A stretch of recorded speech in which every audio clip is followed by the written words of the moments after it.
Chapter 1, A Blink of an Eye, 30 years ago. Comrade, you are mistaken, I am truly not a good person. These items are not mine, they were thrown at my feet while you were pursuing him. That woman simply would not let me go. Look at me, smoking and wearing a Rolex. Would I steal her bag? Also, could you kindly tell me where I am?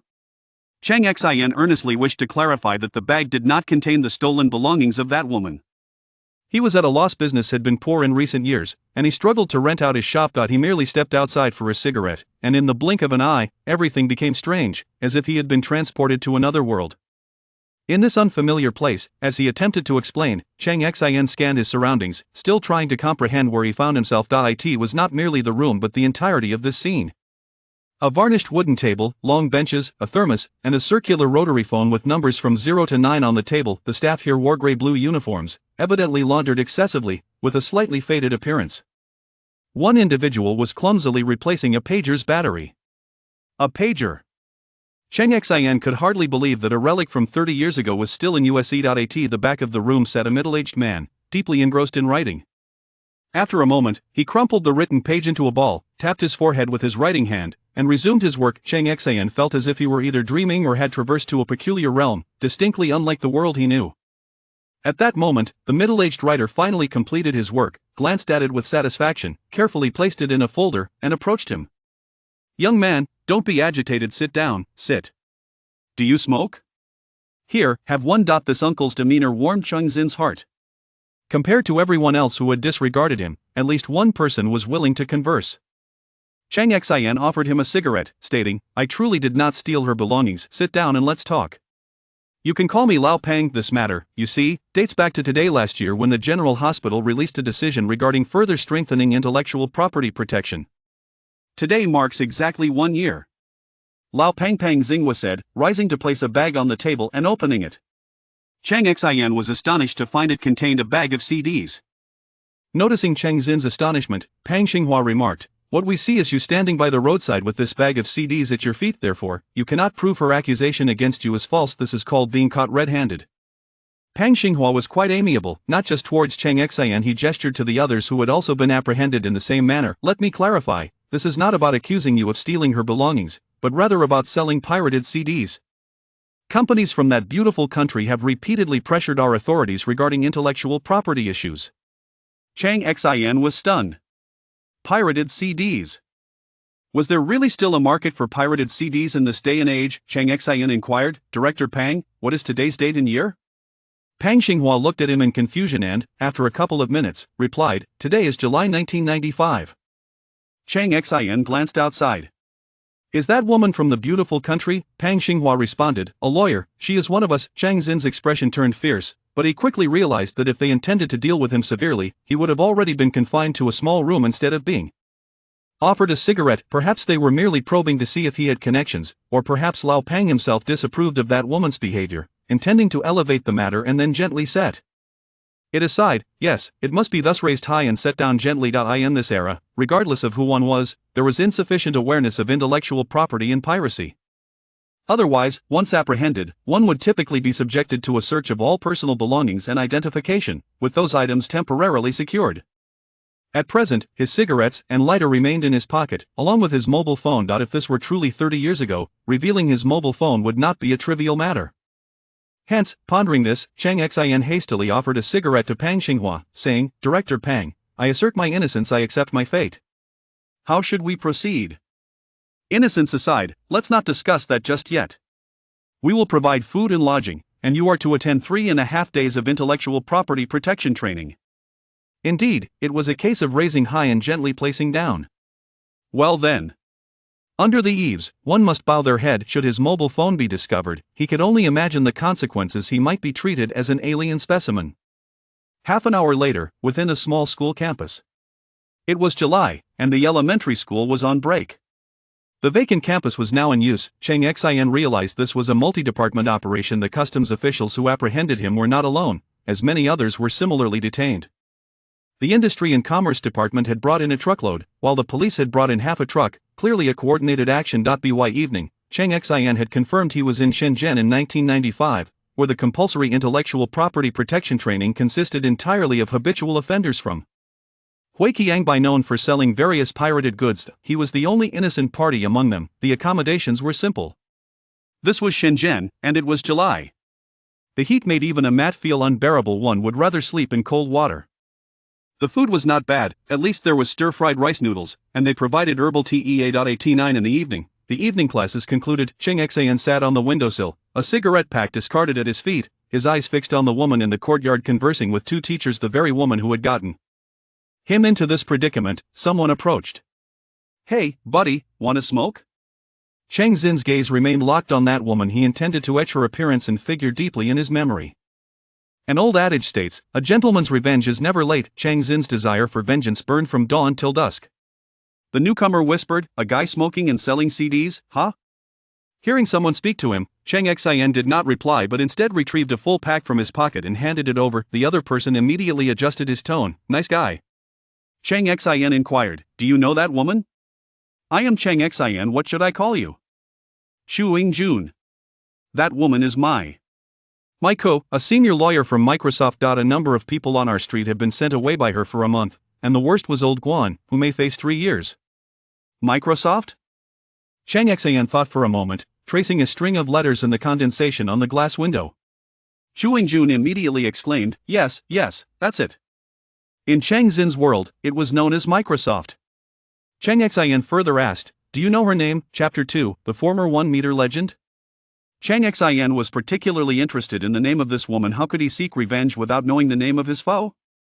Huqiangbei pondered for a while before responding, "Her surname is Shai, but I do not know her full name." Cheng Xin remarked, "Then we shall call her Charshubao." "Why Charshubao?"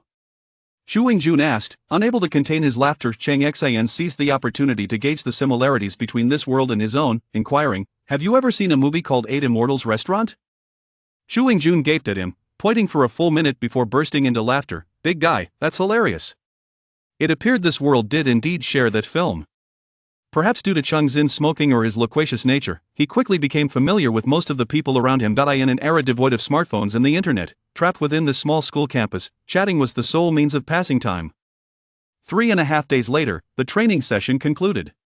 Cheng Xin had no place to stay, and Huqiangbei did not inquire about his background. He simply listened as Cheng Xin explained that his wallet had been lost, and then he brought him back to his rental unit. This rental unit was merely 8 square meters, clearly a man's abode. The walls were plastered with photos of Hong Kong celebrities, and beside the bed lay a magazine titled Snake Cat Rabbit, with dirty laundry strewn everywhere. Esteemed friend, in this modest locale, losing a wallet may seem trivial. I shall seek out the elder brother of this area, Brother Huishu, to inquire if anyone has found it. Though the money may be irretrievable, the wallet itself can still be salvaged. As for food and drink, I possess a little spare change. Cheng Xin was aware that the market in Huqiangbei was populated by numerous merchants with fortunes in the millions. There existed a legend known as the 1-meter legend, which spoke of stalls measuring 1.2 meters. Whenever someone obtained a registration form upstairs, they could descend to find someone ready to pay 50,000 yuan for it. 50,000 is no trifling sum in this day and age. The vendors selling pirated discs often came from the lower strata of society. Cheng Xin removed his watch from his wrist, saying, "Brother Huqiangbei, take this for emergencies. There must be a way to exchange it for cash around here." No, Huqiangbei insisted, pushing it back. "I will buy some herbal tea and perhaps a fan." Seizing the moment while Huqiangbei was out, Cheng Xin retrieved his phone, which he had hidden for several days. As he prepared to power it on, the screen flashed briefly before he opened his eyes to find himself at the entrance of his shop. The chrysanthemum tea he had just brewed still retained warmth. At this moment, the phone powered up.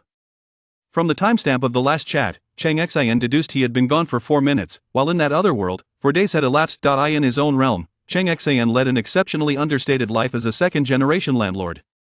He typically dressed in plain t-shirts gifted by the bank and carried paper bags from the bank.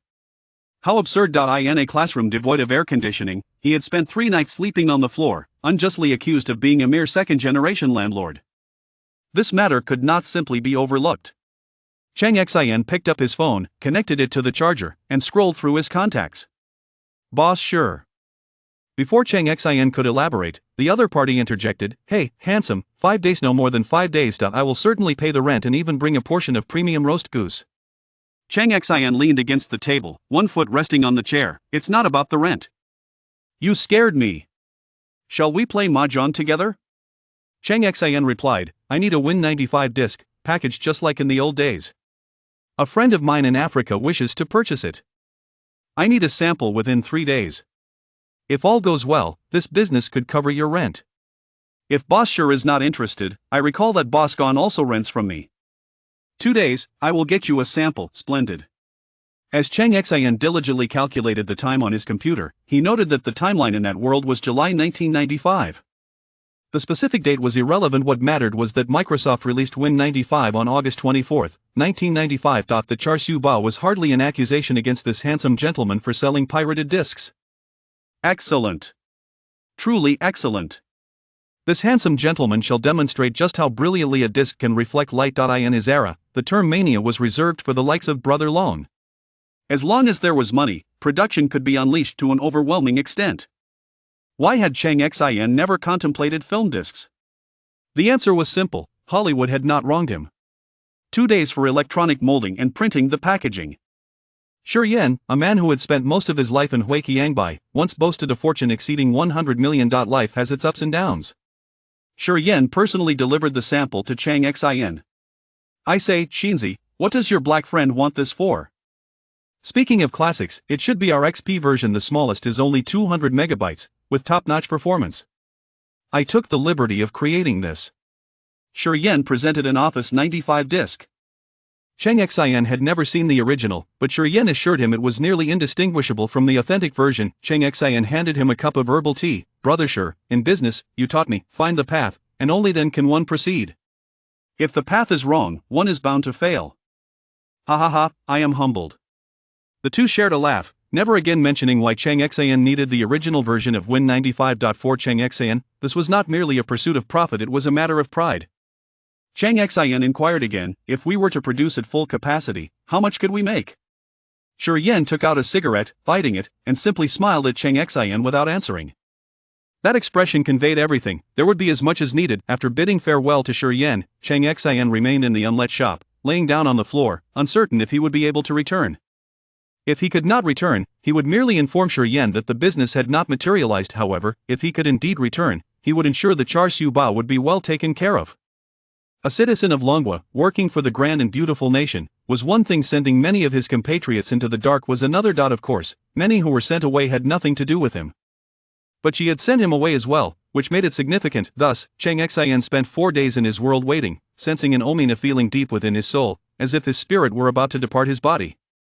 Once again, the scenery shifted, and Cheng Xin found himself back in Chu Yingjun's rental room. He surveyed his surroundings, a twinge of regret filling him. He should have paid more attention to the time here. Had it also only been 4 minutes, as it was in his own world? Next time he would be more vigilant in his observations. Cheng Xin shouldered his bag and pushed open the door to leave the rental, seeking a shady spot to wait. He lingered there until Chu Yingjun returned, and after a brief wait, Cheng Xin finally went back. As he approached the entrance of the rental, he encountered Chu Yingjun stepping outside. Chu Yingjun took the initiative to say, "Esteemed friend, I was just about to go look for you."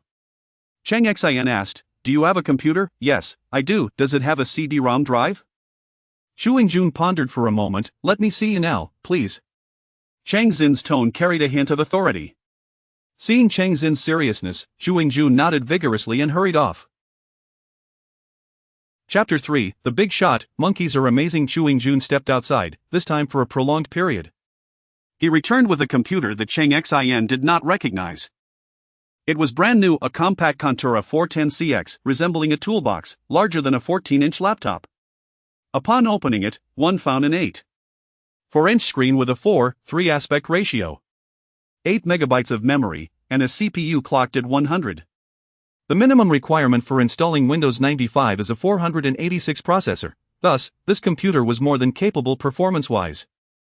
The CD drive was not built in but an external unit that required an additional power source, resembling a brick-like box. At that moment, Cheng Xin placed a CD on the table. Chu Yingjun picked up the CD, examining it for a full 5 minutes. "What is this?" he exclaimed. It was an upgraded version of Win 3.1 Windows 95, which was set to officially release at the end of August. This was a pirated version, with a Chinese interface. And to be precise, the complete version supported 104 languages. Chu Yingjun's mouth hung open in disbelief. He was astonished that Cheng Xin had obtained a pirated copy of software that would not be released by the company in the beautiful country for another month. He had not even considered how Cheng Xin could possess such an item after his brief absence. He was utterly flabbergasted by the spectacle before him. Most impressive of all was the purely Chinese operating system. Cheng Xin opened a package, revealing 3 printed manuals, their combined thickness exceeding 6 inches, Win 95, Word 95. And Excel 95, a complete set of user guides. After tossing the books aside, Cheng Xin took a sip of the bitter herbal tea he had just purchased from Huqiangbei and remarked, "Why pick on me when there are so many others? When I get serious, even I fear myself." Huqiangbei thought to himself, "I fear as well, you're jeopardizing someone else's livelihood." Cheng Xin continued, "When they begin selling, I estimate the price here will be at least 1,000 yuan, and at 1T be surprising if it exceeds 1,500. I'll only charge 10 yuan per copy, I want royalties for the books, as I had them compiled." Late at night, they returned to the same elementary school. A group pried open the back door, revealing empty classrooms with a large inscription on the blackboard reading, "Short-term training course on intellectual property protection." Most attendees were those who had previously trained there. After Huqiangbei contacted them and demonstrated the new operating system, they came.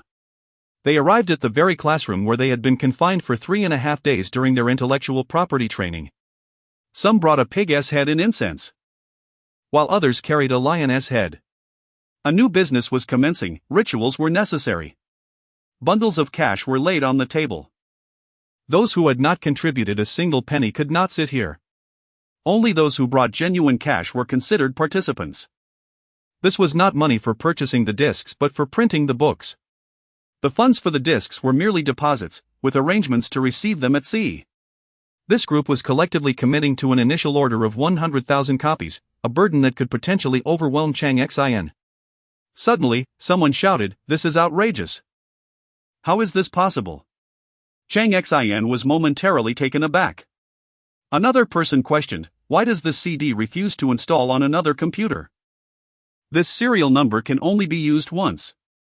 Though Cheng Xin did not fully understand, it did not hinder his bravado. He replied while biting his cigarette, "How could my products lack quality? Quality is paramount. Each CD cannot be duplicated, and each serial number can only be used once." What Cheng Xin did not know was that Shi Yan had devised a means to ensure that, given the advanced state of networking, if Black Brother could replicate the disks, there would be no need for Cheng Xin's business. Thus, a small program was added during installation to read the hidden serial number in the BIOS. If an operating system had been installed once without a network, it would reject further installations upon detecting a different hidden serial number. With funds secured, channels were established. Each snake has its path, and each rat has its way. After Cheng Xin completed the transportation of the first batch of 100,000 CDs, this once idle elementary school during the holiday became a base for everyone. Every night, at least 30 individuals busied themselves there, all university students on summer break. They began translating the 3 manuals brought by Cheng Xin into Russian, English, Spanish, Latin, Arabic. Cheng Xin could source these versions from his own timeline. But he was not driven by profit, he primarily aimed to give Microsoft a taste of hardship. Moreover, translation costs were not exorbitant. After a significant client from a major country purchased 10,000 CDs along with 10,000 sets of manuals, a diverse crowd began to appear in the market of Shenzhen, which spanned only 2 streets. The market was inundated with genuine discs, as each disc possessed a unique serial number. The prices were remarkably affordable. 2 discs and 3 manuals totaled 150 yuan, while a standard set of Win 1.0 floppy disks was priced at 149.5 US dollars, and Win 3.1 at 210 US dollars, equating to 1,795 yuan. Profitable ventures had their disguises stripped away, and the market echoed with cries for stock. Transactions occurred within the market, with goods retrieved from the back alleys. Absolutely genuine. The beautiful lawyer surnamed Zhai arranged for her company personnel to purchase several sets, then brought them daily to file complaints, practically relocating her office to the police station, the Industrial and Commercial Bureau, and Customs anti-smuggling offices. Cheng Xin looked on with amusement, especially at the sight of Zhai Shintong, who was exasperated and wailing in despair. He felt a joy akin to sipping an icy drink on a scorching summer day. Well, it was not a matter of life and death. In Cheng Xin's mind, this affair was already behind him. On the fourth day, just before Cheng Xin planned to leave, he arrived at the market entrance. There, he spotted Pang Xinghua seated in a sidecar of a motorcycle, holding a large tea jar filled with pear juice, refreshing and cooling. Beside him stood a tall, lean man, seemingly asleep, his eyes half closed. Another individual, whose waist exceeded the length of his trousers, wore a constant smile. The tall man spoke. "Old Pang, is the source that person named Cheng Xin?" Pang Xinghua set the tea jar aside and replied, "No need to investigate or think, I could calculate it with my heel." "Old Xiong, has this affair affected your mood or my tea drinking? Look at that little shop selling chicken pancakes, their business has surged tenfold, and the owner is beaming with joy." Chapter 4, Departing with Elegance, Leaving No Trace. A tall, slender man, known as Old Bear, and Xiong Rong, arrived from the capital city and are currently on temporary assignment at the Public Security Bureau. A short, stout man named Huqiangbei from Shenzhen's industrial and commercial sector is also present. Upon Pang Xinghua's conclusion, the trio fell into a contemplative silence, their gazes fixed on the bustling marketplace before them. Suddenly, a pair of long legs, adorned with high heels, approached briskly. Just as she neared them, one of her heels snapped. She removed her shoe, holding it in one hand, and stepped barefoot onto the ground, as if she had trodden upon a scorching iron plate. In a fit of frustration, she broke the other heel as well and limped towards Pang Xinghua and Xiong Rong. "Only $10, where is your promise? Here is a copy of Win 95, just $10. Moreover, it is a new product soon to be launched by our company." Pang Xinghua raised a finger and quoted an old Chinese saying, "Cast a long line to catch a big fish." He proposed assembling a 100-person team to take necessary actions at Manager Jai's discretion, stating they could seal off the market and conduct thorough inspections. However, he acknowledged that the source might escape in the meantime. Shai Xintong, pointing towards the market's entrance, bellowed, "Seal it. Close this place." As a lawyer from Microsoft's office in Longwa, her eyes were bloodshot from sleepless nights. The product launch was set for August 24th, followed by the office product launch on August 30th, with only a day left until August. Reports from colleagues in Europe indicated at least 20,000 pirated discs circulating in the black market. While 20,000 may seem modest, a continuous supply could flood the market, potentially leading to millions worldwide. Hearing Zhai Xintong's outburst, Pang Xinghua activated his walkie-talkie. "Action. 100 personnel." They indeed dispatched 100 agents. The market was sealed off, allowing exits but prohibiting entries, with everyone exiting subjected to inspections. Inside the market, every stall was to be thoroughly searched. Though some chaos ensued, it remained manageable. At the entrance, Pang Xinghua, Xiong Rong, and Huqiangbei stood in a line, their expressions stoic. Shai Xintong received a pair of sneakers from her assistant, changing shoes while keeping an eye on the entrance. Among the crowd, a figure caught their attention: Cheng Xin, wearing a floral checkered shirt, red knee-length pants, and flip-flops, with disheveled hair. He carried a snakeskin bag and a bamboo tube containing herbal tea. After Pang Xinghua issued the command, Cheng Xin approached them, standing merely half a meter away. Shai Xintong, forgetting that it was her testimony that led to Cheng Xin undergoing 3.5 days of training, disdainfully remarked, "Beggar. Step away from me." As she spoke, she accidentally kicked the snakeskin bag with her bare foot, the pain causing her face to pale as she sank to the ground. Cheng Xin, unhurried, bent down and retrieved a packet of coins from the bag, inspecting it before placing it back. Huqiangbei turned away, unable to suppress a grin, while Xiong Rong remained expressionless, his eyes narrowed. As dusk fell, the operation concluded, revealing approximately 70 counterfeit Win 95 discs. Shai Xintong's assistant whispered something in her ear, prompting her to declare, "We will officially protest to the Business Management Department," before hastily departing. Xiong Rong opened his eyes, watching her retreating figure with a cold gaze. While Huqiangbei's smile faded, both men fixated on her exit. Cheng Xin lingered for 10 more minutes, unnoticed by the trio, who remained focused on the market entrance. Cheng Xin glanced skyward before departing, leaving behind his snakeskin bag. The three men observed him exit, noting the abandoned bag yet remaining in their original positions. Eyes glued to the entrance, Cheng Xin made his way to Chu Yingjuan's rented room, leaving his watch behind. For half an hour, he had sensed an otherworldly detachment. Aware that the time to return to his own world had arrived. It seemed that as long as he wished to stay, he could remain in this realm. However, the sensation of detachment would periodically remind him it was time to return. Leaving the watch served as a memento for Chu Yingjun. Upon returning to his world, Cheng Xin nailed shut a long vacant shop, feeling little nostalgia for 1995, a time devoid of the internet and engaging games. Most importantly, he had to work and collect rent. Without it, how could he sustain himself?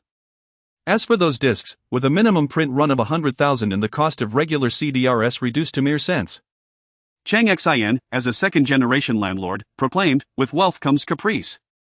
Moreover, he feared that lingering too long in that world could lead to peril, either being eliminated or repurposed. Departing with flair, he set fire to a pile of oil-soaked firewood, indifferent to the ensuing chaos. In the realm of 1995, seated at a grand conference table, Xiong occupied the head seat, flanked by Pang Xinghua and Ho Guorong. The snakeskin bag lay on the table, containing not only a pouch of coins but also stacks of 100 yuan bills and a set of discs labeled as the master copy, along with 2 electronic books. The atmosphere in the smoke-filled room was thick, reminiscent of a celestial realm, with silence enveloping the trio. A knock at the door broke the stillness. "Come in." The door opened to reveal Xiong Shasha, Xiong Rong's niece, who, like her uncle, had traveled from the capital. She entered, opening a window to disperse the smoke before returning with a hefty stack of documents. If Cheng Xin were present, he would undoubtedly exclaim disbelief at the existence of a file on him. Xiong Shasha began to read. Cheng Xin, a native of Chang'an, lost his father at 3. And a year later, his mother remarried. His mother passed away when he was 7, leaving his stepfather to raise 2 children without remarrying. At 13, Cheng Xin encountered a vicious dog in an orchard, resulting in his stepfather sustaining a minor disability from the bite while he emerged unscathed. By 16, his stepfather suffered a work-related injury, and the factory faced bankruptcy, leaving them unable to pay for medical expenses. Chapter 5. Such heavy bonds. Cheng Xin could hardly believe that he actually had relatives. Xiong Shasha continued her report. Cheng Xin ventured south on his own, and upon arriving in Shenzhen, he quickly became a smuggler. Subsequently, 2 years ago, he traveled to Singapore. Now, here is an account that was opened in Xiangang, from which he regularly remits money to his stepfather each month. Furthermore, prior to this, he had not engaged in the resale of pirated discs. The report concluded. After listening, Xiong Rong raised his hand and waved it gently with 2 fingers. Xiong Shasha saluted and turned to leave. As the door closed once more, Xiong Rong merely remarked, "In May of this year, the great beautiful nation permitted Yamaguchi Masaneo from Frog Island to visit officially. Therefore, we conducted live-fire drills yesterday. And we shall have more in the coming month. I will take the master disc, do not touch the money. The rest is up to you." With that, Xiong Rong picked up the master disc and departed. Xiong Shasha stood at the door, closing it again after Xiong Rong left, and followed suit. Pang Xinghua and Ho Guorong exchanged glances and nodded silently. Some things simply cannot be spoken aloud. It is enough to understand in one's heart. What are rules? In the face of core principles and interests, rules are but mere words. The great beautiful nation is gearing up for a significant confrontation. At this moment, is there still talk of intellectual property protection? They are not made of clay, they cannot be devoid of a sense of urgency. In the Microsoft building that had been rented, Jai Shintong's assistant urgently called her back because someone had arrived from headquarters. A senior manager at Microsoft stood with his hands clasped behind his back in front of a row of computers, while several engineers tested a version of Win95 purchased from the market. A man of dark complexion, high cheekbones, and a sharp nose, with a pair of goat-like eyes, wore headphones, listening to music as he rhythmically tapped on the table. Huqiangbei was present. The Microsoft executives were required to stand. A senior agent from the great beautiful nation's CIA was also required to stand. Time ticked away. A technician stood up and approached. Huqiangbei removed his headphones and looked at the technician. The technician stated, "We suspect that the source code was leaked from our research institute. It contains optimization code we are studying but have not yet implemented. The other party has improved it. We have reason to believe that all this was cracked somewhere in our great beautiful nation. As the hardware configuration files in the code are all components from companies within our nation. Had it been cracked here? Frog Island and Wano Island's hardware configuration files would have been included, but they are not present. This optimized system allows computer enthusiasts to enter the DIY era, or rather. The motivation for optimizing this system is to enable consumers to upgrade or assemble computers themselves. Ojal addressed Zhai Xintong, Alex. Zhai Xintong, who had been in the corner, hurriedly approached because Allison was her English name. A senior agent standing beside Ojal took out a file folder, opened it, revealing a photograph of Cheng Xin. Ojal remarked, "A person at the end of the vine may be of slightly higher status, but to find the root, we must trace back from the end of the vine. Do you understand my meaning?" "Of course, sir." Ojal continued, "Excellent. I will arrange for you to receive a permanent residence permit. Utilize your advantages." "Do you understand where your advantages lie?" Zhai Xintong whispered, "I am proficient in." Before she could finish, Ojal waved his hand, no. "Pretty woman, you should have seen that film, you too are a beautiful woman. Consider how to approach your work. If you need anything, present the bill to your superior." Is that clear? At this point, Zhai Xintong could hardly feign ignorance.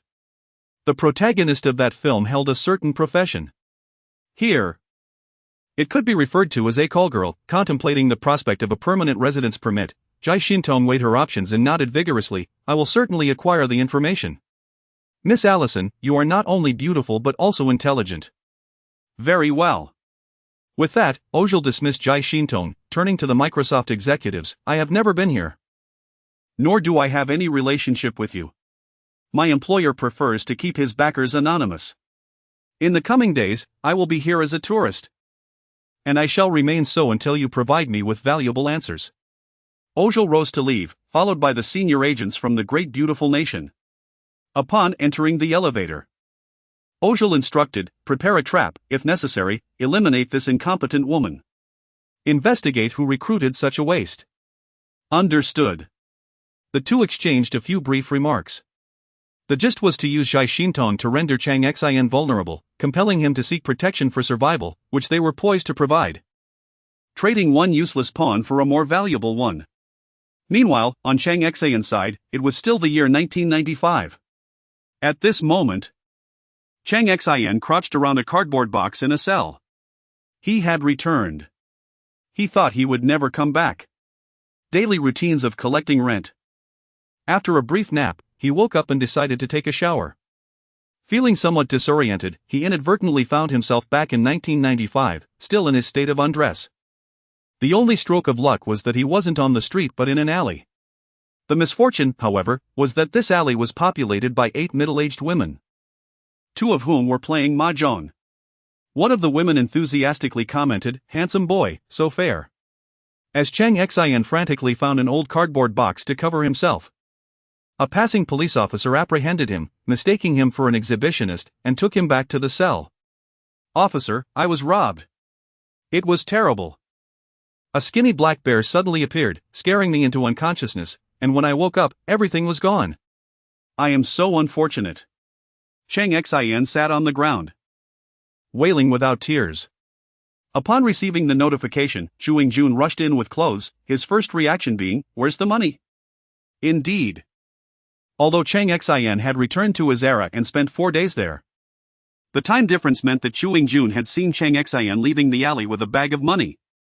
Now, the money was gone, a bag full of cash and another filled with coins. 10 minutes later, a notebook slapped down on the table. A sharp-eyed man leaned on the table with both hands. "I am Huang Chunsheng, the captain of the criminal investigation team. Tell me about the situation regarding that skinny black bear." Cheng Xin had initially sought a mere excuse, but with Chewing Juan's shout about the large bag of money, matters escalated beyond the ordinary. Chapter 6, The absence of snow in June proves insufficient injustice, describing a leaner version of the black bear spirit. Cheng Xin merely concocted an excuse. At this juncture, officially interrogated, he was required to depict the appearance of the individual in question. Cheng Xin's mind raced. conjuring an image from his memory of a certain person encountered in the Huqiangbei market. He stated, this person wore a Hawaiian floral shirt, had prominent cheekbones, and eyes resembling those of a goat. After Huang Chunqing meticulously recorded this, Zhu Yingjun, standing nearby, promptly interjected, and what about that snakeskin bag? What did it look like? Yes. Huang Chunqing's efficiency was nothing short of exceptional. Within an hour of Cheng Xin's return, the suspect was summoned for tea. Osser felt as though the sky was collapsing upon him. Having disguised himself so thoroughly, he had scarcely set foot on this land for 10 hours before being ushered into a small, dimly lit room, sipping bitter tea devoid of milk or sugar. You claim to be a tourist. Then where is your luggage? Why did you not bring a camera? As a tourist, why do you lack the travel guide provided at the airport? And you assert you are from the Dominican Republic, yet your passport is from Trinidad. Osser was at a loss for words. How could he explain that it was his assistant's folly that led to the erroneous mention of the passport's issuing country? Or that he had simply misremembered? What had transpired that led them to discover him? Was there a traitor among his ranks? Osser's face turned an alarming shade of purple. I want to see my lawyer. The final question loomed, why did you attempt to rob a legitimate businessman? How did you know he was carrying a substantial sum of cash in the snakeskin bag? Who are your accomplices? Is it your lawyer? Osser stammered, oh. This place is terrifying. I wish to go home. Furthermore, I have never seen such a high-end snakeskin bag. Gritting his teeth, he reiterated, I want to see my lawyer. Very well, you may make one phone call. Only one. My colleague will listen in. After the initial questioning concluded, Huang Chunqing departed with his notebook. Upon returning to the office, he found it rife with noise, causing him a headache. He approached the conference room only to find it locked. So he climbed through the window intending to catch a brief respite. To his astonishment, upon reaching the conference table, he discovered a snakeskin bag placed conspicuously at its center. One side was smeared with paint, another bound with a piece of wire, and a third had a hole that was tied shut with rope. Filled with immense curiosity, Huang Chunqing opened a corner of the snakeskin bag, revealing. Minutes later, in Xiong Shasha's office, which had only been occupied by Xiong Rong that afternoon, Huang Chunqing learned that Xiong Rong had already headed to the airport to return to the capital. Consequently, he could only inquire with Xiong Shasha, who was also from the capital, about the snakeskin bag's presence in the conference room. Xiong Shasha, sifting through a mountain of documents, casually replied. There is no need to worry about theft. I doubt anyone would dare to steal that bag. Huang Chunqing, with an odd expression, opened the door and turned to leave. But then returned, holding the interrogation record. Xiong Shasha, puzzled, took the record and opened it. Her eyes widened, and her mouth fell agape in astonishment as she gazed at Huang Chunqing. Is this real? Huang Chunqing gestured to the official record paper. Do I appear to be jesting? After a few moments of disbelief, Xiong Shasha seized the phone. Bring a few people, I need backup. After summoning assistance, she turned to Huang Chunqing and said, let my people assist you, keeping Mr. Osser here. He is very likely one of my colleagues. Even if there is just a 1% chance, without anyone to vouch for him, it would be prudent to keep him here a few more days. Upon hearing this, Huang Chunqing's fatigue evaporated instantly, replaced by a surge of alertness. The lawyer, Jai Xintong, soon arrived, thoroughly prepared with the Dominican passport Osser claimed to possess. She also held a Centurion card and a bank statement from Switzerland, along with a confirmation from Microsoft. Mr. Osser is a vital client of our company, visiting to explore the market investment environment in your country. The notion of a mere trash-filled snakeskin bag was utterly ludicrous. I demand a lineup for identification.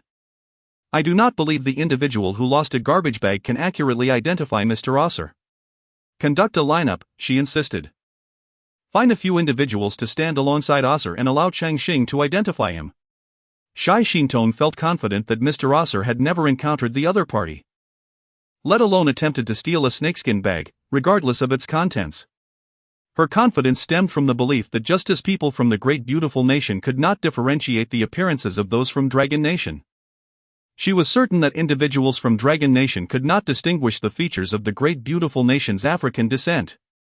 However, she was confronted by Cheng Xin. The moment Cheng Xin laid eyes on her, his finger instinctively pointed at Osir. Initially, Cheng Xin had contemplated feigning dizziness to avoid falsely accusing an innocent.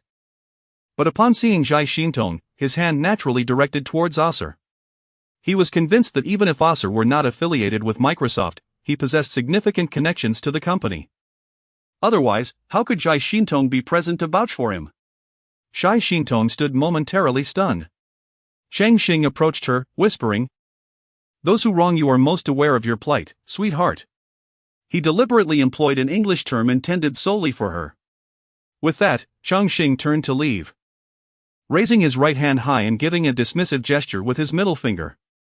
At this moment, Osir was acutely aware of his wrongful accusation. Zhai Xintong recognized it too. Alarmingly, Huang Chunsheng, the investigator, was also aware. Naturally, Cheng Xin understood as well. Yet, this injustice remained a genuine injustice, unless Zhai Xintong could furnish further evidence. The alibi had already been rendered ineffective, as witnesses had seen Cheng Xin's proposed timeline aligning with Osir's presence in the market and its vicinity. Stepping outside, Cheng Xin gazed skyward, arms wide open. Moments later, he exclaimed, "It hasn't snowed. It hasn't snowed. Ha ha ha." Zhu Jun, bewildered, thought to himself, "This is Lingnan, it doesn't snow in winter, let alone now in summer."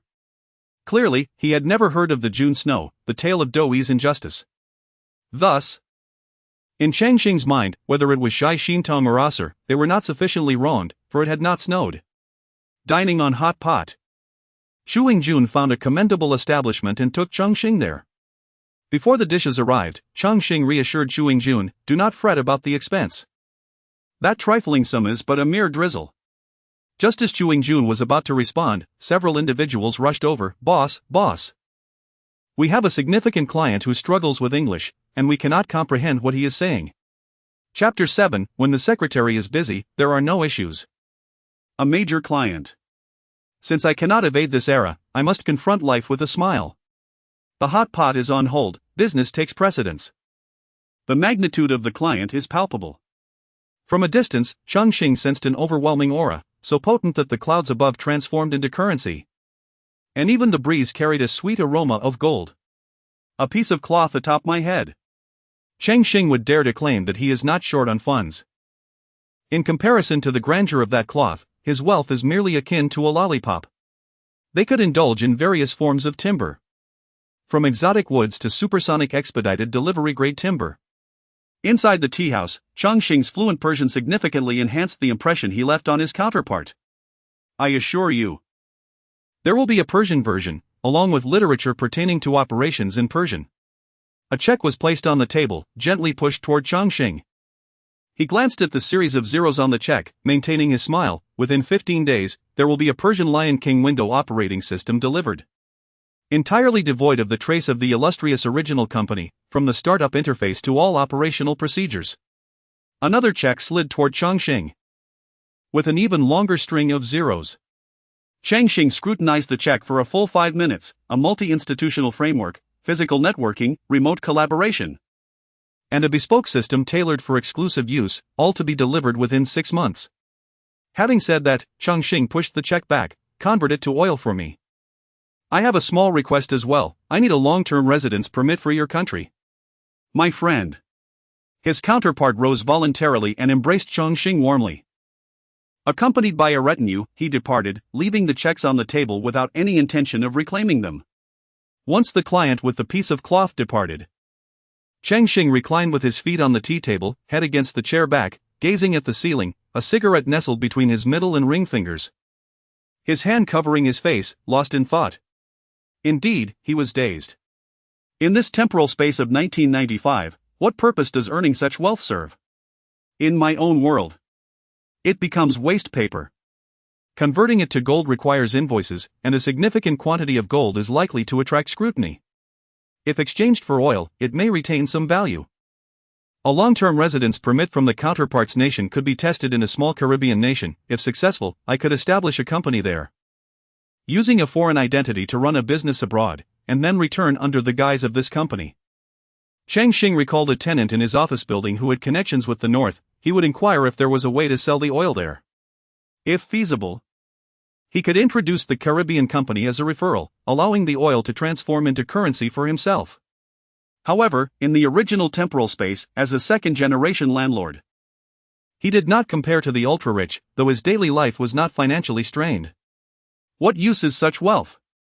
As for the items he mentions selling to the Persians, the first set is not readily available, it could be found upon return. The second set is also not easily accessible and would involve renting the companies occupying his office building, utilizing them for emergency command systems in civil defense, meteorology, seismic activity, oil fields, firefighting, and more, with large, medium, and small-scale options all available. It would merely need to be simplified to the level of a 486 computer, requiring some time and manpower, but the rest would pose no issues. Cheng Xin, observing Cheng Xin's days, assumed it was due to the difficulty of the task at hand and the challenges of earning such money, hence Cheng Xin needed to ponder, and he dared not interrupt. Fortunately, the affluent client had rented the entire tea house, ensuring no disturbances. Cheng Xin came to a resolution. Since he had to live in two temporal spaces, he might as well accept this unfortunate reality. Cheng Xin sat up. June. Big shot. Let's rent a floor and start a company. Sounds good. Shall we hire a female secretary first? Absolutely. Let us get it done today? Certainly. What is known as the Shenzhen speed? Cheng Xin had the idea of starting a company, and by that afternoon, Cheng Xin had secured the lease for a floor and immediately began recruiting. Among the applicants, some were plump, some slender, some tall, and some short. Xianxia, with excellent qualifications and appealing appearance, hailing from the capital, stood out prominently. Within an hour, she meticulously organized all accounts related to the Win 95 and Office 95 CDs. Cheng Xin gazed at Xianxia, dressed in a tailored skirt suit. And a thought flickered in his mind: when there are tasks, the secretary is busy; when there are none, the thought halted there. After finishing her work, Xianxia picked up an apple, effortlessly slicing it in half horizontally, then vertically, and turning it 90 degrees for another cut, resulting in 8 pieces. A small knife danced in her hand as she removed the core. She placed a piece of apple into her mouth. Cheng Xin couldn't help but swallow. His thoughts shifting: when there are no tasks, sip tea and nurture health. Nevertheless, Xianxia truly is a talent. Can she be trusted? Considering the monetary aspect, perhaps. On the other side, Xianxia was reviewing the company's documents. She uncovered a secret she longed to know. Previous analyses by professionals had indicated that Cheng Xin was selling his 10 yuan discs at a loss based on raw material costs, production processes, and scale. At this moment, she realized that fishing boats would receive shipments every few days, with containers towed by inflatable barges. Thus, Cheng Xin's discs originated from overseas. Yet where could production costs be reduced to 10 yuan per disc while still covering shipping expenses? Singapore? Unlikely. Labor costs there are higher, and regardless of the machinery's sophistication, raw material costs are inevitable. As Xianxia continued to consume the apple piece by piece, her mind was in constant analysis. When she turned her head, she noticed Cheng Xin's gaze fixated on her, which felt somewhat unsettling. Her first instinct was to retaliate. This man harbors extraordinary ambitions. Cheng Xin spoke. In ancient times, joining Liangshan required a token of allegiance. With a thud, he placed a stack of money on the table. 2 choices: first, pretend I never said anything. Second, you cross the sea and bring back a portable cassette player. The money is yours, I will lead you to great fortune. The token of allegiance was understood by Xianxia. Bringing back a portable cassette player was a token of allegiance. This matter could be significant or trivial, yet it always carried a stain. If reported, she could be confined for 10 days or half a month, and with such a record, even in this initial stage when university graduates were not guaranteed placements, no company would easily employ her. Adding to this was the temptation of a full 10,000 yuan. Xianxia mused that those driven by greed might even sell themselves. Deal. It's merely about bringing back a portable cassette player. What is my identity? I am a member of the Dragon Group hailing from the capital. I will recruit individuals and integrate them into this operation. Everyone will cooperate in the performance, ensuring it remains sufficiently authentic and thrilling. After completing the task of retrieving the portable cassette player, Xianxia understood Cheng Xin's motivations.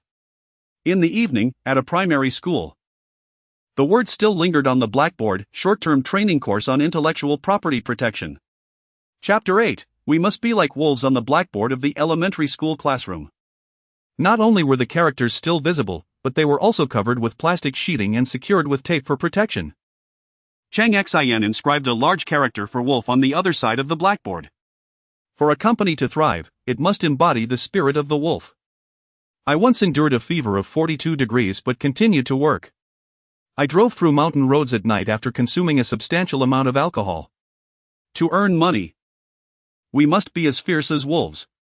We must be like wolves, striving relentlessly, unafraid of any challenges, allowing our spirits to be shaken by our courage. We must embody the tenacity of wolves, undeterred by obstacles, running fiercely towards our goals until we achieve success. Now, taking advantage of the university break, we ventured to Yangcheng to recruit individuals, each making 500 phone calls daily. As long as the other party was willing to pay generously, they were our esteemed clients. We would handle installation, debugging, and provide simple operational training. Not only would we contact all local units, but we would also reach out globally to discover every potential market. Our aim was to surpass 10 million discs in sales within a month.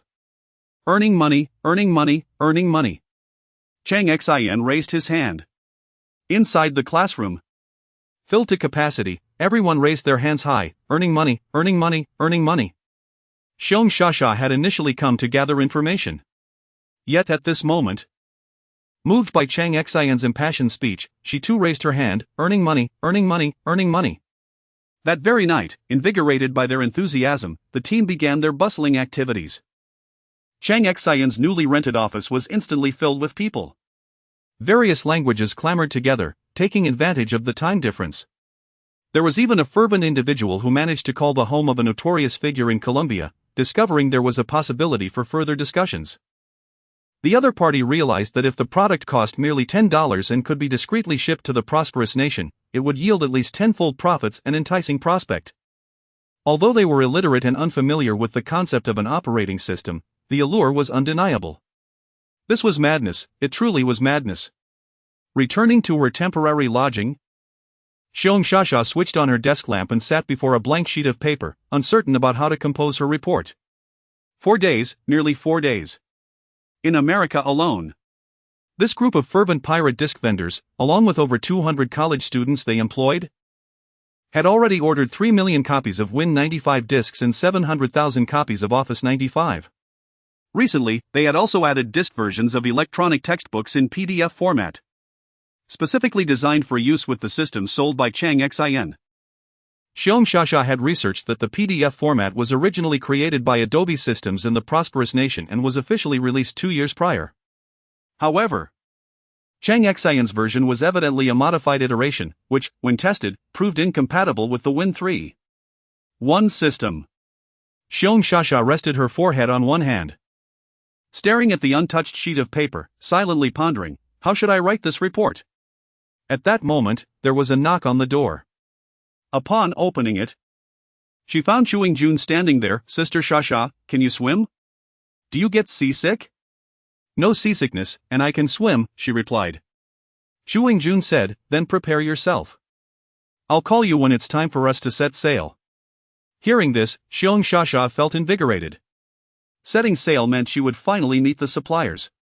Naturally, it was Aosar who was most eager to learn about the origins of Cheng Xin's goods, but regrettably, he remained incarcerated.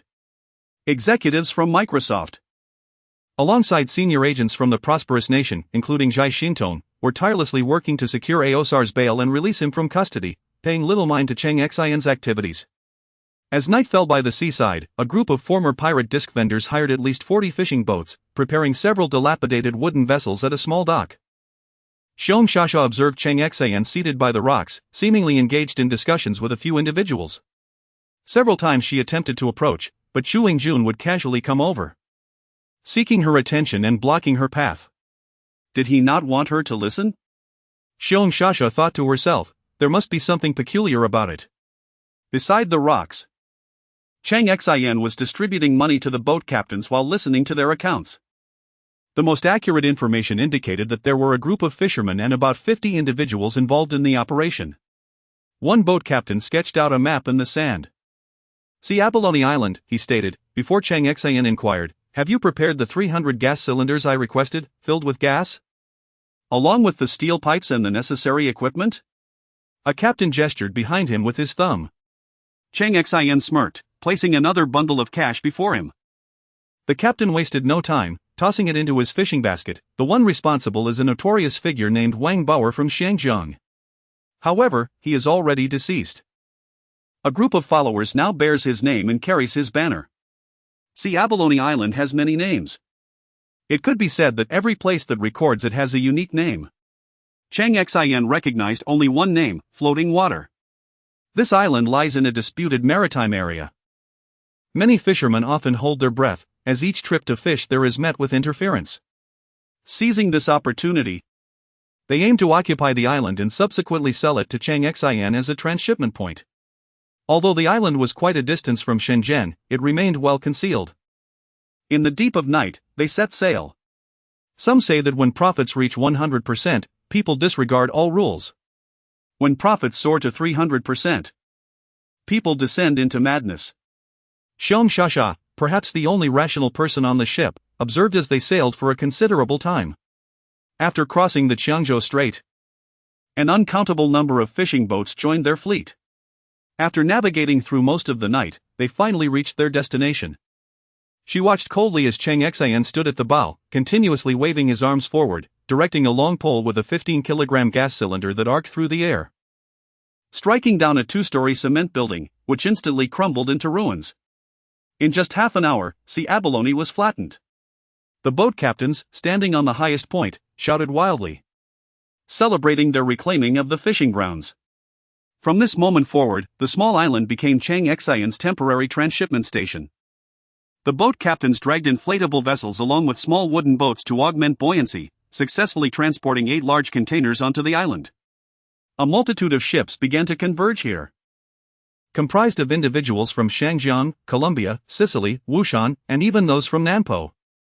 Indeed, the black market traders from Nanpo had sold detailed information about this place to the boat captains, covertly aiding them in seizing control of the island. In Chinese, it was called floating water.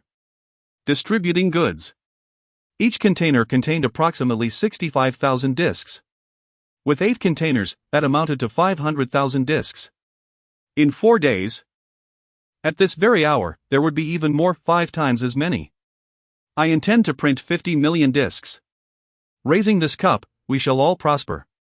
For Cheng Xin, the figure of 500,000 discs was merely a warm-up, a trial run before the machinery of a large factory commenced its operations. Chapter 9, The Insult of Diminished Intelligence. What does it feel like to count money until your hands cramp? Regardless, Xiong Shasha has experienced it firsthand. Whenever she was summoned, her roles were limited to translating or counting cash. When her hands truly began to cramp from counting, Cheng Xin unveiled a miraculous tool, a scale. The sight of it sent countless onlookers into a frenzy. Upon returning home, Xiong Shasha found herself sleepless, perplexed. How could Cheng Xin dare to challenge the island's authority? Another 4 days passed, yet she did not ponder why the delivery cycle was set at 4 days. All she noticed was the increasing number of containers piling up on that island, with ship captains, emboldened by the funds Cheng Xin provided, venturing to Lingnan West to recruit individuals, many of whom had previously clashed with Nan Hu. At this juncture, Xiong Shasha's mind was no longer preoccupied with how to compose reports. From dawn till dusk, her workload was never-ending. Many former vendors were sprawled across the office floors, toiling for a minimum of 14 hours each day. There was no managerial hierarchy, no designated managers, only a cacophony of arguments. Yet the work persisted, shipments flowed out, and money kept coming in. Within Cheng Xin's office, 12 printers operated incessantly, churning out 9 sheets per minute, having worked tirelessly for a full day and night. Xu Lingjun procured toner in bulk. Finally, the printers ceased. Cheng Xin called Xiong Shasha into his office. We need to hire staff, specifically university students in relevant fields. I seek true talent, salary is negotiable. Although I've heard that graduates are no longer guaranteed placements, it may be easy to find the average ones.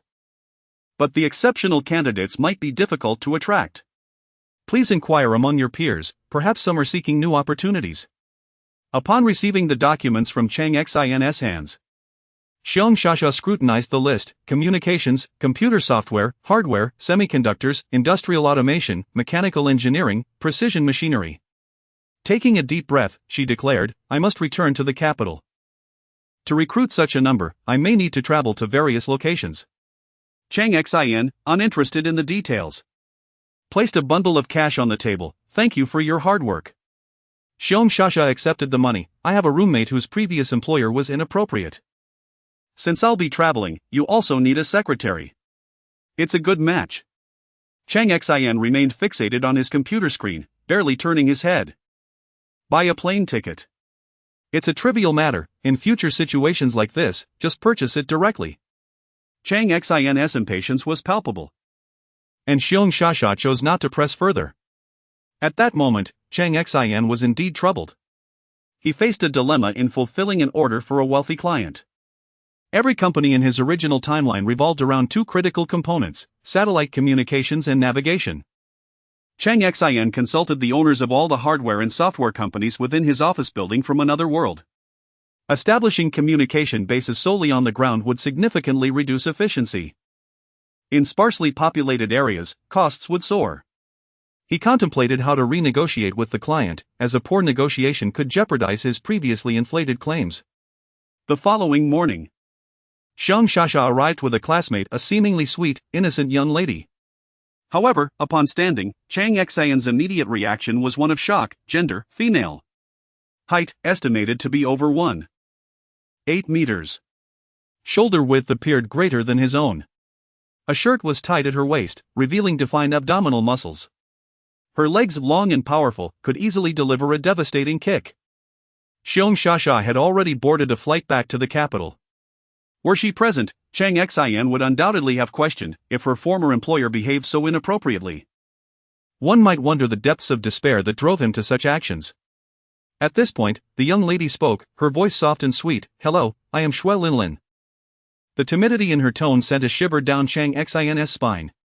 Meanwhile, Zhu Yingjun struggled to maneuver 2 boxes of printer paper toward Cheng Xin's office. Shui Linlin effortlessly placed 1 box beside the printer. Each box weighed 22 kilograms, leaving Cheng Xin feeling intellectually insulted. What kind of employer would dare to act so inappropriately? He decided to dismiss these thoughts and continue with work. Shui Linlin was proficient in 7 languages, with a basic understanding of computing and economics, truly impressive. Cheng Xin led Shui Linlin and Zhu Yingjun out to meet Huang Chunsheng. The trio did not arrive empty-handed. They summoned a tea vendor to deliver a cart of refreshing beverages. Captain Huang, I have a minor request for your assistance. As Huang Chunsheng reached for a drink, he paused mid-air, clearly unimpressed with the beverage. Though he verbally dismissed it, he internally mused about the audacity of Cheng Xin to approach him so casually. Cheng Xin handed a cup of tea to Huang Chunsheng. I heard you are acquainted with Captain Huang from the fire department. Not at all, Huang Chunsheng replied decisively, placing the drink on the table. It's truly a trivial matter. The fire department won't inspect your company, they de-inspect the entire office building. Cheng Xin continued. I would like to enlist another Captain Huang to help me test a set of equipment. I require some relevant data and feedback on its usage. What system? Huang Chunsheng inquired. Turning around, he found Shui Linlin effortlessly placing 2 thick bundles of printer paper on the table. Emergency and daily mobile command system. Huang Chunsheng's face twitched. So thick. Cheng Xin explained, this is merely the user manual, equipment principles, maintenance guide, and debugging instructions. As he flipped through the initial pages, Huang Chunsheng's expression shifted. Clearing the clutter from his desk and moving the tea aside, he took a cloth to wipe the surface before sitting down to read the first section of the functionality introduction in detail. This device was remarkable. Its simplest function involved connecting a central base station to various endpoints for real-time communication, situation feedback, and other capabilities.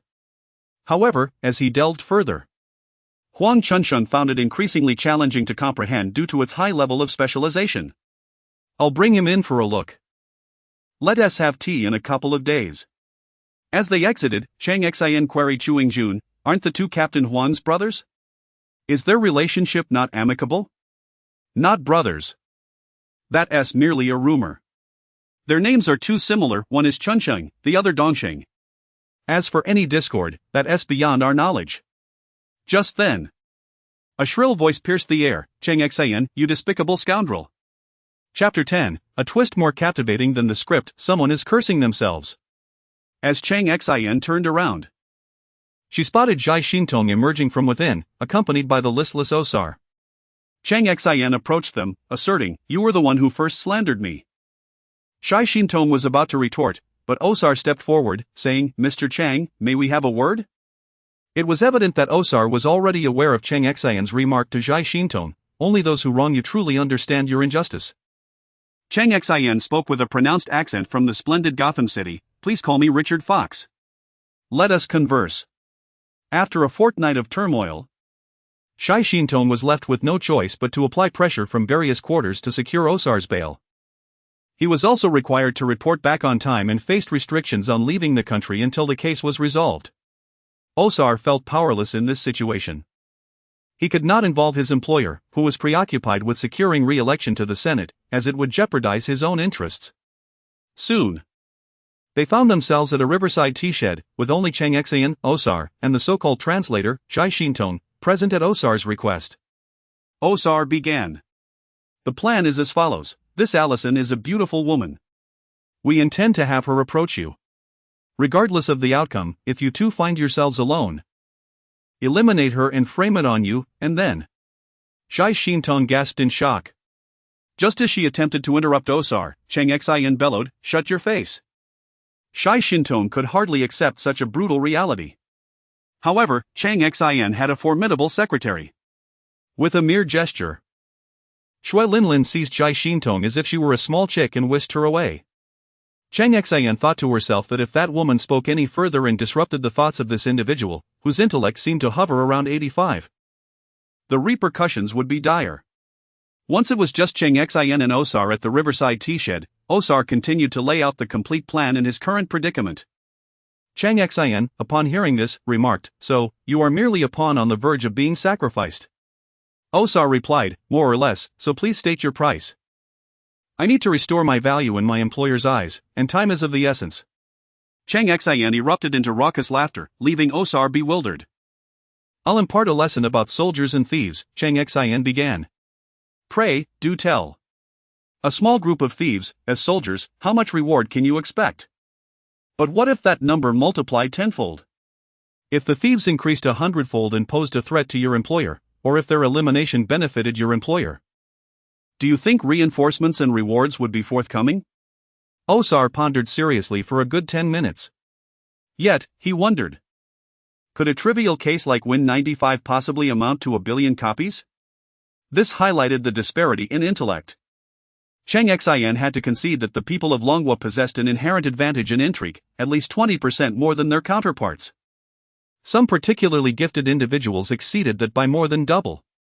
Cheng Xin pressed on, have you heard of nurturing the thief to guard against the thief? Osar shook his head in confusion. Cheng Xin, holding a cigarette, racked his brain but could not find a parallel in European history. Let me rephrase. You understood the tale of soldiers and thieves. We need to create a colossal thief, thereby prompting your employer to bolster manpower, funding, and trust. Cheng Xin reluctantly admitted that he did not want to acknowledge it, but Osar's intellect was indeed on a different plane altogether. While Osar could grasp straightforward, simple conspiracies, the moment complexities arose, his intellect faltered. In the end, Osar simply asked, you won't help me for free. What do you want? Precisely, Cheng Xin affirmed. At this juncture, there was no friendship, only self-interest. If he asked for too little, Osar would be suspicious. Cheng Xin declared. I wish to seize a factory and become the sole Asian manufacturer for a prominent electrical brand from the United States. Your previous failures in steel and textile trades with Japan have been numerous, the future lies in electronics. To gain Osar's trust, Cheng Xin deliberately used the term seize. No way, Osar flatly rejected. As Cheng Xin contemplated his next approach to persuade Osar, the latter interjected, "I want 30%. "Nonsense, you're dreaming," Cheng Xin retorted, slamming the table. Osar stood up, towering at over 6 feet, and locked eyes with Cheng Xin. "I know that factory. It's called Han Hai. The owner is a loyal servant to my employer's rival, and I have investigated him. His annual revenue is immense. I want 30%. Dream on, 10%. Cheng Xin countered. 28, Osar insisted. 12, Cheng Xin stretched out his hand. "Listen to me, my advantage lies in 20%, Osar interrupted. Their previous conversation had been hushed, but now their voices rose significantly. Xue Linlin tilted her head, utterly bewildered by the nature of their discussion. Yet soon, both men erupted in laughter, shaking hands, embracing, and turning away with renewed vigor. Upon returning, Cheng Xin cast a glance at Jai Xintong. "Your employer has sold you out. Char Shu Bao girl." He then instructed Chu Yingjun, "Give her some travel expenses and accompany her back to retrieve a box from Mr. Osar. Bring her along too." Had ha. At noon, Chu Yingjun returned with a box. Cheng Xin merely glanced at it before locking it in his safe. It was an emergency satellite communicator, serving a singular purpose for Cheng Xin, to provide an explanation for his decryption of the United States GPS. The civilian segment of the U.S. GPS is publicly accessible, requiring merely the purchase of their equipment for use. What Cheng Xin sought was a cracked version with P-codes. As for Jai Xintong, she sat in a corner of the office, hugging her knees, burying her head between her legs. When she heard from Chu Yingjun why Cheng Xin referred to her as Char Shu Bao, her gaze became vacant, and she curled up in the corner, silently shedding tears. No matter how intelligent or educated she was, at that moment, she was merely a helpless woman. After lunch, Cheng Xin ventured out once more for work. This time, he was headed to the Huqiang factory, more precisely, to a conglomerate of 3 former military factories, now called Huqiang, after transitioning from military to civilian use. Cheng Xin sat in the reception area, gazing out the window. The staff inquired thrice, "What business do you wish to conduct?" Cheng Xin simply waved his hand. "Your rank is insufficient. I need to speak with the one who speaks the loudest." The staff, noticing the thick stack of printed documents and rolls of blueprints Cheng Xin had brought, pondered for a moment before proceeding to report. Chapter 11, a 70-30 split in favor of your esteemed factory. The receptionist in Huqiang's office approached the leadership for assistance. After a short while, he returned with a man. "This is our secretary Fu." Cheng Xin scrutinized the individual before him, clad in a light gray work uniform, possessing a robust physique and a resolute expression. Clearly a person of action. Nevertheless, Cheng Xin remarked, "I wish to speak with the head, not the deputy." "I am the head, my surname is Fu Guang." "Is that so?" "Absolutely authentic." Cheng Xin immediately donned a smile, saying, "I have heard that your military-to-civilian transition has faltered. I have a modest business proposal, a 70-30 division, with your factory taking the larger share." Upon hearing the proposed split, Fu Guang's demeanor shifted slightly from displeasure to intrigue. Cheng Xin cut to the chase, stating, "I wish to commission some circuit boards, integrated circuits, and chips. I am aware of your capability to produce chips as well as certain specialized communication integrated circuits." This was merely the initial phase. There would be additional projects requiring design work. The Huqiang factory boasted the remarkable ability to mass-produce 1-micron industrial chips while maintaining exceptionally high product quality and yield rates. According to the research Cheng Xin had conducted from his own timeline, their industrial robot chips had once dominated the global market, earning the title of the world's best. Their communication chips could achieve sub-micron levels while ensuring quality and output. In his own timeline, when Cheng Xin merely inquired about 1-micron chips, the factory owners regarded him as if he were a fool. 1 micron equals 1000 nanometers. Industrial chips above 100 nanometers are considered basic commodities, with 28 nanometers already in mass production and 7 nanometers technically feasible. Cheng Xin, having attended university, was acutely aware that unrestricted importation of electronic products from his timeline would obliterate the entire industry of this timeline. Thus, he sought out the factory. Fu Guang had risen through the ranks from a worker to the position of factory secretary. Should a restructuring occur, he would likely become the chairman. He possessed a technical understanding, not deeply specialized, but certainly not a novice. As he examined the blueprints, he recognized the intricacies of the design. It was akin to an experienced driver discerning the caliber of a vehicle's frame at a glance. The innovative framework presented was entirely distinct from the architectures currently employed in foreign ships. Fu Guang couldn't help but turn to Cheng Xin. Just based on this structure, the young man could very well secure a first prize in technology and soar to unprecedented heights within the industry. Noticing Fu Guang's gaze, Cheng Xin chuckled. I am merely an outsider, this design was procured. Fu Guang offered a slight smile, believing only half of what he heard. Under the prevailing global architectures, many research institutions were unable to generate significant breakthroughs, possibly relying on years of prior research with numerous modifications. However, the question remained, how feasible was this design to acquire? Cheng Xin sat quietly while Fu Guang continued to peruse the documents. After another half hour, Fu Guang remarked, producing these integrated circuits is manageable. But manufacturing these specific chips will require substantial adjustments to the production line. Cheng Xin replied, that is precisely why you take 70, and I take 30. Fu Guang understood the implication, they would need to bear the risks. However, the ultimate goal of shouldering such risks remained profit. Fu Guang was about to voice a question when Cheng Xin placed two small slips of paper on the table. Let us sign the letter of intent and discuss the details of the contract now. What power could such slips of paper hold? They were, in fact, checks from a wealthy benefactor.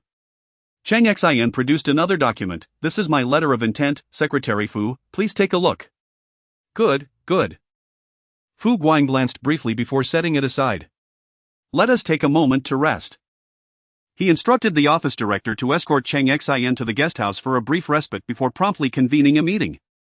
Seated around the conference table were numerous individuals, with additional chairs added to accommodate more. It was evident that Fu Guang had summoned everyone capable of making decisions within the factory. The staff, still bewildered by the unfolding events, exchanged whispers in the conference room. As Fu Guang entered, he surveyed the room before seizing a covered porcelain teacup from a nearby shelf and smashing it onto the floor. Instantly, silence enveloped the conference room. Fu Guang stepped forward, hands clasped behind his back. Recently, there have been discussions about purchasing the factory's northern, idled facility to construct a building. It appeared that many within the factory were eagerly anticipating the fruition of this deal. Now, I must declare, it's all nonsense. The truth is, our most pressing issue is poverty. The military-to-civilian transitions have repeatedly failed, leaving us in dire straits. We must resume production and prepare for a turnaround. Technical and production departments, follow me. Lao Bao, gather the others and commence preparations to restart production. Immediately. His words left many in a state of confusion. Could it be that there were orders on the horizon? In the reception area, the items Cheng Xin had brought remained on the table, with the proposal for collaboration at the top. A curious young technician from the technical department glanced at it, then whispered to a colleague, they say we lack resolve, look at this. The core of the proposal stipulated that Cheng Xin would have the authority to oversee the management of products related to factory production, taking 30% of the profits from all manufactured goods, with the factory's entire production capacity required to prioritize the products Cheng Xin needed. This was a humiliating treaty for the factory. Moreover, the factory's labor union would be responsible for handling all disputes arising from overtime work. There were even more egregious stipulations. The factory would lease its own Red Forest Sanatorium, which was the finest seaside retreat available. Additionally, Cheng Xin would have access to the factory's laboratory, with strict measures preventing factory workers from approaching. Only designated technicians, regardless of gender, would be subject to inspections conducted by safety personnel appointed by Cheng Xin's side. During experiments, all personal electronic devices would be confiscated, and communication and travel would be severely restricted. Notably highlighted were the words, in-depth inspections. This signified intrusive searches in the changing rooms. How utterly oppressive. The principal officials from the technical and production departments gathered around. Indeed, this is a treaty that strips the factory of its rights. The factory director was unable to contain himself. This is utterly unacceptable. Fu Guang had not previously examined the letter of intent, but upon reviewing it now, his head throbbed. Just then, the factory assistant approached him, saying, "Director, there's a call from the capital." Fu Guang hurriedly made his way to his office. A few minutes later, upon returning from the phone call, beads of sweat dotted his forehead. He entered, took a deep breath, and slammed his hand on the table. "Everyone, silence. Pay attention to this matter. Immediately commence work." Fu Guang retrieved the check Cheng Xin had given him and handed it to his assistant. "Show them this. Then ensure it is deposited. Restart production at once, and distribute some benefits to the entire factory. Now." Chapter 12, The Old Thief Selling the Factory. We support you. Or we are impoverished. When faced with a paycheck, silence envelopes everyone. Accept your fate, and let us work. Wait a moment, you there, yes, you. You need not concern yourself with these matters, you will serve as our liaison officer. First, attend to our clients at the guest house. Then arrange for a more sumptuous dinner in the cafeteria this evening.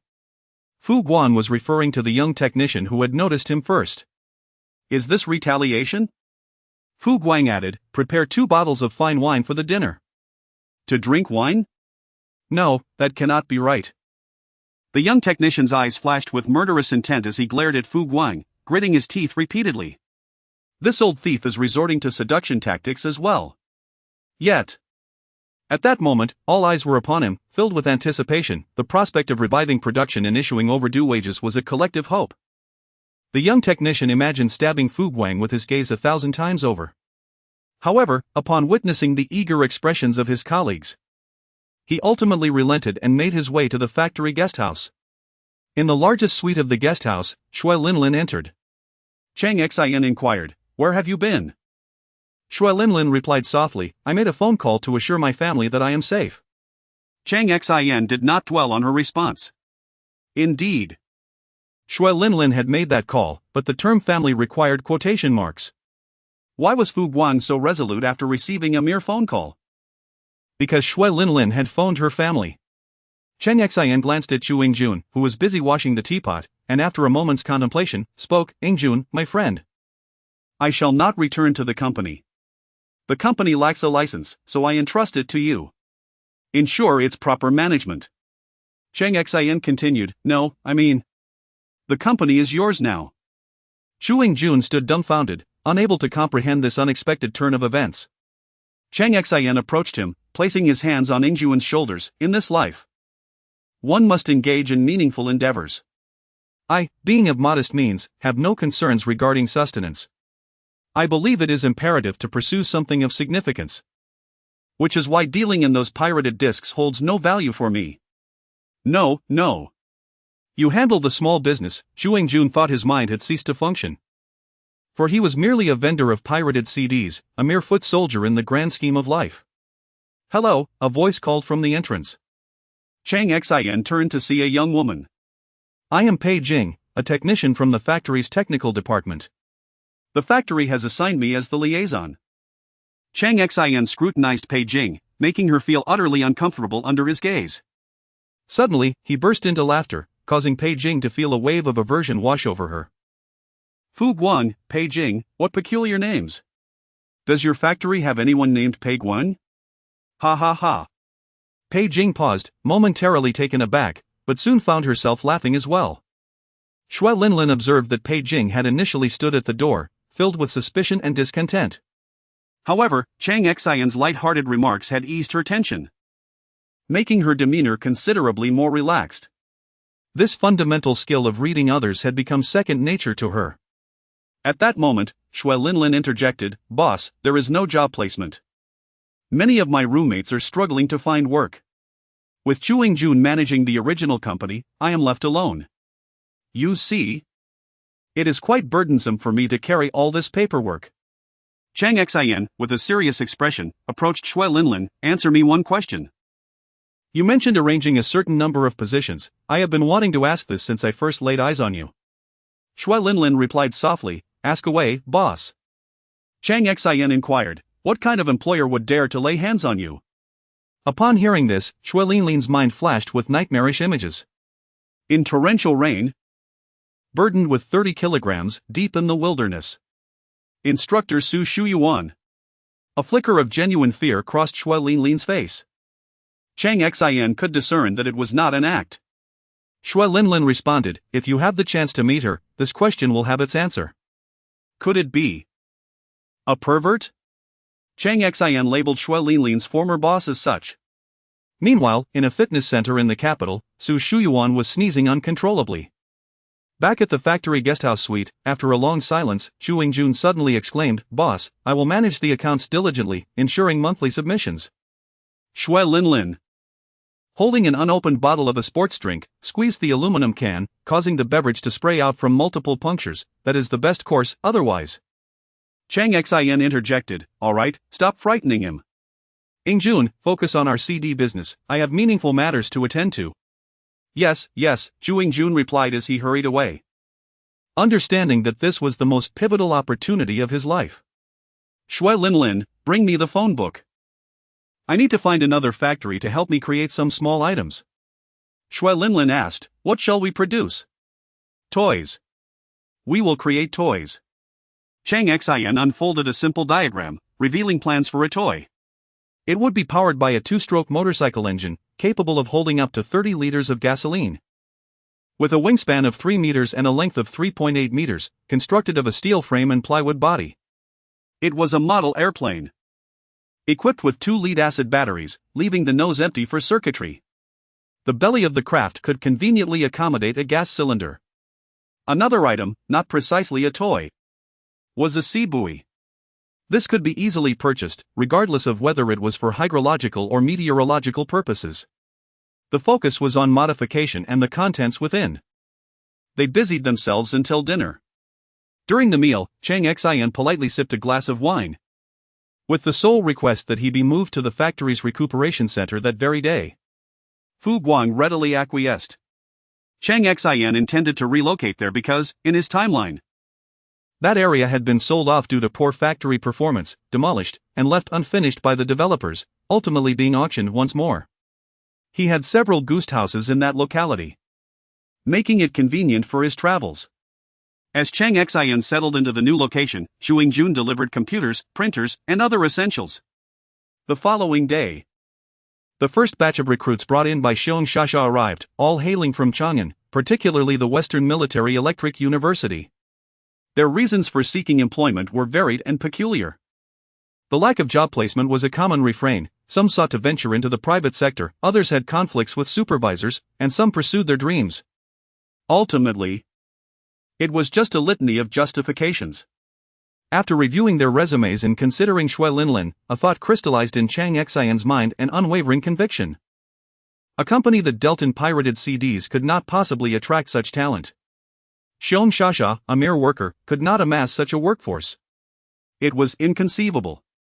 Regardless of how Cheng Xin pondered this matter, he firmly believed that such exceptional individuals were not casually obtainable. Chapter 13, The Journey of Self-Discovery for Cheng Xin. Cheng Xin began to harbor doubts. How could Xiong Shasha attract such a multitude of talented individuals? It was akin to a modest computer shop in her own timeline inviting exceptional engineers from major corporations to serve as mere technicians.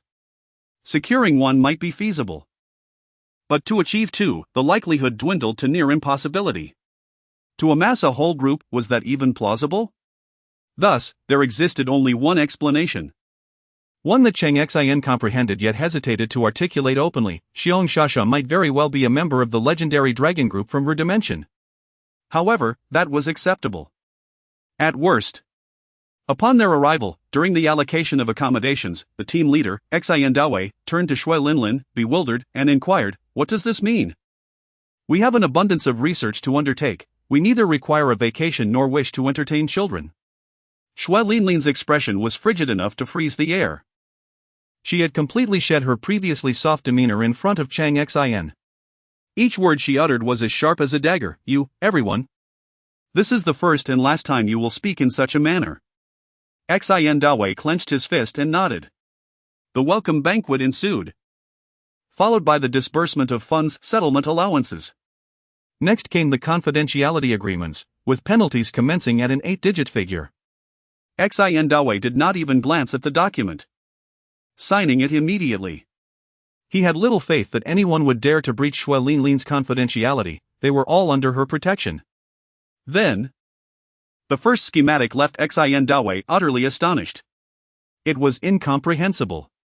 Not entirely unfathomable, but when pieced together, it became an enigma.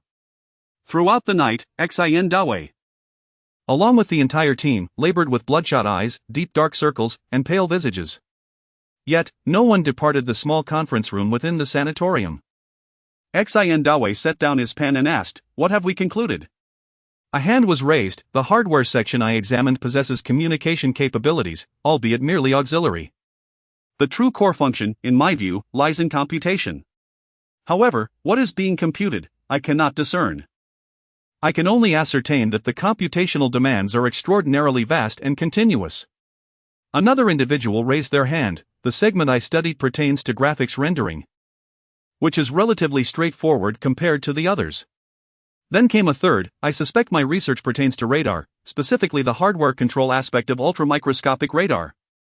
A fourth chimed in. The diagram is incomplete. I believe it lacks essential core hardware. Moreover, without corresponding software, its purpose remains elusive. A fifth person.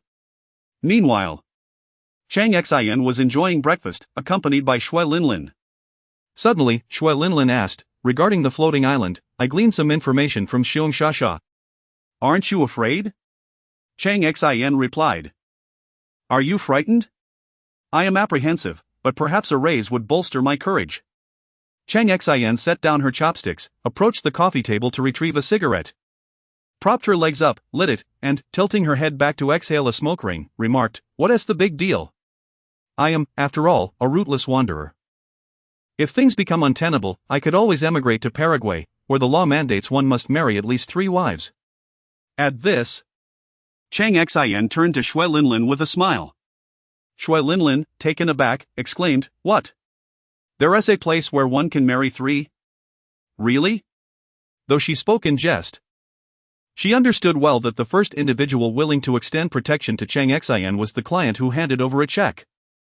Cheng Xin abruptly sat up. "I was merely jesting. The truth is, one can only marry one to safeguard men." It sounds appealing, but the men there are often lamenting. The topic swiftly shifted to the matter of marriage. Shui Linlin was dispatched because she was an elite. Ordinary individuals did not qualify. In their casual conversation, she discerned that Cheng Xin had not merely suspected but had essentially deduced her and Xiong Shasha's identities.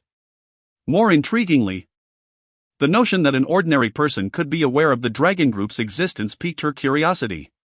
To validate her assumptions, Shui Linlin cautiously probed. "Since the factory has leased this sanatorium to the boss, can we recruit our own staff, servers, security, chefs? Many are from the north and unaccustomed to the local cuisine. And the research projects must remain confidential." Cheng Xin produced another check, this one boasting a longer string of zeros. "Here you go, don't be afraid. Should I find myself in a predicament, you can manage the accounts. The funds will ensure your safety, while I have my own means of escape." Shui Linlin then inquired, "What about Jai Shinton?" Cheng Xin replied, "She represents a significant collective. They yearn for a world of freedom, aspiring to reach that place regardless of whether they succumb, fall from grace, or even betray their families and mothers.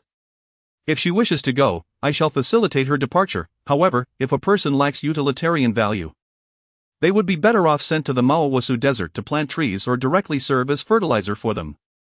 Shui Linlin continued her questioning. "What are they researching?"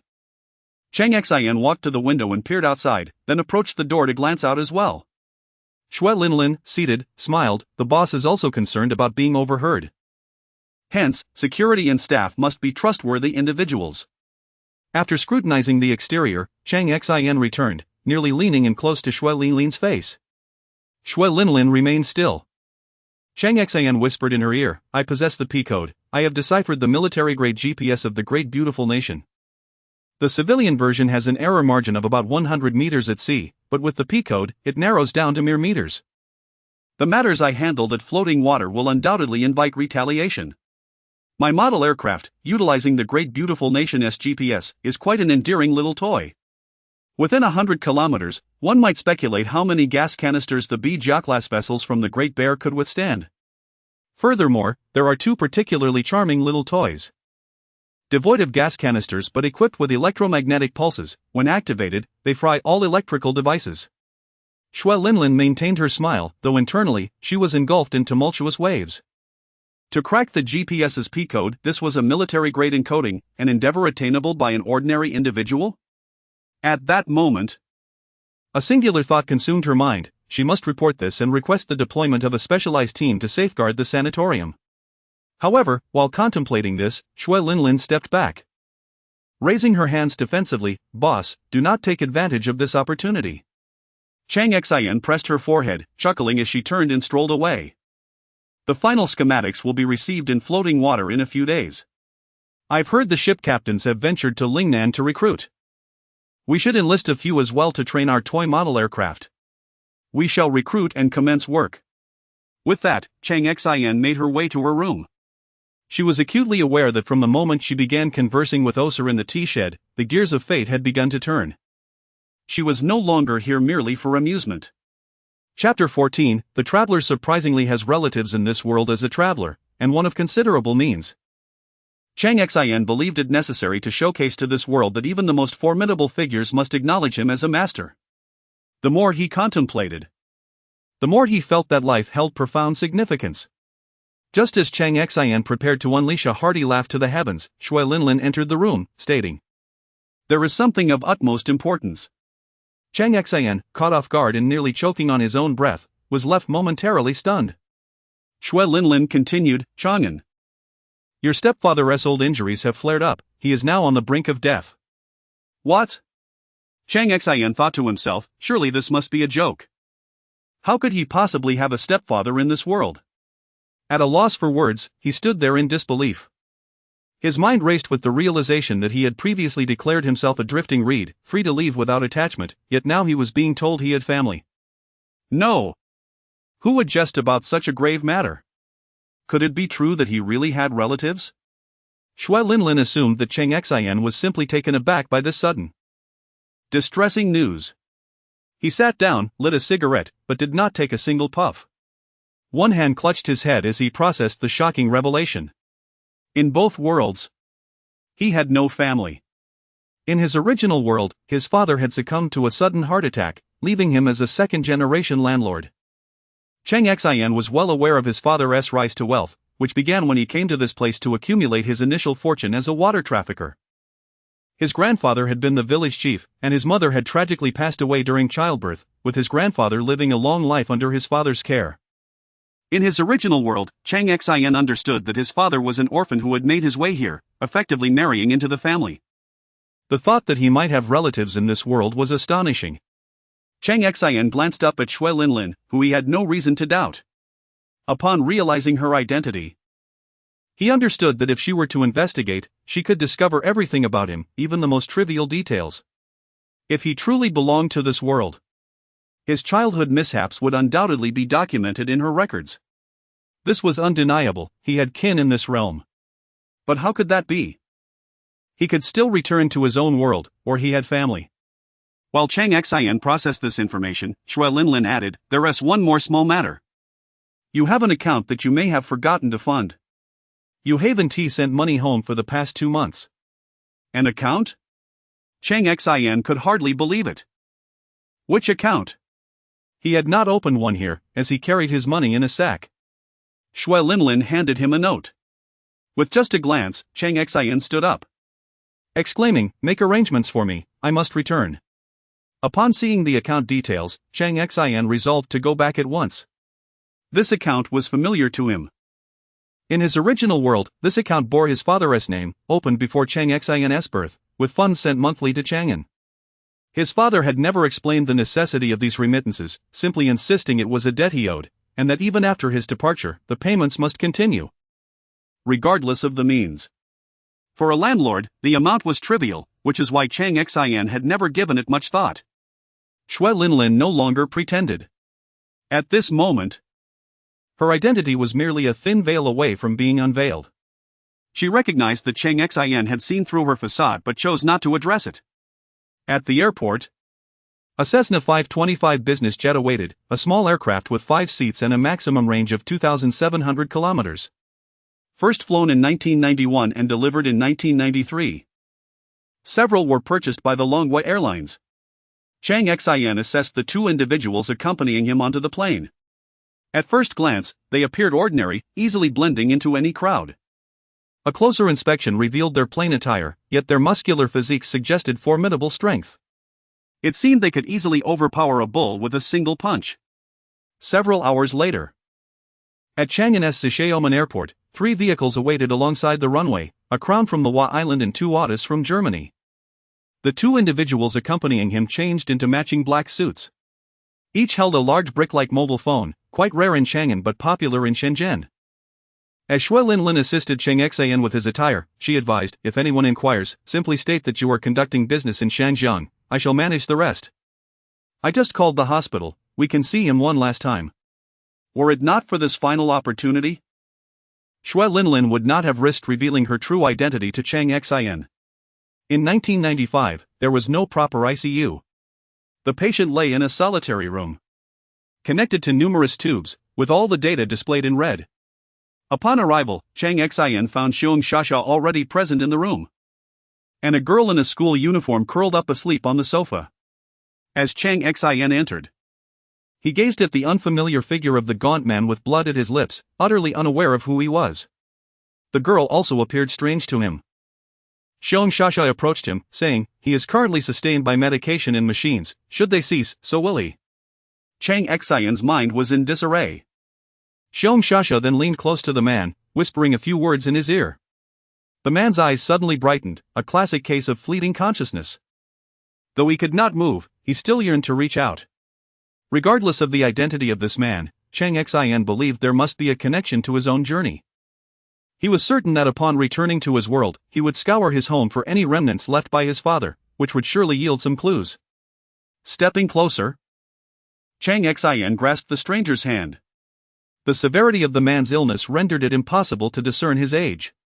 The man murmured weakly, "Take care of your sister. They were all concerned about what you had sent back." The man's words trailed off, yet he wore a smile, gazing kindly at Cheng Xin. Maintaining that smile, he slowly closed his eyes, content. He was satisfied to see Cheng Xin, brimming with vigor and surrounded by support, one last time before departing. Leaving this world without regrets. Cheng Xin quietly asked, "Is it because of my negligence that I failed to send money back these past 2 months?" Xiong Shasha replied, "The family has savings and compensation from the factory's work-related injuries." At that moment, a sudden commotion erupted outside. Voices raised in argument, both men and women seemed to be disputing the custody of someone named Meng Meng. Cheng Xin interjected, "I need some peace." Xiong Shasha reassured him, "Leave this to me." With that, she nodded to Shui Linlin, who gently picked up the sleeping girl, while 2 bodyguards in black suits escorted Cheng Xin away through another passage. They eventually arrived at a hotel in the western suburbs of Chang'an, in Jiangba, a place primarily not open to the public. Chapter 15, Settling Down, A New Life. Everything unfolded rather abruptly. At this moment, Cheng Xin felt a tumult of confusion swirling in his mind, overwhelmed by the sheer volume of information. He sat alone in the courtyard, grappling with the perplexity of how he could possibly have relatives in this world.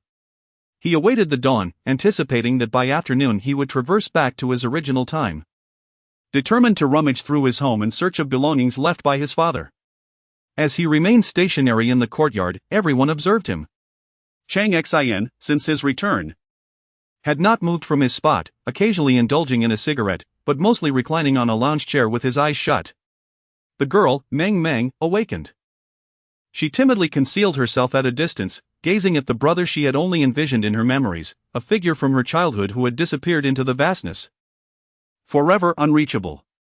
Unbeknownst to her, her father, Meng Xinghua, had already passed away. She merely believed her brother had returned, with appointed caretakers attending to her. Thus, the afternoon wore on. Cheng Xin rose to visit the restroom and upon his return, sought out Shui Linlin, inquiring about the progress in preparing morning attire for him. In the interim, he had re-entered his original time, nearly dismantling his home, ultimately uncovering the items his father had hidden within a concealed compartment in the wall. Just as Xiong Shasha initially discovered, his father had engaged in smuggling, earning a modest fortune by transporting cigarettes to Singapore, which constituted his first significant earnings. After marrying his mother, he had retired from that life, but communication had always been elusive, as his father was aware of his transgressions. Cheng Xin feared that should he be incarcerated, his sister's prospects for college would be jeopardized, casting a shadow over her future career. When he finally felt ready to reach out to his sister and stepfather, it was too late. His father succumbed to a sudden heart attack, possibly triggered by overwhelming emotions. In his original time, Cheng Xin managed to contact his father's half-sister, his aunt, only to learn that she had passed away several years prior due to an untreated viral infection. She had never married and had no close relatives, with her funeral arranged by the local authorities. Now, Cheng Xin, capable of traversing two worlds, observed Meng Meng hiding behind Shui Linlin. He was convinced that if a blood test were conducted, a familial connection would undoubtedly be revealed. His father's half-sister, indeed. Concerning the interpersonal dynamics in this world, Shui Linlin informed Cheng Xin of the ongoing dispute among relatives over Meng Meng's guardianship, driven by greed for the family home, savings, and the monthly sum that had been mysteriously transferred to them. Relatives. He had relatives after all. Upon arriving in this world in 1995, he had unexpectedly discovered family. Cheng Xin mused that even the most melodramatic television series could not fabricate such a narrative. As for his father's stepfamily, they were either cousins or distant relatives, of no significance to him. Only Meng Meng truly mattered. In this world, she was his sister, and that was what constituted family. Cheng Xin now bore a profound bond in this realm. At the crematorium, the deceased was incinerated. Cheng Xin personally placed the ashes into the urn, a gesture in honor of his father. There was no gravestone, nor a resting place for the ashes. Cheng Xin held the urn tightly, intent on distributing its contents, bit by bit, back to his own time, to lay them to rest in his father's grave. Let us depart. From the moment they entered the crematorium, a group of composed young men stood guard between Cheng Xin and the so-called relatives. Not only did they obstruct his approach, but his visage was also obscured from their sight.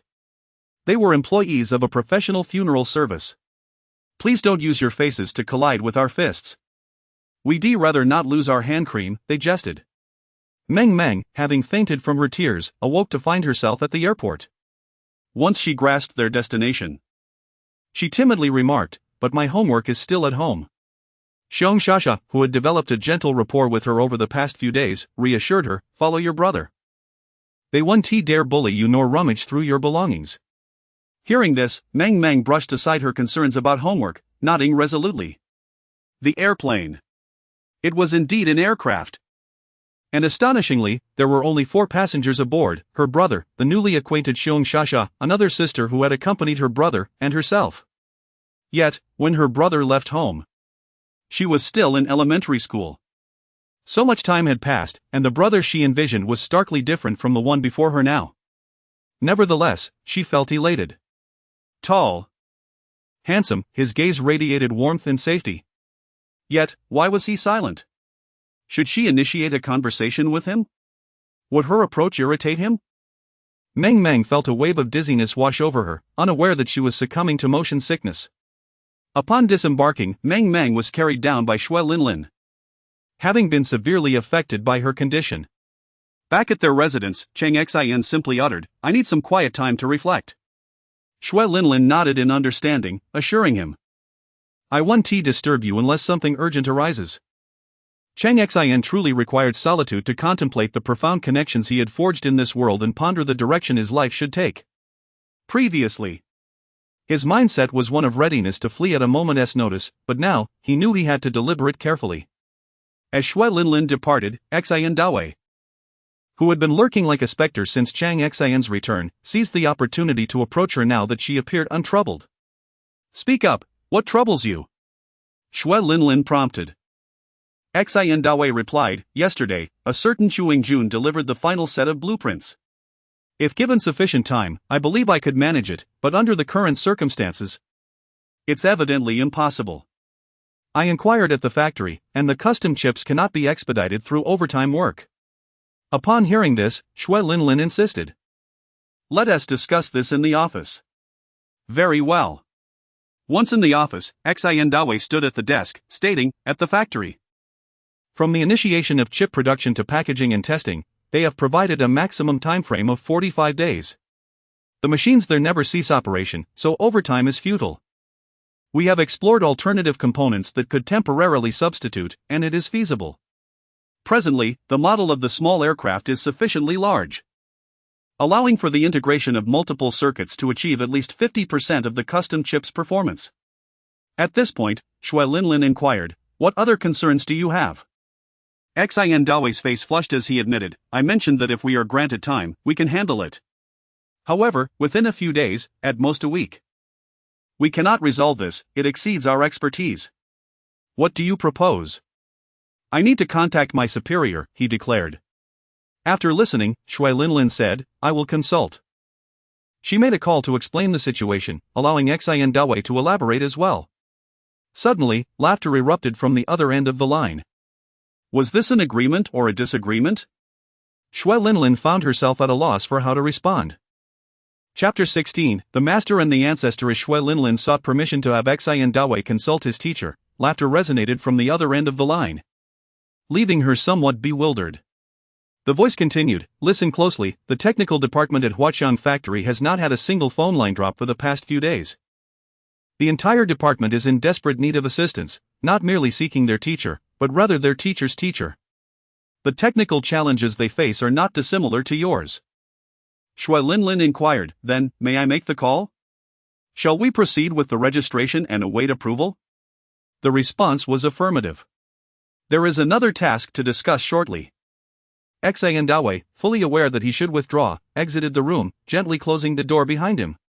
After informing the caller that Huqiangbei had left, Shui Linlin added, "Please gather as much information as possible regarding the GPS technology of the great beautiful nation, without being overly conspicuous. We are also engaged in designing and researching in this field. Any experience we can draw from would be invaluable." Understood. Additionally, I would like to request Chengdu Feizhou to produce model airplanes for us under the banner of our subsidiary factory. That is permissible. Upon receiving the green light, Shui Linlin promptly made a call. "What? Young man, are you out of your mind? A model airplane powered by a two-stroke motorcycle engine? You must realize what our factory primarily produces. Manufacturing such toys will disappoint you, we are currently quite busy." On hearing this, Shui Linlin nearly smashed the phone in frustration. Yet, she had no choice but to seek help elsewhere, unwilling to burden her family with every issue. Reluctantly, she leveraged personal connections and inquired with 2 other companies. Liang Feizhou agreed to assist but indicated that they do not produce such items themselves, it would be handled by a cooperative factory. Liangzhou Feizhou would take on the production, assuring her that the model posed no significant technical challenges and thus quality concerns were minimal, the only worry being the reliability of the motorcycle engine. Why did Shui Linlin seek Chengdu Feizhou? Because among their military to civilian production facilities, one specialized in motorcycle manufacturing. Unfortunately, they showed little regard for her inquiry. Since ancient times, it has been difficult to manage women and petty individuals. Shui Linlin took out a small notebook, opened a page, and wrote down Chengdu Feizhou, Gaoji. Meanwhile, on Huqiangbei's end, upon receiving permission, he immediately began making calls. Teacher. At a certain research institute, upon hearing Huqiangbei's voice, his teacher, Yi Chuanzhong, burst into hearty laughter. How was your vacation? You've been working too hard lately, it's time to take a break and let your mind rest. That's splendid. Huqiangbei, blushing with embarrassment, responded, Teacher, I am facing difficulties, I cannot manage this. What? Yi Chuanzhong straightened up.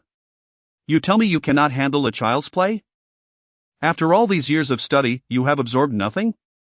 Yi Chuanzhong scolded for 5 minutes as Huqiangbei listened, drenched in sweat. After 5 minutes, Yi Chuanzhong finally said, Now, tell me, what is the problem you cannot resolve? It involves a completely new multi-beam coating, with a customized dedicated chip.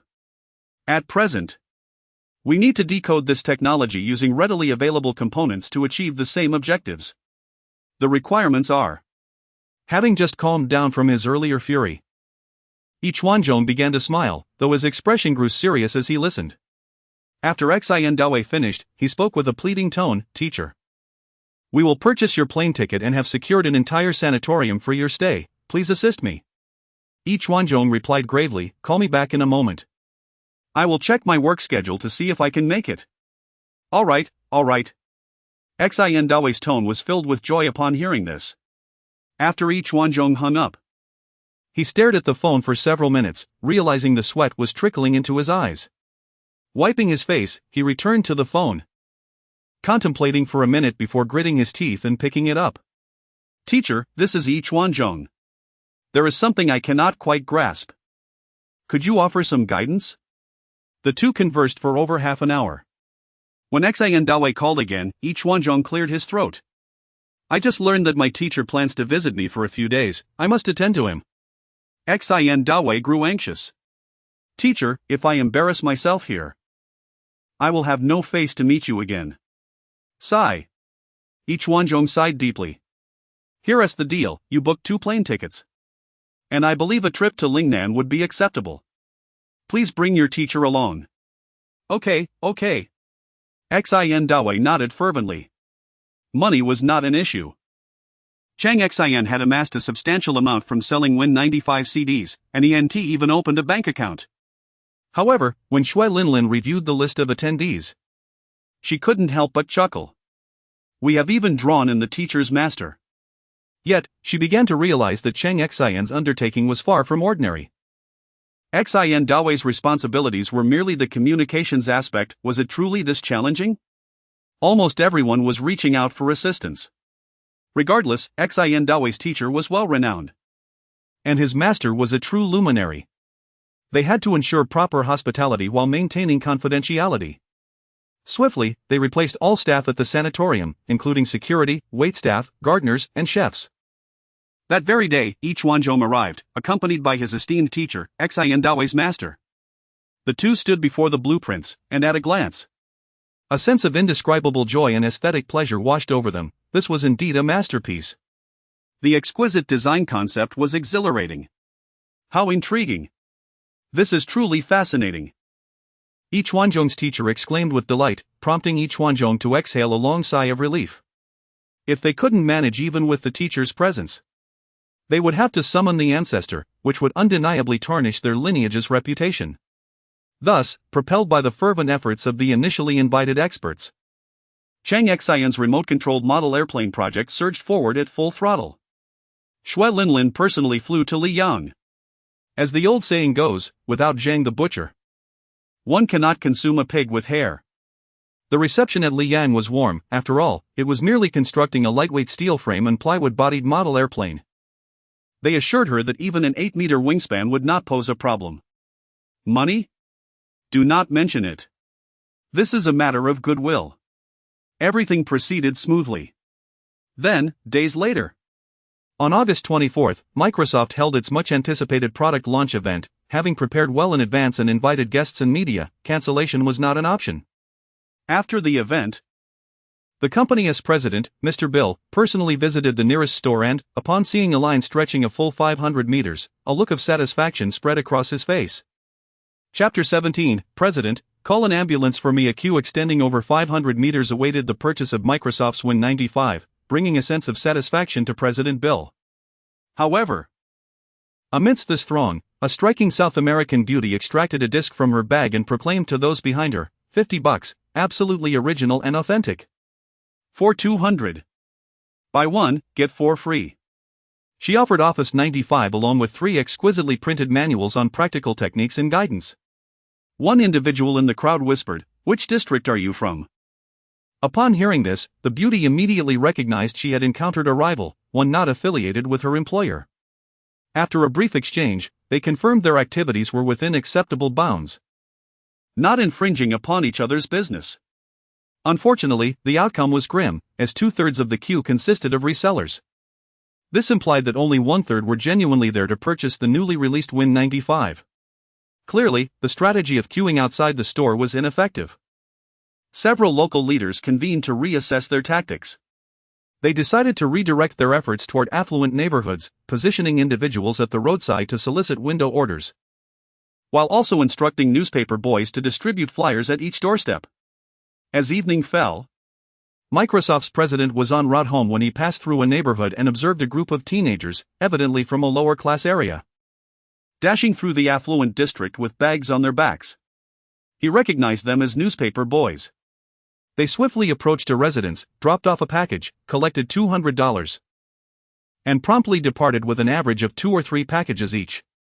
It wasn't until he was nearly out of the affluent area that one boy stumbled, causing a package to spill onto the ground. 2 discs and 3 books tumbled out. The covers of the discs were stunning, his pride and joy, Win 95. Bill instructed his driver. "Purchase that." "Yes, sir," the driver replied, exiting the vehicle with $200. However, the boy repackaged the bundle and fled before the driver could complete the transaction, leaving Bill somewhat flustered. Upon returning to the car, the driver explained, "They said this is reserved for a customer, and they are very trustworthy, so they wouldn't sell it to me, even for more money." Foolishness, Bill signaled for the driver to pursue the boy, offering an additional $1,000. Indeed. After upping the offer to $1,200, the driver succeeded in acquiring the package. Bill commanded, "Accelerate, I must return home immediately." Hours later, fervently testing at his computer, Bill picked up the phone. "Max, do you know? I am using a pirated system, and this disk has anti-piracy and anti-copying features. The manuals and techniques that came with it are exquisitely printed. The content is simply superb, enabling someone entirely unfamiliar with computers to navigate them effortlessly. Do you realize? This book, printed on high-quality colored paper, could easily fetch over $50 at a bookstore, with an $80 price tag being unsurprising. Max, locate this team. I am willing to offer $1 million annual salary to employ them. On the other end of the line, I will arrange for someone to handle this matter promptly." Bill doubted that a single person could accomplish this. It seemed evident that a considerable team, led by several exceptional talents, was involved. Just 5 minutes after hanging up, the phone rang again. "President, we have received feedback from BM Company. Customers are refusing to purchase BM computers pre-installed with Win 95. Even after a price reduction to match the cost of those with DOS. Additionally, there are returns from customers claiming our Win 95 is pirated due to bugs." Upon hearing this, Bill sprang to his feet. "Please elaborate on what has transpired." "President, the first bug discovered by customers is in the calculator. When inputting 4, taking the square root, and then subtracting 2, the result is not 0, but rather a varying floating point number. I have already notified the lab. The pirated version does not exhibit this bug." "Is that all?" "There is something more severe. Users of BM brand computers with pre-installed Win 95 have reported their accounts being compromised within minutes of logging in. Moreover, those using our Win 95 are being easily infiltrated." No, this cannot be true." "Regrettably, President, we believe our system has a significant vulnerability, although we cannot identify its nature. However, it is being exploited to continuously attack users of our legitimate system, leading to perceptions that our system is the pirated one. To be precise, rumors are circulating that our company has stolen research from a smaller firm and hastily released it. This rumor is gaining traction among many." Upon hearing this, Bill felt a wave of dizziness wash over him. He extended his hand to steady himself against the table, paused to collect his thoughts, opened a drawer, and retrieved a bottle, downing several pills. This was no longer merely alarming, it was terrifying, akin to a hellish nightmare. While rampant piracy might not severely impact the company, the rumors alleging that the company had appropriated unreleased research from a smaller firm and repackaged it as its own could inflict catastrophic damage to the company's reputation. This was profoundly disturbing. Struggling to maintain his composure, Bill summoned his butler and instructed him to call for a doctor. His distress was compounded by the fact that others were suffering even more. A group of senior agents had just received intelligence. "Sir, MI6 has dispatched personnel to Hong Kong to procure 800,000 copies of Win 95. Our informant within MI6 has indicated that they uncovered a significant secret. Microsoft's Win95 possesses a critical vulnerability that can be exploited during remote printing, allowing a hidden built-in toolkit to be installed on computers, affecting all connected systems. The most alarming aspect of this vulnerability is that when we attempt to print something online, malicious actors could intercept our printed documents. One individual seated at the head of the table interjected, "Proceed with the order." The reporting agent appeared confused. The individual continued, "MI6 knows what we know. But that does not imply everyone else is aware. We could also exploit this vulnerability, utilizing the Dragon Country's Huqiangbei version of Win95 to obtain many documents that are otherwise difficult to access." The reporting agent shook his head. Retrieving a thick manual on operational techniques and turning to the relevant page, which included patches and preventive measures against the printer vulnerabilities. It should be noted that Cheng Xin was unaware of these issues, as he was not a specialist in the field. Chapter 18, A Ragtag Ensemble in the Manuals and Technical Documentation. There exists an introduction to vulnerabilities and patches. Cheng Xin paid little attention, as this book was merely a version he downloaded from the internet in his own world. This particular vulnerability had persisted for at least 20 years, once discovered. A solution naturally followed. The version of Win95 that Cheng Xin procured from his timeline cannot be deemed flawless, yet many vulnerabilities had been substantially rectified. Now, let us turn to Huqiangbay's side. The office previously rented by Cheng Xin is now under the management of Huqiangbei. The same group of individuals who originally gathered in the elementary school classroom at night have remained. They cleared the tables aside, and a massive banner was hung from the wall near the ceiling, inscribed with, "A Symposium on the Importance of Intellectual Property Protection." Huqiangbei stood before a blackboard, recounting a tale from 1992, when two brilliant inventors created the VCD.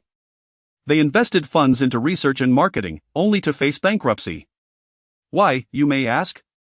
A hand was raised from the audience. Because their intellectual property was not protected, competitors dissected the VCD to replicate it, and soon, many companies in our Dragon Country followed suit, showing a complete disregard for the hard work and investment of the inventors. The crowd erupted in applause. Now, we shall discuss how we can enhance CD burning technology and reduce costs, aiming to produce our own CDs. From the big shots, we will pay the master disk fee. Our principle is this: we will only allow ourselves to replicate foreign companies' work, while forbidding them from copying ours. Internally, anyone who dares to plagiarize will face consequences. Though we are currently weak, a day will come when we shall become formidable and make them pay. The applause was thunderous. In a corner, Jai Xintong, who had nowhere else to go, was tasked with taking minutes for the meeting. She never anticipated that a group of vendors, reliant on selling pirated CDs, would spontaneously organize to establish an intellectual property protection association for the Dragon Country. This world is truly wondrous and mad. At this moment, their group was expanding. Many newcomers joined, including private factory owners from electronics firms, a wealthy wholesaler from Huqiangbei with a small stall, and numerous university students along with the technical personnel they had hired.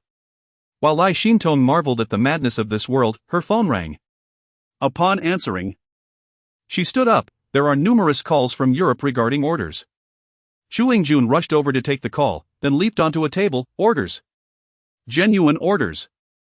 Everyone, mobilize. Our goal is to burn at least 10 million CDs by the end of the year. Get moving. The crowd dispersed rapidly, leaving the office nearly empty, save for two girls stationed at the entrance. Wait, Jai Xintong thought, what about the company's organizational structure? What about the management system? Each person is operating independently, with no unified command or coordination. Do you understand business? Do you comprehend company management, finance, cost accounting, human resources management? This approach will surely lead to ruin. Yet, she dismissed it, pondering, what does it matter to me? Uncertain about her own path, Jai Xintong observed as the market began to buzz with individuals studying CD costs, improving burning technology, adjusting machinery, and even some skilled individuals designing new CD burners. At Huqiangbei, after enduring numerous trials, only those with genuine business acumen and technical expertise had survived, while many opportunists had been swept away by the tide. A lucrative industry had attracted at least a quarter of the stall owners, factory owners, and wholesalers. However, the actual output still depended on Cheng Xian's side. Presently, transitioning from research and improvement to actual production required time. Utilizing outdated technology would render costs prohibitively high and profits elusive. Days passed in a whirlwind of joy, busyness, and excitement. One day, Meng Meng returned home from school, struggling to adapt from the Guangzhong dialect to the Lingnan dialect, lamenting her plight. "Brother." Cheng Xian replied simply while seated on the sofa, adding, "There's herbal tea in the fridge and snacks on the table. Have some before starting your homework. Dinner may be late today, things are quite hectic." Meng Meng settled beside Cheng Xian. Meanwhile, the television broadcasted news from Hong Kong, discussing Win 95. Predictions indicated that within a week of its release, approximately 1.7 million units would be sold, with Microsoft accounting for about 85,000 of those sales. Microsoft had cancelled the Office 95 launch originally scheduled for August 30th, and industry experts had remarked that the Huqiangbei version was even more refined. Microsoft's stock price had plummeted. Yet the failure of Win 95 alone was insufficient to topple this software giant.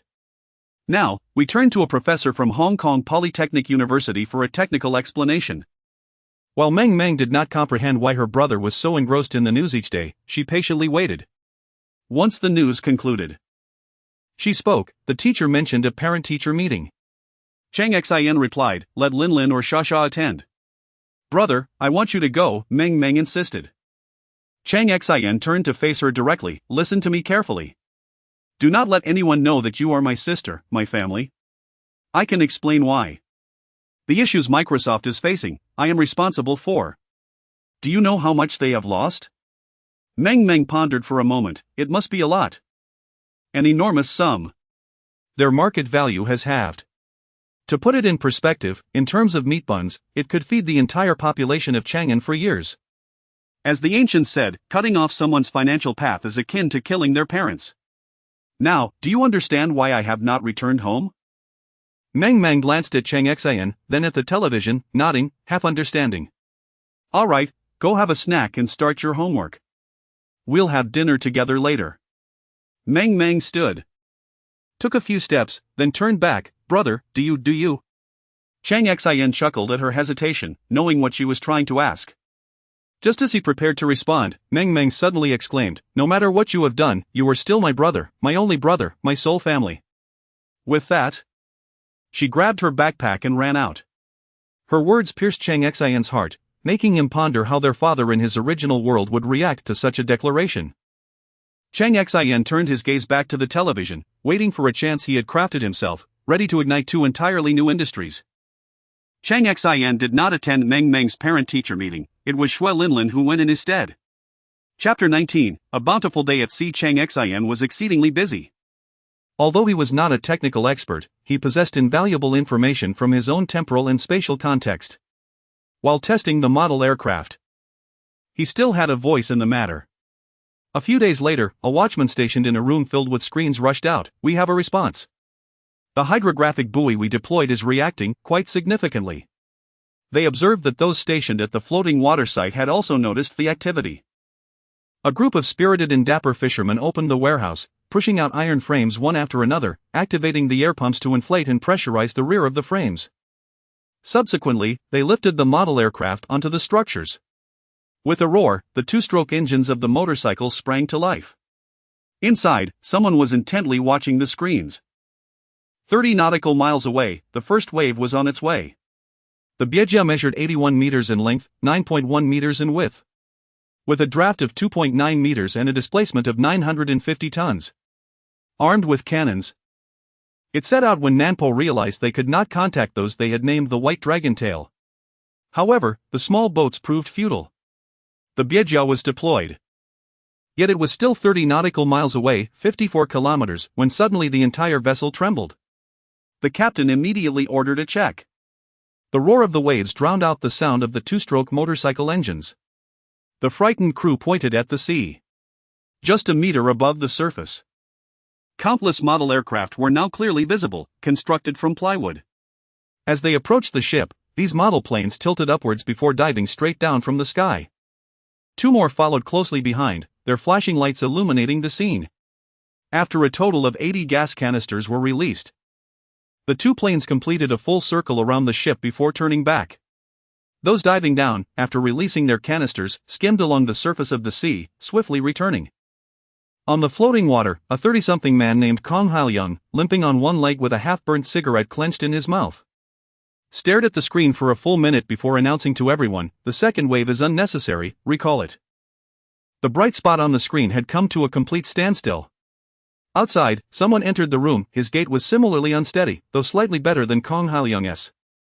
It was Zhang Haiyang, who inquired, "Is it done?" Kong Haoyang nodded. "It's not moving, sinking that thing is impossible. But as long as more than half of the gas canisters hit, it's practically incapacitated." Zhang Haiyang handed him a bottle of water. "How's your leg? I've noticed you've been limping more these past few days." "I'm exhausted." Both of their leg injuries stemmed from the same incident. Years ago, while guarding the reef, they built a thatched hut, which was soon ravaged by the sea winds. They replaced it with a tin structure, but under the sun, it turned into an oven. During high tide, the seawater would wash over the rocks, causing problems for many reef guards, with Kong Haoyang suffering the worst. In their quest to protect the reef, they had considered countless methods, but giving up was never an option. That day, someone tossed a package into the television station in Shenzhen. By evening, the news broke. Photos flashed across the screen, 3 boats engulfed in flames. 2 smaller vessels were either capsized or severely tilted, while the larger ship, though made of iron, had its upper structure destroyed by fire. This was breaking news. Shang Jiang had been pursuing the maritime bandit Wang Baozai for 13 years, the self-proclaimed strongest man of the sea, the pirate king who arrogantly challenged justice. This deranged outlaw once again sent shockwaves through the ocean with his madness. In Shenzhen, at the Mangrove Rehabilitation Center, Cheng Xin sat on the sofa watching the news, then picked up the phone. "Ingjun, post a few sets of blueprints on the market. We will only sell the mainboards in courtships. This time it's a marine navigation device, available in 100-meter and 8-meter precision. Those who purchase the machine can use it for free. The other is an automatic pesticide sprayer for agriculture. Similarly, we will only sell the core components. They can assemble the rest themselves." On the other end of the line, Zhu Yingjun responded, "Boss, I'll come over immediately." After hanging up, Cheng Xin turned to Shui Linlin and said, "Prepare to welcome clients, super big clients. Speed is of the essence. When it comes to core interests, the pace must be the fastest." Before the significant client arrived, Osar contacted Cheng Xin for a meeting. This time, it was by the river, at a tea stall. The difference was that this herbal tea shop had been arranged by Shui Linlin. Osar greeted Cheng Xin, "My boss places great importance on the $8 million budget. We spoke for an hour over the phone across the ocean, and I have been reinstated. He is particularly concerned about how these wooden models, mere toys, can achieve such precise hits. According to our investigations in Nanpo, the hit rate exceeds 90% over 80 sorties." Cheng Xin, chewing on a cigar, inquired, "Is that senior agent your friend or merely an acquaintance?" "He is an adversary, part of my boss's rival faction." Cheng Xin poured Osar a cup of tea and explained, "The story goes that he lost an emergency satellite communicator due to his own blunder. And now he bears the brunt of it. In 3 days, there will be marine navigation devices everywhere. GPS is free, as it is technically a unidirectional receiver, making it impossible for signals to be intercepted from above. The profit comes from the patent on the receiver and monopolized sales." A glint of ruthlessness crossed Osar's face. "I hope he disappears, only then will no one report conflicting information." Cheng Xin shook his head. "I am a legitimate businessman, selling agricultural and marine small devices. My only preference is that regardless of who comes, as long as they pay, the goods are theirs." Osar retorted, "No. You cannot proceed like this. Without my assistance and my boss's influence, you will not gain access to the Honghai factory." Cheng Xin said nothing, merely gazing into the distance. Osar continued, "That emergency satellite communicator was originally his. How could I possibly misplace mine? I secretly swapped it with his. And now my communicator is in his possession." Cheng Xin asked, "Do you remember the snakeskin bag?" "What snakeskin bag?" "The one that restricted your exit." "Damn." Osar cursed. That snakeskin bag was the source of his grievances. Cheng Xin's words, "Only those who wronged you know how wronged you truly are," resonated profoundly. Cheng Xin stated, "Tomorrow, I will provide you with a videotape. You just need to arrange for a reliable person to deliver it to Shangjiang and hand it over to your office." Osar, intrigued, asked, "What's on the tape?" Chapter 20, The Basics of Historical Dramas. Osar was intrigued by the kind of tape Cheng Xin would present to him. Sipping his tea, Cheng Xin spoke slowly. "A pitiful girl is imploring you to fulfill your promise of providing her with a residence permit and ensuring her personal safety. The senior agent intends to eliminate her, reasoning that she knows too much. Next, you should be able to describe his characteristics." Osar replied, "You mean that fool recruited Allison?" Naturally, a fool is a fool, so some secrets were uncovered by Allison. When she sensed her life was in danger, she fled and concealed herself. Therefore, the satellite communicator was not lost but was voluntarily produced by him. Cheng Xin nodded, clearly impressed by Osar's intellect. Osar continued, "In Long Country, if she is captured, she will spend her life in a cell. She can only seek my help." At this moment, I finally grasped the meaning of that saying, "Those who wrong you understand your plight best." After this, all that remains is to weave a tale. Cheng Xin gently applauded. "Indeed, it is that captivating." Osar inquired, "What about his motives?" Cheng Xin placed a hand on Osar's shoulder. "Remember this, secrets are grand and alluring, but main is one's own. Which of these senior agents can withstand scrutiny?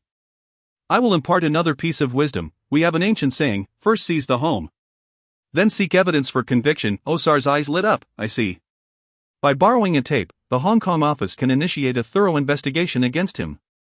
None of these fellows have clean hands, and whatever I say next, he will have no grounds for rebuttal." Cheng Xin shook his head. Osar asked, "Is my reasoning flawed?" Cheng Xin replied, "He will not reach Hong Kong, or rather, he may arrive, but he will not survive the night." Osar was bewildered. Cheng Xin reassured him. "Trust my method, just observe." "Very well, I believe you. Additionally, I require the utmost attention from the boss. After seizing that factory, you must guarantee my share, as I also need to remit a portion to the boss." "Certainly," Cheng Xin affirmed. Osar departed. Xiong Shasha, seated beside Cheng Xin, remarked, "You truly are a delightful little creature," aiding him while leading Osar down a path of despair. Cheng Xin replied, "No. I am a ghostly emissary under the throne of Yama. Promise me one thing, if anything happens to me, please look after my sister. I will leave a sum for you." Xiong Shasha questioned, "Why are you so certain that the senior agent cannot return alive?" Cheng Xin stated, "Watch more dramas.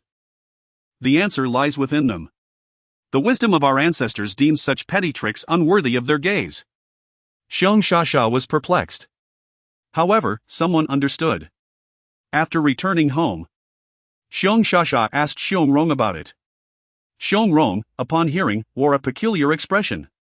"Uncle, is it true? Will it develop as he predicts?" Xiong Rong shook his head. Seeing this, Xiong Shasha felt a small sense of pride. "I told you, he cannot be that remarkable." Xiong Rong clarified, "This is not mere speculation. It is the only way this matter can unfold." However, he is not entirely mistaken. Throughout our long country's 7,000 years of history, such occurrences are hardly profound in the realm of political intrigue. Each craft has its specialization. What you study does not encompass this. In a few years, with more experience, you will naturally understand. Xiong Shasha inquired, "Is it that formidable?" Xiong Rong replied, "As I said, this is merely a commonplace and rudimentary tactic. The grand allure operates in a straightforward and blunt manner. They cannot handle complexities." As for the tape, Cheng Xin had indeed been ruthless, capturing numerous mice, causing Zhai Xintong to flee in panic before locking her in a small darkroom, surrounded by countless cockroaches, mice, and snakes. When Zhai Xintong escaped from the mice, she found herself in utter disarray. Now, amidst overwhelming fear, she had to recite her lines perfectly, striving to succeed in one take. Otherwise, Cheng Xin had more means at his disposal. Trembling, terrified, and helpless, it was utterly perfect. Cheng Xin gazed at the tape, filled with immense satisfaction. Shai Xintong gritted her teeth in resentment, harboring thoughts of vengeance against Cheng Xin. Yet, she was utterly powerless if Cheng Xin reported her. Her role working for the senior agent would confine her to a lifetime of operating a sewing machine.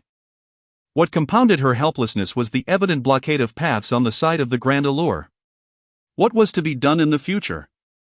Shai Xintong once again sat in a corner and began to weep.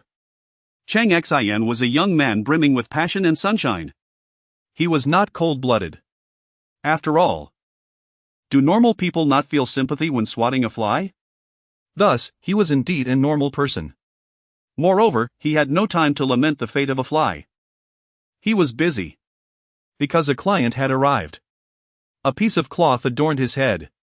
It was not just one person, but two groups. The other group wore a red and white checkered cloth atop their heads. I am Gulu. Dopa's such a lengthy name. Cheng Xin noted only the two characters, Gulu. Very well, Gulu. The superior of the major client had arrived, bringing gifts, 2 baskets of premium dates. We are exceedingly satisfied with your first batch of goods. There are no traces of Win 95, and they embody the elegance of our beautiful Persia. Now, we require 100,000 gas canisters, along with 1,500 model airplanes, and at least 10,000 fishing boat navigation devices. Alternatively, we can consider a direct technology transfer and will pay a corresponding price. What we seek are products that offer greater versatility.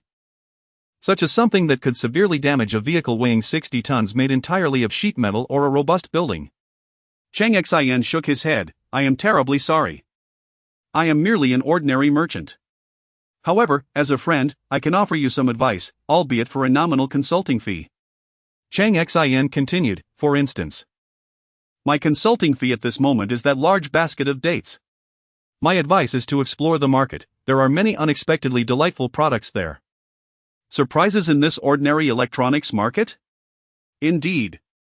Gulu's expression was peculiar, yet he respected Cheng Xin's attitude, thanking him before taking his leave. Shui Linlin did not comprehend. Why not just tell him directly? What could the issue be? Cheng Xin's expression was grave. I have wandered for many years. And now I finally have a place to settle, along with a sister. It is best to steer clear of dangerous matters. The thought of a 60-ton sheet metal vehicle is simply perilous. Shui Linlin was speechless. This was pure nonsense. Cheng Xin surely harbored unspoken intentions. The only certainty was his desire to become a legitimate businessman. It would not be long before he found a way to exonerate himself and the small vendors from the piracy of discs. Chapter 21, Digital Firefighting Equipment. The sun shone brightly as Guru arrived at the Huqiangbei market, filled with skepticism and confusion. At the entrance of the market, many individuals were testing new devices. Intrigued, Guru approached to observe. A peculiar ladder caught his eye, upon which a model airplane rested, featuring triangular wings atop a round, bulbous body. He inquired, "What is this?" The representative explained, "We specialize in emergency firefighting communication equipment and emergency event management." The name of the company was remarkably long, comprising a full 80 characters detailing their business scope. This apparatus could relay fire alerts to the fire brigade within half a second, initiating emergency communication amidst various complex interferences. Curiosity piqued, Guru pressed further. "What does that peculiar model airplane do?" The representative elaborated, "It is quite useful, in the event of a fire in a high-rise building. It can carry up to 20 kilograms of dry ice, flying from a considerable distance. It then utilizes air pressure to launch the dry ice towards the building. If the fire is particularly severe, we recommend minimizing the fuel and maximizing the dry ice, resulting in a direct collision." Guru, having studied abroad in Longwa, was familiar with the expression adding fuel to the fire. Are you suggesting to exacerbate the flames? This company must have a few screws loose, he thought. Losing interest in the demonstration. Just before departing, he queried, "You mentioned long distances, how far exactly?" The response was concise, "Not far, our standard model reaches 1,000 kilometers. While we are currently researching a second-generation, enhanced version with a theoretical range of 2,500 kilometers. However, if too much dry ice is loaded, the range will be reduced by 30%, and unfortunately, it cannot return." 1,000 kilometers? 2,500 kilometers? Guru halted in disbelief. How do you control such a distance? The representative explained, through inertia and additional control systems. Nearby, several shops offered navigation devices for fishing boats. Categorized into standard and super versions, with ordinary models having a 100-meter error margin and super versions within 10 meters. Guru hurried towards the market. Before entering, he noticed a newly opened shop selling various model aircraft capable of spraying pesticides, capturing photographs, and assisting meteorological studies. Upon inquiry, he learned that the starting range was indeed 1,000 kilometers, and the entry price was a mere 10,000 yuan, customized according to client specifications. At that moment, a group of reporters approached with cameras. "Hello, we are from Shenzhen Television. There are suspicions that the model airplane used in the recent piracy incident was purchased from your store." The shop owner, with hands in pockets, retorted. "Do you need to register to sell kitchen knives? We are a legitimate company, please do not slander us. This particular model, known as the Fat Bird, is designed for pesticide spraying. Our slogan is technology transforms life, benefiting the world." Another reporter inquired, "How far can this fly?" "About 100 kilometers, the owner replied. "However, please do not remove the ballast. Nor replace the 5-liter fuel tank with a 30-liter one. While the cabin has ample space, we advise against adding advanced navigation devices sold at those other shops. Also, do not purchase remote communication modules from that store over there. So, please focus your shots here. I look better from this angle. Yes, like that. Therefore, dear viewers, if you require pesticide spraying, aerial photography, or fishing assistance, do visit our shop for our Fat Birds, Slim Birds, Blue Birds, and Gray Birds series of model airplanes. Most importantly, do not patronize old Wang's shop next door. His second-hand motorcycle series is utterly unreliable aside from flying far. It possesses no other merits." As the reporters listened, they began to disperse. The shop owner, however, seized the microphone and loudly proclaimed, "And remember, bulk purchases receive discounts." Discounts. Yes, there are discounts. Despite the reporters fleeing, the owner chased after them for several hundred meters, continuing to shout into the microphone. Adjacent to this scene, the owner of the second-hand motorcycle system model airplanes crossed his arms, watching with a cold gaze. Guru stepped into the shop merely to compare it with another series. The owner, lacking even a greeting, bluntly stated, "Do not touch unless you intend to buy. Our profit margins are slim, and we do not offer discounts." Guru appreciated this attitude, believing such establishments often offered superior products. Indeed, upon examining the relevant specifications, he found the offerings impressive. "How much for this model?" he inquired. The owner turned his back, saying, "We do not sell entire models. We provide parts for customers to assemble themselves and enjoy the process. The second-hand motorcycle series consists solely of components. With boundless imagination, countless assembly methods can emerge." With a mere glance, one of Guru's attendants promptly fetched a checkbook, swiftly writing a check for 200 sets of various parts. Guru intended to transport them back for thorough research. The prospect of limitless assembly methods promised the emergence of numerous functionalities and applications. Indeed, his judgment proved correct. The more arrogant the shop owner, the more likely they possessed top-notch goods. He began to roam the market, seeking shops that provided custom parts. There were over 80 types of navigation devices for fishing boats available. The previously impatient and haughty shop owner, upon Guru's departure, noticed a group approaching and promptly closed the shutters. Seated within, he made a call to Li Yang. "Director, send 200 sets of various parts to Shenzhen. Packaged for shipment to Persia. It seems the other party plans to purchase tens of thousands of sets for self-assembly. Keep it low-key, no need for fanfare. Just count the money quietly. I see the team from Chengdu Flying is also here, they are likely in the Fat Bird's shop. Those rascals. We must ensure they do not discover our small store." Understood. Within 2 minutes, the shop owner affixed a note to the door reading, "The owner is in high spirits."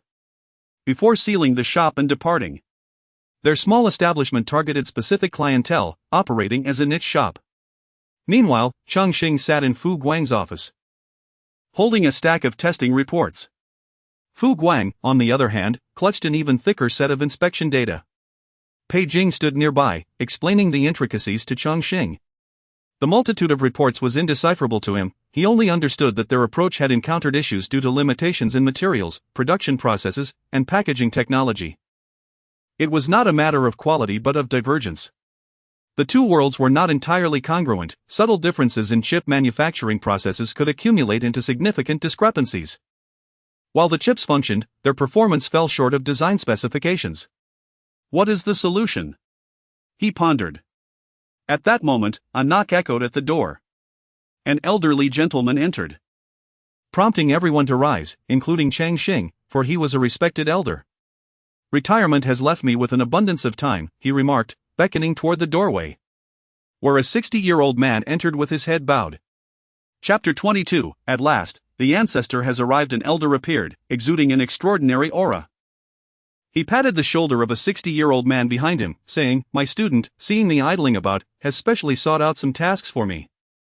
Cheng Xin recognized the 60-year-old man, Cheng Outyan, a technician from the Third World Institute.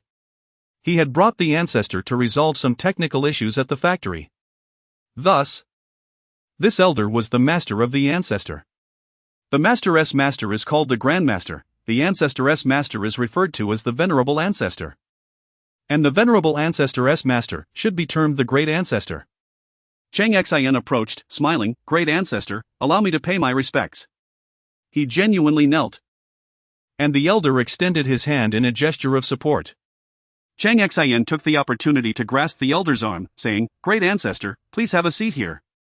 The elder was named Huangluan, specializing in semiconductors with a strong background in solid-state physics. His student, Zhang Outyan, the ancestor summoned to the factory, focused on nonlinear optical research in crystals. Once seated, Huangluan promptly received a plethora of data presented by Fu Guang. The room fell silent, save for the rustling of papers. An hour passed in this manner. After reviewing the original designs, Huangluan chuckled. "Have you not considered integrating your strengths to complete these chips? This design is indeed remarkable, yet we must immerse ourselves in understanding it thoroughly. Then redesign it according to our material and process advantages."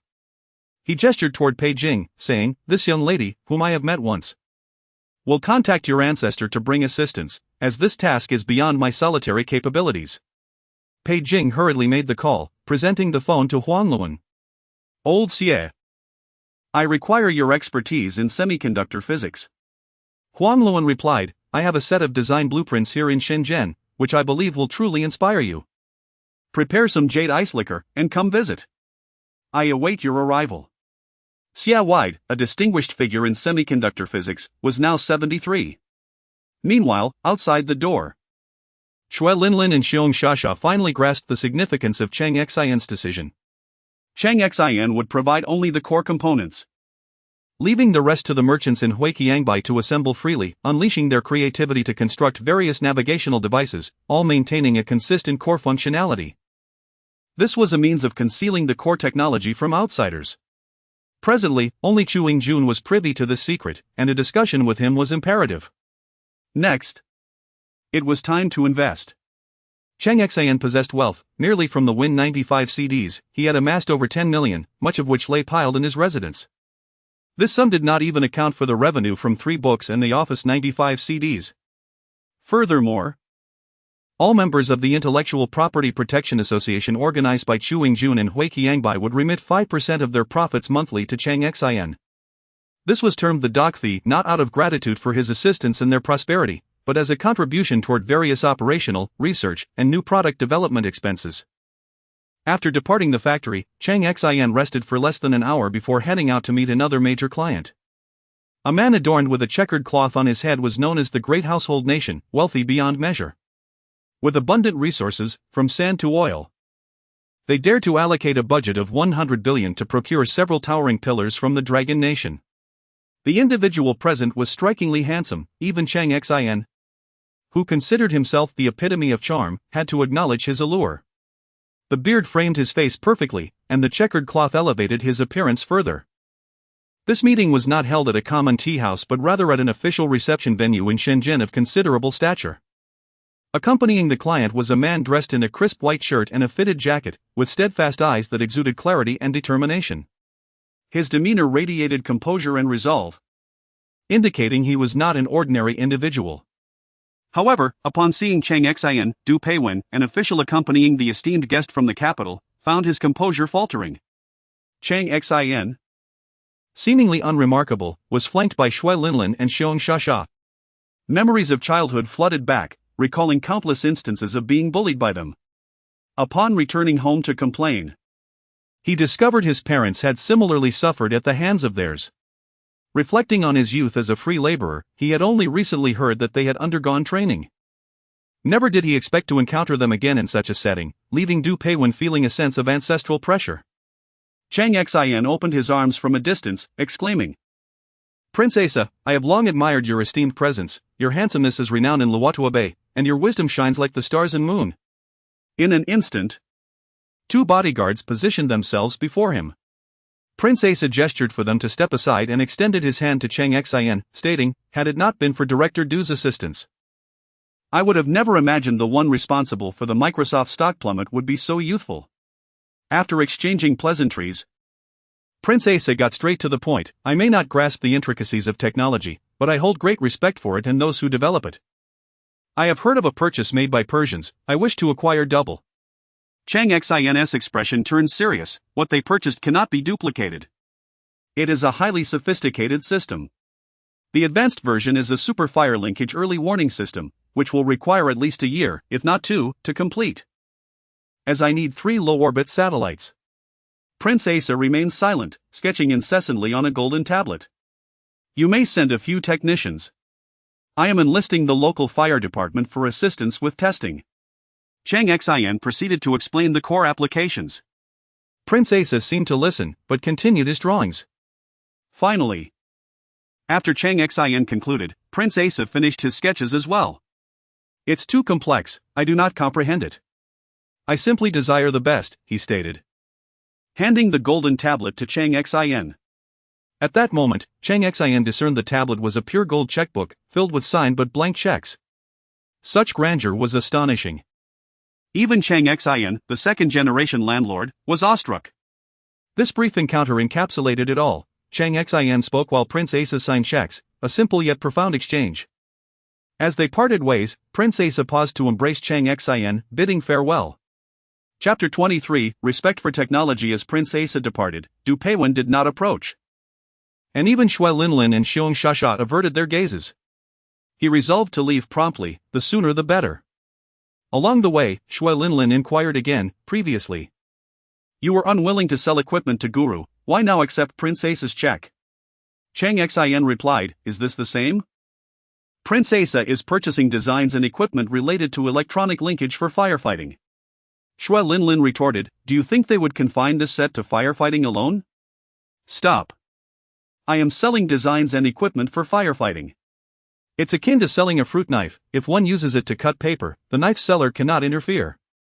Yet, if you explicitly state your intention to commit a crime when purchasing the knife, do you think the seller would still proceed with the sale? That's flawed reasoning." Nonetheless, Shui Linlin found herself unable to counter this argument. Upon returning to the sanatorium, a minor traffic obstruction was evident. Stepping out of the vehicle, Cheng Xin spotted a familiar face. "Captain Huang, what brings you here?" Cheng Xin greeted him warmly. "Huang Chunsheng side, a homicide case. What happened?" Cheng Xin inquired. "The director of the 9th Maintenance and Repair Plant under the Lingnan Meteorological Bureau ran off with his sister-in-law. His wife, the plant's accountant, set fire to the accounting room, destroying the ledgers, and then hanged herself. We've only just managed to control the fire." Cheng Xin offered Huang Chunsheng a cigarette, his expression contemplative. Huang Chunsheng asked, "What did you see or hear at the sanatorium across the road?" Cheng Xin raised his head, seriously replying, "Such a melodrama. Shouldn't we find a screenwriter to pen a script for a TV drama?" Huang Chunsheng retorted, "Get lost, you rascal." Cheng Xin laughed heartily and returned to rest.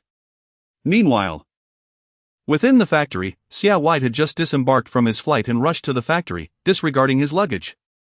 Here lay two sets of artifacts, one disassembled, the other intact. Cheng Xin had indeed exerted considerable effort to procure these antique items, which featured chip technology ranging from 2 micrometers to 1 micrometer, as well as traditional integrated circuit packaging.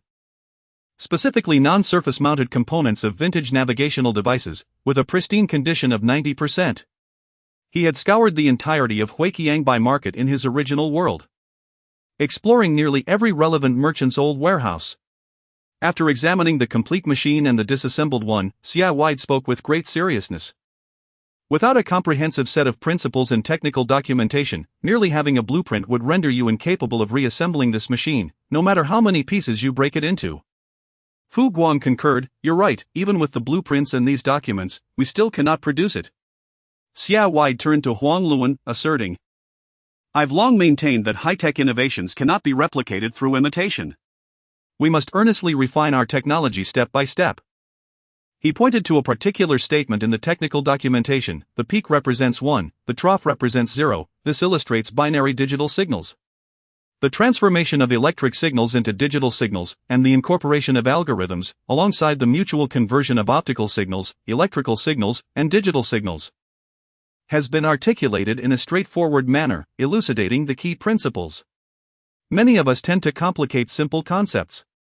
Science is about simplifying complexity, ultimately rendering it practical. After reprimanding his apprentices, Xia Wide continued, "Listen, we must systematically reinterpret this set of technology. It must first become our knowledge before evolving into a practical product. This may require more time, as the path between 2 points is not always the straightest or quickest." Xia Wide's assertions were entirely accurate. In truth, even if Cheng Xin were to acquire a second-hand photolithography machine with a resolution of several nanometers, it would still be rendered as scrap metal. This world lacks the accompanying equipment, processes, and materials. Chips require dozens of gases, with purity standards that are exceedingly stringent. As night fell, Cheng Xin was preparing to retire for the evening when Xue Linlin arrived. Cheng Xin immediately donned a look of alarm, retreating slightly and shielding himself with his hands. You, please don't do anything reckless." Xue Linlin maintained a serious expression. "There is a guest." Cheng Xin quickly regained composure. "A guest? At this hour?" Xue Linlin nodded. "They claim to be an old acquaintance of yours and have important matters to discuss." Upon hearing this, Cheng Xin hastily put on his clothing. "An old acquaintance? I have no recollection." When he met the visitor, Cheng Xin sighed with relief. Indeed, he recognized them, although their name eluded him. The three stood beside a motorcycle, and the visitor, tall and slender with squinting eyes, introduced themselves. "I am Xiong Rong, Huang Chuanqing's superior here, though my primary role is in the capital."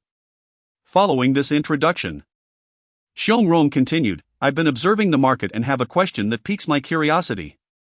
Cheng Xin invited him to proceed. Xiong Rong asked, "In 1992, VCD technology was invented and promoted by a company in our nation. They encountered issues with intellectual property, ultimately being pressured out by a Japanese company, while many emerging domestic factories imitated their work, leading to their downfall. Now, with Win95, the current discourse labels it as the Microsoft version versus the HQ version, the latter being an abbreviation for Huaxiang. The HQ version has completely overshadowed the Microsoft version. The question arises, will Microsoft be crushed?" Cheng Xin pondered the question seriously, recalling the relevant information from his original timeline, and synthesizing his insights. "My perspective is as follows: if Microsoft endures this phase, they will emerge even stronger, within 3 years at most." Xiong Rong inquired about his reasoning. Cheng Xin elaborated, "Aside from the associated regulations and restrictions, from a commercial standpoint, I refer to this as a market education strategy. They are a unicorn-level entity, possessing unique source code and architecture, developing an unparalleled PC system platform for domestic and entertainment use. They are cultivating user habits. Transitioning to a different operating system in the future will render users disoriented, necessitating relearning. Moreover, intellectual property represents a nation's dignity, while it may be disregarded in the short term for various reasons. With the progression of time and the elevation of income levels, respect for intellectual property will inevitably deepen." Xiong Rong then asked, "What is your view on the WTO?" Cheng Xin responded, "May I express my thoughts in my own way?" Xiong Rong replied, "Of course." Cheng Xin raised his right hand, extending a single finger. Xiong Rong did not pursue the matter further, instead retrieving a small notebook from his pocket and placing it on the coffee table. "My work ID." Cheng Xin hesitated to reach for it, recognizing that in his world, this ID existed only within the realms of the internet and legend, Dragon Group. Chapter 24, Cheng Xin, I want to be the factory director. Cheng Xin gazed at the cover for a few seconds before standing up, his posture straightened. After all, as a new university student, he had undergone military training. Although his stance was not entirely perfect, he made an effort to stand tall. Xiong Rong rose and gave Cheng Xin a firm pat on the shoulder, instructing him to sit down. Only then did Cheng Xin take his seat again. Xiong Rong continued. Initially, you placed the mother disk and a bag of money before me. Now, I shamelessly come to ask you for everything you can provide regarding GPS information, data. Even if it is erroneous or speculative, I desire all of it. The implication was clear: if it weren't for your generous nature, I wouldn't dare to approach you. Since you are so magnanimous, I will speak freely, please do not refuse. At this point, Xiong Rong lightly tapped the coffee table a few times. There was a knock at the door of the meeting room. No one entered. And Cheng Xin surmised that Xiong Rong was signaling someone outside, though he could not guess what was being communicated. Xiong Rong continued, "This is top secret. We aim to establish our own navigation system. The project commenced last year. We wish to examine any and all experiences that can be referenced. The reason for my urgency is that the United States has permitted Yamamoto Masao to visit officially, and my relations with them have reached a freezing point. After leaving here, I must immediately head to Fujian province, where live ammunition drills are taking place." An inexplicable heartache surged within him. Yes, indeed, it is the time of land to cannon to ship. The memory of this tragic and humiliating moment is but a year away. Cheng Xin replied, "I understand. For everything related to satellite navigation, I will provide all pertinent materials, including but not limited to relevant information, technical discussions, academic exchanges, conjectures, and future development hypotheses." Exactly. I will do everything within my power, he affirmed. Xiong Rong inquired, "What do you wish for?" "I will certainly fulfill your requests within my capabilities." Cheng Xin's expression transformed into one of fervor. "I want to go ashore. I want to have a formal position. I want to be the factory director." Across the street, the 9th Equipment Maintenance and Repair Factory of the Lingnan Meteorological Bureau is likely in dire straits, and I aspire to become its director. "Is that all?" Xiong Rong questioned, doubting his own ears. It is essential to note that what he brought was akin to a treasured document, a guarantee of support. In crude terms, if Cheng Xin were to step onto the street and be slapped, Huang Chunsheng would usher the entire team out, determined to unearth the culprit, even if they hid in a mouse hole. To put it in Cheng Xin's world, the national gift of porcelain received by that foreign lad seems utterly ordinary compared to the weight of this guarantee. That suffices. My only request is that we contribute to meteorological research without interruption, Cheng Xin stated. Very well, Xiong Rong agreed. This guarantee, after all, represents not just an object but a powerful statement. As Xiong Rong departed, he remarked to Xiong Shasha, "This young man has made a notable impression." This statement was sufficient. To Xiong Rong, Cheng Xin's desire to go ashore symbolized a cleansing of his previous record as a water passenger. This matter was trivial. It did not even require his direct intervention. Xiong Shasha could handle it. Next, he would become the director of a small maintenance and repair factory facing disbandment. Xiong Rong felt that Cheng Xin was exceptionally adept at navigating relationships, just as he had once placed the mother disk and initial profits before him. However, Cheng Xin was not merely pleased, he was ecstatic, brimming with excitement. The following morning, Xiong Rong began preparations for a nameplate, replacing the sign of the sanatorium with that of the Lingnan Meteorological Bureau's 9th Equipment Maintenance and Repair Factory's temporary staff dormitory. He promptly acquired funds to purchase a vehicle, an Audi from Germany, arranging for a driver clad in a white shirt, vest, and gloves. He also ordered 2 tailored suits, crisp jackets, and white shirts for himself, and styled his hair into a standard cut, parted to the side. After a day of bustling about, When Cheng Xin stepped out of the car and adjusted his collar while surveying his surroundings, he felt an exhilarating rush. Xiang Xia, standing at the entrance of the newly named temporary dormitory, gazed at him for a full minute. Impressive, a deputy director exuding the aura of a departmental chief. Remarkable. She mused.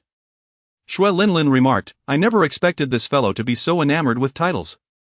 Coincidentally, Cheng Xin overheard this comment. You do not understand, the pinnacle of life is having a formal position. No, it is the ultimate destination of the universe, he whispered. Xue Linlin expressed her confusion. She had no choice in her career path, inherited from her grandfather to her father, and extended to her entire family, uncles, aunts, and so forth. She could not comprehend why Cheng Xin was so elated. Yet, Cheng Xin continued to smile, for he saw an opportunity to contribute, albeit as a minor character, to the greater cause in the coming year. Cheng Xin had indeed become the factory director. The first order of business as director was to buy out the tenure of all former factory employees, thus terminating their contracts. Who could say whether they had colluded with the previous director? The second task was to recall Kong Hailiang and Jiang Haiyang, assembling a vessel, though merely a small, dilapidated boat of a few meters. It still belonged to the Meteorological Bureau and would be utilized for collecting maritime meteorological data. The third task was to prepare to deploy buoys into the sea. Not quite. Scientifically, they are referred to as hydrological monitoring buoys.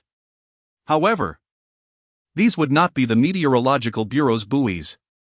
Only the shells would remain. Cheng Xin intended to return to his world to gather more information, embellishing them before casting them into the ocean. 2 days later, Kong Hailiang returned. Upon seeing Cheng Xin, he exclaimed, I risked my life for you. Cheng Xin responded with enthusiasm, What do you need? I have it all, just ask. Kong Hailiang pressed, Do you have the guts? Cheng Xin retorted. That's rich coming from you, I am also a straightforward man.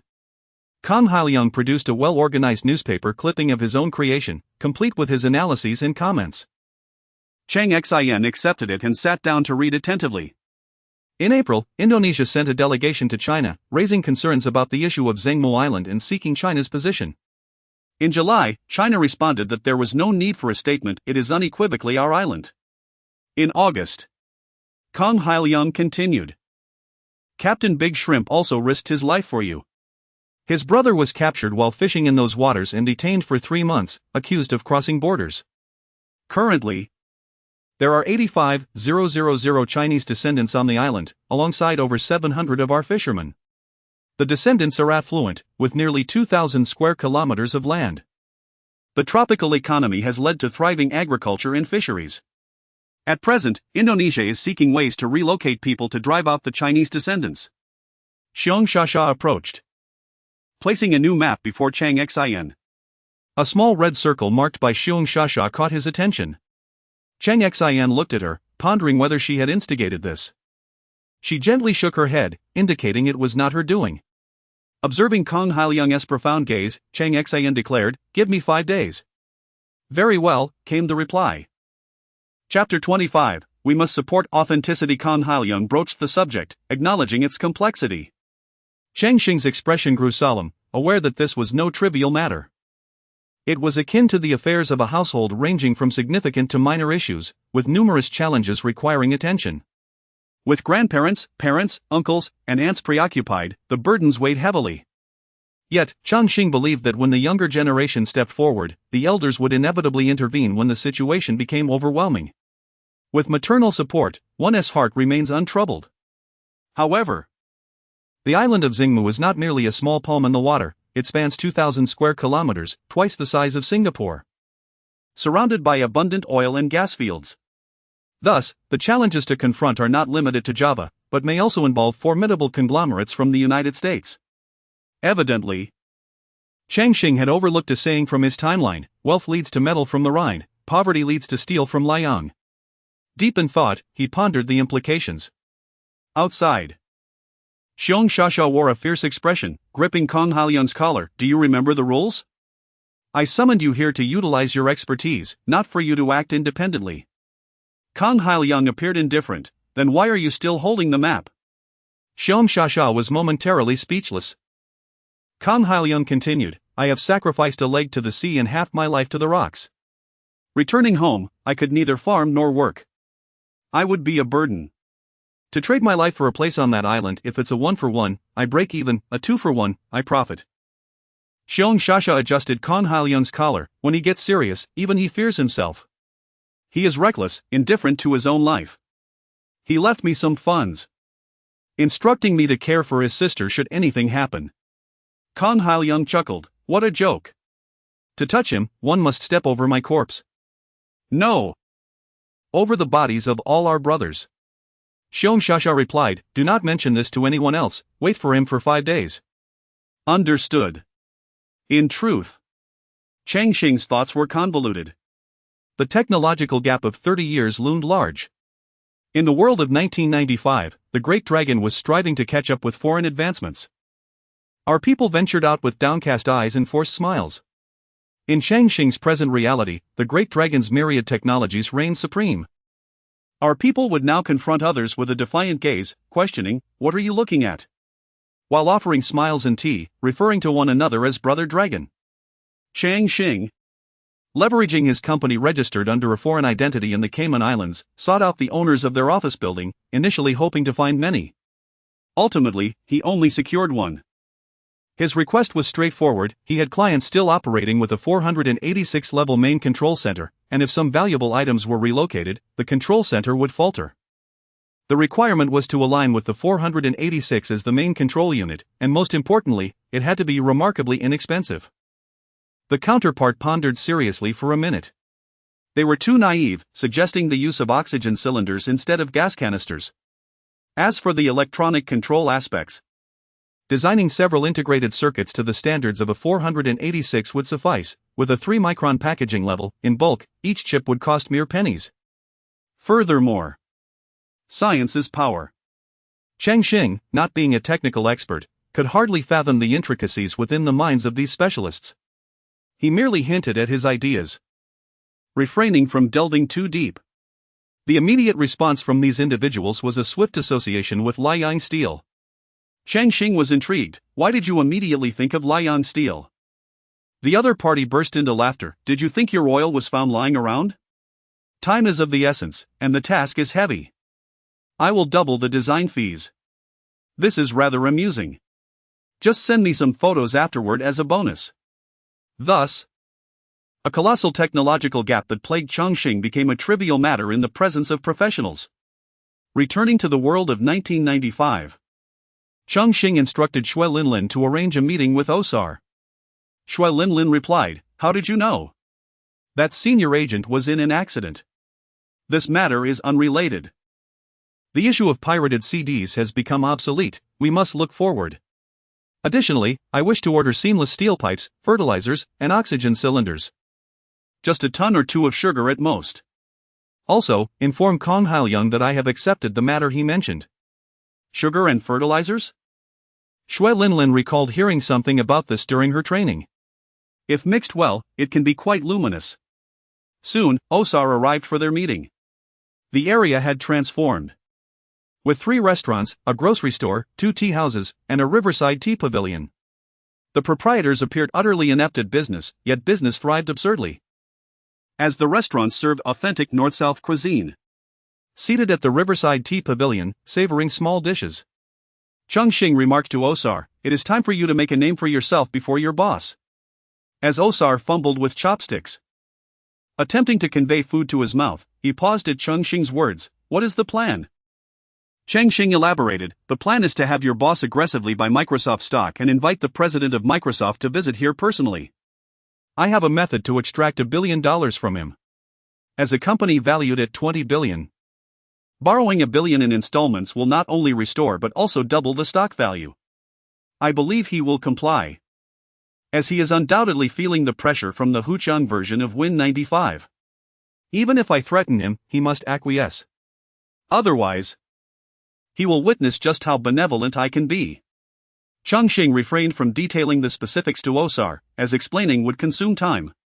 Clearly, Cheng Xin intended to conclude matters regarding the CDs. The proliferation of pirated copies tarnished the market's reputation in Huqiangbei.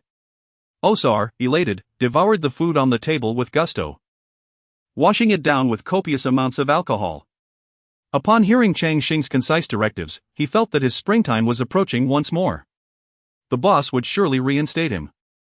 Osar had previously ascended to the status of the boss's second-in-command by adeptly navigating the boss's preferences, persuading him with just a few words. Elated, Osar departed. Cheng Xin mused. Speaking of which, this brother has quite the capacity for alcohol, nearly a pound consumed without flushing. Shui Linlin replied. He collapsed by the roadside after leaving. His darker complexion conceals any flush. Ah, that makes sense. Linlin gathered funds, awaiting Osar's response regarding the Microsoft president's willingness to visit. They planned to seize the opportunity to buy Microsoft stocks at the lowest prices possible, buying as much as they could. They would leverage their own funds to engage financial firms in the United States. Shui Linlin affirmed, understood. A day later, after receiving a resounding affirmative, Cheng Xin rented the most luxurious hall in Shenzhen, near Huqiangbei. They had even secured 18 lion dance teams, adorning the streets with banners.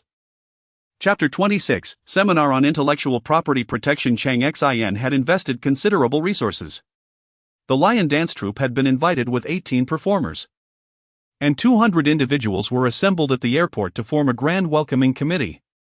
Upon hearing the news, 500 journalists from around the globe had arrived. A private jet belonging to Microsoft President Bill had just landed.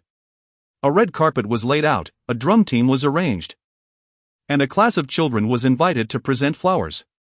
A massive banner, inscribed in both Chinese and English, proclaimed, "Welcome, President of Microsoft, to the first seminar of the Huqiang Intellectual Property Protection Association."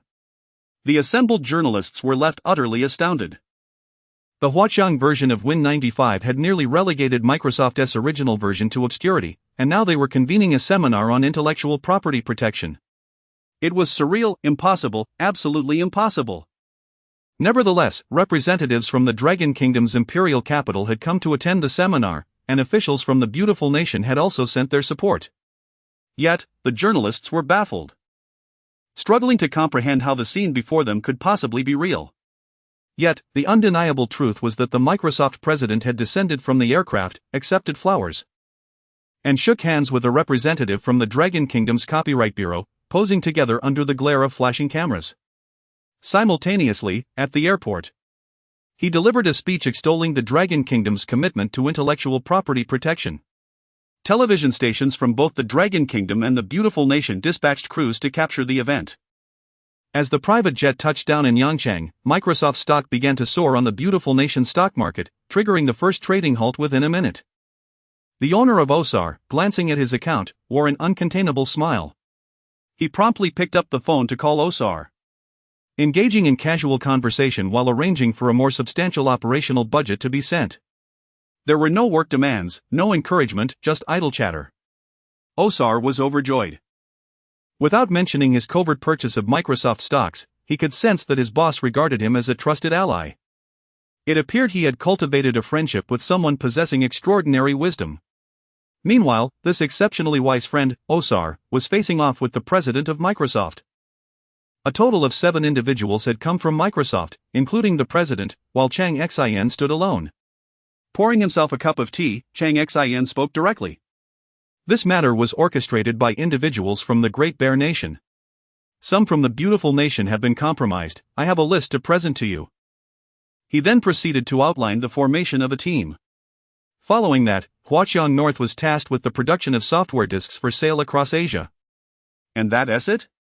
The Microsoft delegates were astonished at the simplicity of the arrangement. Shouldn't there be questions about their perspectives? Cheng Xin had made a decisive call. Mr. Bill. The president of Microsoft rose and extended his right hand. Cheng Xin reciprocated, and they shook hands. Mr. Bill stated, "The factory will be transferred to your name upon completion of the necessary procedures, along with the land for the newly built factory and all structures thereon. A contract for outsourcing from BM Company will be formally signed once the factory is under your ownership. I will also establish a foundation here to assist impoverished children in accessing education, including university scholarships. May our collaboration be fruitful. They shook hands firmly, both maintaining smiles.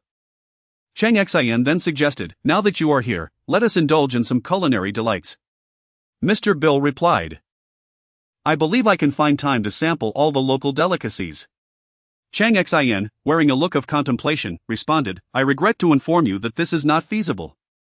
Unless you possess a stomach capable of consuming hundreds of tons of food, we have 8 major and 7 minor culinary traditions, with over 1,000 renowned dishes.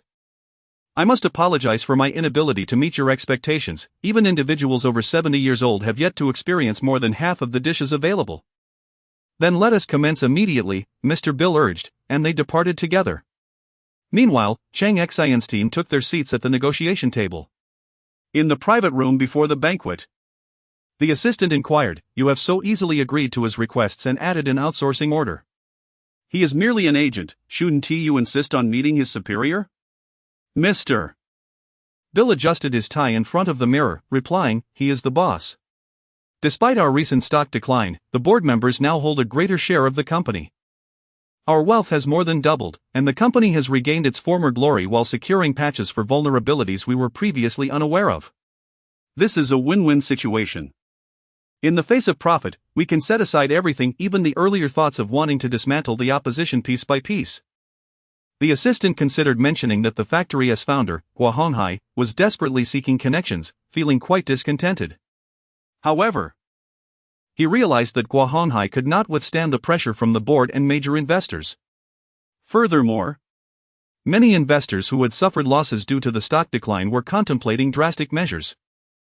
The contracts for BM Company's products and parts were something Huqiangbei had painstakingly awaited.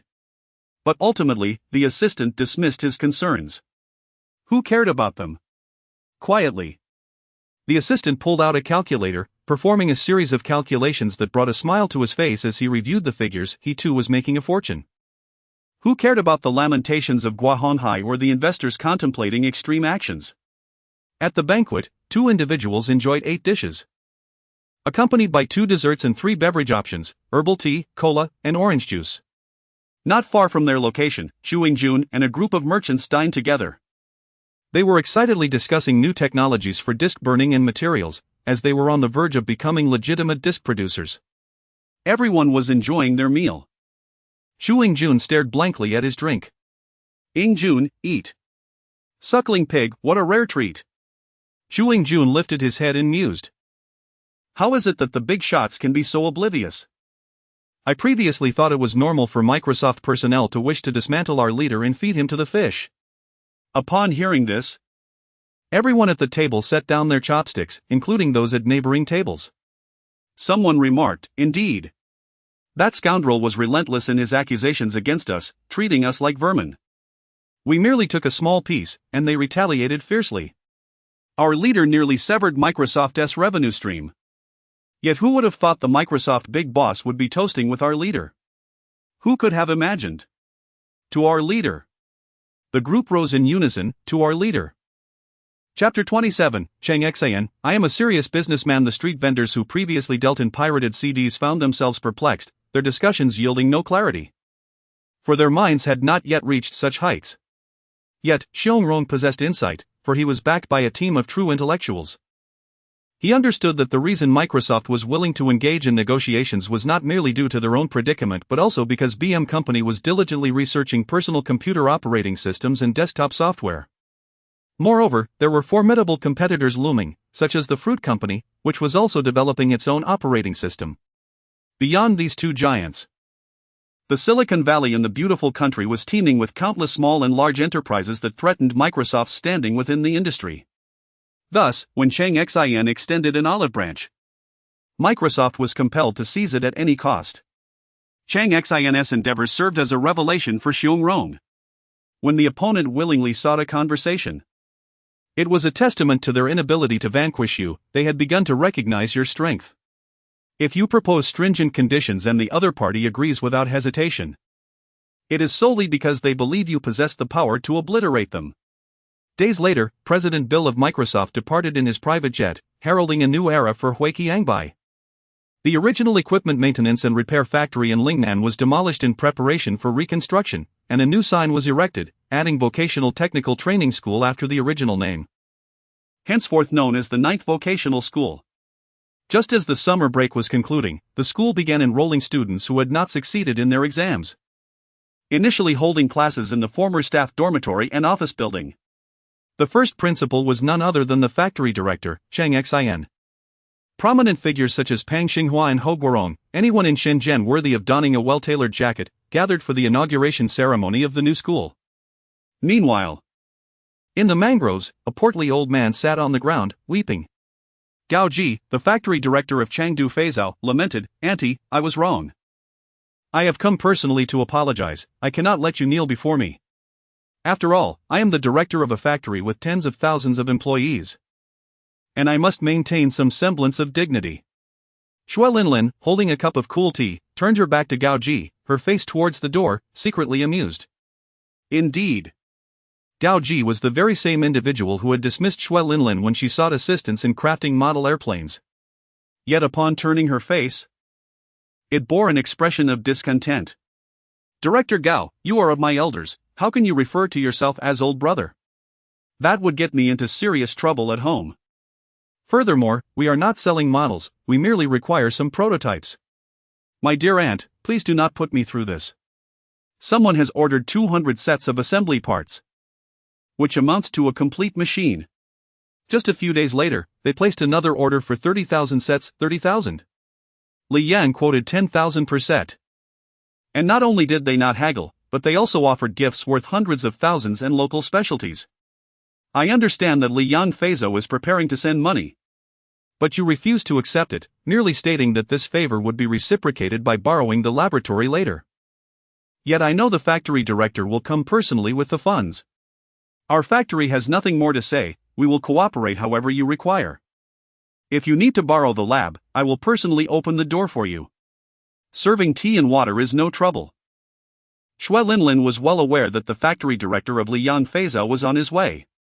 As the old saying goes, one must not forget the well digger when drinking water, one must not forget the bridge builder when crossing a river. Liyan Feizhou was indeed adept in human relations. Hearing this, Xue Linlin's expression softened. An order for 10,000 model airplanes is hardly inconsequential. Gao Ji, sitting cross-legged on the floor, took a few sips from a water bottle, a small deputy-grade factory, yet the factory director has 2 secretaries and 2 department heads. The head of security is a former lieutenant colonel. I may not know the others, but the vocational school associated with our factory has attracted every notable figure in the city, so whose folly is it, yours or mine? With that, Gao Ji forced a smile. The last incident was my fault. Xue Linlin stood up. "Waitstaff, please arrange accommodations for our guest." "Done." Gao Ji exhaled deeply. Securing a place to stay meant there was room for negotiation. He had invested significant effort and cultivated numerous connections. Although Liyan Feizhou was of a lower tier than their factory, that did not invite any underestimation. Their technological prowess placed them among the top 3 in the Dragon Kingdom's aviation industry. Only Shufei and Bingfei could rival them, hailing from Sichuan and the ice city of Liaodong, respectively. Who would dare claim they could match their technical capabilities or strength? Clearly, even the order for 10,000 model airplane parts was but an appetizer, a mere prelude to the main course. Which factory could afford to disregard the impending main dish? Gao Ji had erred, yet since he had humbled himself to apologize, Xue Linlin felt compelled to reciprocate his courtesy. Upon returning to the capital, her uncles would be embarrassed otherwise. As the ribbon-cutting ceremony at the new school concluded, Cheng Xin stepped inside, only to be greeted by Xue Linlin. "Gao Ji, the director of Changfei, has come personally to apologize, claiming that he could not assist last time due to internal restructuring." Cheng Xin was momentarily taken aback. He had been unaware of this development, only knowing that Xue Linlin had sought a company to assist in the production of model airplanes. However, he had indeed heard of Changfei. While Cheng Xin pondered how to support Kang Hailiang, he had already contemplated numerous strategies, one of which was uniquely reliant on Changfei. They were irreplaceable. Without their capabilities, the task would be insurmountable. Yet, Cheng Xin had yet to devise a method to approach Changfei, whether to request an introduction from Xiong Rong or to seek his advice. For they were no ordinary street factory but a substantial enterprise with tens of thousands of employees. To his surprise, Chang Fei had taken the initiative to reach out, with the director himself paying a visit. Cheng Xin felt an overwhelming urge to laugh at the heavens, inwardly reflecting that this was indeed divine assistance. However, he concealed his elation, adopting a demeanor of contemplation as he returned indoors. As Shui Linlin prepared to leave, Cheng Xin emerged once more, holding a bag. Now, do you think they can fulfill this request? Shui Linlin accepted the bag and discovered it contained a stack of CDs. Cheng Xin continued. The requirements are modest: a payload of 500 pounds, a range of 600 kilometers, 5 hours of airborne duration, and a speed of 180 kilometers per hour. Shui Linlin regarded Cheng Xin with suspicion, pondering whether he had anticipated this all along. Yet Cheng Xin yawned, "I am fatigued. Let us reconvene tomorrow." What he had presented was a vision of his own temporal contrivance, super affordable, extraordinarily convenient, and remarkably practical, an aerial tricycle. Gao Ji, clutching the CDs, chuckled heartily. He promptly packed up and returned home to study them thoroughly. In the dead of night, Gao Ji rushed back to the factory, where the chief engineer awaited him, having already received a call. Upon acquiring the CDs, they would be opened on a computer equipped with the Huqiangbei version of Win95, in PDF format. Chapter 28. This tricycle is quite challenging. Upon returning to the factory, Gao Ji promptly presented the content to the chief engineer, Hong Jingxing. After spending over an hour focusing on the key sections, Chief Engineer Hong silently lit a cigarette. Old Hong? He gently shook his head. This is a considerable challenge. Simplicity lies at the heart of complexity. Let us first address the main body. This is a design for a rotorcraft. According to your specifications, we must maximize the efficiency of the motorcycle engine. An engine that is too large will add excess weight, while one that is too small will lack sufficient power. He continued. Next, we must consider the materials. The choice of materials for the rotor presents a significant hurdle. The relationship between the weight and strength of the main body poses conflicting data and will test our materials and manufacturing processes. Furthermore, there are numerous minor challenges that we need to tackle with diligence. Gao Ji exhaled in relief. If we can produce it well, producing it is possible. But it requires substantial effort and genuine expertise, otherwise, we will not meet the design requirements, Hong Jingxing replied. Gao Ji questioned. So what you mean is that the branch factory cannot handle it? Hong Jingxing nodded affirmatively. Only the main factory can undertake this task. It is simply too difficult. Hong Jingxing added, even if the main factory is involved, we can initially only achieve 75% of the design specifications, under the condition that the materials meet standards. We will need at least 3 months for process refinement to approach the design, and to surpass it, we must engage in in-depth research. Of course, we also need to find a balance between cost control and design requirements.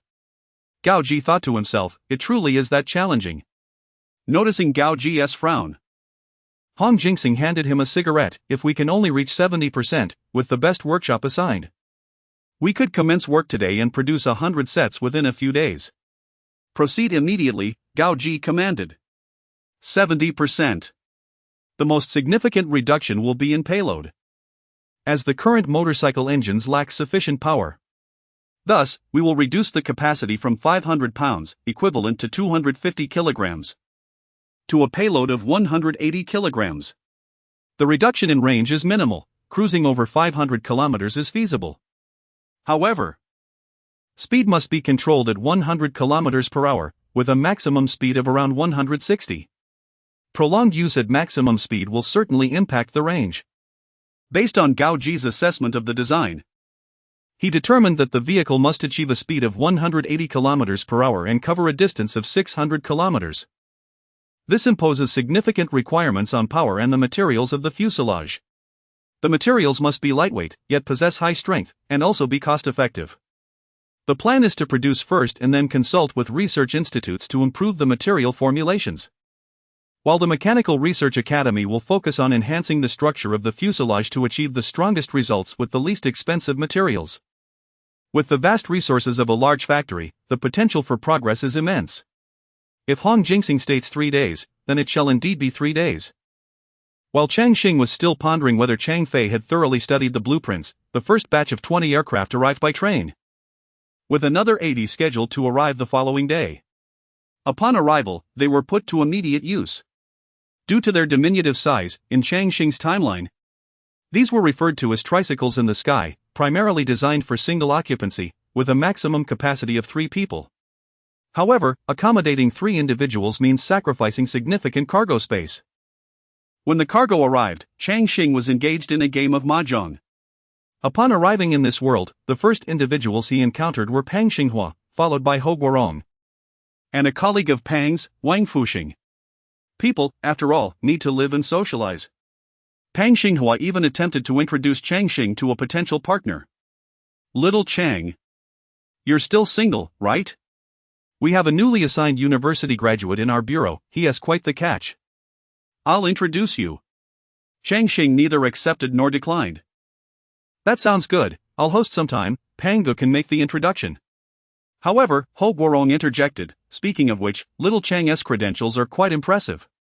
Being both a factory director and the principal of a vocational school." This remark elicited hearty laughter from Chang Xin and the other two, while Wang Fuxing remained pensive, silently arranging his tiles. "Old Wang, focus on the game, leave work worries behind," Chang Xin inquired. "What is troubling you?" Pang Xinghua explained, he has encountered difficulties recently. A group has modified a batch of jet skis, equipping them with 6 motors, achieving speeds of up to 80 km per hour. If they were merely smuggling a few televisions or cassette players, it would be one thing, but we fear they might be involved with more serious contraband. At that moment, Xue Linlin entered. "The samples have arrived, the tricycles are here." Surprised, Cheng Xin quickly responded, "Let us unpack these goods, I have a batch of samples ready for testing." "Samples?" queried Pang Xinghua. "These devices are compact, and once deployed on a boat, the culprits will be caught without hesitation." The game of mahjong was abandoned as they prepared for testing, with speeds approaching 150 km per hour. Operation proved to be remarkably simple and the devices were lightweight enough for 3 strong men to lift. Pang Xinghua inquired, "What are you planning to do with these?" Cheng Xin replied, "Fishing. I'll place them on a fishing boat to observe the ocean surface. Recently, I've been researching a new instrument, a fish finder, utilizing ultrasonic echo principles to detect schools of fish underwater.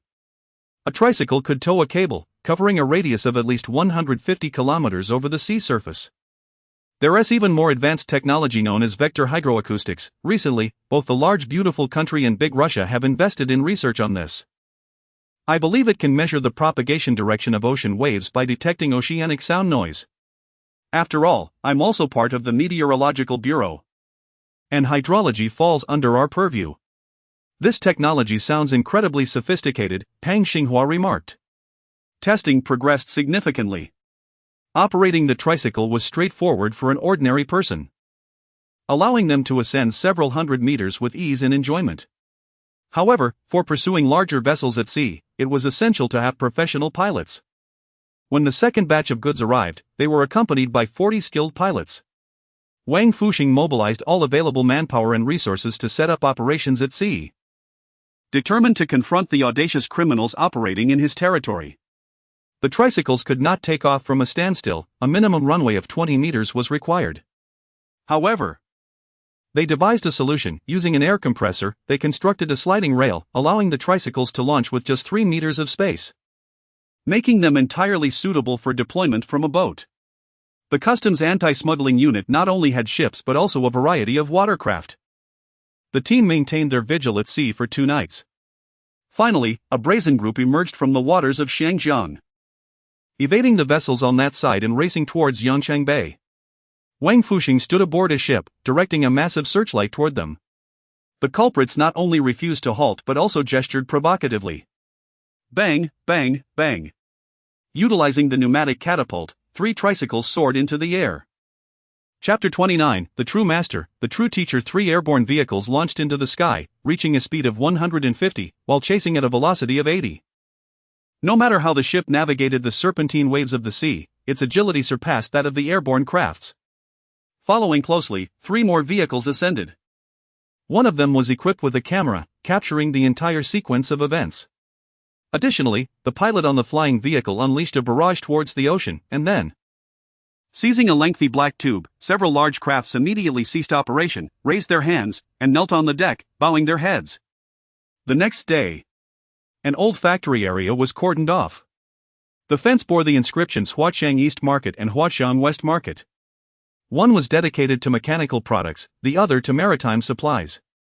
Without waiting for the buildings to be completed, Huqiangbei factory created an opening in the fence, erected a metal shed, and commenced the sale of their flying vehicles. Beyond the main structure, they added large tanks for pesticide spraying, hoisted baskets for maritime rescue, and integrated cameras with thermal sensors for forest fire prevention. In their own trials, Huqiangbei incorporated various modifications, including but not limited to, a 4-barrel air-to-ground system capable of firing 2,000 rounds per minute. Such a diminutive device seemed to have unlocked a new realm of possibilities. Despite its affordability, it proved to be robust and user-friendly, allowing individuals with no prior experience to become proficient in merely half a month. When faced with a 60-ton behemoth, a simultaneous discharge from the 4 barrels could indeed suffice. However, this was still incomplete, as the electronic control components awaited development. Huang Luan and Xia White found themselves confined within the factory, having just completed the customized chips, which upgraded the previous navigational circuit boards. At that moment, Cheng Xin arrived, bearing a hefty bundle of discs. Huang Luan had no intention of departing, as he had not even begun to pack his belongings. Pei Jing accompanied Cheng Xin, bringing not only tea but also snacks. What was the purpose this time? The flying vehicles, once airborne, lost signal, thus, the communication chips were necessary. There were 8 varieties in total. Cheng Xin did not immediately present the discs but instead produced a mobile phone, the second-generation digital communication device from the Swedish company LM Ericsson, specifically the GS773 model. Priced at 8,900 yuan, with market values reaching at least 17,000. Another model, rumored but yet unseen, was the Motorola 8900 from the United States, which retailed for no less than 21,000. Huang Luan perused the discs brought by Cheng Xin, selecting one to examine closely. This was not a trivial challenge. It warranted a refresher course for those lacking ambition. Unlike the previous complete blueprints, these materials consisted solely of principles and technical specifications, featuring only the core components. Huang Luan did not inquire about the origins of these technical documents, for he could discern their substantial value. The factory commenced shipments of customized chips. In the market, navigational devices flourished, as various experts utilized the core chips to innovate according to their interpretations, enhancing not only the aesthetics but also the control functionalities, incorporating televisions, simple electronic maritime charts, and relatively accurate latitude and longitude coordinates. Huang Luan diligently studied the 8 new chip design proposals presented by Cheng Xin. This felt like a grand scheme unfolding. The mobile phone was merely a pretext. There must be more than just these chips, possibly even more complex ones, all revolving around various communication technologies. Of course, mobile phones were indeed part of the communication spectrum. However, these items might not yield immediate profits, perhaps even less than the customized chips for navigational devices. In Huqiang electronic market, dozens of small factories and major merchants queued with cash in hand, awaiting their orders. Nevertheless, Huang Luan was inclined to assist Cheng Xin. Thus, an extraordinary scene emerged at Cheng Xin School, colloquially known as the 9th Vocational School. The office building had been temporarily converted into a classroom. To the left, the eldest student was 20, while the youngest was 17. Enrolled in a 20-day crash course focused on basic electronics, circuit boards, introductory semiconductors, electronic components, and, most crucially, electronic soldering. On the opposite side of the building, students ranged from 40 to 55 years of age, grappling with esoteric subjects. Indeed, it was a language of celestial script. Some students from the left classroom ventured closer, hearing phrases that, while in Chinese and inscribed in characters on the blackboard, became incomprehensible when strung together. A few high school graduates who had attended training for half a year managed to discern some concepts, such as physics, electronics, crystals, sound waves, and light waves. Yet it still felt like a foreign tongue. The students from the left classroom dared not cross the central line, viewing the right side's teachings as beyond their reach. However, Huang Luan held a different perspective. After the class, which was primarily composed of graduate-level and esteemed professors, he personally approached the other side. Upon speaking, he quickly captivated the attention of all the students. Huang Luan illustrated a diagram on the blackboard, explaining what electricity, voltage, and resistance were. He likened electricity to a cat navigating through a sleeve, named current, while another cat, voltage, pushed it forward, and a third cat, resistance, pressed down from the outside. Semiconductors were depicted as a labyrinth, facilitating movement amidst barriers and blockages, complemented by diodes, transistors, resistors, and capacitors, creating a myriad of obstacles and bridges within this maze.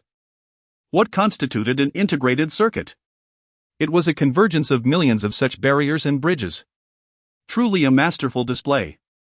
The lesson was not only accessible but also engaging, leaving the youthful audience spellbound. Huang Luan, seizing an impromptu textbook that typically required at least 5 class hours to cover, managed to impart the foundational knowledge of semiconductors in just half an hour. Moreover, he gifted one student, a high school dropout with severe academic struggles, 2 books. This student excelled only in mathematics and physics, failing in all other subjects, often struggling to articulate his thoughts, and exhibiting mild autism. Yet, his proficiency in mathematics and physics was undeniable. Huang Luan aimed to offer him an opportunity distinct from conventional university education, focusing on a singular path, physical electronics.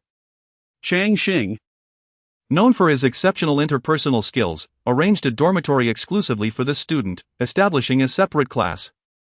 He was expected to be self-motivated, and whenever time permitted, numerous technicians from the factory, including Huang Luan's apprentices, would come to provide guidance.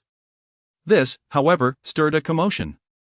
Within 30 miles of Yuan, any high school dropout confident in their mathematics or physics flocked to the school, inquiring if they could join a class, with tuition fees being negotiable. Chapter 30, The Cargo Ship and Wooden Planks. The number of inquiries was steadily increasing. Principal Cheng Xin, growing weary of the incessant questions, decided to personally step out to the school gate, donning a pair of plain glasses and adopting the demeanor of a scholar.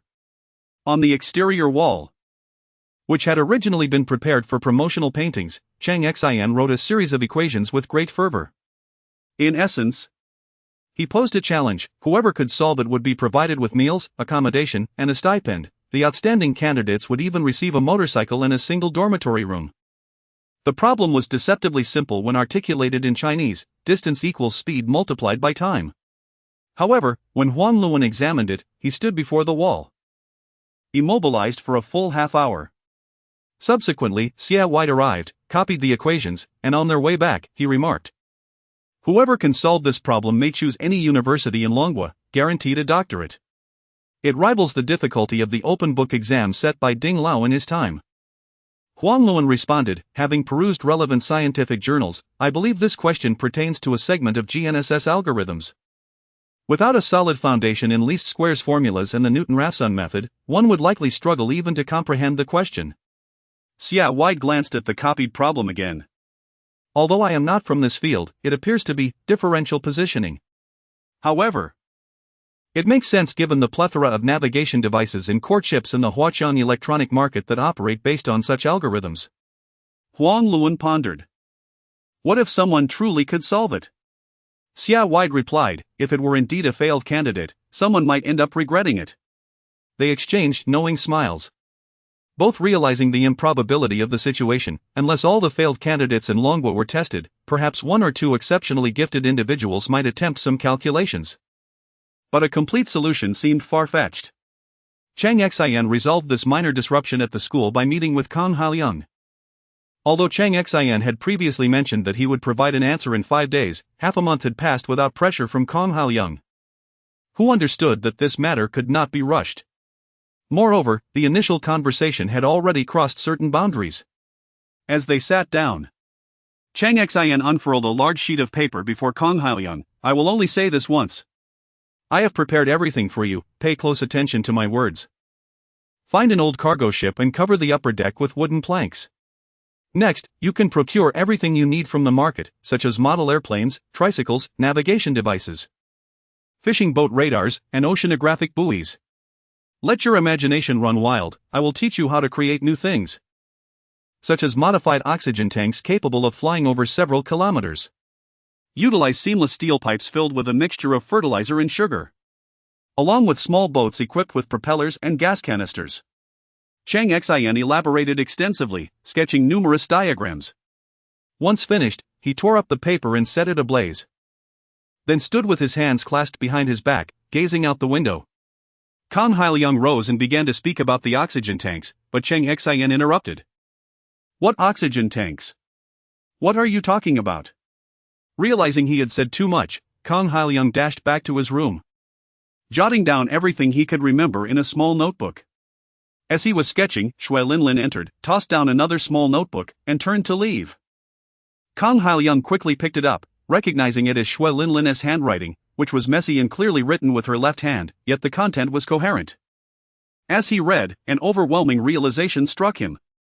If he were to acquire a 3,000-ton cargo ship and replace the wooden planks with cold-rolled steel plates, it would mean a carrier equipped with model airplanes, aerial tricycles for remote deployment, and self-detonating boats, alongside the gas canister series, plus the steel pipes, fertilizer, and sugar for ground use.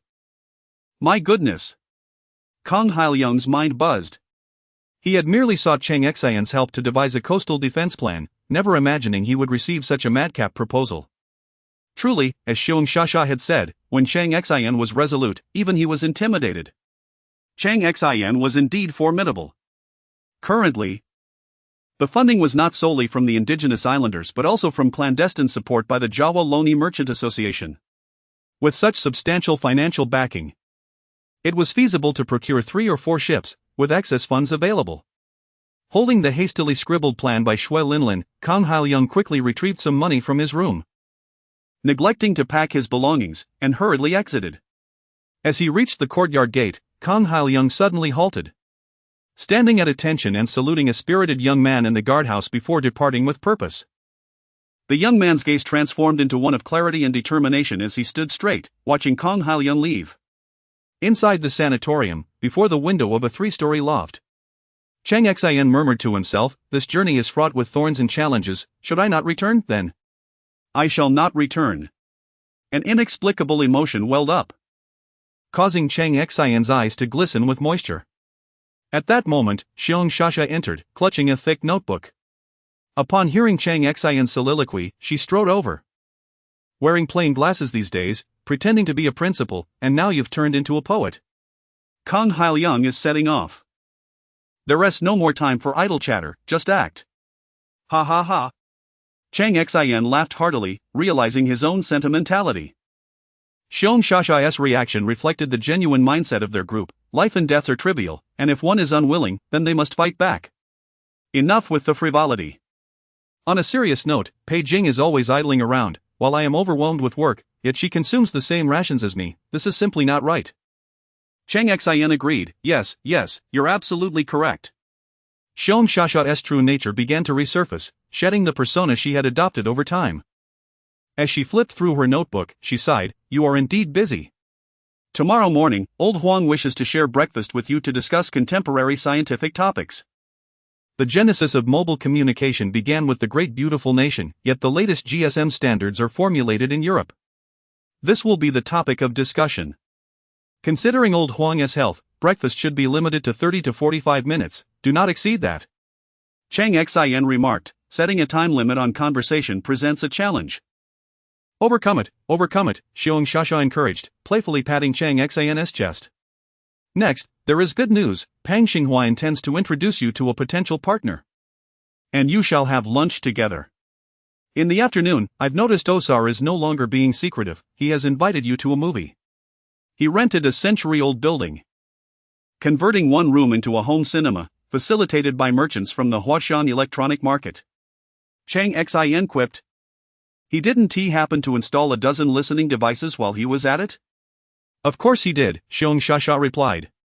Additionally, at the Microelectronics Research Institute, a name has been recommended by Old Xie for the autumn retirement list. He suggests you recruit this individual. Cheng Xin inquired, is this person retiring? They must be over 70. Just 60, that's already 5 years beyond the typical retirement age.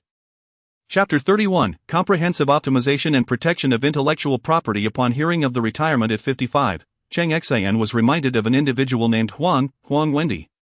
Indeed. Xiong Shasha presented Cheng Xin with a resume. It was truly the same person, another female scholar who could rightfully be addressed as MS. She should be invited. Xiong Shasha noted this down. Closing her notebook, I'm heading to my uncle's house. My aunt has prepared a pot of goose stew. I'll be back before noon tomorrow. If anything comes up, call Lin. I'm off now. With that, she paid no heed to Cheng Xin's reaction and merrily dashed away. Cheng Xin observed Xiong Shasha's retreating figure, contemplating that in her own world, even a group of robust young men would struggle to compete with her. Those of her age were preoccupied with trivial matters such as which bubble tea to indulge in or what attire was most fashionable. Yet, she. No. Cheng Xin shook her head. In her original world, there surely existed others like Xiong Shasha, young yet burdened with the need to learn extensively, quietly safeguarding the tranquil and joyful lives of ordinary people. Damn it! This world, with its abundance of beauty, was the very reason for our discontent. On the flip side, Xiong Shasha was indeed on her way to enjoy goose stew. However, more importantly, she had a report to deliver. At the dining table, she devoured her meal with fervor, her chopsticks dancing across the table as if possessed. Xiong Rong's wife chuckled, "The new unit doesn't tea provide meals?" Xiong Shasha retorted. "That incompetent kitchen brigade has turned the canteen into a replica of our training grounds. Recently, they've gone mad, insisting on adopting local customs and learning Lingnan cuisine. I suspect there will soon be someone cornering them for a thorough beating." Xiong Rong joined in the laughter. It was only in the comfort of home that he could relax, allowing himself to smile. Xiong Shasha continued, "Today, that lad even attempted poetry. Uncle, guess what?" I noticed his eyes were red-rimmed. Upon hearing this, Xiong Rong set down his chopsticks and lit a cigarette. Gone, never to return, he thought. He remembered those from his dormitory days, one after another, leaving without a trace. Now, only two remained, himself and another, who had transitioned to a civilian role in the capital due to the loss of limbs. Xiong Shasha inquired further, "Uncle, where did that lad acquire those blueprints? They don't seem to resemble anything from our side, or perhaps they were pilfered from the Russians." Upon hearing this, Xiong Rong's expression shifted. His tone becoming severe, "Return and convene a meeting with everyone. Do not speculate, do not mention, do not discuss such topics. Even if he obtained them from extraterrestrials or if they fell from the heavens or floated ashore, it is not for you to ponder. Focus on your responsibilities." Xiong Rong's wife interjected, "You frightened the child." Indeed, Xiong Shasha felt a chill. She understood that her uncle's tone was exceedingly stern. Should it escalate? He might resort to physical reprimand. Xiong Rong said nothing further and walked towards his study. After finishing their meal, Xiong Shasha stood in the study, standing straight. At that moment, they were no longer uncle and niece, they were colleagues, superiors, and subordinates. Xiong Rong held a cigarette, which burned down to his fingertips without him noticing. The maritime vessel, though it appeared to be a mere old cargo ship with an assortment of toys and agricultural tools, had been meticulously calculated by Xiong Rong. If utilized correctly, it could indeed provide a substantial advantage to the Javanese fleet. However, all of this hinged on the GPS provided by the beautiful entity. Should the latter covertly assist the Javanese, the ship would be rendered nearly useless. Xiong Shasha reported, "The custom chips have begun delivery to various merchants. And the new model of the navigation device possesses a hidden feature known only to us." Xiong Rong asked, "What is it?" "It is compatible with the GLONASS system from the Russians. According to Cheng Xin, the signals emitted from the sky function like broadcast signals. As long as there is a receiver, it can be captured, and the radio stations cannot control who listens to their transmissions." Xiong Rong inquired about the accuracy. "Theoretical precision is 1 meter, with a velocity error of 15 centimeters per second, though we have not conducted practical tests." Xiong Shasha added, "We lack the appropriate tools and facilities for extensive testing." This was indeed a valid point. Currently, Cheng Xin's external persona was that of a factory manager, dabbling in a side business, a legitimate merchant, incapable of hauling gas canisters about. Moreover, any tests conducted with gas canisters would inevitably lack precision. Xiong Rong nodded. "I will arrange for testing. Custom chips and circuit boards were readily available in the Huqiang market. There was no doubt that Xiong Rong could procure them. He then instructed. Also, we must ensure the protection of intellectual property. As he spoke, he picked up the phone, called Chu Yingjun over. Before long, Chu Yingjun arrived. Xiong Shasha opened the door for him, and he entered without noticing her concealed presence, hastily making his way to the desk. Leader. I was just about to report to you. There's a secretary at my superior's place, although she shares the same surname as you. My observations suggest she is not a good person. Xiong Rong was taken aback, yet his expression remained inscrutable, signaling Chu Yingjun to continue. The staff at the sanatorium, the attendants, security, and cooks were all recruited by Leader Shui, so they must be trustworthy. However, this Xiong Shasha has not only been giving small favors and gifts but has also compromised several individuals, preparing to confront the chef, evidently believing he might undermine her plans. As Chu Yingjun continued, he suddenly felt a hand on his shoulder. In an instant, he was lifted off the ground, spinning in midair before crashing heavily to the floor. A foot planted firmly on his face. Through one squinted eye, he could see her, Xiong Shasha. Everyone, sit down, let us discuss work, Xiong Rong commanded. But, she. Chu Yingjun stammered. Previously, Shui Linlin had replaced personnel at the sanatorium, subsequently bringing Chu Yingjun on board. Meanwhile, Xiong Shasha was busy recruiting technical staff externally. Unaware of the overlaps, Xiong Rong personally helped Chu Yingjun to his feet, offering him a cigarette and pouring him a cup of tea. Your observations are remarkably astute. And your covert scrutiny of Comrade Xiong Shasha went unnoticed, which speaks volumes of your considerable talent. Given the opportunity, I will arrange for further training to hone your skills. Gold will surely shine. Upon hearing this, Chu Yingjun felt that his ordeal had not been in vain.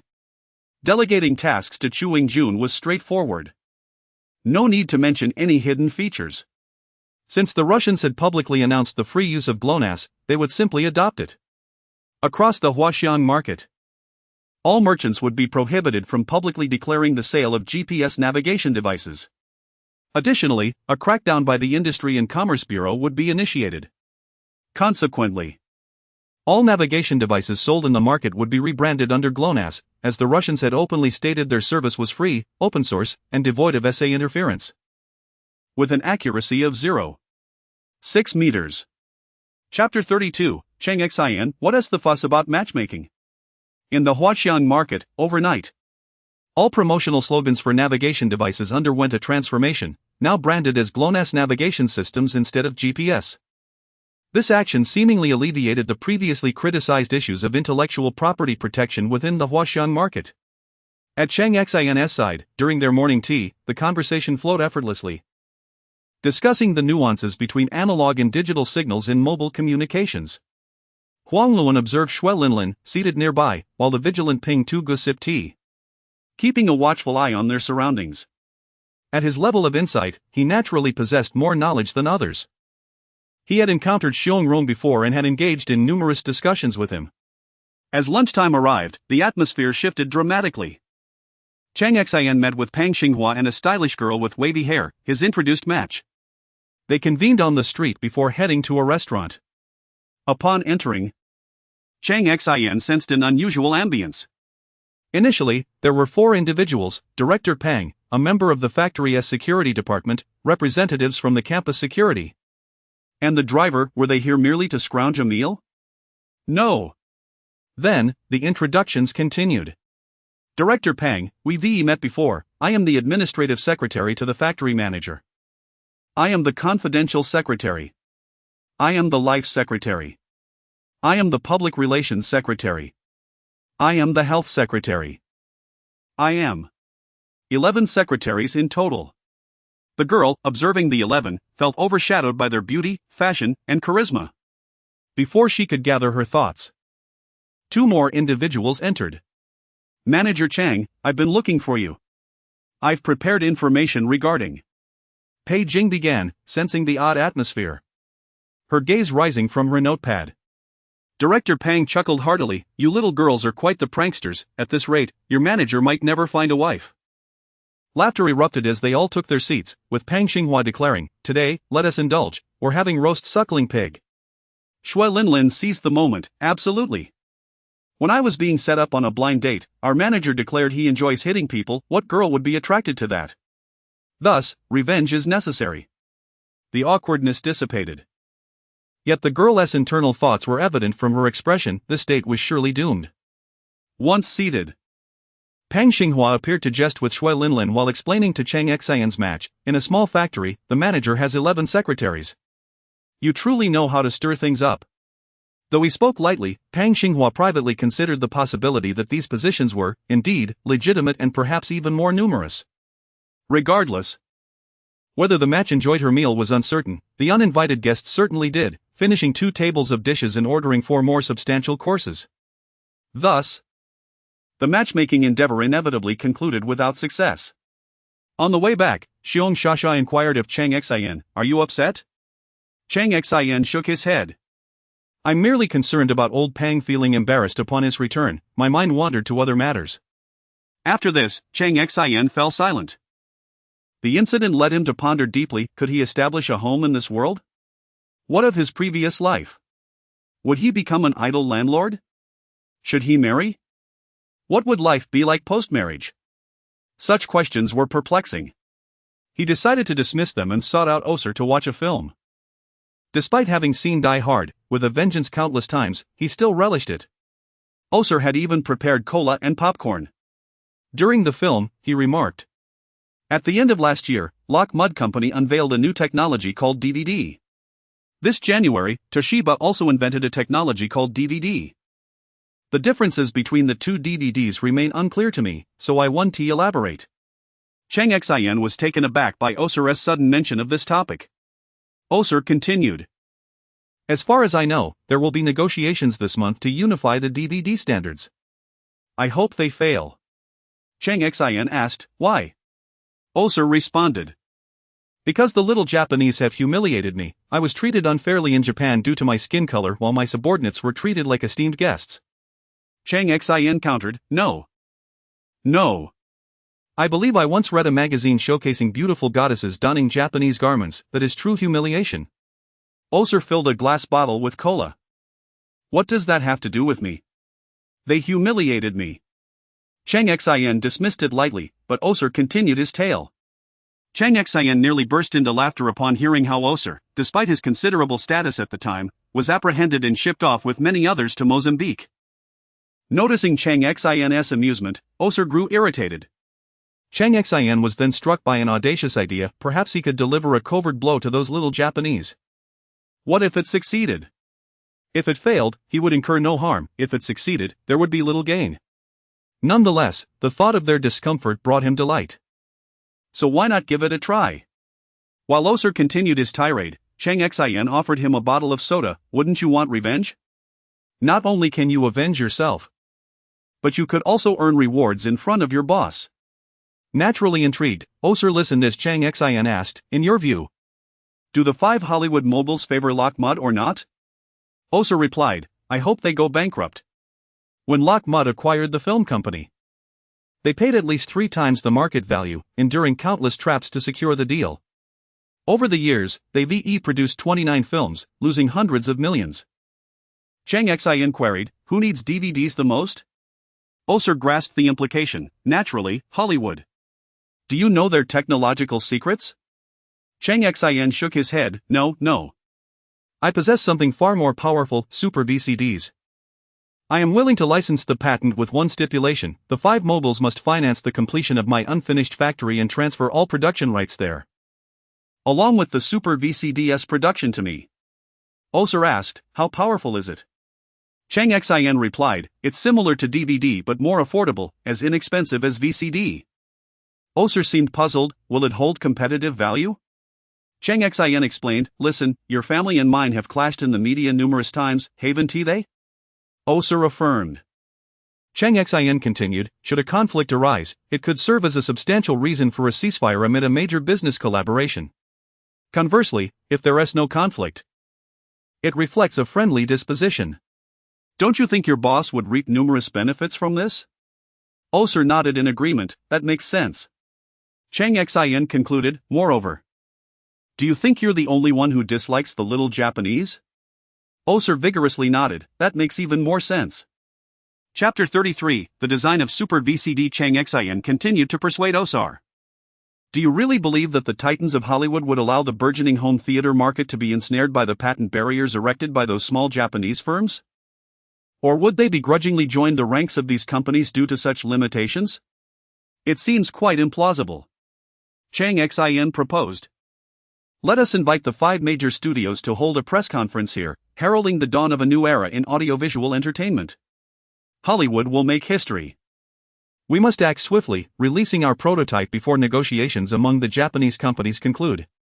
Osar stood up. Prepare the relevant materials, I will contemplate how to present this. Cheng Xin also rose. Let us reconvene at 10 this evening. Upon returning home, Shui Linlin was quite curious. Back so soon? Cheng Xin instructed. Summon the team to organize the documents. Understood, I'll do it right away. Noticing Cheng Xin's serious demeanor, Shui Linlin hurried to gather the team. The small blackboard was already prepared. Cheng Xin began his presentation. The current VCD has a resolution of 320 by 240, or 240p. In contrast, the Japanese are integrating a new DVD that boasts 5 times the capacity and a resolution of up to 720p. The RMVB format can yield a 2-hour film at 720p with a maximum size of 700 m. This encapsulates the core technology of the Super VCD. By packaging the RMVB format onto VCD discs, utilizing a microcontroller circuit board and core chip for decoding, we can achieve this at half the cost of current VCDs. As VCDs employ the DAT format using MPEG image standards. To be precise, this is merely a clever ruse, not a genuine Super VCD. As RMVB was designed for computer viewing, we must launch the Super VCD before the Japanese do. Furthermore, our factory need not take the lead, with numerous VCD manufacturers. We can sell the microcontroller circuit boards and core chips, leaving the rest to them. What Cheng Xin proposed was indeed feasible, albeit seemingly impossible in this era. In his world, it was not a daunting task. VCD disks typically hold between 700 m to 800 m of data. If necessary, software CDRS could be utilized with equivalent results. All that was required was an additional decoder and the RMVB core encoding. Cheng Xin knew he would not sell the RMVB encoding in 2 years. Companies in the great beautiful nation would likely invent it themselves. At that moment, Pei Jing raised her hand. Cheng Xin inquired, "Is there a problem?" Pei Jing, slightly anxious, replied, "I had intended to report tomorrow, but our factory's production capacity has reached its limit. The recent demand for navigation chips is extraordinarily high. And we are also integrating 8 new types of chips, causing several workshops to adjust their machinery." Cheng Xin sighed, seated himself beside her, and lit a cigarette. "The mind is a wonderful thing, but it's unfortunate that yours appears deficient." Pei Jing felt embarrassed and struggled to respond. Cheng Xin continued, "When I first visited your factory, I heard that 2/3 of the workforce would be laid off, correct?" Pei Jing nodded, "Yes. I haven't received my salary for 2 months." Cheng Xin asked, "Are there others worse off than you?" "Yes, quite a few," she replied. "Then why are you standing idly by? Go acquire them, merge with them, and seize their talented workers and managerial personnel. Stop telling me you lack production capacity. Take a look around at the Lingnan radio factory, the 4th semiconductor factory, and the textile factories. How many have already gone bankrupt or are on the brink? Go recruit people, aim for a target of 100,000. If you lack intelligence, then it's time to leave. Convey this message to your secretary." Pei Jing covered her face, tears streaming down. Xiang Shasha, with her head bowed, whispered to Shui Linlin, "Thank goodness it wasn't me. I was about to mention that Huqiang's production capacity has also reached its limit, and with the new chip and integrated circuit developments, we are overwhelmed." Shui Linlin chuckled secretly and signaled another girl to follow Pei Jing, offering some words of comfort before accompanying her to meet Fu Guang at the factory. Cheng Xin sighed once more, "I am but a minor figure, as the ancients said, in poverty, one should cultivate oneself, in prosperity, one should benefit the world, within 5 years. I aim to create 200,000 job opportunities. Now, let us focus on organizing the materials. I shall rest a moment before meeting Osar. Everyone else should work overtime tonight. By morning, I expect a complete version." As Cheng Xin retreated to his room, he contemplated the prospect of marriage, though significant. It was not urgent. He understood the gravity of his commitments. The greatest challenge facing Long Nation in the future would be unemployment, affecting countless families. Among them, the tragedy is vast. He intended to undermine the Japanese industries, severing their market hold. If he could indeed create 200,000 jobs in Long Nation, it would hold great significance. At 10 o'clock that evening, Cheng Xin prepared to meet Osar. In Lingnan, the night at 10 was equivalent to morning in the great beautiful nation. Osar may not have been an exceptionally talented employee, nor a genius, but he was astutely aware of his boss's vulnerabilities. When the thought of conflict arose, whether literal or figurative, having connections between the younger generations made it easier to resolve matters amicably. In today's world, when two powerful adversaries clashed, it often amounted to mere posturing rather than genuine confrontation. This was indeed a fortuitous circumstance. The Hollywood moguls would not need to heed the Japanese firm's whims as they embraced their own innovative audiovisual technologies. They would be pleased, and their wallets would reflect that satisfaction. The populace of the great beautiful nation harbored strong anti-Japanese sentiments, and they would cast their votes accordingly. Most crucially, this venture held not only financial benefits but also hidden advantages. It was a match made in heaven. Cheng Xin and Osar liquidated their Microsoft shares, leveraging their assets to acquire shares in the 5 major film studios. Cheng Xin had lost weight. Once standing at 173 meters and weighing 120 pounds, he was now down to just over 90. He was working overtime, seeking larger banners, grander exhibition spaces, and a more magnificent presence. Previously, a prominent businessman from the great beautiful nation had attended a seminar on intellectual property protection at Huqiangbei Market. Now 5 billionaires were attending. As news from the great beautiful nation was officially broadcast, complete with a timeline, the influx of foreigners to Shenzhen surged dramatically. Not just a typical increase, but an overwhelming number. Not only Cheng Xin, but even Xiong Rong bore dark circles under his eyes. Without needing to conduct a thorough investigation, he could sense that among the visitors were numerous spies. Even if they were genuinely there to shop, Xiong Rong dared not let his guard down. Amidst this chaos, only Cheng Xin remained unperturbed. No, he was not idle, he too had matters to attend to. Chapter 34. As the saying goes, a dog does not disdain a poor home. Cheng Xin was busily constructing a home theater for herself. Osar had his own home theater, and Cheng Xin longed for one as well. Thus, she was diligently researching in her yard when Zhai Xintong arrived. Shui Linlin, upon seeing her, did not intervene but instead dashed to the rooftop on the other side, taking a telescope to observe the scene. After enduring a tumultuous journey of anxiety, fear, hesitation, and helplessness, Zhai Xintong muttered to herself, "Just treat it as if I were bitten by a dog." With this thought, she approached Cheng Xin's yard. At that moment, most of the staff at Cheng Xin's place had gone to the market to assist in hosting the second seminar on intellectual property protection. It was a rare opportunity. Cheng Xin remained deep in thought, contemplating which room to convert into a home theater and how to install soundproofing. Suddenly, she heard a noise behind her. Turning around, she found Zhai Xintong silently confronting her with unguarded honesty. From a distance, Shui Linlin, who was secretly observing with the telescope, was so startled that she dropped it, fumbling to catch it as she leapt from the rooftop, swiftly maneuvering through the foliage towards Cheng Xin's small courtyard. Inside the yard, Cheng Xin scoffed at Zhai Xintong's reaction, which ignited a greater resentment within her than when Cheng Xin had frightened her with a cockroach and a mouse. Zhai Xintong had considerable confidence in her appearance and figure, while Cheng Xin regarded her with disdain. "What do you mean?" Zhai Xintong exclaimed, infuriated. "Cheng Xin? I'm not wronging you, you are the biggest pirate of counterfeit discs. What do you want from me? Do you want me to die? If so, I'll take you down with me." Cheng Xin replied, "Are you interested in going to the beautiful country? You know there's a fund established by President Bill, which finances education in impoverished areas and offers scholarships for students to study abroad in the beautiful country." Upon hearing this, Zhai Xintong, who had been ready to pounce, halted. Cheng Xin pointed to the clothes on the ground, prompting Zhai Xintong to hurriedly dress herself. She had heard of this fund but never imagined Cheng Xin would know about it. Naturally, someone of her status would not be privy to Cheng Xin's negotiations with President Bill. Cheng Xin settled into a rocking chair in the garden, picked up a cup of iced tea, and asked, "Do you know why I dislike you?"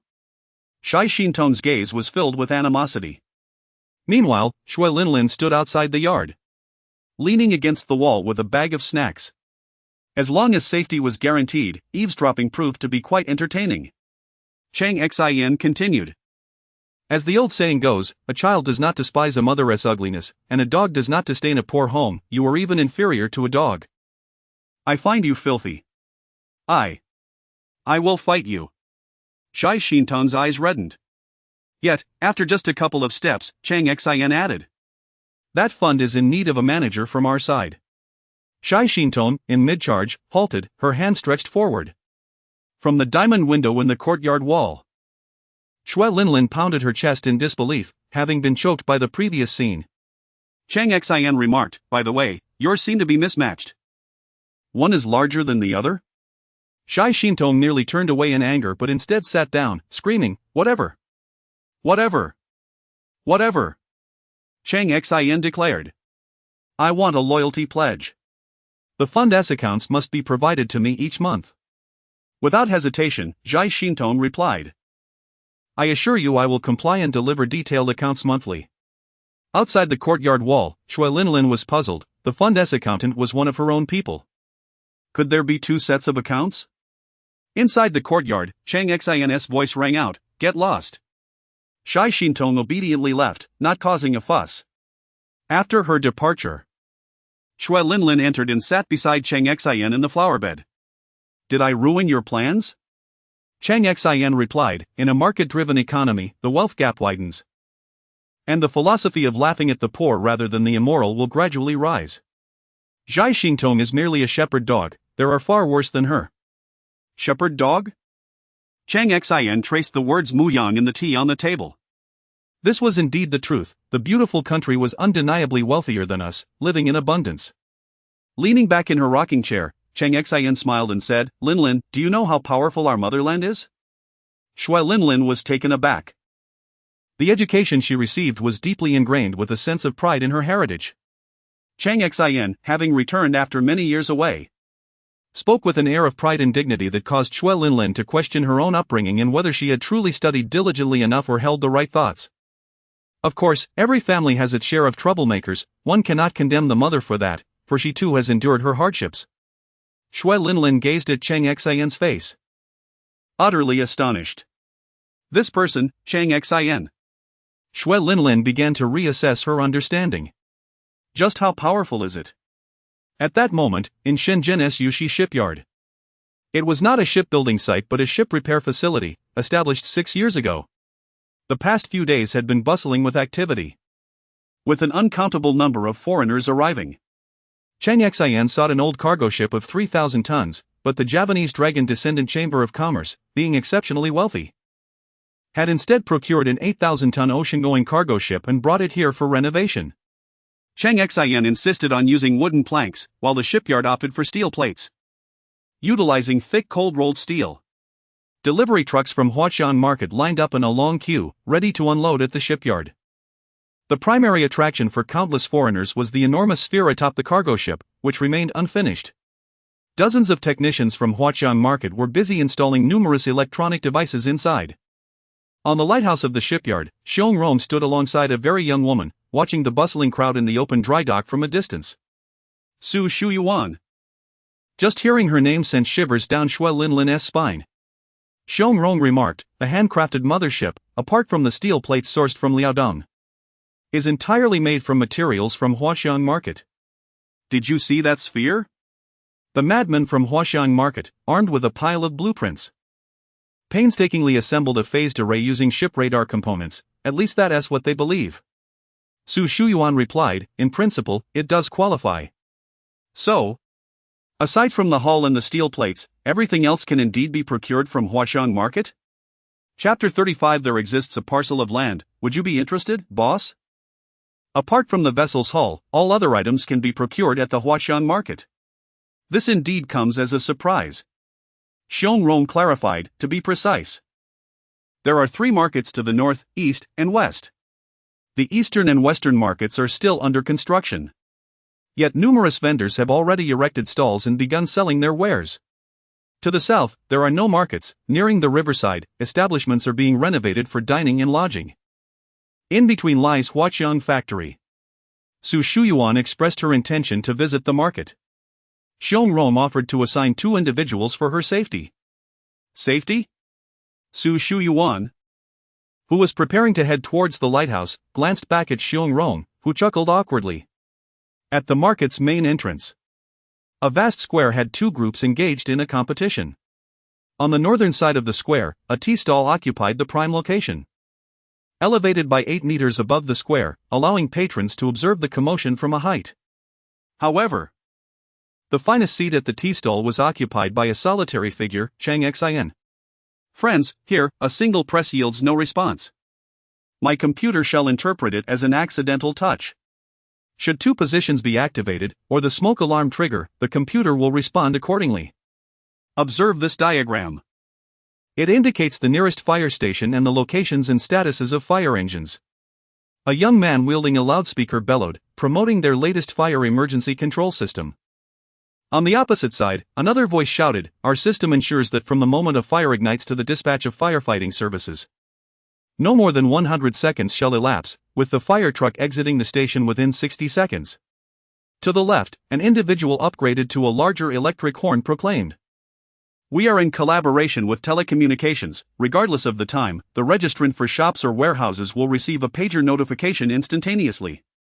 To the right, a massive sound system was unveiled. "We can monitor the water pressure of every hydrant in the city in real time." The left side chimed in, "We can control emergency sprinklers for small-scale fires." The right side countered, "I also bring music." The left side declared, "We offer 3 years of after-sales service."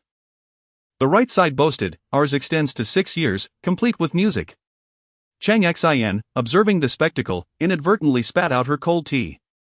Only by rolling up your sleeves can you engage in comprehensive competition beyond core technologies, from product quality to service excellence and design innovation. At that moment, a figure appeared beside the fence. Cheng Xin found it peculiar. In her view, such intimidating crew-cut gentlemen standing nearby would deter anyone from approaching. Casting a sidelong glance, she beheld a woman adorned with a large, pure white sun hat, clad in a green floral maxi dress, and sporting white leather shoes. A light-colored silk scarf graced her neck, fluttering alongside her cascading hair, exuding an aura of gentility, elegance, and a classical scholarly charm. At that moment, she was jotting down notes in a small notebook, gazing distantly, seemingly in contemplation, occasionally penning a few words, as if seeking poetic inspiration. While the square descended into absurdity to promote their products, she covered her face with a light laugh, playful yet lively. Su Shuyuan.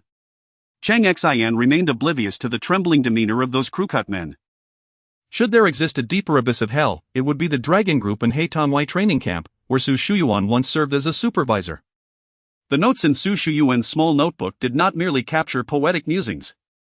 Among the public announcements, it was disclosed that last March, the great nation commenced the formation of a digital mechanized experimental battalion. Earlier this year, they too intended to establish an experimental regiment, still in the exploratory phase. Su Shuyuan reviewed the information at hand.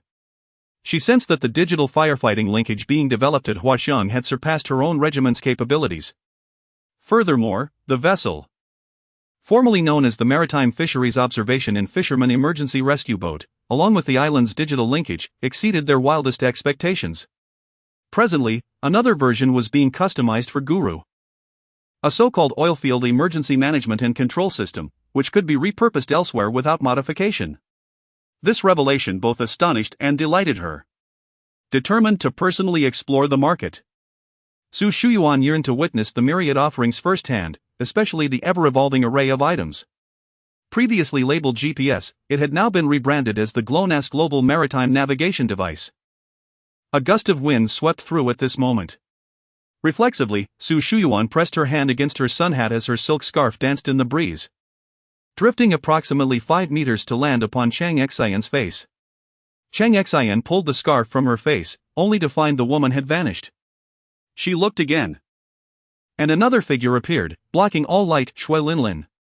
Cheng Xian tucked the scarf into her pocket, feigning ignorance. Shui Linlin, seemingly oblivious to the scarf's presence, took a seat with a newspaper. According to reports, last night, Guo Honghai arrived in Yangchang and stated at the airport that he possesses a parcel of land in Longhua, into which he has invested tens of millions. Should our Shenzhen city fail to compensate him with 10 million US dollars, he will shut down both this and his small factory in Suzhou and Hangzhou. Cheng Xian was about to inquire further when she noticed Zhai Xintong standing at a distance, her expression fraught with urgency. No one obstructed her, yet a crew-cut man glared at her. Aware that this man was Cheng Xian's driver, she hesitated to approach. After Zhai Xintong waved, she hurried over, clutching the same newspaper Shui Linlin had shown Cheng Xian earlier. Upon reaching Cheng Xian, Zhai Xintong urgently stated, "I have something valuable. I found a document at the foundation containing a share transfer agreement, guaranteed by a bank from the Cayman Islands for funding operations. The individual receiving the entire equity is named Richard Fox. In another document, I discovered that Mr. Fox has a Chinese name, Cheng Xian." Cheng Xian replied, "And what of it?" Zhai Xintong turned and retrieved her bag, extracting several photocopies. "I examined the new factory's documentation. The funds are from Guo Honghai himself. Yet he utilized the account of the factory from which he relinquished shares. This implies that the land located in the bonded area could theoretically belong to you. Even if it escalates to court, it could take years. Even if you lose, the maximum compensation would only amount to a few million." Cheng Xian inquired, "Are you confident?" "We will need a legal team." Cheng Xian smiled. "In my small courtyard, at the far eastern end, there exists a room without windows. You may take anything inside until you can carry no more. I imagine you will find it delightful. Also," Cheng Xian turned to Shui Linlin, "please give her 50,000 yuan as travel expenses." Zhai Xintong quickly assured, "I will ensure this matter is handled properly." Cheng Xian cautioned, "Do not present yourself. Avoid allowing anyone to connect you to me." Zhai Xintong responded earnestly, "Understood, understood." Chapter 36, The Matchmaker. After Cheng Xian finished giving orders, Shui Linlin arranged for someone to take Zhai Xintong to the small courtyard. Soon, Zhai Xintong's screams nearly shattered the glass of the small courtyard, and even that of the entire sanatorium. Inside the small room lay an array of luxury items, a collection featuring the renowned donkey brand in various boat designs. Last year, the cheapest of these bags was priced at 40,000 yuan in the capital, making it a coveted treasure among the elite. The windowless room was filled to the brim with the entire collection. Furthermore, there was a small shelf that, upon opening, revealed a Patek Philippe watch. After leaving, Zhai Xintong's first recruit was her close friend. Upon receiving the bag, her first question was, "What position does your boss prefer?" Her second inquiry was, "I have a twin sister currently studying for her ACCA certification." The third was, "I've never been in a relationship, I've been waiting for this day." Shi Meiyan's eyes sparkled as she gazed at Zhai Xintong. At that moment, Zhai Xintong was like an art connoisseur, donning white gloves as she lovingly examined her new acquisition. Upon hearing her friend's questions, she replied casually, "My boss wishes to keep our relationship a secret." Shi Meiyan nodded in understanding. "I get it, I understand." Zhai Xintong seized the bag from Shi Meiyan's hands, saying, "Let us focus on work first. I need to find more people and sort out these accounts quickly. I want Guo Honghai to roll away in tears." "Your boss? Richard Fox? The handsome American? Be quiet and get to work. Remember, by any means necessary." "Understood." Shi Meiyan reclaimed her bag and began working diligently. Zhai Xintong added, "My boss has a saying, only when wrong do you realize the depth of your grievance." I haven't told him the truth, on paper. Guo Honghai is indeed the owner of that land. However, he has unresolved accounting issues from his previous factory. I need to embellish that to ensure my boss secures that plot. Understood. Shi Meiyan was indifferent to the extent of Guo Honghai's loss. She was only concerned with the bag in her arms and the opportunity to get closer to her boss. Meanwhile, Cheng Xian was still observing the commotion. Suddenly, She pointed at a few individuals in the crowd, saying, "Lin Lin." "Yes? Those people over there, I suspect they harbor ill intentions." Shui Linlin scrutinized them for a moment. "They don't seem suspicious. Trust me, I have evidence. Look at their posture and observe those businessmen from the United States approaching the exhibition. Notice their body language." Shui Linlin produced a small telescope and observed intently. As the American businessmen approached, the surrounding crowd remained indifferent, but those few individuals exhibited an instinctive reverence. As if their master had arrived. Shui Linlin immediately stood up and discreetly instructed a few people, who promptly set out to act. Returning to her seat, she remarked, "I have confirmed information. Executives from Lockheed Martin and Toshiba will also be present when the Hollywood giants arrive. Clearly, your Super VCD has impacted their DVD business." Cheng Xin merely smiled serenely. "In a few years, as chip technology accumulates, we will enter the era of USB drives, and subsequently, the Internet age. DVDs will ultimately be buried in the sands of time, much like the plasma TVs from Japan." Cheng Xin then stood up, saying, "Let's go." Upon returning to the sanatorium, she noticed a long queue across the street at the entrance of the 9th Factory Vocational School. Cheng Xin recognized that these were not students seeking education, rather, they were primarily merchants and tech enthusiasts from Huqiangbei Market. The school's library was open to the public, offering a wealth of technological magazines purchased from Hong Kong, as well as numerous printed scientific journals and compilations of academic papers. The deposit for a library card was 500 yuan. And printed materials could not be taken outside the library, which charged 2 yuan per day, yet countless individuals queued, especially as evening approached when the market closed. As Cheng Xin prepared to return to the sanatorium, she spotted a familiar figure, a light green floral dress. Shui Linlin also noticed her. Immediately feeling a chill run down her spine, hands trembling, legs quaking. However, Cheng Xin approached. "Hello." Su Shuyuan looked at Cheng Xin. Her mind racing with confusion as she recalled Cheng Xin's background. Had someone informed her of her identity and purpose for being there? No, that was impossible. Seeing the puzzled expression on Su Shuyuan's face, Cheng Xin said, "This must be your scarf, I found it." "Oh, I see." Su Shuyuan reached out to take it. Just then, a petty thief, an ordinary one, had been eyeing Su Shuyuan for quite some time, drawn to the small exquisite wallet she held.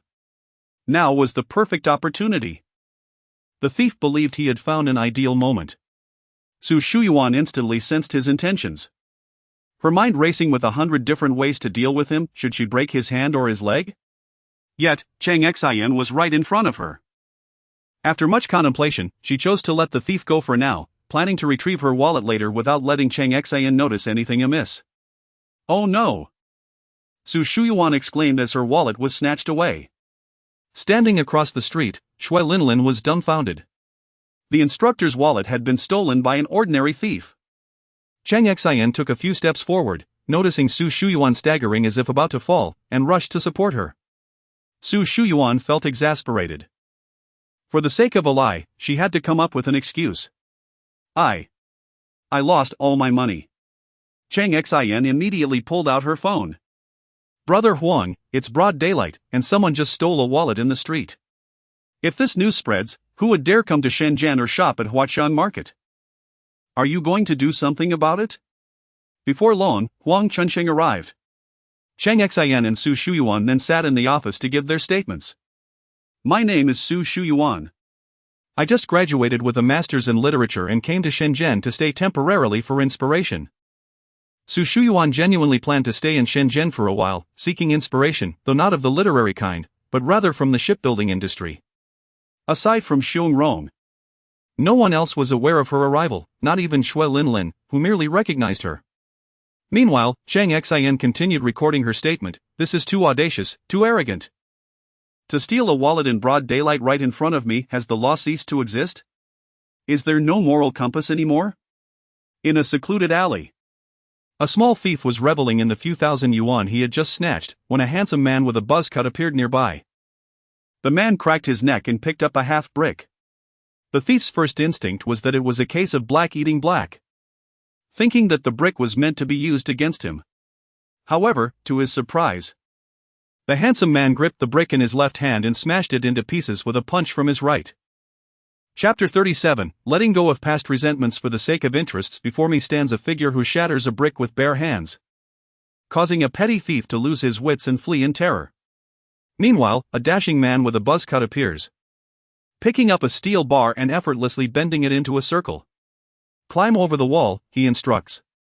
Just as the thief prepares to scale the wall, he spots another figure atop it, who, by stature, appears far more formidable than the previous two. The trio remains where they are, silent and observing the thief from a distance. Wow, the thief laments, this is utterly unfair. With that, he collapses to the ground, cradling his head and pressing it against the earth. Soon after, on Huqiangbei's side, the documentation remains incomplete when someone arrives with news. The security department of Factory 9 has apprehended the suspect. The case is swiftly closed. At the entrance, Cheng Xin casually inquires, nothing was taken, right? Indeed, nothing was lost, thank you. Not at all, Cheng Xin waves her hand, departing with an air of nonchalance. Upon seeing Su Shuyuan, Xiong Shasha, who had come to pick up Cheng Xin, feigns ignorance. She has just received instructions from Xiong Rong that Su Shuyuan is here on a mission and should not be disturbed. And disturb her they could not. What if Su Shuyuan suddenly suggested, the weather is splendid today, let us embark on a 10-kilometer weighted trek? Who would they turn to for justification then? This episode soon passed.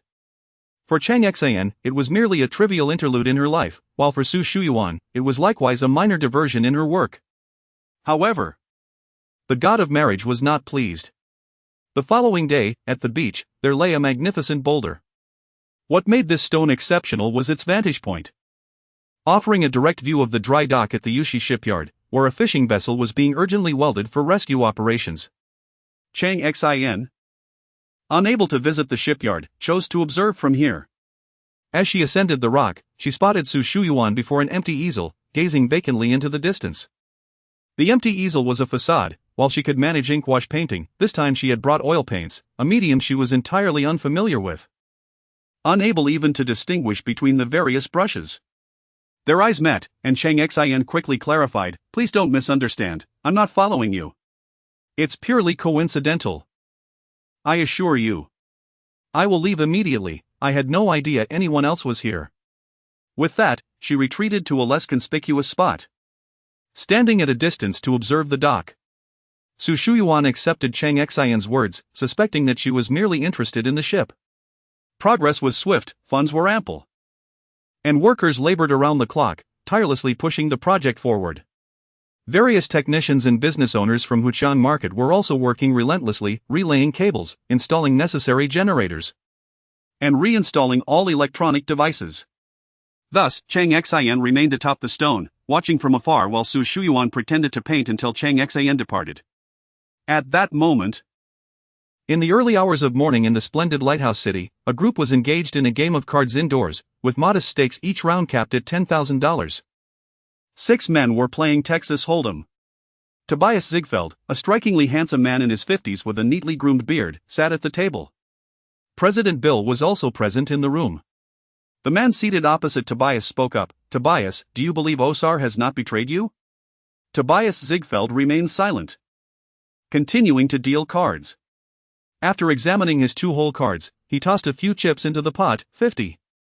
Everyone matched his bet, and only then did Tobias say, he has not betrayed me, he consistently acts with my best interests in mind. The informants I have placed beside him report back with insights I find quite intriguing. If he could become my advisor, I am confident he would bolster my resolve to assist Joe in securing the White House. The man opposite, Adalek Warner, was curious, what did they say? The secret lies within the splendor of our land, Maine is Osrs. Upon hearing this, everyone set their cards down. President Bill interjected. Regarding the previous incident, how do you perceive Microsoft's losses? A catastrophic disaster, Tobias replied. President Bill shook his head, piracy is indeed alarming. Yet this piracy incident has effectively obliterated nearly all competitors of the Windows operating system, including BM. Even the fruit company has suffered tremendously, with its stock price plummeting. BM's new machines come pre-installed with Win95, this software is already recognized and accepted in the market. At this juncture, President Bill raised his glass. The market value belongs to the shareholders, while Maine belongs to the board. Tobias lifted his glass as well. Gentlemen, as your wallets grow thicker, I have but one request: please lend your full support to Joe, not next year, but 5 years hence. The others raised their glasses in unison. Cheers.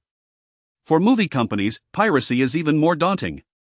Yet President Bill conveyed to them that piracy could aid in enhancing market recognition. Every major Hollywood studio has weathered countless storms, retaining core profits, while minor branches can be disregarded. Furthermore, there are opportunities for those branches to take root and flourish. Adelac asked, Tobias, what kind of person do you believe he is? Without hesitation, Tobias replied, this question has occupied my thoughts for quite some time. Since Osar first presented an idea that surpassed his wisdom, I began to contemplate. Now, I can answer you, he is a king. A king? I am not mistaken. He has a reliable team working behind him. Even the Dragon Kingdom remains oblivious to the origins of containers sent to the small island. The oil he procured, where does it go? In this world, there remain many places beyond our sight. The others nodded in agreement. Even within the splendid land, there are countless corners they cannot touch. Tobias continued. I have advised Joe to find a way to utilize his connections to disable the GPS from the South China Sea to Java for a few hours. I wish to ascertain whether he truly possesses GLONASS. Bill remarked, this would incur substantial losses. Tobias resumed playing cards. Glancing at his hand, the losses would be borne by Nanpo, while the validated information would benefit Joe. With that, Tobias revealed his cards. Let us not dwell on this further. I wish you all a journey filled with unexpected delights. No one objected. For any deeper discussion would exceed their ranks. Returning to Shenzhen, one might wonder if divine beings truly exist, such as the god of marriage. The celestial matchmaker was lamenting in frustration. Such a perfect encounter between Cheng Xin and Su Shuyuan, yet they remained oblivious to each other's presence, each engrossed in their tasks.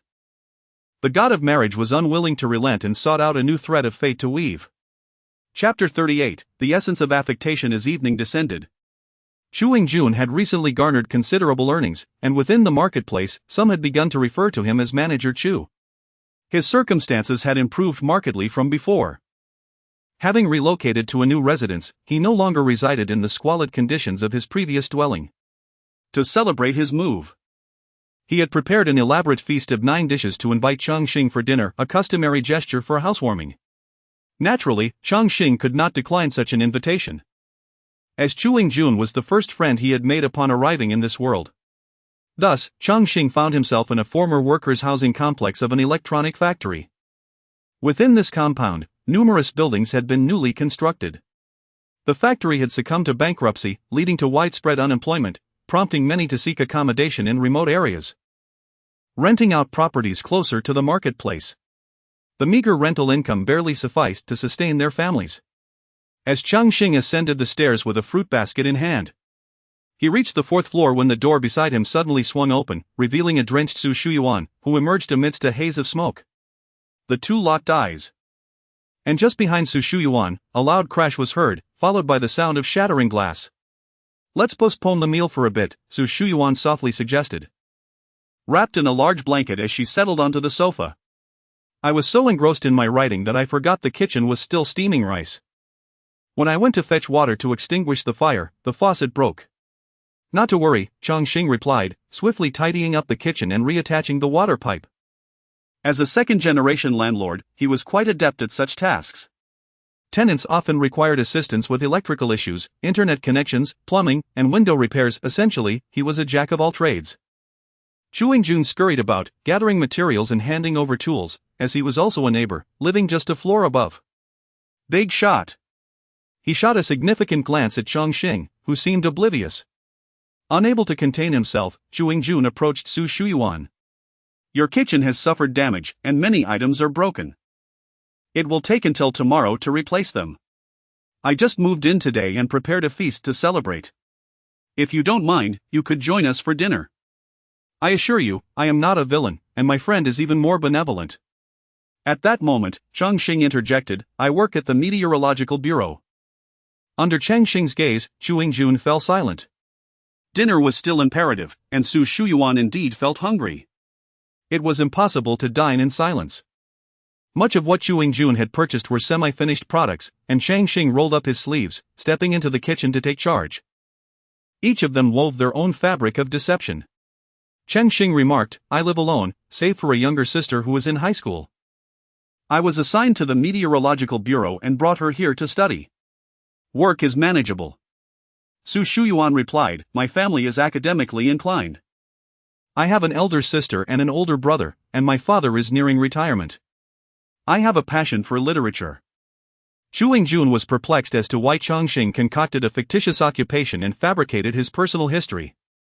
Meanwhile, Cheng Xin pondered that if Su Shuyuan were in his world, he would pursue her relentlessly, disregarding his own dignity, for she embodied the very essence of his fantasies, classically beautiful, serene, and elegant, hailing from a scholarly family. She was 100-fold more appealing than those who only saw him as a landlord. Yet, he was a traveler across realms, engaged in perilous endeavors. And it was best not to entangle her in his circumstances. As for Su Shuyuan, she too harbored thoughts of her own. To her, Cheng Xin was a rare gem. His proficiency in household tasks was not something one could feign, but rather, something one must learn through practice. Were it not for her profession, having someone like him would undoubtedly lead to a tranquil and joyous life. However, her vocation dictated otherwise. She was destined to lead a solitary existence. Su Shuyuan's words held some truth. She indeed had an elder brother and sister. Yet, she knew well that her sister and brother-in-law had spent less than 3 months together over the past 5 years, and they had not seen each other in 6 months. Her young nephew barely recognized his own parents due to their overwhelming work commitments, allowing them only a few days at home each year. As for her elder brother, he was likely deep in the mountains, toiling away. While she had not seen her father in over a year since a falling out with a former partner had rendered him unreachable.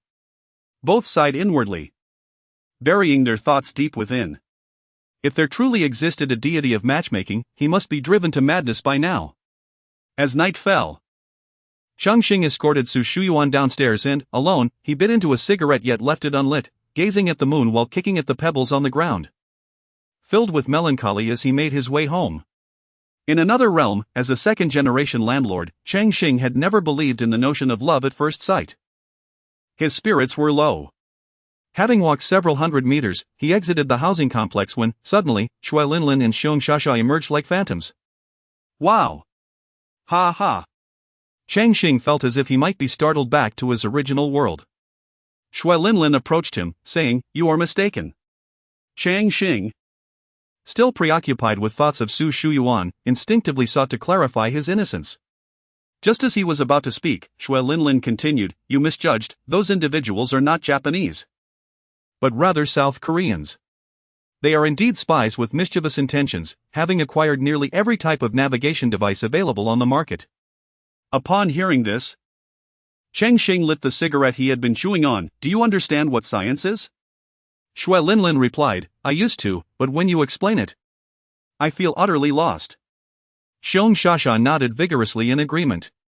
Cheng Xin elaborated, "Science is when you buy an item, disassemble it, and then find that you cannot reassemble it. Science is also when you receive blueprints, follow them, and still cannot replicate the creation. That is the essence of science." He exhaled a smoke ring. "While I harbor no fondness for the Japanese, I must acknowledge that their precision machinery falls into that category. Even with blueprints, one could not replicate it." Feeling dejected, he declared, "I am off to confront those South Koreans." After taking a few steps, he paused. "No, let's go to Chu Yingjun's place." Shui Linlin immediately countered, "No. It would be better to summon Chu Yingjun here." "Very well," Cheng Xin acquiesced. Soon, Chu Yingjun arrived. Cheng Xin addressed him, "This endeavor may not yield profit, but I seek enjoyment. For the next haul, I will prepare numerous CDs. Are there still any CDs available in the market?" "Indeed." With Chu Yingjun and the others having stabilized their footing, the market void will inevitably attract new players, Cheng Xin mused. "Can it be arranged?" he inquired. "Of course. It can be arranged," Chu Yingjun affirmed. Chapter 39, Chicken Carcasses. Meatless yet heartwarming. Having made it ashore, Cheng Xin still fretted over the diminishing market for pirated discs. Hearing that Chu Yingjun had a solution, Cheng Xin remarked, "It matters not whether they sell, the merchandise must be visible in the marketplace.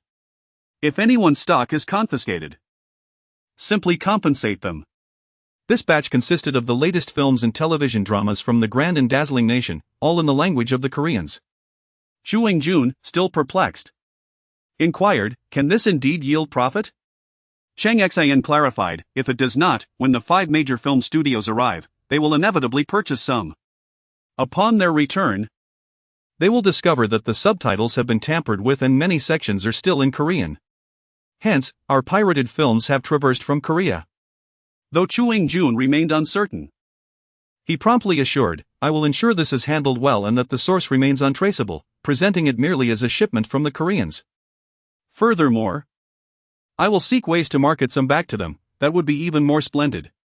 Cheng Xin refrained from commenting further, urging him to remain diligent. As he departed, Cheng Xin suddenly recalled, "Lin, is there any way to inquire about those highly skilled workers who have been laid off?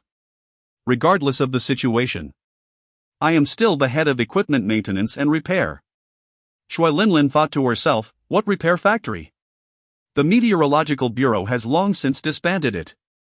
Nonetheless, Cheng Xin's words motivated her to take action, recognizing that the shifting economic landscape forced many outdated factories to adapt, merge, or shut down. The coming years would only intensify the challenges, leading to an increasing number of jobless individuals. However, with Cheng Xin's emergence, subtle changes were underway in this world. It was then that night had fallen over Liaodong, Tieshi. A factory stood silent, the factory head had fled, and those with connections had been reassigned. Many items had been pilfered by workers desperate for food. Yet, at this moment, 70% of the workforce had returned. With no officials present, the skilled laborers took charge, dismantling equipment from multiple workshops and consolidating it into the one most operational. They were preparing to reignite the furnaces and resume production. With 100,000 gas canisters and 20,000 oxygen tanks, each could generate a modest profit of 20 yuan. While insufficient to revive the factory, it nonetheless provided a morale boost to countless workers who had received no severance pay. After days and nights of relentless toil, the furnaces roared back to life, and the clamor of machinery filled the air once more.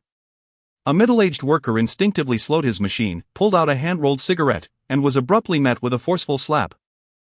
For silver-haired masters descended upon him, pinning him down and reprimanding him fiercely, "Who do you think you're working for?" Their 8 words echoed throughout the workshop, drowning out the cacophony of machines. Blood trickled from the corner of the middle-aged worker's eye, yet he remained silent, rising to return to his station, adjusting the machine back to its operational speed and resuming work. Moments later, he clenched his fist and shouted, increasing the machine's speed by 10%. Regaining the rhythm of his craft, he pushed it further. The factory was in disrepair. Dismantling equipment from 4 workshops had enabled one to function at full capacity. With many hands on deck, the machines operated continuously, with 6-hour shifts that allowed no breaks and no meals, as water was brought to their stations. All were diligently laboring, even without wages, as payment would only come after the gas canisters were delivered. Nevertheless, there was rice, though aged, it was genuine, and potatoes, along with chicken carcasses and homemade liquor. The workers, whose rice bins were nearly empty, returned home to stew chicken carcasses with potatoes and simmer rice. Watching their children lick their fingers while gnawing on the carcasses, they savored the oily, flavorful potatoes and took sips of the homemade liquor, experiencing a long-lost sense of happiness that rekindled smiles on their faces. Suddenly, a news segment on television mentioned the gas canisters. The Southern Port Fisheries Association dispatched representatives to the capital, delivering a protest against fishermen carrying gas canisters to sea. What nonsense is this? The scene shifted to the coastline, where countless fishing boats were docked. Fishermen shouted, "Gas canisters? After days at sea, how can we cook without them? Our meals affect no one." Others joined in, proclaiming, "Southern port fishing boats have crossed into our waters, and we demand to protest." The scene changed again as a reporter stood before the camera, at Huqiangbei market. Lianzai International Trade has just signed a contract worth $100 million, spanning 3 years and 36 batches, to supply household gas canisters to Huqiangbei, making significant contributions to improving local residents' lives. Seated in front of the television, watching his children devour their meals, Cheng Xin poured himself another measure of homemade liquor. In the courtyard, he was also engrossed in the broadcast. Shui Linlin suddenly asked, "The profit margin for gas canisters is less than 5% of that for navigational instruments. What is your aim, merely to assist those factories?" Cheng Xin turned and smiled broadly, "I am a saint." Saint? What nonsense! Shui Linlin was taken aback by his response. Cheng Xin continued, "What of the retired master I invited? Is he here yet?" "Not yet, but soon," she assured him. Cheng Xin added, "I wish to construct a few low-orbit satellites." Shui Linlin replied, "Satellites? Is that something ordinary people can undertake?" However, seeing the seriousness on Cheng Xin's face, she inquired, "Do you truly mean that?" Cheng Xin affirmed, "As an employee of the Meteorological Bureau, I must consider meteorological issues. Thus, I plan to launch a few satellites. If it fails, it is but a small investment." What audacity! Shui Linlin was well aware of the profits earned by Chu Yingjun and his associates from the Win-95 discs. Cheng Xin appeared to have handed over the profits to them by selling each for 10 yuan, yet he had effectively swindled Microsoft out of several $100 million. With a starting price of 1 billion, one must always leave room for negotiation. If one accounted for the bonded industrial land and order values, Cheng Xin's gains from this endeavor amounted to at least $170 million in fixed assets, alongside nearly $300 million in currency, patents, stocks, and order values for the next 3 years. In contemporary Longhua, Cheng Xin could undoubtedly be considered a top-tier magnate. Yet, satellites. Just like that, a few days later, the 5 major Hollywood studios from the grand and dazzling nation arrived in Shenzhen aboard 4 private jets, accompanied by over 100 bodyguards and 100 more staff members. In a grand procession. Chapter 40, The initial game against patent barriers. The 5 major Hollywood studios arrived in Shenzhen, securing the largest and most luxurious hotel in the area. They resembled spring blossoms, attracting a multitude of eager bees. The news regarding the Super VCD particularly drew the attention of nearly all the managers and directors from VCD manufacturing firms. The influx of visitors created a sense of urgency within the hotel, while the inns operated by bankrupt or struggling factories became sought-after establishments, hastily cleaned and opened for business. Among these was the company that invented the VCD, as well as a new leading VCD company in Lingnan, boasting an annual output value exceeding 200 million. The former was Wan Yan, and the latter was Ado. The manager of Ado remarked, "It is astonishing that a group of small merchants engaged in piracy and imitation can attract the presidents and numerous executives of the 5 major Hollywood studios." Rumors circulated within the industry that Toshiba and Lockheed from Japan were negotiating to unify a new technical standard for DVDs, purportedly a far superior product compared to VCDs. These 2 companies were arch-rivals. Despite Wan Yan's significant investment in research and development as well as advertising for the VCD, they had not registered any patents, leaving them with barely any room to survive against competitors like Ado. The animosity between them ran deep, thus Wan Yan had no intention of acknowledging their rival. At that moment, another company representative interjected, "Do not underestimate this place, it is quite treacherous. If a world-class software giant like Microsoft bowed to them, there must be formidable forces at play behind the scenes." Just then, someone rushed in, breathless with news. A small street factory with only 12 employees has applied for 160 patents. And they spent not a dime. This was funded entirely by a foundation established by those Hollywood giants to support the protection of intellectual property rights. A street factory? Is that even possible? Meanwhile, in the hotel suite occupied by the guests, Cheng Xin was savoring his coffee while Adlek sat on the sofa, perusing a stack of documents nearly a meter thick. Despite the volume, he meticulously focused on the key points. His assistant approached, leaning in to whisper, "We have checked, and there are no corresponding registration records. Moreover, these patents are precisely what we need to dismantle Japan's technical barriers in DVDs. These patents were not registered by the small factory as a favor, they are merely a gift to them.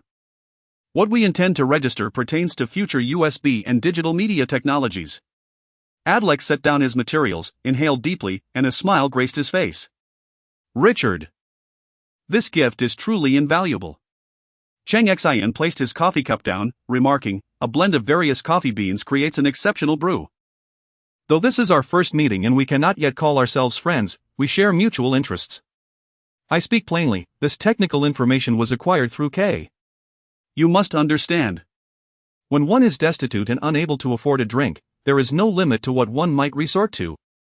This information leaked from the laboratory of the Little Star Company in South Korea. Adlek countered, no, we are friends. Though this is our first encounter. It is the divine's guidance that brings together two individuals destined to be friends. Bill has also mentioned that he considers you a good friend. Laughter erupted as they recognized that, in the face of mutual interests, all barriers could be set aside. Cheng Xian's gesture of goodwill carried immense significance for the Hollywood studios. Previously, Adlek had contemplated joining Japan's DVD alliance to establish a fortified patent stronghold, but regrettably, some of the Japanese companies exhibited arrogance, seemingly unwilling to include them as partners. Intent only on monopolizing the technology for profit. Adlek continued, my assistant informed me that, according to his calculations, once the new DVD product hits the market, the Japanese DVD alliance will demand at least $30 in royalties, and even through negotiations, I doubt it will be less than $20 per unit. He emphasized the concept of per unit, indicating that if 100 million DVDs were produced globally, the Japanese companies would claim $3 billion in royalties. Who could possibly endure such a situation? Cheng Xian recalled reading an article in his World that stated Japan had misstepped in the technological arena 6 times since the 1990s. Particularly in fields such as the internet, communications technology, cloud computing, smartphones, lithography machines, and new energy vehicles. The truth was evident, Japan had not merely made mistakes in technology. The fundamental issue lay in their overall national strength. In such a small territory, they lacked a market to support their technological advancements. Regardless of how exceptional their technology might be, without access to the largest market in the world, it was rendered futile. In exchange for the so-called friendship, Cheng Xian had sacrificed the Little Star Company from South Korea concerning the DVD technology patents. That evening, Cheng Xian found himself as a distinguished guest at a poker table. Engaging in a game of 6-player Texas Hold'em with stakes of $10,000 per hand. The group animatedly discussed the future of the film market and corresponding equipment investments. Just then, someone entered, their expression particularly grim. President, I sincerely apologize for the interruption, but please take a look at this, the newcomer said. Presenting a disc with a cover in Korean. The president of Universal Studios turned ashen, having just lost to a full house. Shortly thereafter, the visitor produced another disc, which truly astonished everyone. Release it, they urged. The film was well known to those present, a classic series produced by a renowned filmmaker, boasting an extraordinary box office performance in the United States. They had seen some trailers and were confident it would rank among the top 5 films of the year, vying for a position in the top 3. GoldenEye was expected to premiere in November, and production had only just been completed. All professionals in the room could discern that this was a direct transfer from the original film to VCD format. Although it was not their company's production, they could not tolerate the situation. Adlek summoned his assistant. Please have our senior agents investigate the situation over there. Yes, sir. Time passed swiftly, and halfway through the movie, the assistant returned. President, they have dispatched someone to the rental stores, locating the videotape, but they have yet to find the VCD disc and are continuing their search. It no longer matters. What is important is that it genuinely exists. As they observed the uncleaned Korean subtitles on the screen, the expressions of the 5 presidents lightened. Since they had pinpointed the source, action could be taken. Chapter 41, Cheng Xian, the divine stands by my side, a trivial matter. The 5 CEOs merely felt a twinge of irritation. It has now been confirmed that the issue has leaked from the South. Thus, there is no need to let past events affect one's mood. Returning to the card table, Cheng Xian held a 2 of hearts and a 3 of hearts in his hand. He pushed all his chips, totaling $10,000, into the pot, all in. He then revealed his cards. If I win, it shall be a sign from the divine that my choice is correct. You will transfer the copyright to me, and I will establish no fewer than 10,000 legitimate video rental stores within half a year. Renting legally will be more affordable than purchasing pirated copies, thus protecting intellectual property. Adelaide glanced at his pair of aces, then at Cheng Xian, and flipped his cards, all in. Another CEO revealed his cards, an ace of hearts and a king of hearts. The remaining two glanced at their cards, which were mediocre, yet they followed suit. From a professional standpoint, Cheng Xian's chances of winning were significantly lower than those of the other two. The first three cards were turned over: an 8 of spades, a king of clubs, and a 5 of hearts. Adelaide reached for a glass of whiskey, smiling at Cheng Xian. "Your probability of winning is exceedingly low." "Indeed." On the table, if another heart appeared, it would create a flush, and the opponents held an ace. Cheng Xian replied, "Therefore, let the divine make the decision." The president of Universal remarked, "If you win, I will invest 10 million into the video rental company. If the board disagrees, I shall invest privately." Can he win? Cheng Xian himself was uncertain. He merely sought a convenient excuse. If he were to lose, the opponents would provide him an exit. For once the legitimate rental market truly flourished, a high cost-performance ratio could indeed suppress piracy. However, only Cheng Xian understood that they must support him. Beyond the issue of piracy versus legitimacy, they also bore a mission to promote the culture of a free market. It seemed Cheng Xian was destined for this. When the fourth card revealed itself as a 4 of hearts, everyone stood up. Adelaide requested to deal the final card himself. It was a 7 of hearts. At the moment the 7 of hearts appeared, the president of Universal gestured behind him, "Immediately sign a check for $10 million from my personal account." 5 checks, totaling $50 million, were signed without even a contract. As for whether Cheng Xian would appear at the forefront, the 5 did not even inquire.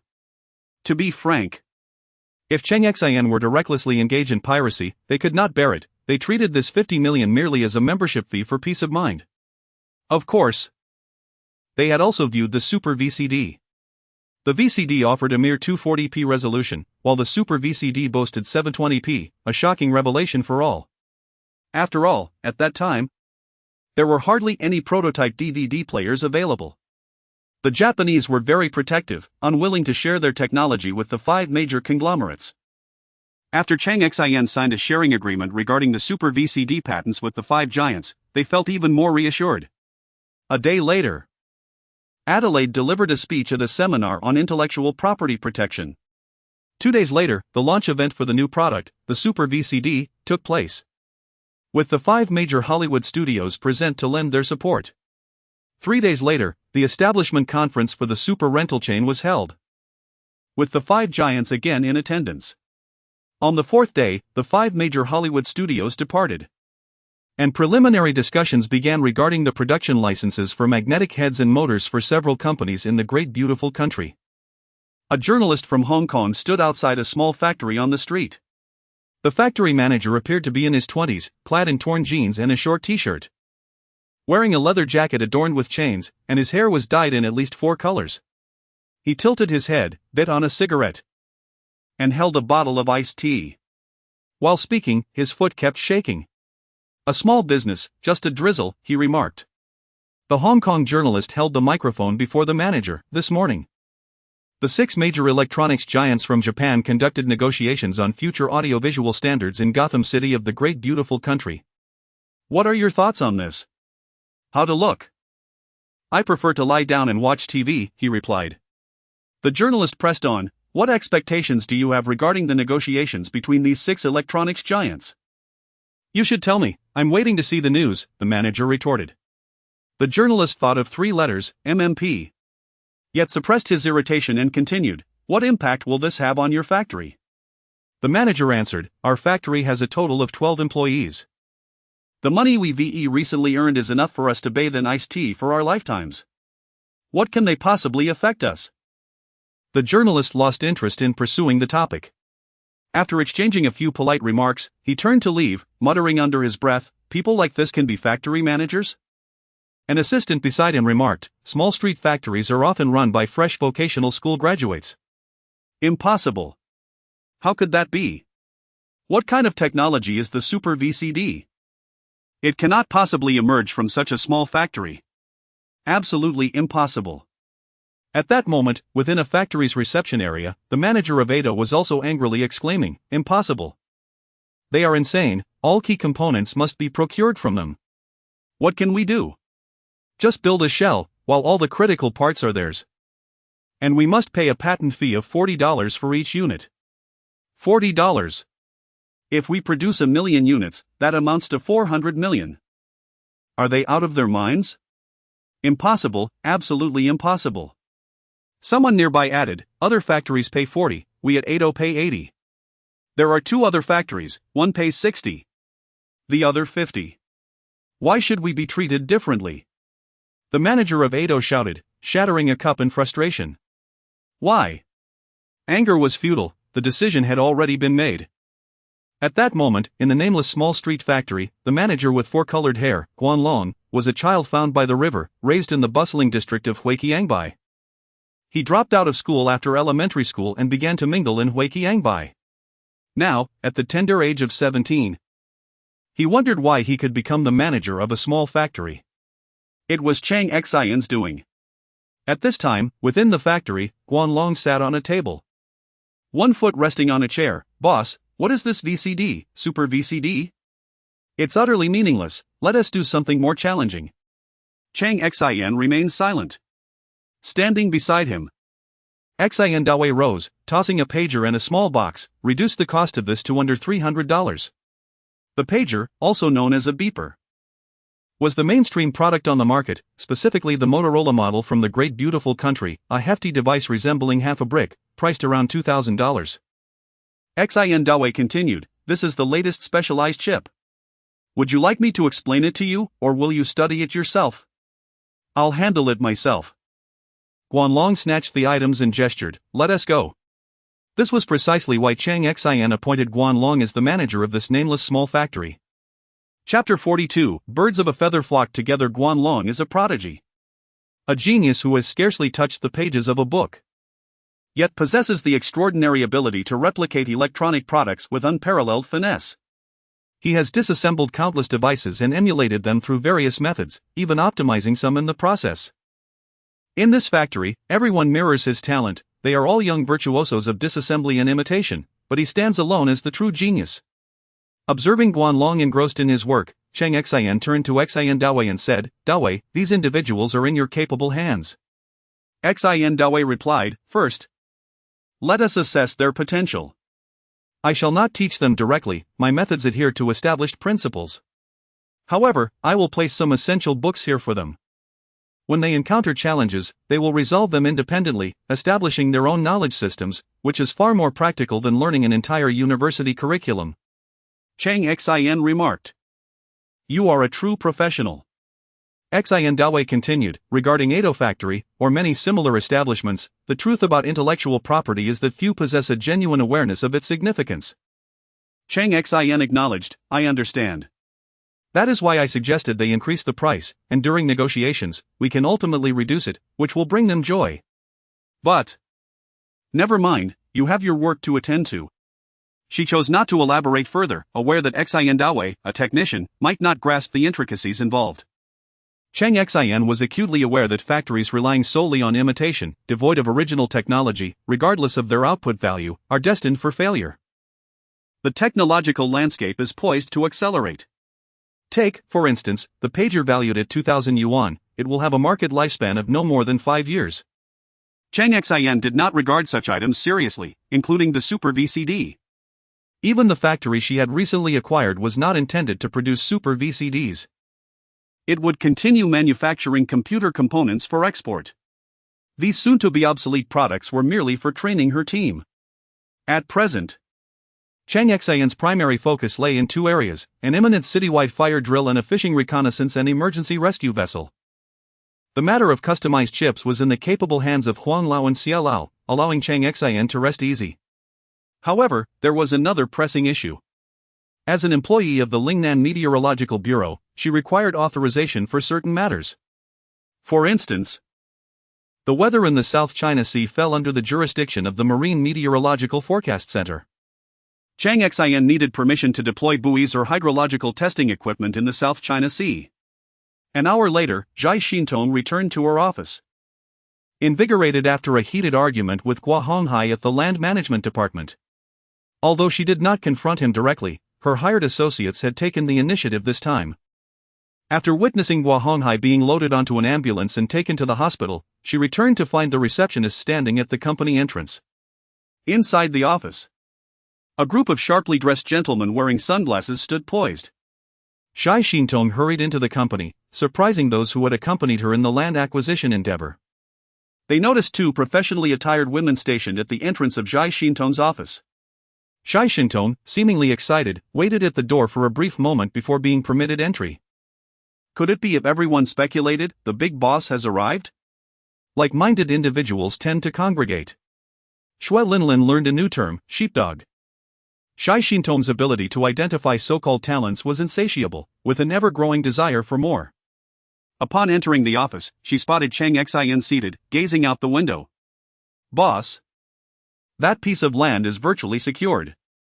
We have also uncovered evidence of Guo Honhai's tax evasion during his factory operations, as well as numerous instances of worker injuries without compensation and illegal wastewater discharge. Cheng Xin placed a bag on the desk, a black three-color, studded crossbody bag. A limited edition set to be officially released next month, available only to high-tier members through a lottery. A friend in Sicily had procured it directly from the factory. Sans serial number. I hope you don't mind. No, no. Cheng Xin's voice trembled. A limited edition.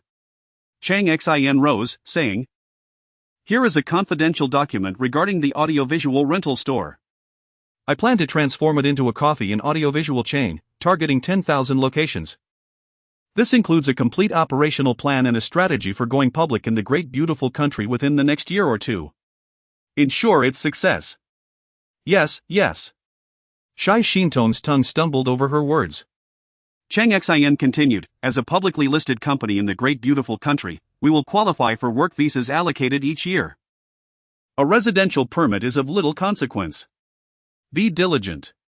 With that, Cheng Xin exited, instructing, "If you need anything, consult Linlin." Once Cheng Xin departed, the employees were momentarily stunned. The aura she exuded was overwhelmingly powerful. Mei Yan was the first to regain her composure, dashing into Cheng Xin's office with eyes gleaming as she gazed at the bag. Limited edition. That boss.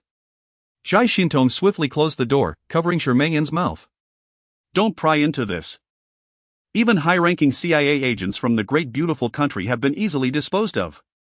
Don't implicate me, if I make even a minor mistake. I could end up in a cramped room infested with rats and cockroaches. Rather than being intimidated, Mei Yan appeared exhilarated. This is so domineering, so masculine. Cheng Xin opened the cabinet, saying, "This is for you. Give me something new. Don't be ridiculous, it's a limited edition." You wish. Can I at least take a look? First, handle your tasks for the boss. Meanwhile, in the car outside, Shui Linlin sat in the passenger seat, her tone tinged with envy. A limited edition. Cheng Xin replied. If you desire it, I could arrange for a truckload. These items are hardly valuable, they are mere super replicas. True luxury items are unknown to the average person. Shui Linlin inquired, true luxury items? Have you ever heard of Huqiangbei? Shui Linlin exclaimed, the golden silk brocade from Yunjin that takes months to weave just 1 foot? Regardless. I have never encountered the authentic article, I have only heard tales. A set of Shopai starts at $1 million, and reservations need to be made 3 years in advance. Just a hairpin that accompanies this attire costs no less than 100,000. Shui Linlin nodded. If that is the case, there are indeed items far more expensive, such as the Ban Dian Shui from the Song dynasty and the exquisite double-sided embroidery. The list goes on. As a second-generation landlord from another world, Cheng Xin held his own perspective on luxury goods.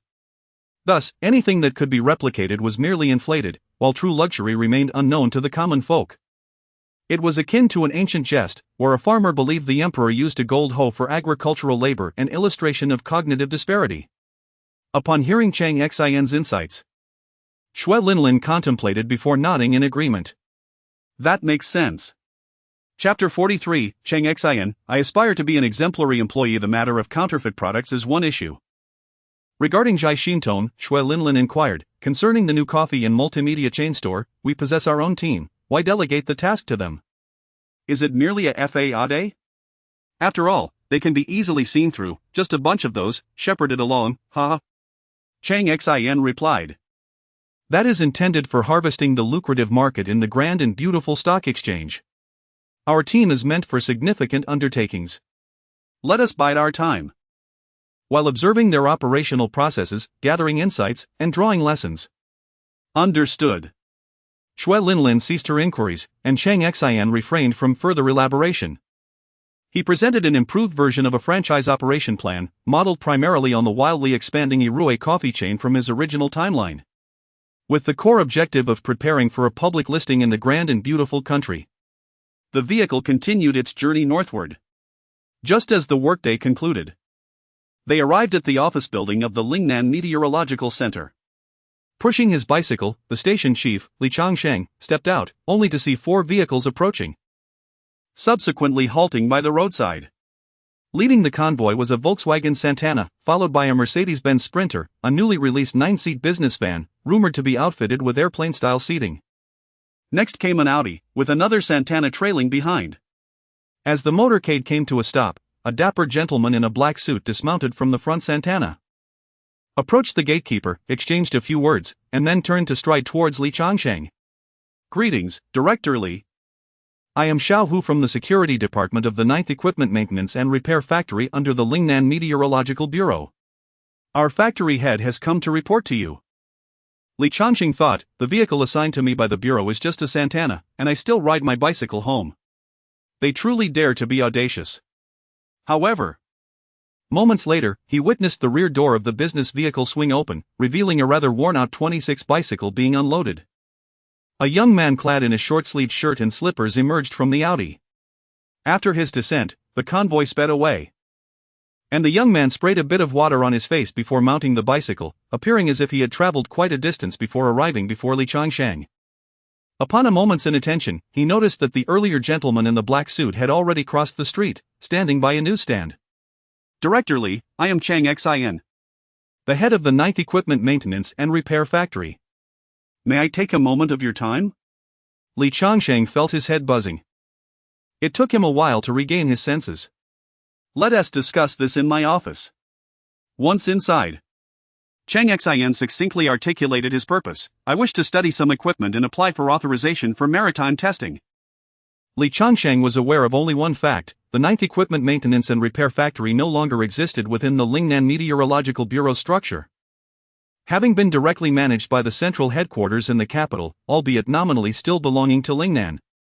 As he noted Cheng Xin's request, he remarked, "My dear fellow, next time you visit, please park a bit farther away. There are so many eyes watching. We are a financially constrained unit, and our holiday benefits are inferior to others. Too many tongues wagging leads to unnecessary complications."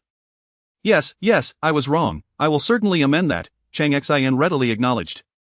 Of course, if there's anything you need, do not run back, it's quite a distance. Just give me a call, and I will send it to you. Cheng Xin nodded vigorously. The gaunt, graying elder before him possessed a kind disposition. I would like to treat you to a meal.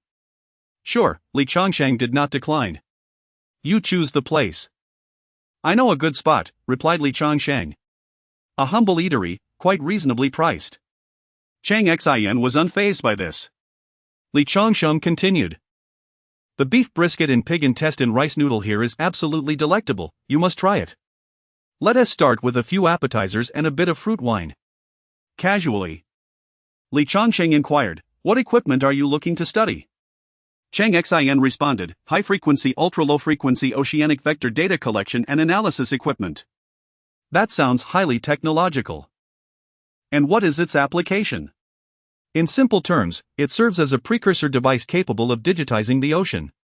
As scientific advancement continues, the intricate underwater world will be digitized, allowing for the intuitive representation of topographical features, geological contours, and stratigraphic distributions through three-dimensional models. However, the equipment I am currently researching is primarily for observing ocean currents, water temperature, wave dynamics, and seawater density. This is standard scientific inquiry, and I do not shy away from that. Upon hearing this, a nearby diner, who had been voraciously eating, suddenly paused, fully engrossed in the conversation. As Cheng Xin elaborated, the individual turned around, placing a handful of cash on the table. I assure you, I am not eavesdropping. I am an amateur with a keen interest in marine research. I shall treat you. Ha ha. May I pose a question? Cheng Xin scrutinized the individual, who wore glasses and a simple cloth shirt, with a backpack brimming with books beside him. He appeared to be an academic. Please, go ahead. My name is Ma Wei Hong. Recently, while studying, I came across the topic of density layers. You mentioned observing ocean currents and waves. Might there be a method to observe this? Cheng Xin nodded. Currently, the equipment cannot achieve that, but there are research avenues available. The principle is quite straightforward, hinging on the temperature and salinity of the seawater. The most direct method involves analyzing reflected signals through high-frequency sound waves. However, the most effective approach lies elsewhere. Ma Weihong's eyes were fixated on Cheng Xin, clearly invested in the discussion. Cheng Xin continued, we require superior meteorological satellites. Utilizing remote sensing technology, the temperature and salinity of seawater can directly delineate the position and three-dimensional extent of the oceanic layers. Of course, while this may sound simple, accomplishing it is quite challenging. Merely developing the algorithms could take hundreds of researchers' years of relentless effort without yielding substantial results. Ma Weihong remarked. If there exists a research direction, success is surely attainable, correct? Indeed, Cheng Xin concurred. Ma Weihong inquired further, you two are from the Meteorological Bureau. Why does it seem like this falls under the purview of the Oceanic Bureau? Cheng Xin immediately countered, nonsense. The Meteorological Bureau oversees an oceanic meteorological forecasting station. We must provide fishermen with warnings about maritime storms, torrential rains, and colossal waves. Right, I see now. My apologies for my ignorance, Ma Weihong chuckled awkwardly. Could you elaborate on that high-frequency sound wave technology you mentioned? Cheng Xin responded, in Shenzhen, at the Huqiangbei market, to my knowledge, there are two types of fish finders. If modified and suspended from a rope into the sea, they can detect density layers within a kilometer range. Ma Weihong asked, how would one modify it? And why is modification necessary? Chapter 44, The Matchmaker utilizes steel cables. After Cheng Xin briefly explained the fish-finding device available in Huaqiang market, he continued. Since this is merely for fish exploration, what they offer is a simplified version. The full version is unnecessary. Ma Weihong interjected, you can find it in Huqiangbei. I'd like to take a look. Cheng Xin replied, I'll be heading back tomorrow. If you come, feel free to call or send a pager. And I'll tell you which two models to consider. That would be splendid. Li Changxing observed the exchange between the two. Having lived for over half a lifetime. He smiled as he watched them exchange contact information, both of which were fabricated job affiliations. Cheng Xin, of whom Li Changxing was aware, was using the name of their meteorological bureau while not being affiliated with it at all. As for Ma Weihong, he was clearly someone accustomed to life at sea. His subtle manipulations, such as repeatedly pushing Cheng Xin's water cup toward the center of the table, revealed his attention to detail. Who would be so concerned about a cup teetering on the edge? Furthermore, Li Changxing noted his skin and hands, yet chose to remain silent. After their meal, Cheng Xin walked a considerable distance before spotting Shui Linlin standing by the roadside, prompting him to hurry over and leave in her vehicle. The highway was still under construction and not yet open to traffic. By the time Cheng Xin arrived home, it was already deep into the night. However, sleep eluded him. He did not doubt Li Weihong's identity but pondered the concept of density layers, which seemed to be referred to as the marine cliff. Cheng Xin perused some materials and managed to sleep only as dawn approached. The next day, Cheng Xin returned to his own world, deliberately seeking out extensive information. Sonar technology was initially non-existent in the Dragon Kingdom. After its establishment, it wasn't until they began to replicate the technology of the Great Bear that, by 1987, they developed a sonar system of their own. Unfortunately, the two fish-finding devices that Cheng Xin was selling in Huqiangbei represented the current pinnacle of craftsmanship achievable in this world. To enhance this, collaborative efforts from both upstream and downstream industries would be essential, necessitating comprehensive advancements in materials and processes. For now, the fish-finding device was the limit of what he could offer. A day later, Cheng Xin rose early, changed his clothes, and prepared to venture out. Shui Linlin intercepted him, stating, many factories that originally produced VCDs are causing quite a stir because they refuse to pay patent fees. Cheng Xin turned his head, saying, I'm not concerned. With that, he attempted to leave, only for Shui Linlin to block his path once more. How can you not care? She pressed. Cheng Xin paused, sighed, and replied, well, if they want to pay or not, it's up to them. There's a new model to consider, let Zhu Yingjun handle it. You see? There are many wealthy individuals in the Huqiang market, but they lack factories. We provide the core components, they design their products, and then we manufacture them. We do have a new factory from Foxconn, after all. VCDs don't hold much technical complexity, making them perfect for new employees to practice on. Shui Linlin grasped the concept. So, you mean there are buyers for our components who will also pay us to manufacture them, and then they will sell the finished products? Precisely, replied Cheng Xin. Shui Linlin queried, what is the difference between this and us producing them to sell ourselves? Cheng Xin pointed to his head.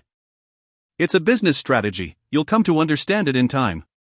Just proceed as I've suggested. Shui Linlin chose not to question further. Cheng Xin arrived at the market, mainly to see if there were new stores producing distinct fish-finding devices while supplying core chips. He firmly believed in the theory that true expertise resides among the masses. Just as he reached the market entrance, he spotted Su Shuyuan, who was perusing a small notebook. Should he avoid her or engage? As he hesitated, Su Shuyuan turned around, their eyes meeting, and they exchanged smiles. I'm looking to buy an old computer. I've heard of a software called Word that greatly aids in text editing, Su Shuyuan explained. Cheng Xin wondered about her intentions. Kang Hailiang's current philosophy was that Huqiangbei possessed every conceivable device, allowing for boundless creativity. Thus, Su Shuyuan came to explore and unleash her imagination. Who would have thought she would run into Cheng Xin? She was left to concoct an excuse. As Cheng Xin approached her, Su Shuyuan blushed and, seeking to ease the awkwardness, added, but I don't have much money. Let me think of a solution for you, Cheng Xin replied. Since he hadn't avoided her, he decided to embrace the encounter. Cheng Xin was no child, he could adjust his mindset effortlessly. An old computer would indeed be challenging to procure. But there were plenty of discarded parts available. Assembling an old computer from used components was not an insurmountable task. Before the advent of Windows 95, old computer parts could only be interchanged with the same model. However, with Windows 95, disparate parts could be transformed into a compatible machine. Cheng Xin took it upon himself to assemble the device while explaining the process to Su Shuyuan. Coincidentally, at that moment, Ma Weihong arrived at the market, intending to stroll around before contacting Cheng Xin. After returning home, he had scoured every piece of information he could find. The density layer, akin to a portal to the underworld, posed a grave threat throughout submarine history. No vessel had survived encountering such layers. Once encountered, it meant certain doom for all aboard. The most significant incident involved a 4,000-ton super submarine from a certain nation, which vanished in an instant. He was deeply concerned and took advantage of his time off to investigate Huqiangbei.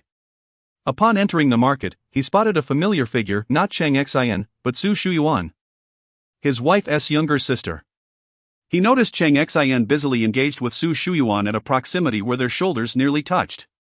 Ma Weihong understood that at such a distance, Su Shuyuan might subconsciously execute a shoulder throw toward Cheng Xin. A more astonishing scene unfolded as Su Shuyuan produced a handkerchief to wipe Cheng Xin's sweat. Observing this, Ma Weihong stealthily maneuvered to a vantage point, changing positions multiple times to gain a clearer view until he finally spotted Xiong Shasha. Ma Weihong and Xiong Shasha quickly exited the market and entered a narrow alley.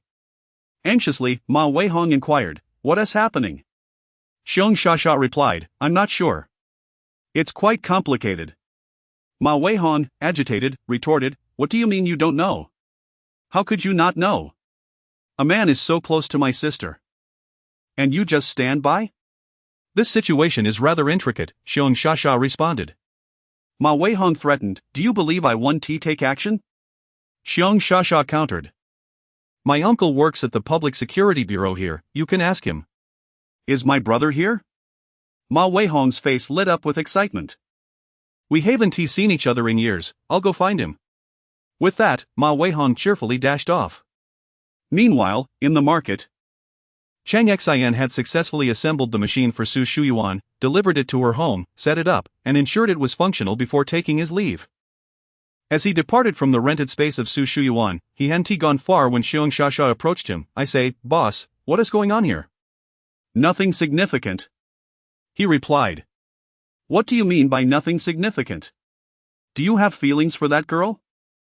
Chapter 45, The Fire Control System from Huaxiang Market. Is it possible that I have feelings for her? Cheng Xin pondered this question about Su Shuyuan. He halted his steps, reflecting, "I wish to keep my sister's existence a secret, and I certainly do not want her acquaintances to know me as her brother. What does it matter if I have feelings?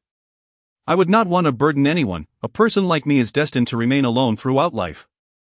Xiong Shasha, fueled by curiosity, pressed on, "Come on, how much do you like her?"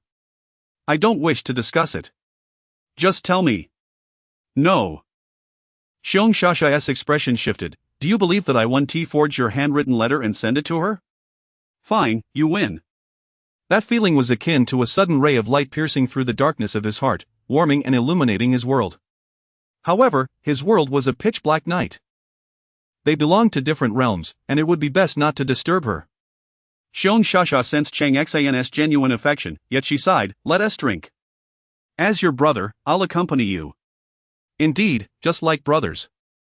Xiong Shasha regarded Cheng Xin as a brother, and he reciprocated by viewing her as a trustworthy companion. After all, if any trouble arose, she would genuinely have his back. "Well then, let us indulge in some skewers. There's nothing that can't be solved with a skewer. If it can't, we'll have another. Let us go." Xiong Shasha cheerfully nudged him. What Cheng Xin did not realize was that Xiong Shasha felt sympathy for him. She was acutely aware of the terrifying monster hidden beneath the seemingly pure and tranquil exterior of the instructor. At this moment, Ma Weihong found himself at an inconspicuous street-side eatery, grilling seafood with Xiong Rong while enjoying some beer. Ma Weihong was relishing his meal, while Xiong Rong's brows were furrowed in distress. As Ma Weihong drained the last of his beer, he tapped the table. "Drink up." Xiong Rong raised the bottle and downed it in one go, exhaling deeply. "Do you know how absurd this situation is? Only you could handle this. If anyone else dared inquire, I'd lock them up. We've been through thick and thin since I wore diapers, following brother Xiong."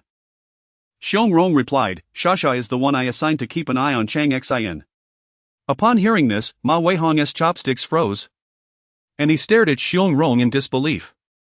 2 minutes later, he exclaimed, "The Meteorological Bureau, a literary master's degree?" Ma Weihong looked at Xiong Rong in shock. "Wait. Who is deceiving whom?" Xiong Rong clarified, "It was all unintentional. Cheng Xin is quite remarkable and possesses a sense of responsibility." As they spoke, Xiong Shasha arrived, and Xiong Rong's expression darkened. "What about your job?" She is drunk, having consumed nothing but alcohol. With that, Xiong Shasha sat down, immediately grabbing a grilled squid, blowing on it before popping open a bottle of beer and downing a third of it in one go. "I see that Cheng Xin genuinely likes the instructor but doesn't want to involve her. I know he can guess my identity. He just hasn't broken the ice yet. By the way, uncle." Xiong Shasha leaned closer to Xiong Rong and whispered a few words. Xiong Rong nodded and addressed Ma Weihong. "You'll serve as a liaison. Go back and inform the Admiral that the Lingnan Meteorological Bureau is conducting scientific research and hydrological tests in the South China Sea. Please keep an eye on it." Ma Weihong nodded. "What about my sister?" Xiong Rong replied, "She is here for work. The literary master's degree is merely a fabricated identity." Ma Weihong appeared slightly tipsy. "Brother Xiong, are you aware of my sister's matchmaking situation?" Xiong Rong silently picked up his beer bottle.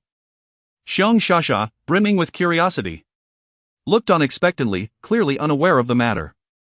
Xiong Rong sighed. "She has been set up with 4 suitors and has broken 5 arms in the process." Ma Weihong remarked, "Even my child's mother has suspected that my sister despises men. It has been quite distressing for several days." At that moment, Xiong Shasha interjected, "Uncle Weihong, if anything happens to Cheng Xin, I'll take a gas tank with me and end it all." Ma Weihong stood up. "I'm done drinking. I haven't seen my childless mother in half a year. I need to ask her if I can take a few days off." With that, he departed. Xiong Rong sighed again. tossing a bottle of beer to Xiong Shasha while he continued drinking. Xiong Shasha bit open the bottle and gulped down half of it in one go. Xiong Shasha intended to drink freely. She would consume a bundle while Cheng Xin would finish a bottle, and it would surely be Cheng Xin who got drunk. Beer was something Xiong Shasha could drink endlessly, without pause. The following day, Cheng Xin rose early. He dressed meticulously and stood before the mirror, admiring his handsome white shirt paired with a crisp jacket.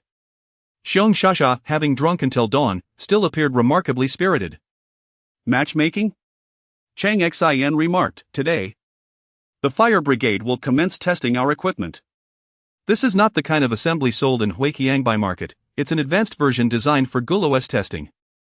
This was indeed a serious matter. However, Xiong Shasha remained puzzled. Wasn't it stated that you would only participate during the final drill? Cheng Xin replied, I changed my mind. Very well, I will make the arrangements. Xiong Shasha turned to leave. How much had Cheng Xin invested in this system? 300 million dragon coins. Only Cheng Xin knew that this system was the culmination of his efforts. Utilizing the technological philosophies from another world and maximizing the potential of this world as technology. In a vast conference room, an entire wall was adorned with televisions, each connected to a camera at a crossroad. Cheng Xin wished for digital cameras, but the current technology fell short, forcing him to rely entirely on analog signals. Each firefighter was equipped with a walkie-talkie, heart rate monitor, emergency call device, smoke detector, and more. Each fire truck was fitted with navigation systems, emergency call devices, and various electronic equipment. Across the entire district, the fire smoke detection and alarm systems were completed using telecommunications lines. For the first 5 days, they tested and adjusted individual devices. On the 6th day, half an hour before the drill, a team arrived. The capital had sent a television crew. The leader of the team, a striking woman standing at 1.75 meters tall, exuded an icy demeanor.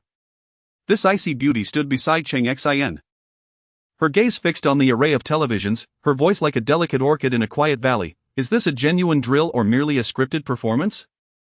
Cheng Xin did not turn his head. Please trust in science. The icy beauty continued. We have seen many scripts. Perhaps we should invite unrelated individuals to start a fire within the vicinity. Cheng Xin replied, that suits me perfectly. The drill was postponed by 1 hour. The icy beauty introduced herself. My name is Su Shuqing, and I'm from the capital television station. I am eager to ascertain whether you are a fraud. Cheng Xin began to explain the fire control system, but Su Shuqing interrupted. What I wish to discuss is not science, but humanity. Chapter 46, Please Trust Science. Cheng Xin was prepared to elaborate on the advantages of the fire alarm linkage system. Before he could finish, Su Shuqing interjected. If you truly are a deceiver, managing to fool a person for a lifetime is quite an accomplishment. At this point, Su Shuqing's tone softened, and she reintroduced herself. I am Su Shuqing, the sister of Shu Yuan. This revelation left Cheng Xin feeling quite embarrassed. Su Shuqing's demeanor became gentle as she continued. I have some connections and inquired about you. Are you afraid that Shu Yuan might discover the misdeeds of your past? I've also learned that you seem to have made some small achievements, erasing previous records of misconduct, and secured a position at the Meteorological Bureau. You need not tell her, not ever. Forget everything that has come before, I will help you keep it a secret. Shu Yuan has feelings for you. And I once suspected she might be interested in women, which frightened me. Cheng Xin remained silent, for his greatest secret was not being a smuggler. Nor was it about flattening that island or the floating water. It was that he was a traveler from another world, capable of returning to his own realm to live. His deepest fear was that one day he might not be able to return, leaving him unable to face the one he loved. Cheng Xin did not respond. And Su Shuqing did not press further. Someone approached. Director, our personnel are in position. Su Shuqing's expression turned icy. Instruct the filming crew to prepare. Please have the fire chief announce the commencement. What is science? When an alarm sounded, the computers displayed the nearest fire station, the ready fire trucks, and the number of personnel. The simulation map also provided route guidance. Subsequently, a series of artificially induced fire alarms began to appear across the district. This was not an ordinary drill. In the old factories and buildings, the individuals arranged by Su Shuqing were starting real fires. The fire brigade was equally committed, wagering their dignity in a true test of courage. Suddenly, the screen flashed red. As Cheng Xin tapped the screen, an operator stood up and shouted, "Unit 7. Team Member 4 is experiencing respiratory distress and abnormal heart rate. Unit 7's leader, initiate rescue operations immediately. Unit 8, deploy, ambulance dispatched." A hint of pride crossed Cheng Xin's face. This is a basic system, which will become even more impressive as technology advances.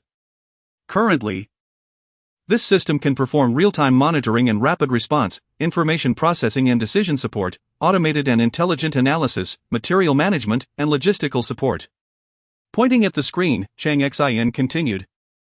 Here, we are addressing a chemical plant leak. The specialized foam has only 30 of its capacity remaining, and the supply truck should have already received its orders.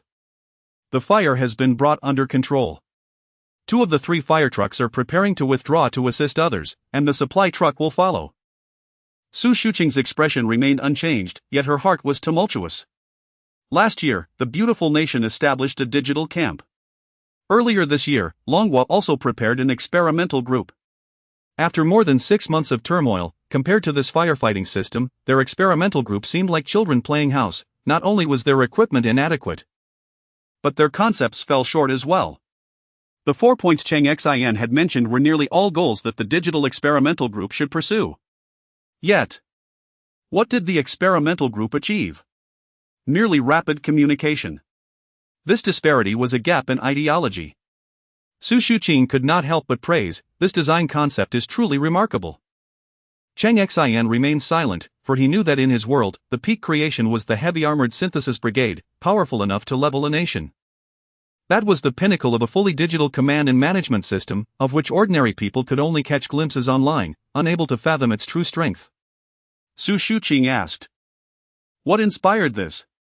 Cheng Xin replied, "Mr. Guru from Persia offered a high price for a fire emergency response system for oil fields. This set was prepared for them. I hope the client will be satisfied." Su Shuqing thought to herself, oil fields? Will they truly use it there? Unlikely. She inquired, "Is there room for upgrades?" Cheng Xin contemplated, "Substantial. Give me a year, and I will complete the first upgrade. Many of the chips I require are still in design.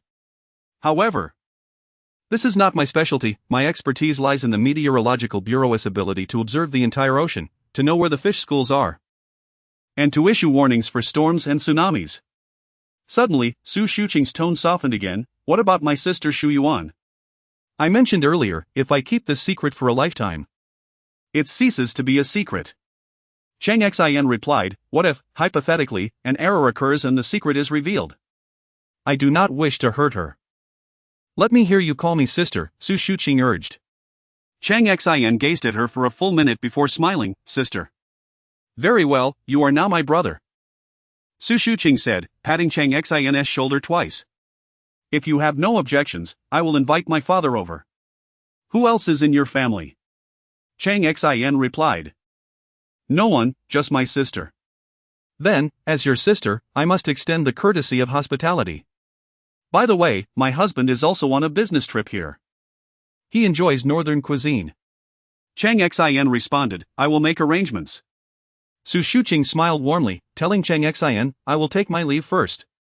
Sister, take care." Upon exiting, Su Shuqing's face turned colder than ice, her voice sharp enough to shatter. "Immediately master the essence of this firefighting system, procure all usable equipment in Huqiangbei, and commence training without delay." Someone asked, "Deputy Commander, can such a person be specially recruited?" Su Shuqing glanced at the individual, who immediately stood at attention, saluted, and hurried to execute the orders. Special recruitment. Xiangrong knew as much about Cheng Xin as Su Shuqing did. As the commander overseeing the information technology aspect, she held a significantly higher rank than Xiangrong. That evening, in a restaurant secretly invested in by Xue Linlin and others, which offered a variety of northern and southern dishes, Ma Weihong rushed over and embraced Cheng Xin warmly, her strong arms squeezing the breath from him. Su Shuyuan and her sister strolled over slowly. Upon seeing Cheng Xin, Su Shuyuan blushed. "Hello. From a distance, Shui Linlin whispered to Xiong Shasha. Do you think the instructor will kill Cheng Xin? Xiong Shasha replied, I fear we might perish, and it would be quite tragic. How long has it been since you ran 5 kilometers? Shui Linlin fell silent. Xiong Shasha continued, do you think this counts as Cheng Xin being deceived? Shui Linlin replied. If he does not have feelings for the instructor, no one can deceive him. However, I sense Cheng Xin holds more secrets than the instructor. Where do you think those cargo ships come from, and what about those blueprints? Chapter 47, on Friday, obtain the license, on Saturday, set the table. Who deceived whom? It remains unclear.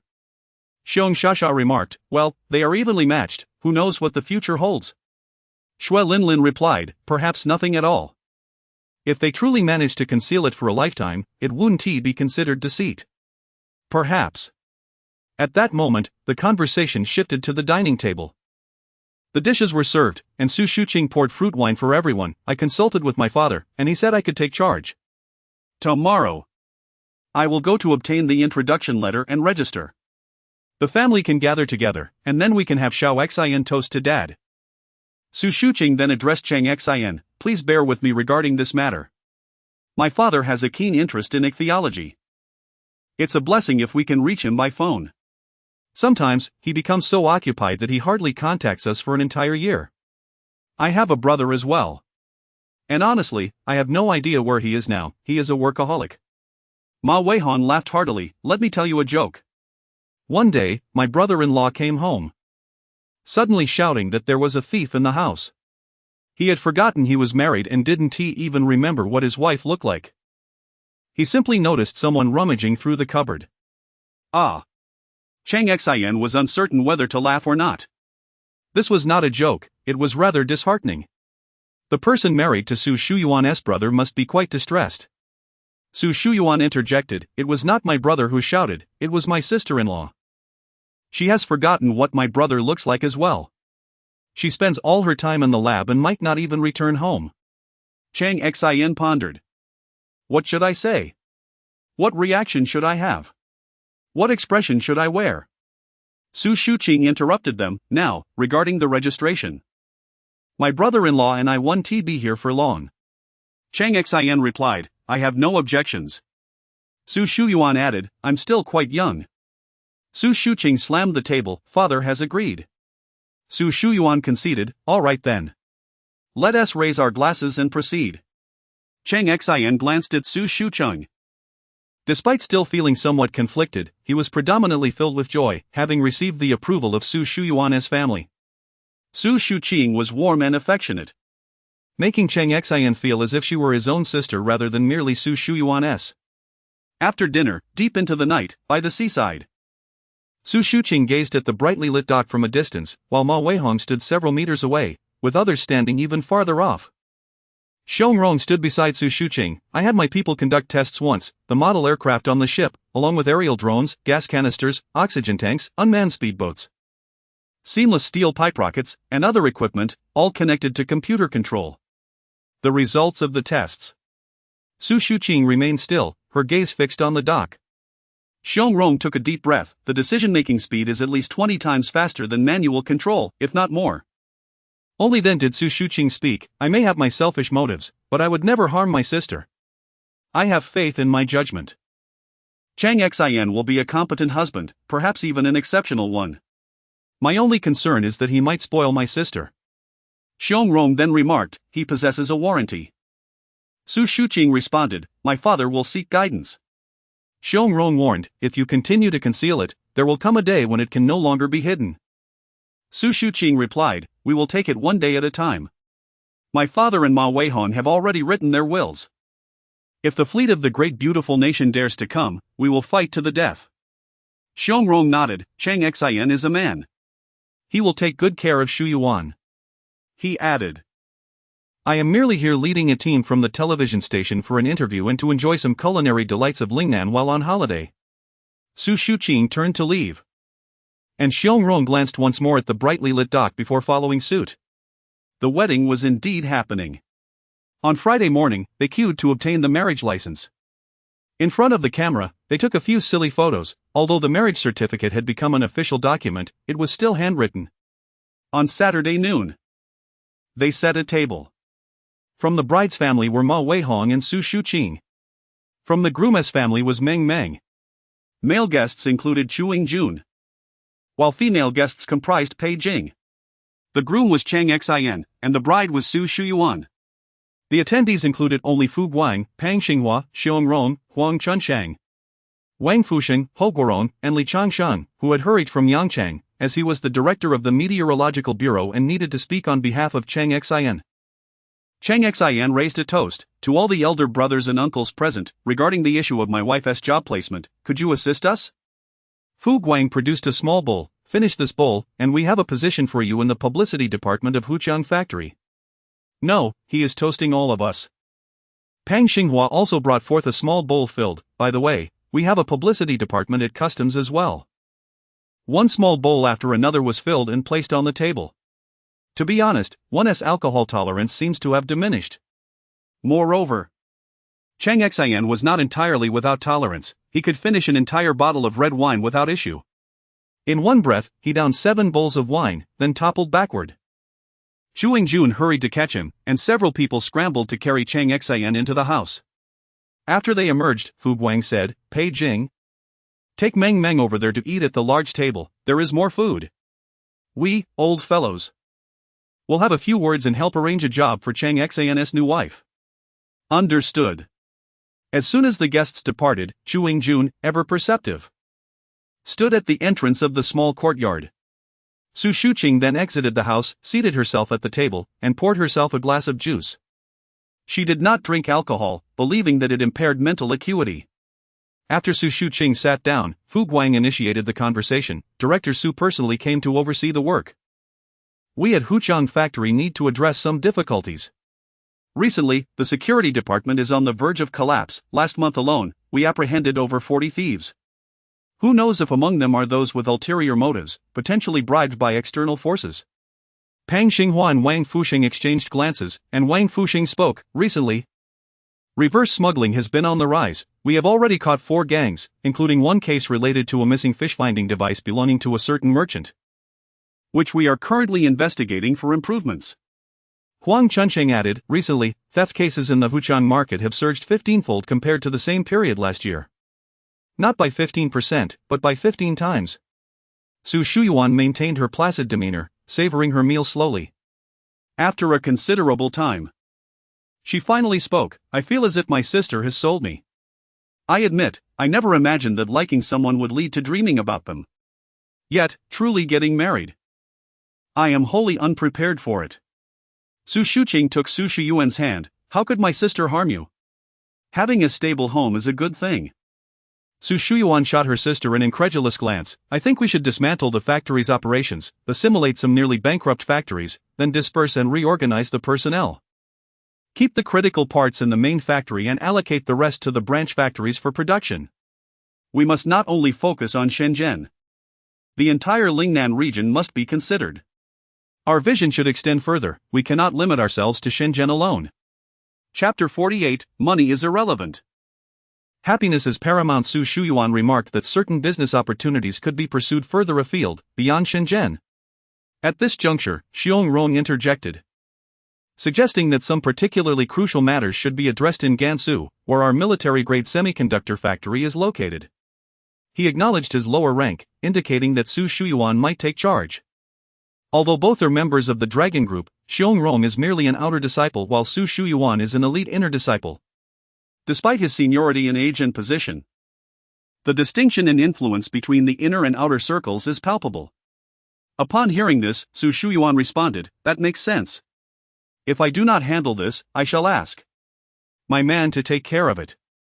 A slight blush graced her cheeks as she referred to Cheng Xin. Xiong Rong replied, it's not about keeping it a secret. Su Shuyuan clarified, nor did I suggest being explicit. Understood.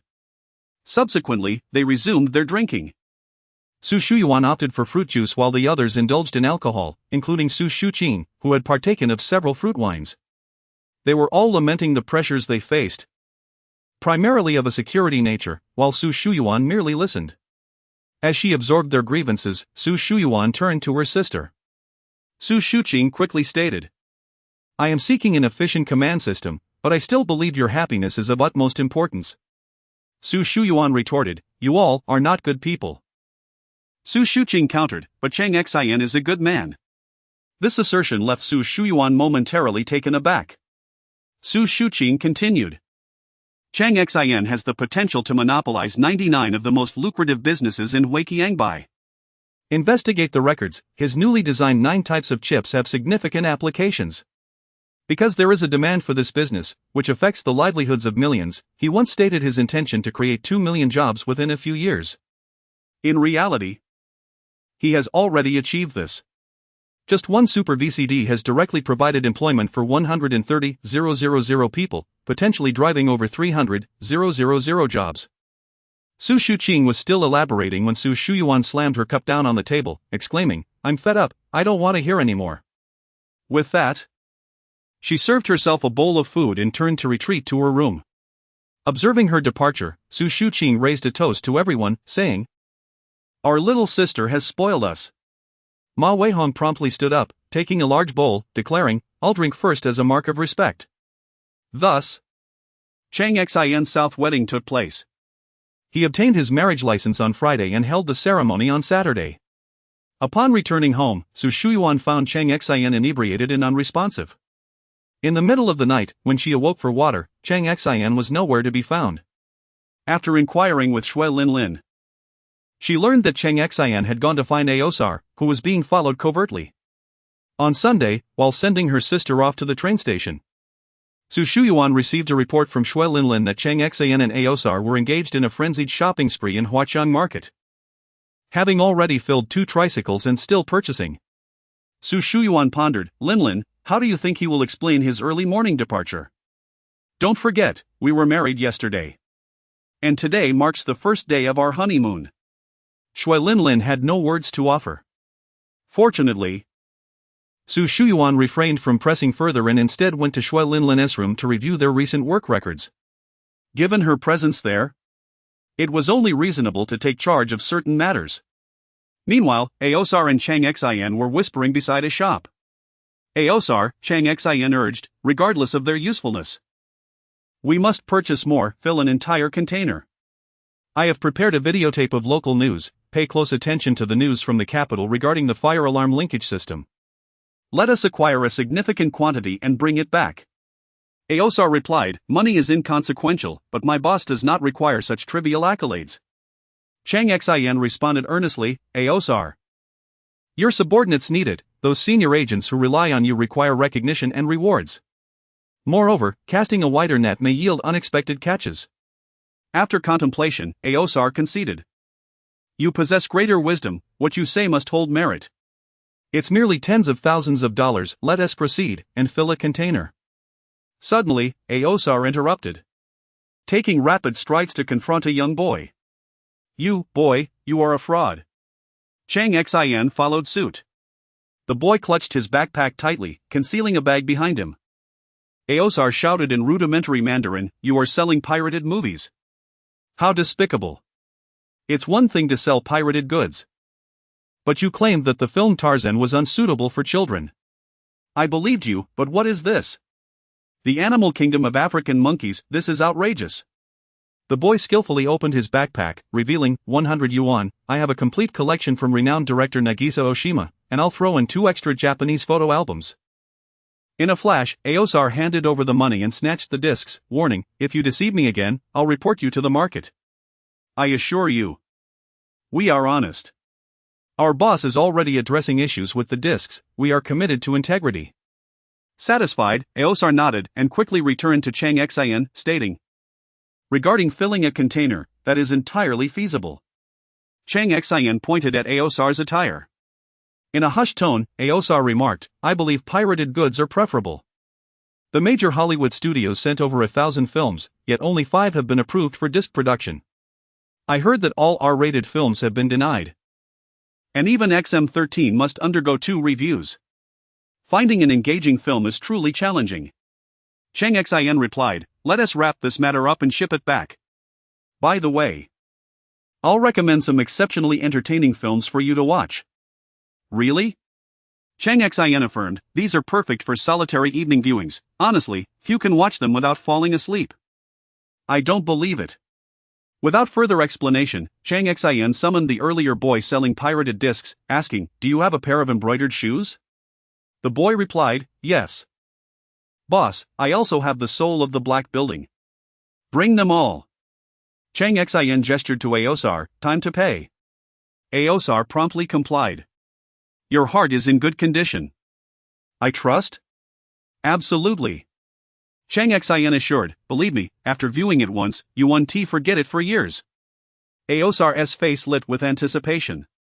The boy selling pirated discs swallowed hard, recalling that after watching a pair of embroidered shoes, he had hesitated to turn off the lights for many nights. Finally, considering the volume sufficient to fill a container, Cheng Xin returned home. In the cozy courtyard beneath a tree, Su Shuyuan sat by a small tea table adorned with an incense burner and teapot, engrossed in teaching Meng Meng classical literature.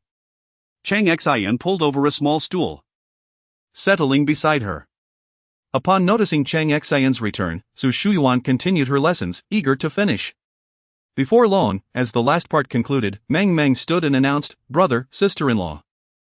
I'm heading out to play with my classmates. Both Cheng Xin and Su Shuyuan replied in unison, go ahead. Chapter 49, we shall create our own architecture chips. As Meng Meng departed, only Cheng Xin and Su Shuyuan remained in the courtyard. The two exchanged glances, and their gazes inadvertently softened. Cheng Xin began, this morning, I rose at 5, took a stroll, enjoyed breakfast, and then met with a merchant from a grand nation. Although I work at the Meteorological Bureau, I also have a modest venture of my own. Though it is not immensely profitable, it is indeed a business. After completing my tasks, I returned promptly. Su Shuyuan inquired, do you not mind that our marriage is so hastily arranged? Cheng Xin replied, marriage is a shared journey between two individuals. While the formalities may be observed, the essence lies in our life together. We are akin to irregular circles. Though we may quarrel, such disputes serve as a means of communication. Gradually, these two irregular circles will merge into one complete circle through mutual understanding and support. Su Shuyuan asked, how many matches have you had, or relationships? Cheng Xin fixed his gaze upon Su Shuyuan's eyes and articulated each word deliberately, you are my first love. Really? She asked, surprised. Indeed, the first person I have ever loved. Very well. As night fell, due to Cheng Xin's intoxication the previous day, tonight was to be their wedding night. The experienced driver accelerated, causing Su Shuyuan to nearly faint in the car. On Monday, Su Shuyuan commenced her duties at the Huqiangbei factory as a staff member in the publicity department. Shortly after reporting for duty, Fu Guang approached and summoned the head of the publicity department privately, stating succinctly, the new staff member, Su, requires a lighter workload, she has no time for excess. If you overburden her or irritate her, you shall be relegated to guarding the warehouse. The head of the publicity department pondered briefly. I thought it prudent to assert some authority over the newcomer, but Fu Secretary, could you enlighten me about her background? Her mere presence makes me wish to return home to cultivate sweet potatoes. Do you question her credentials? She is the goddess of wealth. Is that not sufficient? Indeed. That is ample. Then let her enjoy her walks and scenic views, her responsibilities will be managed by two others. Simply consider yourself a caretaker. All shall be as you command, Secretary. Thus, Su Shuyuan embarked upon her career. Being new, she took the time to explore her surroundings. As she approached the factory office laboratory, a towering figure, a one-eyed man missing two fingers on his left hand, stood at attention and saluted. Su Shuyuan casually tossed her hair and surveyed the area. Upon nearing him, she remarked coolly, Director Sure. What will others think if you salute a mere staff member in the publicity department? Shi Guozhong maintained his salute, replying, Report, Instructor. Within a radius of 300 meters from this location, aside from my team, any rodent that dares to pass by will be inspected thrice. At this moment, within a kilometer's diameter, there are no unauthorized observers. Su Shuyuan gently raised her hand in return, saying, At ease. Yes, ma'am. Shi Guozhong, a veteran of the Laoshang campaign, though he had only undergone a brief 3-month training, still possessed the demeanor of an instructor. When asked who had the most significant impact on him, he would cite his former squad leader, followed closely by his instructor. Su Shuyuan instructed. Prepare a list to assist in the division of the laboratory into research and production facilities. The official documentation from Fu Secretary shall arrive shortly. Please ensure the selection criteria are stringent. If we lack personnel, we may request reinforcements. Understood. I shall ensure the criteria are meticulous. Su Shuyuan added, yes, take it easy. I will continue my exploration. Shi Guozhong smiled and said, I have something to convey. Speak freely. He is a formidable individual, I have delivered parts to him twice. And not just anyone can earn Kong Hailiang's trust with their life. Su Shuyuan merely smiled, choosing not to respond. Meanwhile, on Monday, it was also time for the retired gentleman to begin his work. Huang Wenti arrived, and upon his entrance, Cheng Xin became animated. Shui Linlin struggled to assist him, as he brought along a group of people dragging a cart loaded with materials that had rendered over 20 printers inoperative. Huang Wenti meticulously examined the documents before him.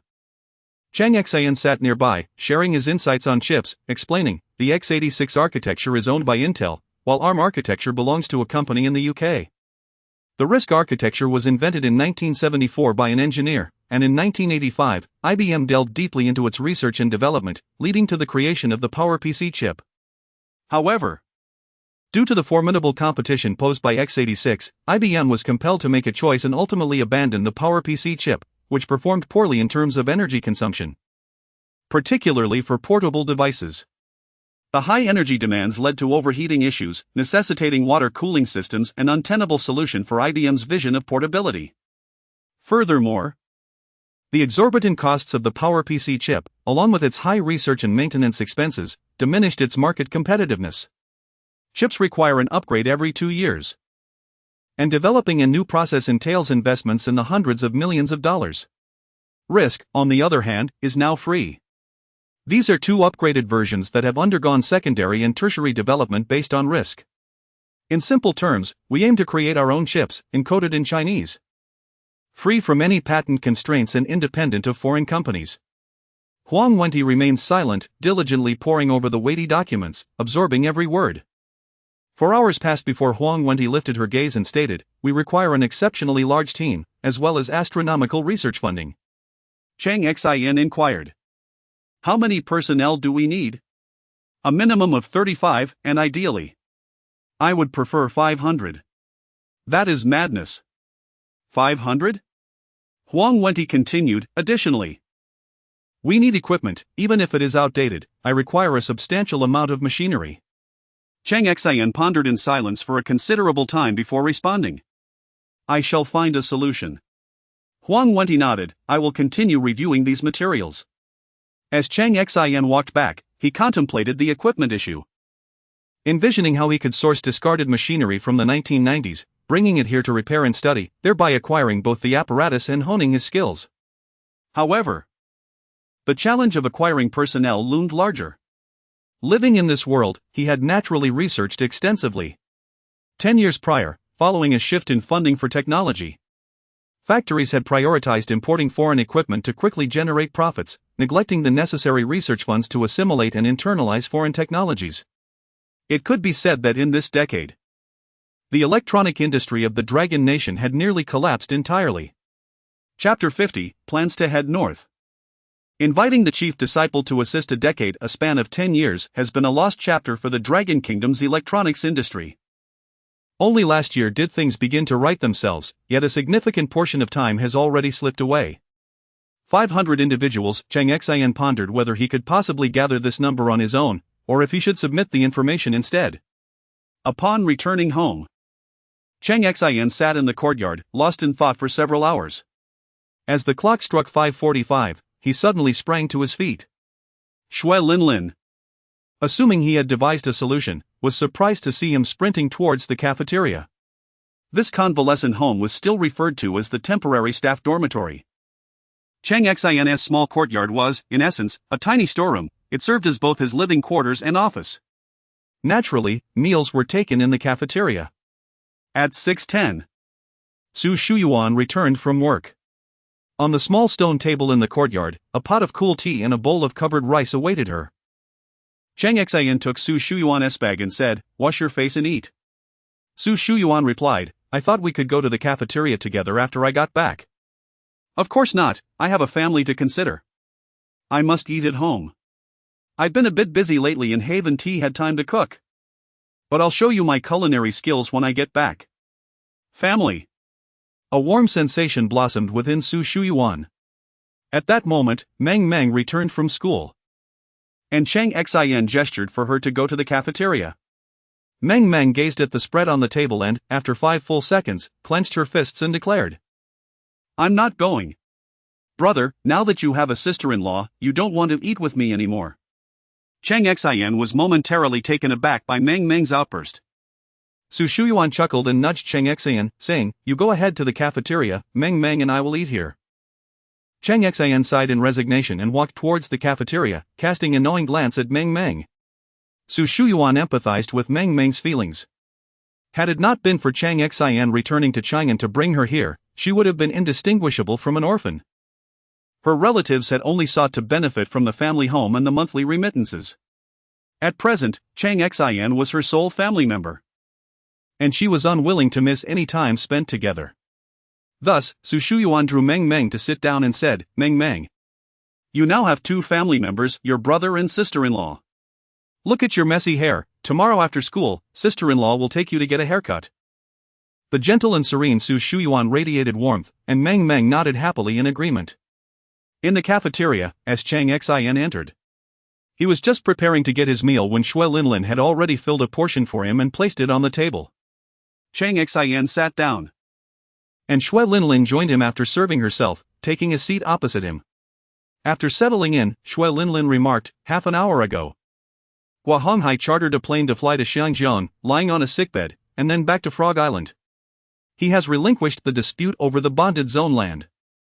If he had stayed, the reports fabricated by Zhai Xintong, who twists small matters into larger ones, could very well trap him indefinitely. This time, Zhai Xintong has gone to great lengths to assist you in securing that land." Cheng Xin nodded in acknowledgement.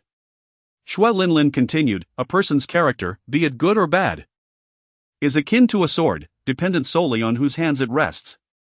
Zhai Xintong has, in fact, done a commendable deed. That parcel of land holds significant meaning. Presently, the factory you have acquired contributes to 7% of the national export total." Sword. Upon hearing the word, Cheng Xin's mind flickered with 7 names specifically. The names of 7 universities. In his realm, they were known as the 7 Swords of the Dragon Kingdom. Could he possibly seek their collaboration? It was worth a try.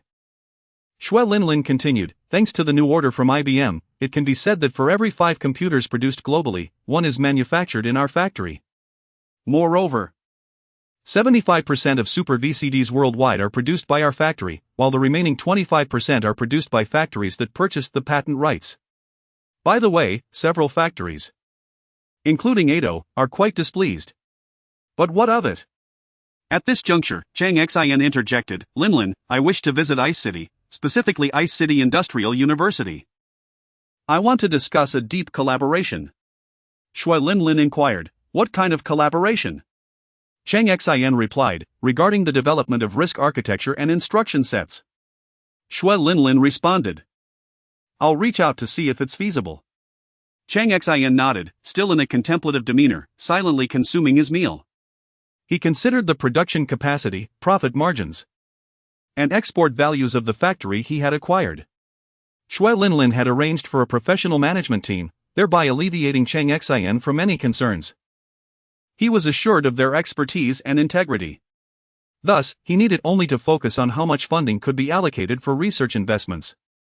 As for the newly acquired land, once the funds were secured, the construction of the factory could be completed in 3 months with minimal effort from the infrastructure moguls.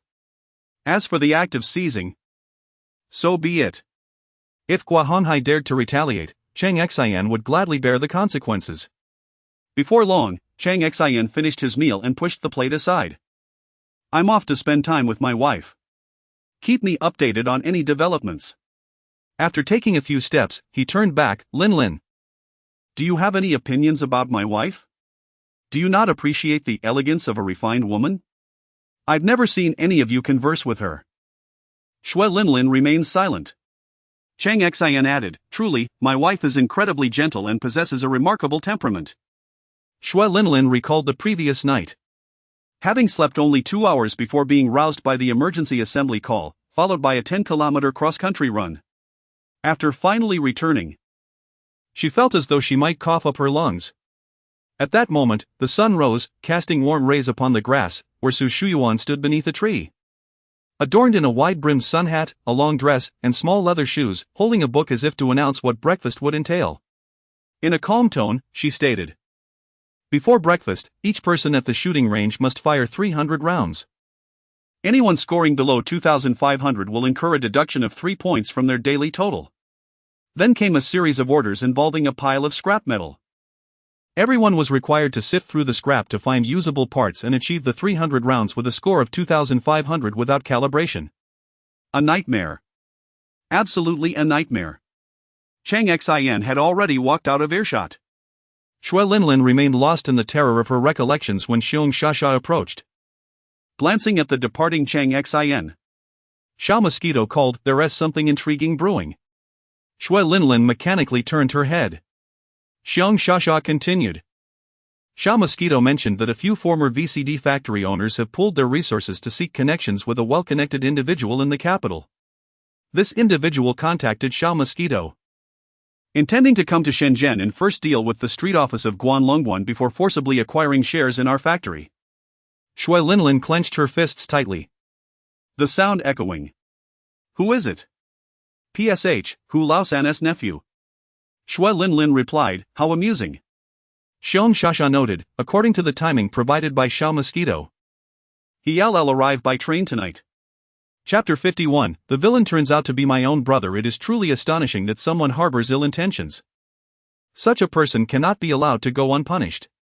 Upon hearing that the individual would arrive in Shenzhen that very evening, Shui Linlin's face lit up with a mischievous smile akin to that of a cat. Time to welcome them. Xiong Shasha also found amusement in this. What a welcome it would be. Meanwhile, on Cheng Xian's side, he lounged on the sofa with Meng Meng nestled on one end, while Su Shuyuan rested against his shoulder. The family of three was engrossed in watching the television series Wu Zetian, enveloped in a warm and tranquil atmosphere. However, this serenity lasted but a few minutes. During the commercial break, Meng Meng sprang to her feet. This television station is insufferable. They interrupt every 10 minutes with ads, making it impossible to enjoy a good show. Su Shuyuan smiled gently, resting her eyes against Cheng Xin. She cherished this peaceful moment and the feeling of being held close. Cheng Xin, too, felt the same.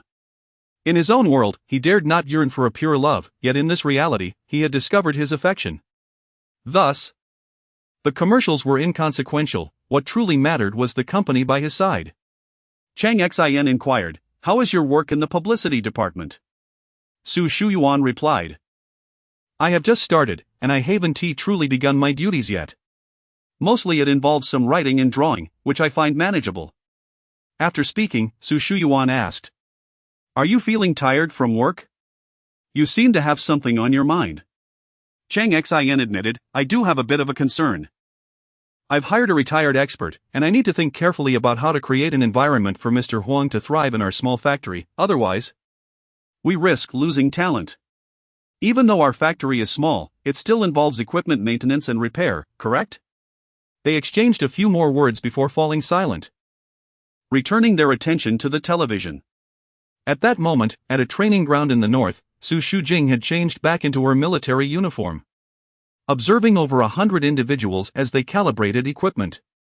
The team leader was in a corner, writing a report. Their direct superior, Division Commander Long Yaofeng, glanced at the team leader's report and, upon reading it, tore it to shreds. Useless. After more than half a year of effort and expenditure, what you produce is inferior to a small vendor's fire safety system in the Huaxiang market. Your contraption resembles something a toddler would create. After writing for so long, you still do not comprehend where you went wrong? Useless, useless, useless. Long Yaofeng, seething with anger, loosened the collar of his uniform and took several deep breaths before striding over to Su Shujing's side, surveying the bustling scene before them. I have reviewed the report. If it is indeed as stated, we will improve based on this. At that moment, Su Shujing interjected, Commander Long, you have misunderstood our team leader. Long Yaofeng retorted furiously. Misunderstood? He is nothing but a fool, an imbecile, and utterly incompetent. How much funding has been wasted? What a chaotic result after 6 months. Su Shujing replied calmly. This system does not require an upgrade. Long Yaofeng demanded, why not? Su Shujing explained, because by the time we finish the upgrade, a new system that will surpass this one will already emerge. The inventor of this system claimed it was merely a prototype. The true first-generation version will only be completed once the hardware design meets his specifications. Long Yaofeng's eyes brightened, a talent. We need to report this. I will apply for a special recruitment. Su Shujing shook her head. Long Yaofeng insisted, which factory or research institute? Our experimental team is tasked with the significant mission of building a new type of army for the new era. Regardless of the institute. As long as it aids our digital experimental progress, we cannot miss the opportunity. Su Shujing leaned in and whispered a few words. Long Yaofeng's eyes widened in astonishment. Is it really that remarkable? Su Shujing nodded. Long Yaofeng removed his hat, massaging his head with one hand while pacing in circles. Suddenly, a light bulb went off in his mind. I will personally lead the team to bring them here. We will find a nearby location to establish a new digital fire safety research and training academy. Impressed, Su Shujing gave a thumbs up. Commander Long, you are brilliant. With nearly 3,000 individuals involved, Long Yaofeng was daring in his ambitions. Not only had he conceived this plan, but he also set aside the team leader, snatching the pen and paper from him to begin writing the report and application. Later that night, Cheng Xin and Su Shuyuan had already drifted into slumber.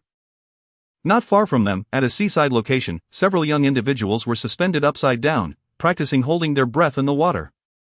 Shui Linlin perched on a rock, clutching half a watermelon. After several minutes, the individuals were pulled up.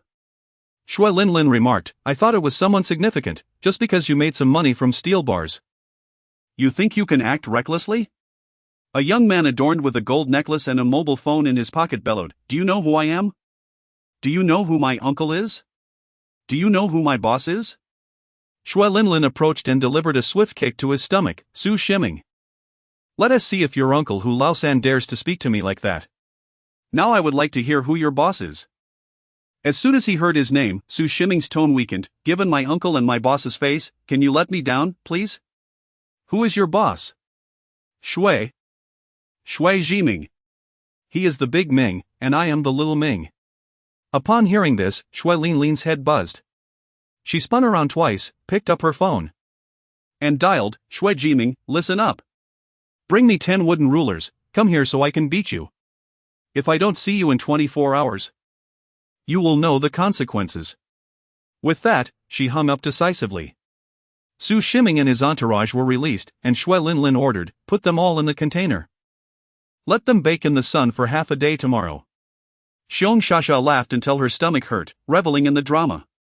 On the other end of the call, Shui Jiming trembled with fear, his legs shaking. He dared not hesitate for a moment. He quickly arranged for a plane ticket, unable to find any wooden rulers. He grabbed 10 feather dusters and rushed to the airport overnight. He aimed to catch the first flight to Shenzhen at dawn. The next day, as dawn broke, Cheng Xin pushed a tricycle out, preparing to take Su Shuyuan to work. Meng dashed out, leaping onto the motorcycle. Brother, take me to school. The school was just a few steps away, but she insisted on a ride. No, absolutely not. Su Shuyuan interjected, just take her along, it's on the way. Cheng Xin pulled Su Shuyuan aside. My dear wife, let me explain, if I take her today, I will have to do it every day. Su Shuyuan replied. If you don't want to take her, I will. Cheng Xin was at a loss for words. Seeing Su Shuyuan's determination, he reluctantly agreed, deciding to drop Meng off at school. Keeping a low profile, Cheng Xin pushed the tricycle out into the morning light. Chapter 52, Cheng Xin, have you ever heard of the 7 swords? Under Su Shuyuan's insistence, Cheng Xin reluctantly agreed to accompany Meng Meng on her way to school. Thus, he set off on his modest motorcycle not due to an inability to drive a car, but rather because it exuded too much ostentation. He was unsure how to explain this choice to Su Shuyuan. However, this motorcycle was affordable for the average person. And so, Cheng Xin departed. With his sister seated behind him and Su Shuyuan perched on the sidecar of the classic Changjiang 750. At the entrance, a young man, burdened with 10 feather dusters on his back, was inquiring about something at the gatehouse. Upon seeing Cheng Xin's motorcycle emerge, he was momentarily stunned. Just then, Xue Linlin stepped out, and before she could utter a word, Xue Jiming knelt down, exclaiming, that is the king of hell. As Xue Linlin sipped her chilled tea, gazing at the receding motorcycle, she mused, what do you wish for your demise? Do you know who the Super VCD belongs to? Sis, save me, Xue Jiming pleaded. The term king of hell did not belong to Xue Linlin but rather to Xue Jiming. In the courtyard, Su Shuyuan was known for dealing with all manner of rascals, possessing a unique license to strike without a formal trial. This privilege was granted through the verbal assurances of nearly all the elders in the courtyard. Years ago, when a group of adolescents were still playing house, 15-year-old Su Shuyuan visited her sister stationed in the south, who was responsible for electronic warfare against the southern region. In a moment of crisis, the 15-year-old Su Shuyuan personally eliminated a dozen wild monkeys, achieving fame overnight and gaining special admission to school. Her existence made it abundantly clear to many that hard work was rendered inconsequential in the face of talent. Upon returning to the capital at 18, she encountered those who lacked foresight, beating them until their elders arrived, only to thrash them once more. Consequently, Su Shuyuan was bestowed with a prestigious sword. And the elders of the courtyard declared that if anyone from the yard was found lacking, they would be beaten mercilessly. If they survived, they would be taken home and beaten again. Thus, to Xue Jiming, she was the living embodiment of the king of hell. Soon, the scene shifted to the seaside. Even in the golden autumn, the southern sun remained wildly intense. It was only 10 in the morning, and the container was devoid of any movement. The door swung open, revealing Su Shiming, who, nearly fainting from the heat, opened his eyes to see a familiar figure. Boss. But immediately, a club as thick as an arm swung toward him. Are you trying to kill me? The name Su Shuyuan was not one that these small-time thugs in the container were worthy of hearing. Before facing their punishment, Xue Jiming was determined to deal with this bunch of fools first. Su Shuyuan was oblivious to the happenings on the beach, and Cheng Xin was equally unaware, as he was currently engaged in a meeting with an important guest, Gao Ji. As Gao Ji and Cheng Xin savored their tea, Gao Ji said, I was once among the underachievers, unable to engage in academia. However, my former classmate, Cheng Feihu, has recently become the president of Ice City University. And he is your relative. Cheng Xin understood very well that if Xue Linlin wished to find him, she could easily locate Cheng Feihu. However, with Gao Ji acting as a bridge, it was undoubtedly a scheme. Yet, one must learn to feign ignorance. Furthermore, Gao Ji was fully supportive of the aerial endeavors. For in life, personal connections are a form of wealth. Cheng Xin held the teacup with both hands. Let this tea replace wine as a toast to Uncle Gao. Too kind, Gao Ji replied. Cheng Xin set down his teacup and continued, Uncle Gao, could you assist me in crafting a small item? Just a dozen will suffice. Gao Ji laughed heartily, do not mention money, ha ha ha. Cheng Xin, feeling at ease, produced a stack of photographs and a box of discs. The photographs depicted classic novelties from Cheng Xin's era, including a pink baga car and a manually operated convertible fish head car, both pink and in a Q version tricycle style, alongside a 2-seater electric scooter. Gao Ji, not taking the request seriously, cheerfully agreed. I'll make some calls over the next few days, and once everything is arranged, we'll head over. We can't have made this trip in vain, right? Cheng Xin then handed over a package of discs, a small gift for my relative, President Cheng. What is it? Gao Ji inquired. Cheng Xin replied, in front of Uncle Gao, I dare not speak falsely, it was acquired through dubious means. This is a candidate project for next year's Nobel Prize, lithium iron phosphate. A new material with an olivine structure that is safer than conventional cathode materials and resistant to high temperatures and overcharging. Gao Ji solemnly accepted the disc. In that case, I will make a trip to Ice City first. I assure you, I will keep this safe. I will make sure to discuss what you mentioned.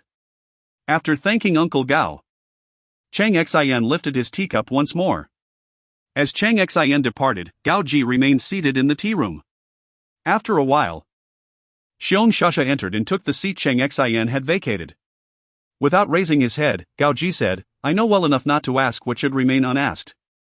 I have already expressed my gratitude for this matter. In the future, should you need anything, just let me know. Xiong Shasha remained silent. And Gao Ji did not elaborate further, instead retrieving the disc and handing it to a 2-meter-tall man stationed at the door.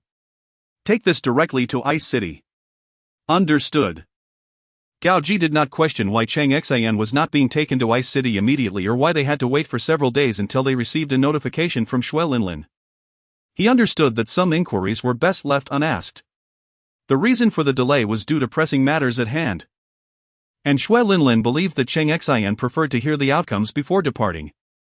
The fishing exploration and rescue vessel was completed and ready to leave the dock, heading towards Xingmu Island, with a series of subsequent adjustments to follow. The merchants and technicians at Huqiang Market would ensure their responsibilities were met once payment was received.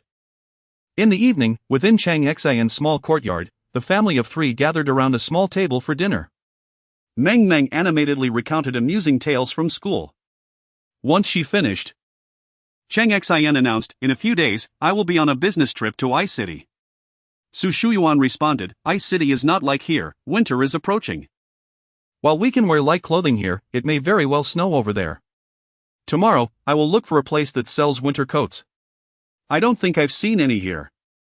Indeed, Cheng Xin acknowledged.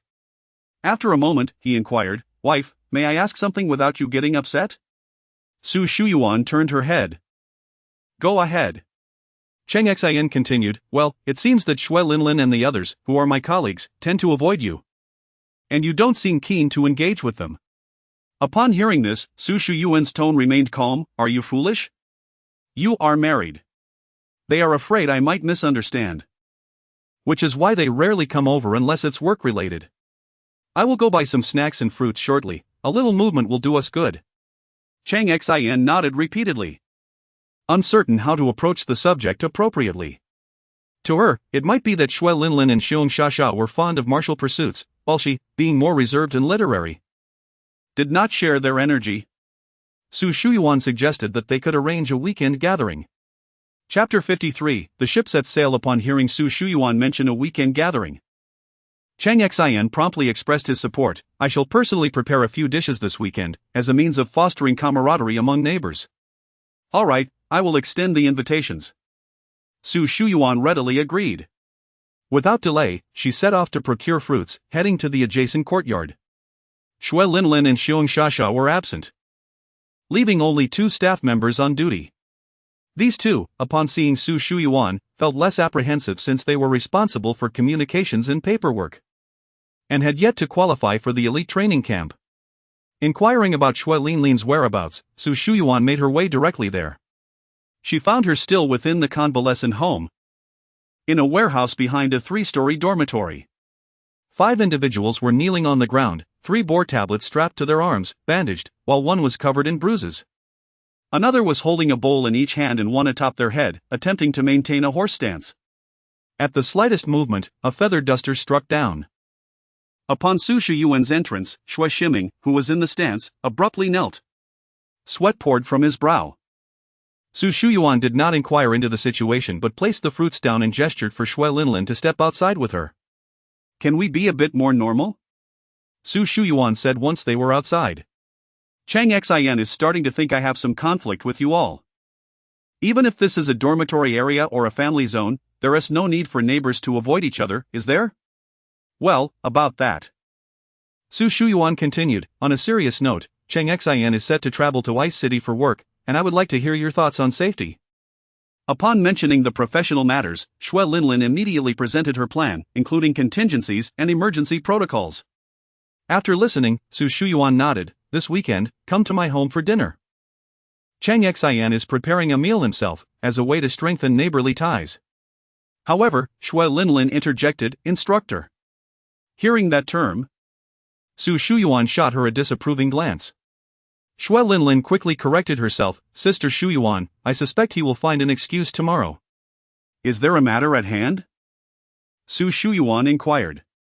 The ship is ready, barring unforeseen circumstances, it will depart from the dock tonight. We have received very accurate information that Nanpo intends to ambush this vessel, positioned just beyond the reach of our South China Sea, in international waters. Maintain a natural expression and smile, Su Shuyuan instructed. Xue Linlin's smile, however, appeared forced. Su Shuyuan chose not to pursue the matter further, nor did she question the scene inside, engaging in conversation with Xiong Shasha for a while before returning home. In the dead of night, the dock was ablaze with light. The ship was launched into the sea. An 8,000-ton freighter, with a normal cruising speed of 13 knots, had planned for a return time of 111 hours. However, the ship had not truly been completed. In Longwa, many items are prohibited for sale. Yet, upon its return, it could be equipped with close-in weaponry and numerous non-civilian devices. The level of scrutiny directed at this vessel was immense.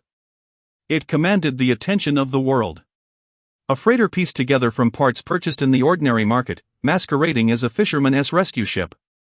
Currently, there existed an island called Fushui, which Nanpo had been unable to approach within a 60 nautical mile radius for 6 months. Should this ship return to Dzangmo Island, Java would be acutely aware that the inhabitants who had relocated there might be forcibly removed from the island. Consequently, the proportion of long descendants among the island's residents would surpass 99%. Thus, it was critical not to allow the ship to be fully operational. The same urgency was felt by Nanpo, as they too were vying for control over that maritime territory, rich in oil and gas reserves. In recent days, disputes with Java had escalated. If this vessel were to be completed, Nanpo feared losing access to that region. Equally concerned were clients from Camel Bay, along with merchants from the great beautiful country, who were invested in the oil and gas fields. Their stance was clear, as long as their interests were safeguarded. They cared little for who held the reins. Meanwhile, Osar subtly encouraged his employer to manipulate both Nanpo and Java for their own ends. Days passed, leading to the weekend. Cheng Xin went shopping for ingredients and returned to the kitchen to prepare the meal. He was aware of the ship's situation, but what could he do? He was not aboard and could not influence the unfolding events. Dining and nurturing neighborly relationships took precedence. It was imperative for Su Shuyuan and Xue Linlin to become friends. Cheng Xin busied himself in the kitchen when Xin Dawei arrived with a gift. Director, good news. Guanlong's research is progressing well. He has managed to control the cost of the pager to 330 yuan and is searching for alternative parts. Determined to reduce the unit cost below 300 yuan. Sister, I'm a technician at the factory, Xin Dawei added. I brought some desserts. Su Shuyuan greeted him with a bright smile. Please, come in. Meng, fetch some iced tea, she instructed. Xue Linlin also arrived with 2 others. After exchanging awkward pleasantries with Su Shuyuan, she called into the kitchen. Director, my younger brother is a senior at the Capital Foreign Language University and is about to start his internship. Can he work here without pay? He has a friend who has just completed vocational school and hasn't found a good job. Just a little compensation would suffice. From the kitchen, Cheng Xin responded, that is fine. Xue Linlin replied, then I will arrange it. Daming, Xiaoming, hurry up and get to work. The two, eager and quick, began chopping vegetables and plating. Is he really your brother?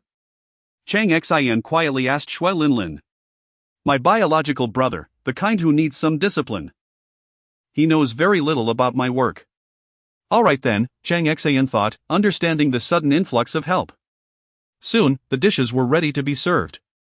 Almost simultaneously, the ship entered international waters. As Cheng Xin raised his wine glass to toast in the courtyard, a red light flashed from the ship, the GPS signal vanished. And multiple red dots began approaching them. Kang Hailiang stood on the bridge. Did they truly believe the ship lacks defensive capabilities? The vessel carried over 1,000 assorted model aircraft. At a 10-to-1 ratio, a single type of model aircraft could be deployed, releasing a curtain of metal fragments several meters in diameter to intercept incoming projectiles without issue. Thus commenced a tactical game between a single ship and the combined forces of Nampo and Java, totaling 7 vessels. The following details are omitted. Whether the ship faced danger was uncertain. However, Cheng Xin encountered the most significant crisis since his arrival. During this time, he had neglected to consider one individual, Zhai Xintong. She arrived, accompanied by Shi Meiyan. Cheng Xin was drenched in sweat. Xue Linlin discreetly informed him, Zhai Xintong is here. Should we block her or not? Cheng Xin swallowed hard. We cannot block her. That would be a crime. I'll go greet her. After careful consideration, he concluded that he must prevent Zhai Xintong from deducing Xue Linlin's true identity and ensure she did not sense anything unusual about the convalescent home. Moreover, he needed to avoid letting Su Shuyuan know that there were guests who might be left outside. Chapter 54, Old AO, when feeling down, enjoy skewers. Cheng Xin pondered deeply. One cannot be obstructed by others. If the people at the small courtyard stood in the way, what would Su Shuyuan think? Why would this small courtyard impede others? How did Su Shuyuan perceive Xue Linlin? And how did she view herself? Ultimately, it would be best to graciously welcome the guests. Cheng Xin took the initiative to greet them at the door, which stirred a wave of excitement in Zhai Xintong and made Shi Meiyan's eyes sparkle. Upon entering Cheng Xin's small courtyard, he introduced, "This is my wife, our colleague from the factory, Xue Linlin, Xin Dawei, and Xue Ximing and Su Jiming from the capital. Here to work." Sister-in-law, Zhai Xintong and Shi Meiyan greeted warmly, "I am Zhai Xintong, a lawyer. Here to deliver a registered patent certificate and to see if there are any business opportunities we could explore." They were undoubtedly refined green tea. As a second-generation landlord in his own right, Cheng Xin's discernment of such tea was exceptional. Su Shuyuan was equally warm, extending her hand, "I am Su Shuyuan. A pleasure to meet you." She could recall the details about these two individuals and knew precisely what sort of people they were. Su Shuyuan even went to the kitchen to fetch bowls and chopsticks. "Sister Shuyuan, let me help you," Xue Linlin offered as she followed her inside. In the kitchen, Xue Linlin whispered, "Sister, you aren't upset, are you?" Su Shuyuan replied calmly, "Even if the entire world despises them, as long as they do not betray Cheng Xin. I will not be angry. If they do betray him, I believe you would have already resolved the trouble before I could get upset." But Xue Linlin started. Su Shuyuan interjected, "What do you think Cheng Xin is doing? What are his future goals?" This question left Xue Linlin speechless. They returned to the meal. Cheng Xin's new home theater was soon commandeered, featuring a new Super VCD player with karaoke capabilities. On weekends, relaxation and joy were paramount. As night fell, someone knocked at the door. It was a representative sent by Oser seeking to meet Cheng Xin. By the riverside, at a tea pavilion, Oser appeared disheveled. Without even a tie, one foot in a dress shoe and the other in a slipper. Upon spotting Cheng Xin approaching, Oser jogged to greet him, "Richard. I need your wisdom." Cheng Xin sat down and took a sip of tea. "The sky isn't falling, my grapevine is nearly collapsing, you know how frantic I was." "Grapevine? You have grapes? A vineyard?" Oser questioned. Cheng Xin responded, "It is an old metaphor. To put it plainly, it refers to a lover and a wife." "Oh. The selling of cakes, that is indeed a frightful matter. However, the trouble I am facing is second only to that." Oser's internal analysis indicated that what Cheng Xin mentioned was far more terrifying. Cheng Xin, while savoring his cigar, inquired, "What is so urgent?" Oser sat down. Seizing Cheng Xin's cigar, a major incident occurred just a few hours ago, about 500 kilometers offshore to the northeast of Singapore. "Do you recall that a ship was being refurbished at the dock here recently?" "Yes," Cheng Xin acknowledged. "The merchants from Huqiang market celebrated having sold goods worth millions of US dollars. They were ambushed," Oser revealed. "Ambushed? A fishing rescue boat being ambushed? Is it pirates?" Cheng Xin shook his head. Oser replied, "It was a legitimate fleet from South Pulu in Java, which had previously been adversarial. According to the information I just received, they secretly allied to ambush that ship." Cheng Xin felt a surge of anxiety, yet maintained an indifferent facade. "What does that have to do with us?" "It may not concern you, but it greatly concerns me. The outcome is horrifying. Horrifying? Cheng Xin echoed. Indeed, the latest news indicates that the ship has a hole in its port side, but it is not significant. There is a fire burning on the deck, yet it does not impede the ship's navigation. The damage is minimal. Conversely, of the 7 opposing vessels, 3 sank and 4 were severely damaged, unable to navigate at all. Cheng Xin's heart leapt with joy. Kang Haiyang, you truly are impressive, splendid. Absolutely splendid. However, Oser wore a frown. Richard, do you know? We shut down the GPS for 3 hours, but it had no impact on that ship. They consumed an estimated 500 model aircraft, nearly 8,000 gas canisters, over 1,000 oxygen tanks, and other materials.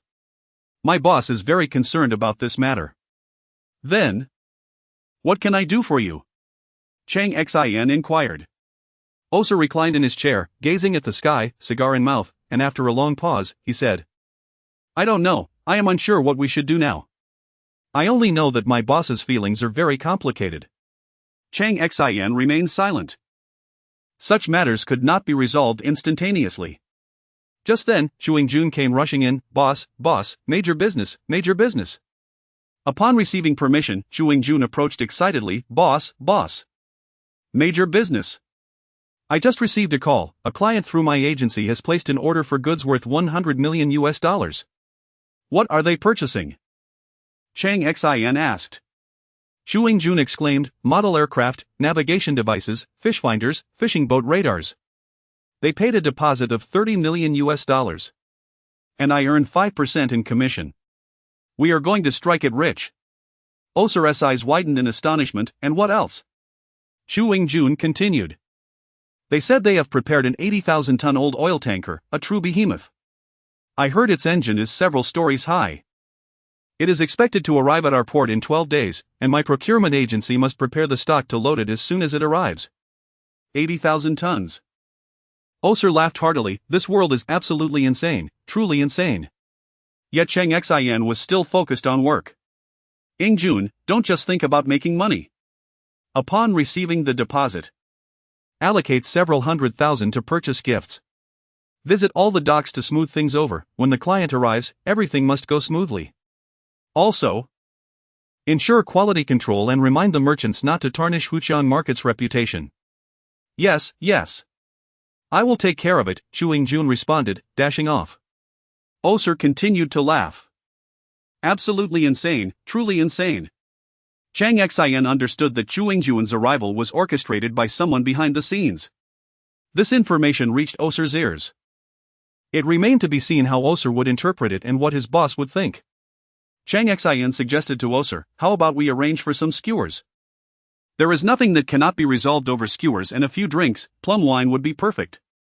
Then let us have a drink, Oser agreed. Chapter 55, The Ship. Is one vessel ever enough? At sea, the vessel remained, its deck still smoldering from the remnants of fire. Hundreds of souls stood upon it, with nearly 100 of them adorned in heavy mourning garb, presenting offerings and lighting incense. An elder at the forefront recited a lengthy eulogy. 50 years prior, the locals of Java had begun to ostracize and perpetrate violence against the dragon descendants. Over the last 30 years, 300,000 of these descendants met a tragic fate, with thousands of women subjected to indignities. Countless individuals yearned to return home, yet faced insurmountable barriers. Many concealed their dragon lineage in a desperate bid for survival. As the eulogy concluded, the elder drew a blade across his forehead and arm, letting his blood drip into the flames, fund the ships. Thus, the first of the 80,000-ton old oil tankers departed from a port, slowly making its way to a shipyard in Shenzhen. This 80,000-ton tanker could accommodate at least 2,000 model airplanes within its oil storage compartments and could provide dormitory space for no fewer than 500 individuals.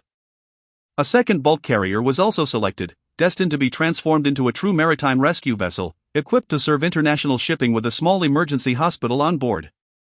The third ship was still under consideration. Meanwhile, at a certain port in Fujian province, a man with penetrating eyes and graying hair, yet still shy of 60, stood with his hands clasped behind him, gazing at a massive nautical chart. Su Jinghua, father of Su Shuyuan, was apprised of the complete sequence of events thus far. The primary force in Nanpo consisted of 3 Bija-class vessels, outdated gunboats designed in the 60s and built in the 70s. The ships acquired from Java were German vessels, also relics of decades past. Su Jinghua turned his head and instructed, "Contact Liang Feizhou and Shancheng Feizhou." Understood.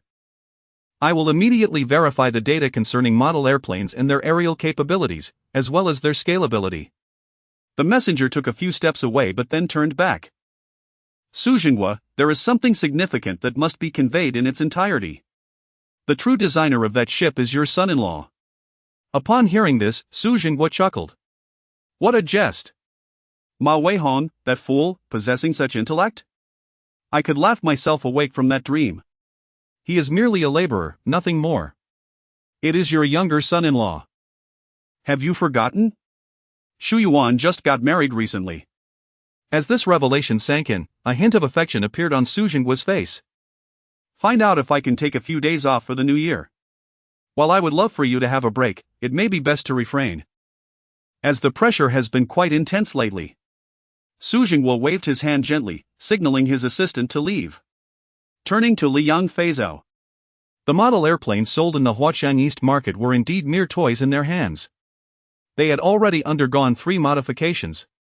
Remarkably, when utilized as a one-time application, they could fly at least 2,000 kilometers, employing both GPS and GLONASS for navigation, boasting an accuracy within 10 meters. The materials had also been improved, eliminating the need for a steel framework in favor of aluminum alloy. The propulsion system, besides a motorcycle engine, included a terminal flame-throwing apparatus at the rear, enabling it to achieve supersonic speeds in the final kilometers. However, testing was currently unfeasible as they awaited the new customized chips from the Huaxiang factory to be packaged and tested. The alternatives simply could not unleash the performance of professional-grade model airplanes. High-end customized chips were a necessity. Yet, from the perspective of the craft's caliber, Liang Feizhou modestly claimed to be the 3rd best in Longhua. Meanwhile, on Cheng Xin's end, he indulged in skewers and drinks. The plum wine lacked potency, but Cheng Xin and Aosel drank from dusk till dawn. Aosel, inebriated and verbose, captivated Cheng Xin's interest. He encouraged him to speak freely, the more the better. From a distance, Xue Linlin had already exhausted 40 tape recordings. Ultimately, Cheng Xin remained standing while Aosel had to be carried back. Cheng Xin's tolerance for alcohol slightly surpassed Aosel's. After escorting Aosel home, Cheng Xin mused, "My wife should be at work by now. She hasn't returned all night. I wonder if she is upset." Xue Linlin suggested, "Why not share the factory matters with her? It would provide a clearer explanation, especially since Mr. Aosel is involved with significant orders." Cheng Xin nodded, "I'll find an opportunity to mention it." He continued, "Let us take a stroll by the sea. I suddenly have a strong desire to see the ocean. I'll drive." At the seaside, Cheng Xin gazed out at the water and inquired, "Is old Kong unharmed?" Xue Linlin replied, "According to the latest reports, 4 have perished and over 80 have been injured. Old Kong didn't even sustain a scratch. Moreover, utilizing computers for analysis and decision-making is at least 40 times faster than manual methods. Had it not been for the reliability of the computer systems, the outcome might have been quite different." Cheng Xin murmured, "Why do I concern myself with this? I am merely a respectable businessman." Xue Linlin smiled quietly without responding. Cheng Xin added, "I still have a few matters to attend to. In a few days, I'll head to Liaodong. Help me find out what personal preferences Principal Chang has. I ought to bring a gift." Xue Linlin replied, "I've already inquired, and he enjoys fishing on the river." Cheng Xin concluded, "Then I shall procure a fishing rod. I will seek out a suitable one soon. Now, let us head back." As they approached home, Cheng Xin suddenly pointed at the roadside, "Stop, halt for a moment." The driver complied, and Cheng Xin gestured to a short distance away, "There, over there." Xue Linlin looked and burst into laughter. What on earth is happening? They beheld Xu Yingjun, breathless and burdened with several bricks tied together, being chased by Xiong Shasha, who was striking him with a belt. Xue Linlin and Cheng Xin disembarked. "What is going on?" Xiong Shasha glanced back at them. "He claims his health has deteriorated recently, and I am assisting him. Trust me, I am a professional. In 3 months, I guarantee he will be fit as a fiddle." Cheng Xin remarked, "That's good. Jun is simply too thin." Xiong Shasha retorted, "Merely eating is not enough, he must be able to absorb it." "You two carry on, we shall return first." Cheng Xin waved to Shui Linlin, and they opted to walk the short distance home rather than get back in the vehicle. Upon seeing Cheng Xin walk away, Xiong Shasha kicked Xu Jun, "You've grown bold, daring to report me. Run, get moving." Xu Jun looked back with a pitiful expression, "I didn't know. He's your uncle." "Had I known, I certainly wouldn't have dared." "Now you know, so run, hurry up." With that, she kicked him again. Xu Jun, teary-eyed but compelled to continue running, trudged onward. Upon returning home, Cheng Xin, having drunk the night away, collapsed into a deep slumber. Meanwhile, at Huaqiang factory, the first round of personnel reallocation had just concluded, dividing the teams into research, scientific production, and external cooperation groups.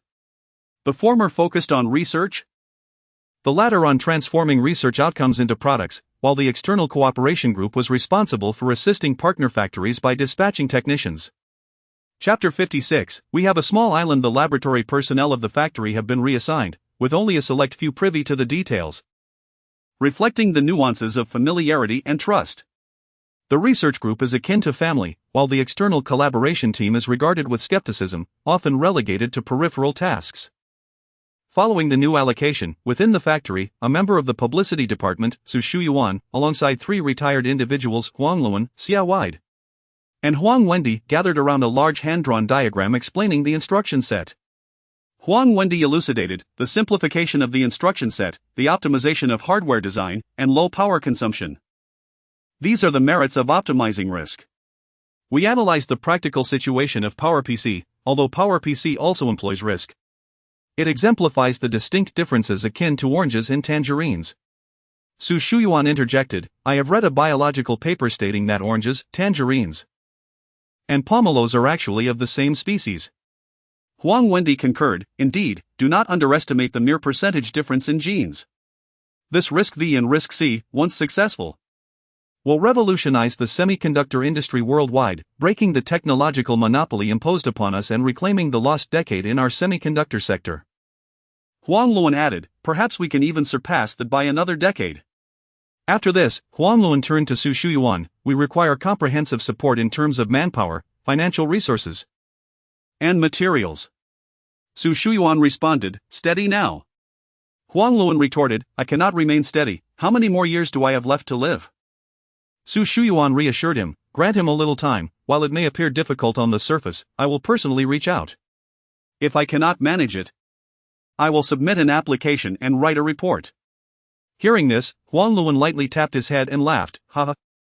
After the laughter, he rummaged through his pocket, pulled out 10 yuan, wrapped it in red paper, and said, "I haven't congratulated you on your recent marriage. Here is a modest red envelope from an old man." "Thank you, Elder Huang. The red envelope is for me." Xia White prepared an exquisite red envelope along with a fine silk scarf. Huang Wendi also brought a gift, a refined specialty from his hometown. The four continued discussing the risk instruction set, with Huang Luan and the others focusing on the technical aspects, while Su Shuyuan listened intently, concerned not with market value but rather the value it holds for the Dragon Nation. Clearly, both designs are worthy of being considered national treasures. In the afternoon, Cheng Xin arrived, initially seeking out Fu Guang rather than Su Shuyuan. "Uncle Fu, please grant my wife a 2-day leave. I will sign the leave request." Fu Guang did not inquire further and directly signed the leave form. With the leave form in hand, Cheng Xin then approached the publicity department. Su Shuyuan had an array of documents on her desk, primarily concerning semiconductors and chips, along with foreign magazines and journals. Upon standing beside her desk, Su Shuyuan glanced at Cheng Xin and asked, "Aren't you supposed to be at work?" "I am busy writing a report for the factory newspaper." Cheng Xin placed the leave form on the desk. "I took 2 days off, I have some matters to attend to." "Very well. You will likely have to work overtime upon your return." Su Shuyuan tidied her belongings and left with Cheng Xin. No sooner had Su Shuyuan stepped out than someone came to lock all her documents and books in a large iron cabinet, many of which were confidential. Thus Cheng Xin was unaware of their contents. After leaving the factory, they did not head home but proceeded directly to the dock. At the dock was a house built by the water, within which rested a boat. Shui Linlin was already waiting there. Cheng Xin assisted Su Shuyuan onto the vessel. This boat is a second-hand purchase, the previous owner could no longer afford its upkeep. And I acquired it at an exceptionally low price, akin to finding a treasure. A yacht. Su Shuyuan was somewhat taken aback, as she had not seen this boat mentioned in any reports. It was a pure white yacht measuring 68 feet. Once aboard, Cheng Xin took the helm. He was truthful. He had indeed bought the boat at a bargain. The previous owner had spent nearly 20 million on its interior alone when it was new. Over 2 decades. The costs for dock fees, maintenance, and fuel had accumulated to nearly equal the purchase price. Cheng Xin paid 800,000, and the seller did not negotiate, transferring ownership directly to him. After the boat set off, Cheng Xin introduced it. When new, it could reach a maximum speed of 36 knots. Currently, it can run at about 30 knots, with a fuel capacity of 4,500 liters of diesel and 1,200 liters of fresh water. The draft is 1.5 meters, the beam is 5.4 meters, and the length is 20.075 meters, an Italian azimuth flybridge model. Su Shuyuan stood beside Cheng Xin. Where are we headed? Cheng Xin replied, quite a distance, we will be traveling several hundred kilometers across the sea. There's a small island where my warehouse is located. I've inquired, and it has been very calm recently. I want to show it to you. Since you are my wife, I do not wish to keep anything from you. If you are unhappy, I can transfer this business to someone else. Cheng Xin was not concerned about the boat being dismantled, it merely possessed technology that was less than a decade ahead of this world. Furthermore, many electronic components were removed before its arrival and sourced anew from Huqiangbei market. As for the engine and other components, they were not significantly advanced. Su Shuyuan did not press further but took a tour around the luxurious vessel. The cabins were entirely crafted from solid mahogany, with gold-trimmed toilet seats. Inside the cabin, Shui Linlin remarked to Su Shuyuan, sister, I had thought he would divulge factory matters to you, but instead, it was about the warehouse. Su Shuyuan did not respond, merely admiring the boat. Suddenly, she turned to Shui Linlin, this boat is remarkably quiet. Shui Linlin explained, he mentioned that the propeller is custom-made, featuring 7 axes with 6 interconnected movements, requiring specialized machinery to produce, and there is only one in the world, though he did not disclose where it is located. 7 axes with 6 interconnected movements. Su Shuyuan was genuinely astonished and immediately inquired, are you aware of the collaboration currently being discussed with Shenyang Machine Tool? Shui Linlin shook her head, my current work does not involve that. Su Shuyuan continued, the machine tool factory has invested heavily to introduce technology from a renowned foreign manufacturer. Yet after nearly a year of negotiations, the counterpart only provided the original code data package without revealing the core technological principles or usage methods. We have analyzed that even if this collaboration is successful, the end result would only yield a plethora of defective products. However, we cannot interfere with the machine tool factory, and mere speculation cannot prevent them. After stating this, Su Shuyuan sighed, nevertheless, considering it analytically, failure is not entirely detrimental. It can stimulate their potential for independent research and innovation, which is worth it. But, as she said Su Shuyuan fell silent, merely shaking her head. Then she declared, upon our return, while Cheng Xin is on business in Liaodong, arrange for someone to dismantle the propeller for me. I want to study it before reassembling it. Understood. At that moment, the boat's speed increased as they truly ventured into the open sea. Swift and stable. It was indeed a fine vessel. Around 3 in the morning, they finally arrived at the island. The island was named Floating Water. As they approached, Su Shuyuan noticed a buoy every kilometer on the sea, and nearing the dock, there were over 100 steel frames by the shore, along with an enormous diesel generator. Chapter 57, this island is quite unprofessional. A small island lies upon the sea, an undisclosed gem belonging to the Dragon Nation. Its name, Floating Water. Cheng Xin gestured towards the steel framework on the island, proclaiming, with the aid of a high-pressure air pump, we can launch model aircraft within an 80-kilometer radius. Should anyone dare to invade this island, beneath the 5 great shares of the world, they shall find themselves unable to return. Should a vessel arrive from the 5 great shares, it must be a trade of 1 for 1, for this island harbors a treasure unparalleled in the world. The electromagnetic pulse technology, accompanied by 20 disposable model aircraft, carries the potential to obliterate all electronic devices. As Cheng Xin spoke, Big Shrimp Brother rushed over to assist in securing the mooring lines. Boss, we have subdued the monkeys. They desire televisions and super VCDs in exchange for gold bars and silver ingots. Cheng Xin chuckled heartily. There's money to be made, and that brings joy to all. By the way, has my cargo container arrived? Yes, it has. Speaking of which, why are you interested in a half container of fishing rods meant for rivers when we are by the sea? We should be using ocean fishing gear. Cheng Xin replied. It's a gift. Shall we transfer it to the ship? Let us do it. At this juncture, the ship's lines were secured, and the gangway was set up.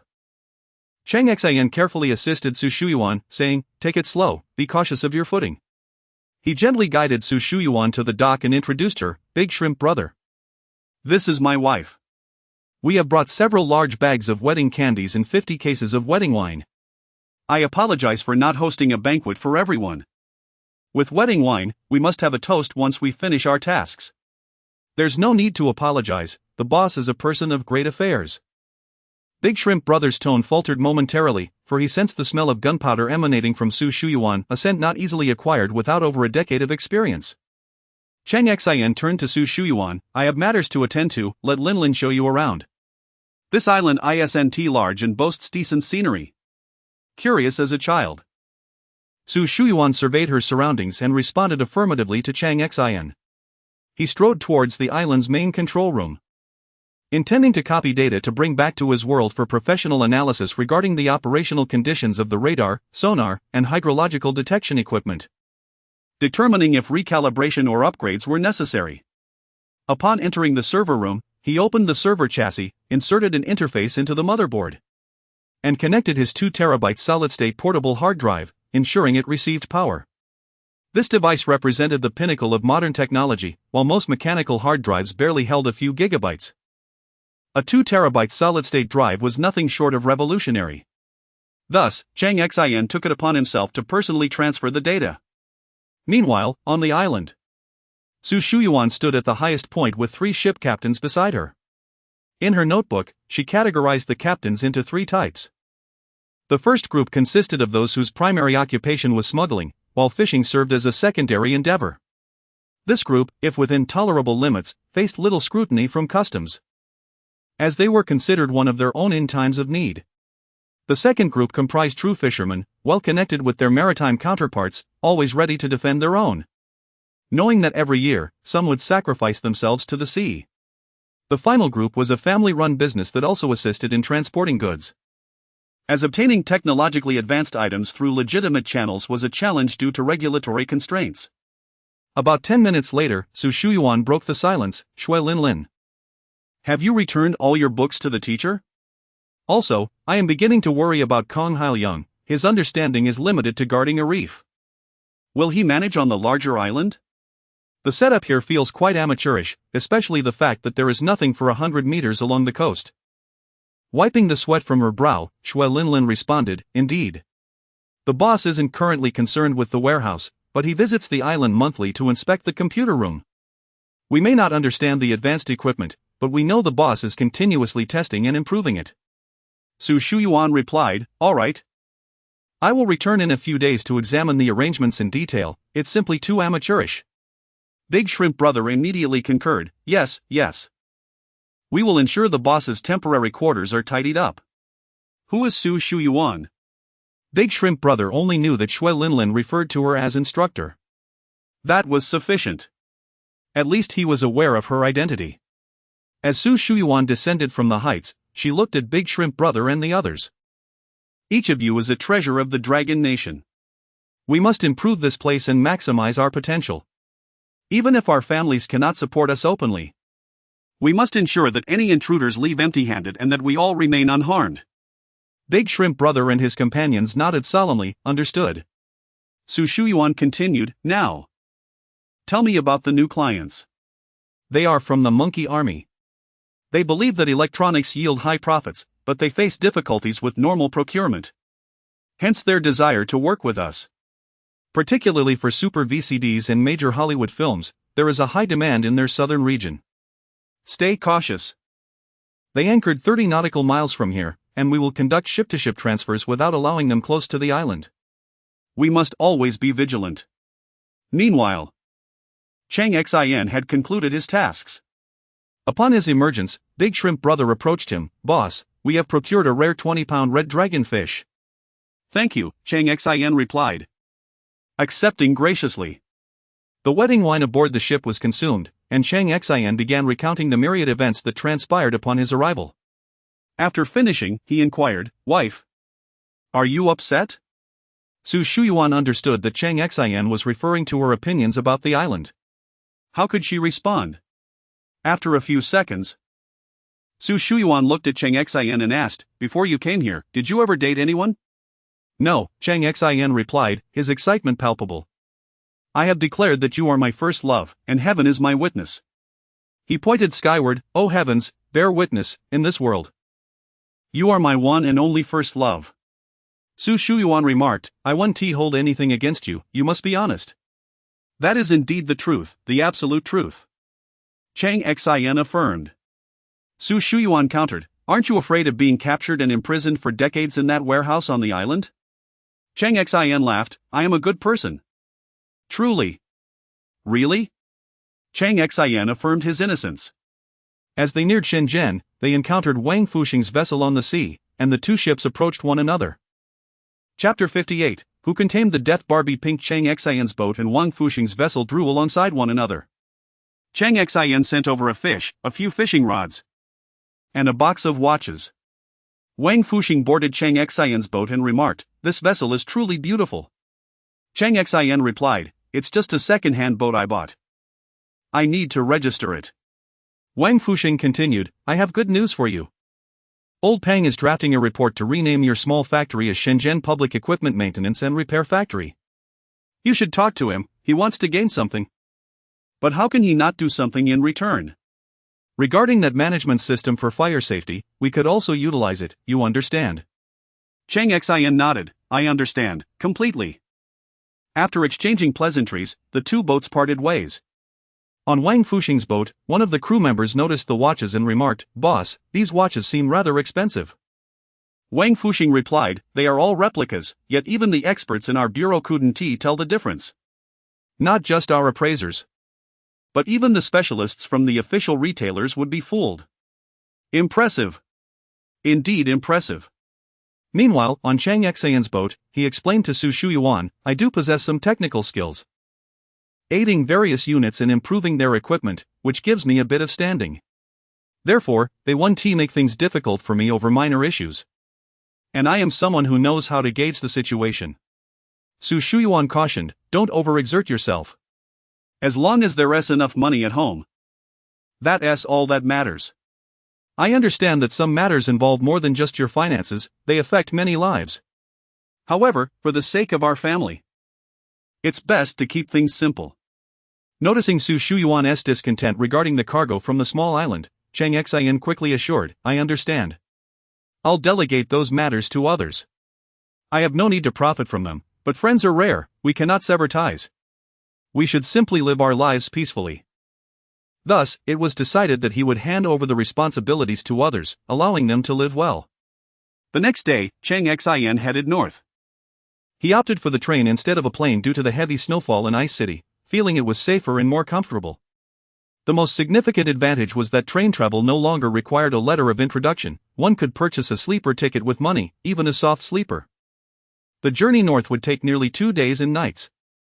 Shortly after Cheng Xin's departure, workers from Chongqing Feizhou arrived, renting 2 carriages to deliver items made for Cheng Xin. They first rolled 2 vehicles to his doorstep, while the others were covered with cloth and placed on a truck. A small vehicle in pink and white, along with a pink and white open-top car designed for spicy fish head dishes, caught Su Shuyuan's eye, causing her brows to furrow. Cheng Xin's peculiar taste was indeed unconventional, that shade of pink was excessively unique. Suddenly, a voice rang out, "Ma Weihong." Ma Weihong jogged over, exclaiming, "This vehicle is stunning. What a perfect color." The factory staff introduced This small motorcycle has a top speed of 45 km per hour and can run 80 km on a full charge. The car reaches a maximum speed of 60 km per hour, capable of traveling 120 km on a full charge. It operates with lead-acid batteries, charging conveniently at home overnight. I'll give it a try, Ma Weihong exclaimed, seizing a key and zooming off in the small vehicle. Su Shuyuan hadn't yet inquired why her brother-in-law had come, but before she could, her elder sister Su Shuqing approached, wearing a similarly displeased expression. What color is this? Who chose it? The delivery personnel quickly reassured, there are other colors available, like blue and white, red and white, green and white. Nevertheless, the pink hue was indeed hard for many to accept. Yet, Ma Weihong liked it. Xiong Rong liked it too. Su Shuqing, however, was visibly displeased. Two ruffians actually fancy this color. This color was chosen by Cheng Xin. In his world, it was dubbed Death Barbie Pink. Normal individuals might struggle to accept it. But the two ruffians genuinely appreciated it. Upon entering the courtyard, Su Shuyuan finally asked, "Sister, why are you here again? Isn't it bothersome?" Su Shuqing replied, "Our entire base is preparing to relocate here. We have already found a place, which will be publicly known as the Digital Fire Safety Training and Education Center. Your brother-in-law has temporarily been assigned to this base to oversee submarine training and education, though I believe they are primarily focused on the research of new sonar technology." Before Su Shuyuan could ask for more details, Su Shuqing pressed on, "You've been married for half a month now, when do you plan to have children?" How annoying! Su Shuyuan snapped, turning to leave. "Don't go, we're discussing serious matters. I took leave to receive the shipment, I must return to work." "Please don't follow me or pester me." Su Shuyuan dashed away. Rather than being angry, she was seeking to evade the conversation. Meanwhile, on the streets of Shenzhen, a procession of small vehicles appeared, all belonging to people from the courtyard. They found the Q-version tricycle motorcycles quite amusing and began to cruise around the streets. This vehicle had a simple operation, a left-side footboard instead of the complex controls of traditional tricycles, merely requiring a twist of the throttle. A firm twist propelled it forward swiftly, while a gentle turn slowed it down. The brake was conveniently located beneath the foot, making it particularly user-friendly. Due to their compact size, they were agile to maneuver. That day, many inquired about the price and availability of the vehicles. Unfortunately, they were not for sale. The release of a regular motorcycle or car was a lengthy process, however, these electric vehicles were crafted with remarkable simplicity, resembling Cheng Xian's former World S vehicles.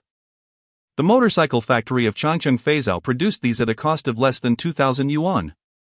The expensive components were the batteries and motors, with the rest primarily made of plastic. Yet, they undeniably attracted interest. Huang Luan borrowed one and shocked everyone by choosing the Death Barbie Pink model. A 70-year-old man selected a color so bold.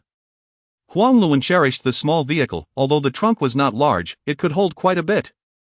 Just as he received a visit from a retired friend, the two elderly men, whose combined age was 150, drove off in a Death Barbie Pink open-top spicy fish head vehicle, heading out of the city to fish. Huang Luan handed his friend a new fishing rod, saying, "I picked this up casually, it looks rather nice, doesn't it?" His friend, Gao Ru, took the rod in hand, swinging it slightly forward. His expression instantly changing. "Old Huang, where did you get this fishing rod?" As Huang Luan prepared to attach the fishing line, he answered, "I borrowed this small vehicle from a kid's house and saw a pile of them, so I casually took two." "What's wrong? It looks good but isn't useful?" Gao Ru, grasping the nearly 5-meter-long fishing rod, made a circle. Upon seeing the loop, Huang Luan was also taken aback. This. Chapter 59. This is no fishing rod, it is more precious than gold. How could a fishing rod possibly bend to such an extent? It defies the laws of science. Huang Luan attempted to bend his own rod, his expression one of bewilderment. Gao Ru remarked, "A fiberglass fishing rod would have snapped long ago if bent like this. Did you not notice? This rod is astonishingly light." Huang Luan inquired, "What material is it made from?" Gao Ru held the rod in his hands, stating, "I do not wish to speculate, as it seems implausible." What could be so impossible? Gao Ru stared at the rod for a full 5 minutes before declaring, "This is made from carbon fabric, exceeding T300 specifications." Carbon fiber is a high-tech material that is strictly embargoed by Badong. The top factories in Japan produce carbon fiber at the T400 level. Huang Luan was at a loss for words. Gao Ru suggested, "Let us abandon fishing and find a laboratory to clarify this matter." Huang Luan replied, "I am unaware of any advanced laboratories in this area. Perhaps we could travel to Yangchang, where I might locate a high-level chemical analysis lab." "Then let us proceed to Yangchang." "Are we really going?" Gao Ru's expression turned serious. "Do you comprehend the current situation?" Huang Luan responded, "I specialize in semiconductors and only know that you cannot manage it." Gao Ru explained, "We are in a period of struggle. The pressure from purchase restrictions hinders our access to the technology of mainstream carbon fiber manufacturers worldwide. Despite our utmost efforts, we have yet to achieve a breakthrough from the laboratory to industrial application." After some contemplation, Huang Luan said, "Very well, I will call and arrange for transportation to Yangchang." The most suitable vehicle was the large business car recently purchased by Cheng Xin, which was exceedingly comfortable for 2 elderly gentlemen. The vehicle was parked in the garage of the 9th Equipment Maintenance and Repair Factory. It was nearing evening, yet they were anxious to reach Yangchang.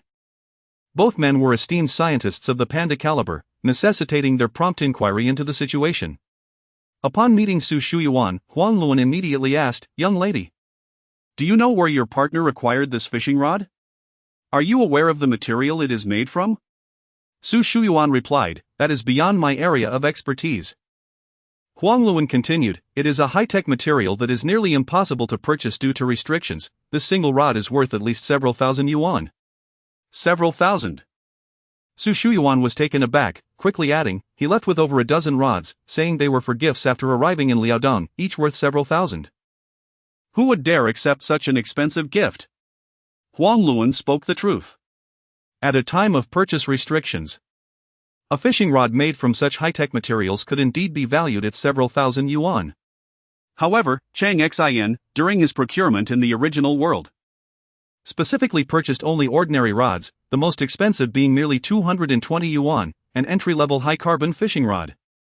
In Cheng Xin's original world, 200 yuan could barely buy 30 bottles of soda, given the price increases.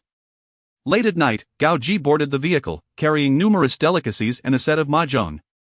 Upon entering the soft sleeper compartment, he announced, "I received a call before boarding. It was your wife.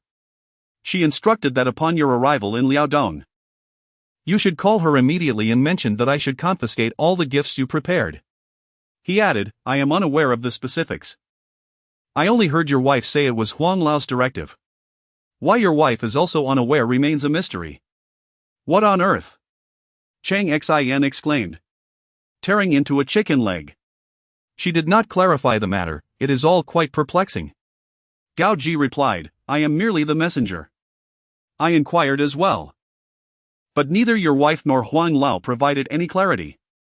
Now, where are the gifts you were planning to present? Allow me to tie them up securely. We can discuss it after you finish your call." "Very well, very well." Cheng Xin did not dwell on it further. When purchasing the fishing rods, Cheng Xin had specifically asked about the classifications, 30T, 40T, 60T, and so forth. Among these, the high-end rods, classified as 40T, primarily utilized 40T carbon fabric, mixed with T1000 to T1100 grade carbon fiber to enhance strength. Cheng Xin had opted for the 30T models, the most economical among high-carbon fishing rods. Yet their strength aimed for the T700 to T800 standard. The train continued its journey northward. In the early morning hours, as they approached Yangchang, Gao Ru's expression turned grave. The preliminary data he had gathered indicated a strength of 5,150 MPa. In his understanding, such material should be employed in B2-class aircraft, not in fishing rods. Even if one could procure it, the sellers who smuggled it would charge at least 500% markup. Fishing rods. Where had Cheng Xin acquired these rods? There were no markings on them. Cheng Xin had sought affordability, and the advantage of purchasing unmarked products was that their origins could not be traced, preventing any suspicion. This illustrated a significant cognitive dissonance. Cheng Xin perceived these commonplace low-end rods as lacking significant technological disparity. He had evidently overlooked this issue. For his activities in the Huqiang market had focused solely on electronic products, neglecting non-electronic items and the vast technological gap created over the past 30 years. Even something seemingly mundane now possessed technological sophistication far exceeding that of 3 decades prior in this world. In another decade, T300 grade carbon fiber would only begin to see true industrial-level mass production. Thus, Cheng Xin did not regard the matter with much concern. Munching on the roast chicken Gao Ji had brought, urging, "Set up the table, let us play mahjong." Undeniably, the soft sleeper compartment, with its small drinks and mahjong games, was quite delightful. Meanwhile, at home, many found themselves unable to sleep. In Yanchang, the over 70-year-old Gao Ru lay down for less than 10 minutes before rising again. Heading to the laboratory, where he observed a group of students engaged in experiments.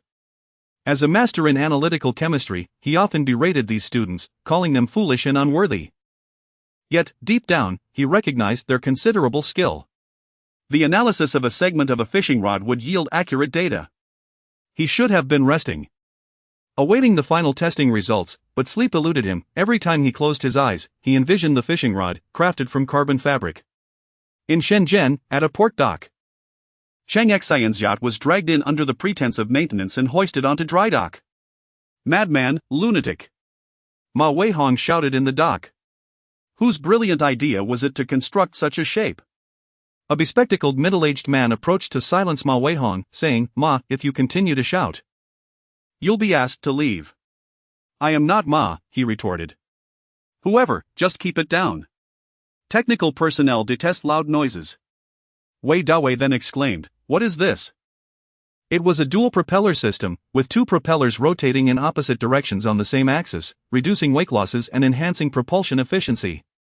However, its complexity made it costly, with no drawbacks. This design, it is exquisite. How could there be such perfect, fluid lines? Someone, quickly fetch the measuring tools. Meanwhile, Ma Weihong, standing nearby, silently grumbled about the loud commotion. Chapter 60, The Astonishing Impact of a Small Propeller Within the Dry Dock. Hours had passed. It was inconceivable. This could not possibly be a product of machine fabrication. The elegance of its curvature was beyond belief. This vessel was foreign. Yet even the most advanced 5-axis machining centers abroad could not achieve such finesse. Absolutely impossible. Wei Dawei had faith in data and trusted his own judgment. This was not something that could be produced by contemporary machinery. Forget mass production, even custom fabrication seemed out of the question. The other components, while more refined, with the engine being somewhat sophisticated and the control system advanced, still fell within the realm of reason for a foreign vessel. However, it was the propeller that left Wei Dawei utterly perplexed. During the water tank tests, the propulsion efficiency, energy consumption, maneuverability, and noise control yielded astonishingly exceptional values, all attributable to this singular pair of propellers. Wei Gong, this propeller is not made of brass zinc tin alloy. Initial assessments suggested is nickel aluminum bronze. Weighing only 90% of brass yet boasting more than double its strength. "We must disassemble it," Wei Dawei insisted. "Absolutely not. Not a single screw is to be touched." Xu Yuan, who had been quietly observing from a distance, interjected. "I command that the vessel leave the dry dock and return." "You?" Wei Dawei's eyes widened in disbelief. Not only were they forbidden from disassembling the ship, but all the painstakingly collected test data from the previous night was also confiscated. Furthermore, a team arrived to distribute confidentiality agreements to everyone present. Holding the confidentiality agreement aloft, Wei Dawei shouted in anguish, "I have a whole basket of these at home. I could recite them backwards. Leave the ship with me, otherwise, I will stand my ground." "That way, fellow, just be quiet," came the response. "Who cares?" Wei Dawei retorted. Ma Weihong, who had brought this team, echoed Wei Dawei's earlier sentiments and called to his subordinates, "Quickly, return the ship." The personnel Ma Weihong had brought were professionals utterly competent. Wei Dawei felt his blood boil, his eyes bulging in frustration. The ship could not be disassembled. Xu Yuan understood this all too well. Once the ship was dismantled, what would Cheng Xin think? Hence, it was imperative that the vessel be returned intact. Ma Weihong's men were indeed specialists in vessel maintenance. Thus, another day and night passed. Cheng Xin finally arrived in Ice City, greeted by two individuals, Zhang Feihu, the president of the Industrial University of Ice City, and Long Jicheng, the president of the Engineering University of Ice City. Upon reaching the guest house of the Industrial University, Cheng Xin made a phone call home. Shu Yuan answered. I don't know the details, but there is a phone number left by an old technician from the factory, Mr. Huang. He mentioned it was urgent. I've noted it down. I've arrived safely, and all is well. Do take care not to freeze. After exchanging a few words of concern, Cheng Xin passed the noted phone number to X Linlin. Why not use a mobile phone? Cheng Xin was aware that mobile phones in this era were notoriously unreliable and susceptible to eavesdropping. X Linlin, naturally, could find a reliable landline. After contacting the number, she handed the phone back to Cheng Xin. On the other end of the line, an old acquaintance greeted, Cheng. My old friend wishes to speak with you about fishing rods. Cheng, I am surnamed Gao. Where did you purchase that fishing rod? If you want, I can buy you a few more. No, do you realize that this fishing rod is made from high-tech materials, carbon fiber? Cheng Xin pondered for a moment. That doesn't seem particularly advanced. Over 20 years ago, a company in the great beautiful country was already manufacturing fishing rods from carbon fiber, which later extended to rackets and golf clubs. Gao Ru was eager to interject. Indeed, in the 1970s, the great beautiful country did use carbon fiber for fishing rods. But what kind of rods and what strength ratings are we discussing? However, he refrained from saying so and simply inquired. Is there a way to procure the materials for this fishing rod? Cheng Xin replied, they only sell the rods, not the materials. Gao Ru responded, this. Cheng Xin added, let me inquire whether they sell the machinery. Good, Gao Ru replied, repeating the word thrice. I will await your news. How much are the rods? Buy me a few more. Forget the cost, I have plenty at home. Take as many as you like. How can I accept that? It's nothing, I have a wonderful rapport with Mr. Huang and absolute friendship across generations. Please accept this small token of respect from the younger generation. What seemed to be an ordinary phone call made Cheng Xin acutely aware that this fishing rod might have crossed certain boundaries. Caution was imperative, he must tread carefully to avoid any troubles that could lead to dire consequences. Next came the welcome banquet. The people of Liaodong were known for their drinking habits, and Cheng Xin initially thought he might indulge himself to avoid excessive conversation.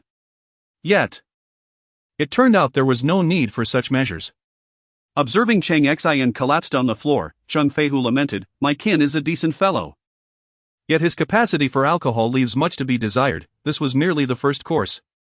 The amiable Cheng Xin was carried back to the guest house. At the dining table, X Linlin poured drinks for the two presidents, saying, this matter must be handled, but we cannot make Cheng Xin feel too comfortable, nor can we frighten him back. Please find a balance. Zhang Feihu received the drink with both hands. That is a fair point, I understand the nuances involved. After the meal, the two presidents departed. Zhang Feihu returned to the school, where over 200 people awaited in the auditorium, having just finished their meal. Holding a dictionary in hand, he walked slowly to the center. There is a matter that, truth be told, is rather unreasonable. Yet, it must be addressed this way. With that, he tore the dictionary in half and waved his hand, sending the pages scattering. Gather the pieces and choose a new name from them. Internally, we face challenges, lack of technical support and funding. Externally, the foreign powers remain intent on our demise. Cheng Feihu took a bowl, pouring the remaining half bottle of wine into it, raising it high. For those who do not wish to remain, the door is open. For those willing to stay, loyalty and filial piety have never coexisted easily. This journey could last 5 years at the least, 10 at most. This cup of wine is to bolster your spirits. With a single gulp, Cheng Feihu downed the entire bowl. Over 100 people raised their glasses, always prepared. As the final sip was consumed, the sound of shattering glasses echoed. Cheng Feihu gestured towards the wide-open door, beckoning everyone closer. Come, gather around. More than 200 individuals encircled him. Cheng Feihu stated, As you embark, remember my words, 3 points. First, master the art of feigning poverty. Second, ensure that others perceive your need for equipment, various types of equipment. Most importantly, this time, cast aside all shame. For funding, for equipment, do not hesitate to lower yourselves. Do you understand? Chapter 61, Principle, we have a situation. Cheng Feihu loudly inquired of everyone present, have you all remembered? 200 voices responded in unison, we remember. Cheng Feihu continued, there is one more matter, a side note. Mind you, there is a vessel, and I have received discreet information from my spies that its propeller appears to be of extraterrestrial origin. Although propeller design is not our school's forte, it presents an opportunity worth exploring. Furthermore, the mentor for the computer science program sends his regards, it's Huang and the esteemed Xie Duo. With that, Cheng Feihu began briefing his selected elite on various matters. Meanwhile, Long Jicheng, upon returning, lingered at the school gate for a full 20 minutes before turning back. Seizing a moment of privacy, he stealthily made his way to the reception of Harbin Industrial University, carrying 2 chicken carcasses, a bag of peanuts, 2 bottles of liquor, 4 bottles of soda, a flatbread, and a mat. Thus, he settled outside Cheng Xian's room. Xue Linlin caught sight of him but feigned ignorance. Hours later, Cheng Xian awoke, ravenous. Upon opening the door, he was greeted by the sight of someone sitting in the corridor. His spirits were momentarily lifted. Xiao Cheng, he heard. And only then did he register that it was Long Jicheng. Principal Long, is that you? Long Jicheng remained seated, lifting a bottle of liquor and draining a third of it. I've come here to lay my cards on the table. I know you are here to see Cheng Feihu, but I want to emphasize that we are not lacking either. Listening to his tone, Cheng Xian joined him on the floor. He abstained from alcohol, instead sipping from a bottle of soda and tearing off pieces of the flatbread. Long Jicheng continued to drink, lamenting, our grand institution has been besieged for years, unable to acquire advanced technology from abroad, nor the necessary equipment. They call it a market economy, yet we remain ensnared by the remnants of a planned economy, with insufficient funding to address our myriad challenges. The current approach to research management is rigid, lacking flexibility and innovation.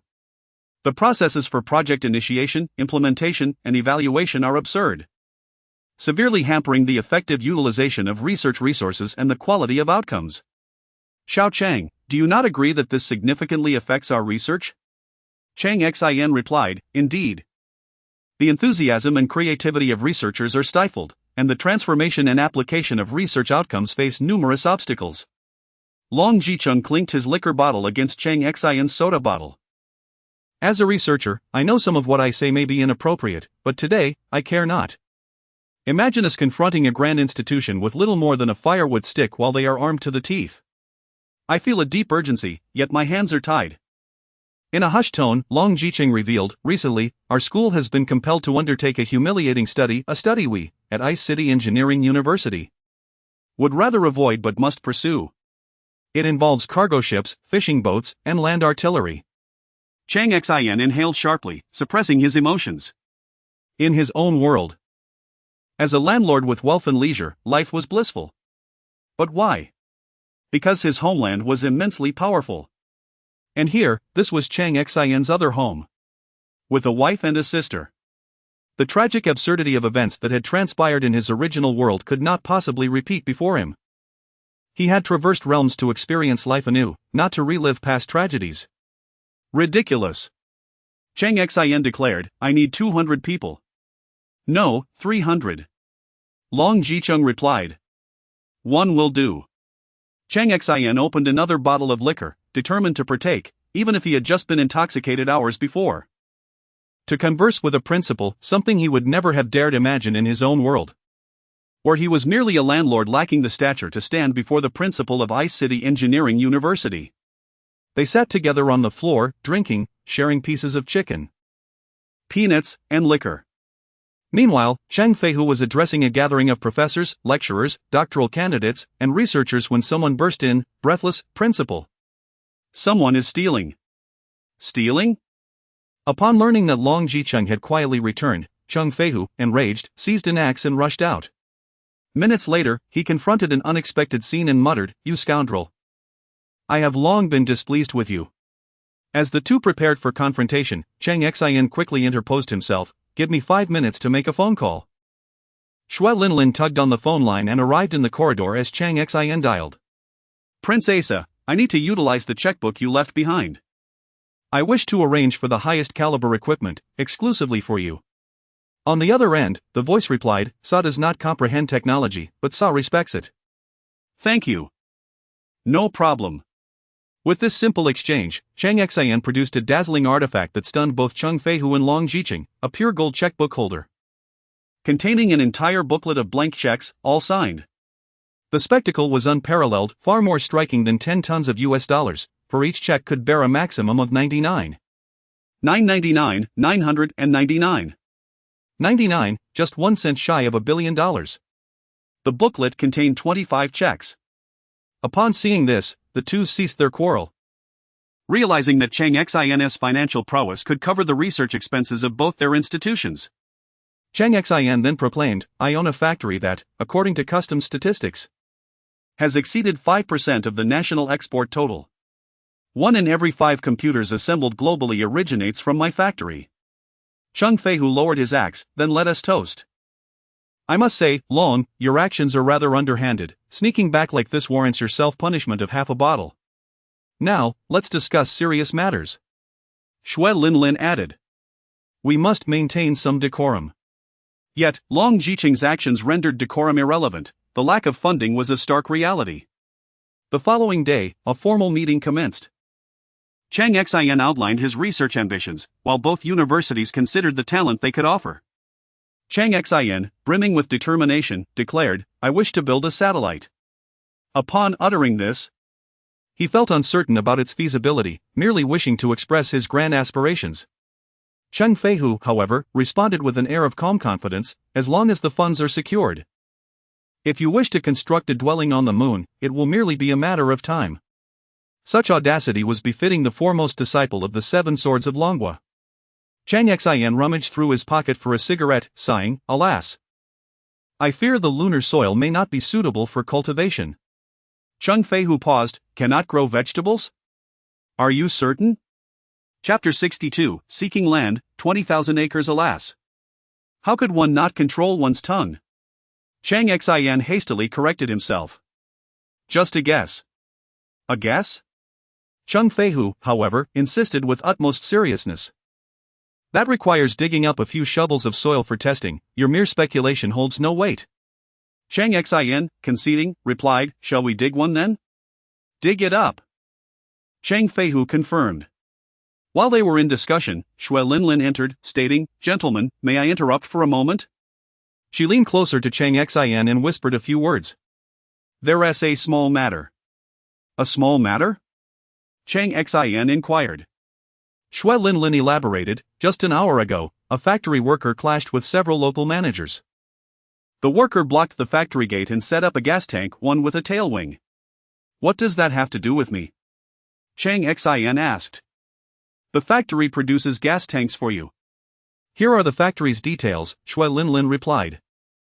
Cheng Xin briefly glanced at the factory's information. "This is a steel plant under my 9th factory. Didn't they go bankrupt? We should assimilate them. Money is not an issue, let the electronics subcontractor withdraw funds." Xue Linlin nodded, "Continue your discussion." Cheng Xin possessed wealth. The electronics subcontractor accounted for over 5% of the national export total. Merely the foreign exchange earned was an astronomical figure. After the completion of the Super VCD assembly plant expansion, this percentage would soar even higher. At this point, there was no need to consult the factory's ledger. The bank would directly intervene on behalf of the factory due to the overwhelming cash flow. Mentioning this factory, Huqiangbei, currently at Frog Island Hospital, spat out a mouthful of blood. It was his creation, yet it had been forcibly seized by the capital of the grand beautiful nation and handed over to Cheng Xin. Let's set aside the sorrowful plight of Huqiangbei for now. In Liaodong, Tieshi, the factory had previously gone bankrupt, and several managers had fled. Now, upon hearing the workers were back on the job, receiving wages and inundated with orders, they were working day and night. Not only that, The factory's veteran workers were reaching out to other related factories that had either gone bankrupt or were in liquidation, recruiting workers and acquiring crucial machinery that had been discarded. A new workshop had completed initial assembly and was undergoing debugging. Consequently, the former managers who had fled returned, yet they found themselves unable to enter the premises. Naturally, they leveraged their connections to pressure local authorities against the factory, even attempting to seize it. The two sides were locked in a standoff when a vehicle arrived. A figure emerged, ignoring those outside the factory who had previously abandoned it, and strode directly to the iron-plated gate. Approaching, he tossed a document bag inside without uttering a word and turned to leave. Inside the factory, the workers, compelled to resist for their livelihoods, felt uncertain. A document bag was quickly retrieved by someone and handed to the most educated technician. Upon opening it, the first line revealed red text, signifying the weight of the documents. Following was the simple content: direct management by the Ministry of Industry, Liaodong Metal Products branch of the 9th Factory. Specific restructuring matters will be addressed by designated personnel from the capital, with cooperation from all departments. Instantly, the previously anxious workers erupted into joyous shouts. Now we have assurance, they exclaimed. This is legitimate. No one dares to arbitrarily seize our workers or our livelihoods. Before the person who had driven away could enter his vehicle, he took a moment to glance at those who had previously abandoned the factory. A faint smile appearing at the corner of his mouth as he opened the door and drove off. A cluster of small robes was scarcely worthy of his attention. Investigations could delve back 5 or even 10 years to ascertain whether any had betrayed the factory or the workers. If not, it would be a straightforward matter. If there were, it would be even easier to address. Shui Linlin merely required Cheng Xian's stance on the matter. If Cheng Xian were to agree to acquire, she possessed ample means. Should Cheng Xian decline, the factory that had produced gas tanks for them would still be managed appropriately. Since Cheng Xian had expressed the desire to acquire, Shui Linlin was naturally inclined to facilitate this process. Acquiring a bankrupt factory with existing orders was a relatively simple task. 2 days later, after finalizing some details, Cheng Xian departed. The blizzard had ceased, allowing him to board a plane back home. Upon landing, Cheng Xian bypassed his residence and headed straight for the city office complex. Secretarially, my factory's foreign exchange earnings amount to a considerable figure. And I have provided numerous job opportunities. Just from the Huqiang market, I have stimulated several times the turnover. I may not have merit, but I certainly have put in effort. Li Changgang, in his 50s, with completely white hair, appeared aged beyond his years, emaciated yet spirited. Upon seeing Cheng Xian, he smiled while holding a teacup. Shall I roll on the floor and throw a tantrum? Cheng Xian jested. Li Changgang replied, Young man, before you articulate your needs, come forth with your achievements so I can gauge how difficult your request might be. Cheng Xian raised 2 fingers. I require 20,000 acres of land. Splutter. Li Changgang sprayed the tea he had just sipped. Upon encountering Cheng Xian, he sensed something significant was afoot. He had already resolved to do his utmost within his authority regardless of the matter. A factory owner generating over 5% of the export total was no ordinary proprietor, especially with a new factory under construction. Once completed, he believed Cheng Xian's export figures could reach 7 or even 8% of the national total. Wiping his mouth, Li Changgang remarked, 20,000 acres? You just acquired the 230,000 square meters of industrial land. Cheng Xian handed him a tissue. That plot is for building a factory, nearly 3,450 acres. No, you must be out of your mind. 20,000 acres is no jest. As he spoke, Li Changgang closed the door, returned to his seat, poured out the tea from his cup, and prepared 2 fresh cups, one for himself and one for Cheng Xian. After preparing the tea, Li Changgang inquired, What do you intend to do with 20,000 acres? Cheng Xian replied, As the president, I wish to expand my school. Li Changgang, laughing heartily, shook with mirth. For a small vocational school, you seek 20,000 acres? Cheng Xian continued, I have invited 2 universities to establish graduate programs. If all goes well, we will expand to doctoral programs. The names? Ice City Industrial University. Ice City Engineering University. Li Changgang pondered for a moment. Such a request for 20,000 acres seems excessive. Cheng Xin asserted. I plan to persuade 7 universities to establish graduate programs within a year, all of comparable standing. Upon hearing this, Li Changgang contemplated for a brief moment. Follow me. The two exited Li Changgang's office, took a winding route, and arrived at the end of a hallway. Li Changgang produced a key, unlocked a door, and entered a room containing a vast model. If you are willing to forego the 20,000 acres, I will assist you in planning free of charge, Li Changgang offered. Chapter 63, The High Master. So high indeed 20,000 acres was merely a casual remark from Cheng Xin. He never dared to entertain such a thought. As the old adage goes, extravagant demands often lead to eventual repayment. Given that this matter was somewhat negotiable, Cheng Xin promptly flattered, "You must be a remarkable individual." Li Changzhen inquired, "What leads you to that conclusion?" Cheng Xin replied, "Your name shares a resemblance with the illustrious Tai Bai Jinxing. Your ethereal demeanor suggests that.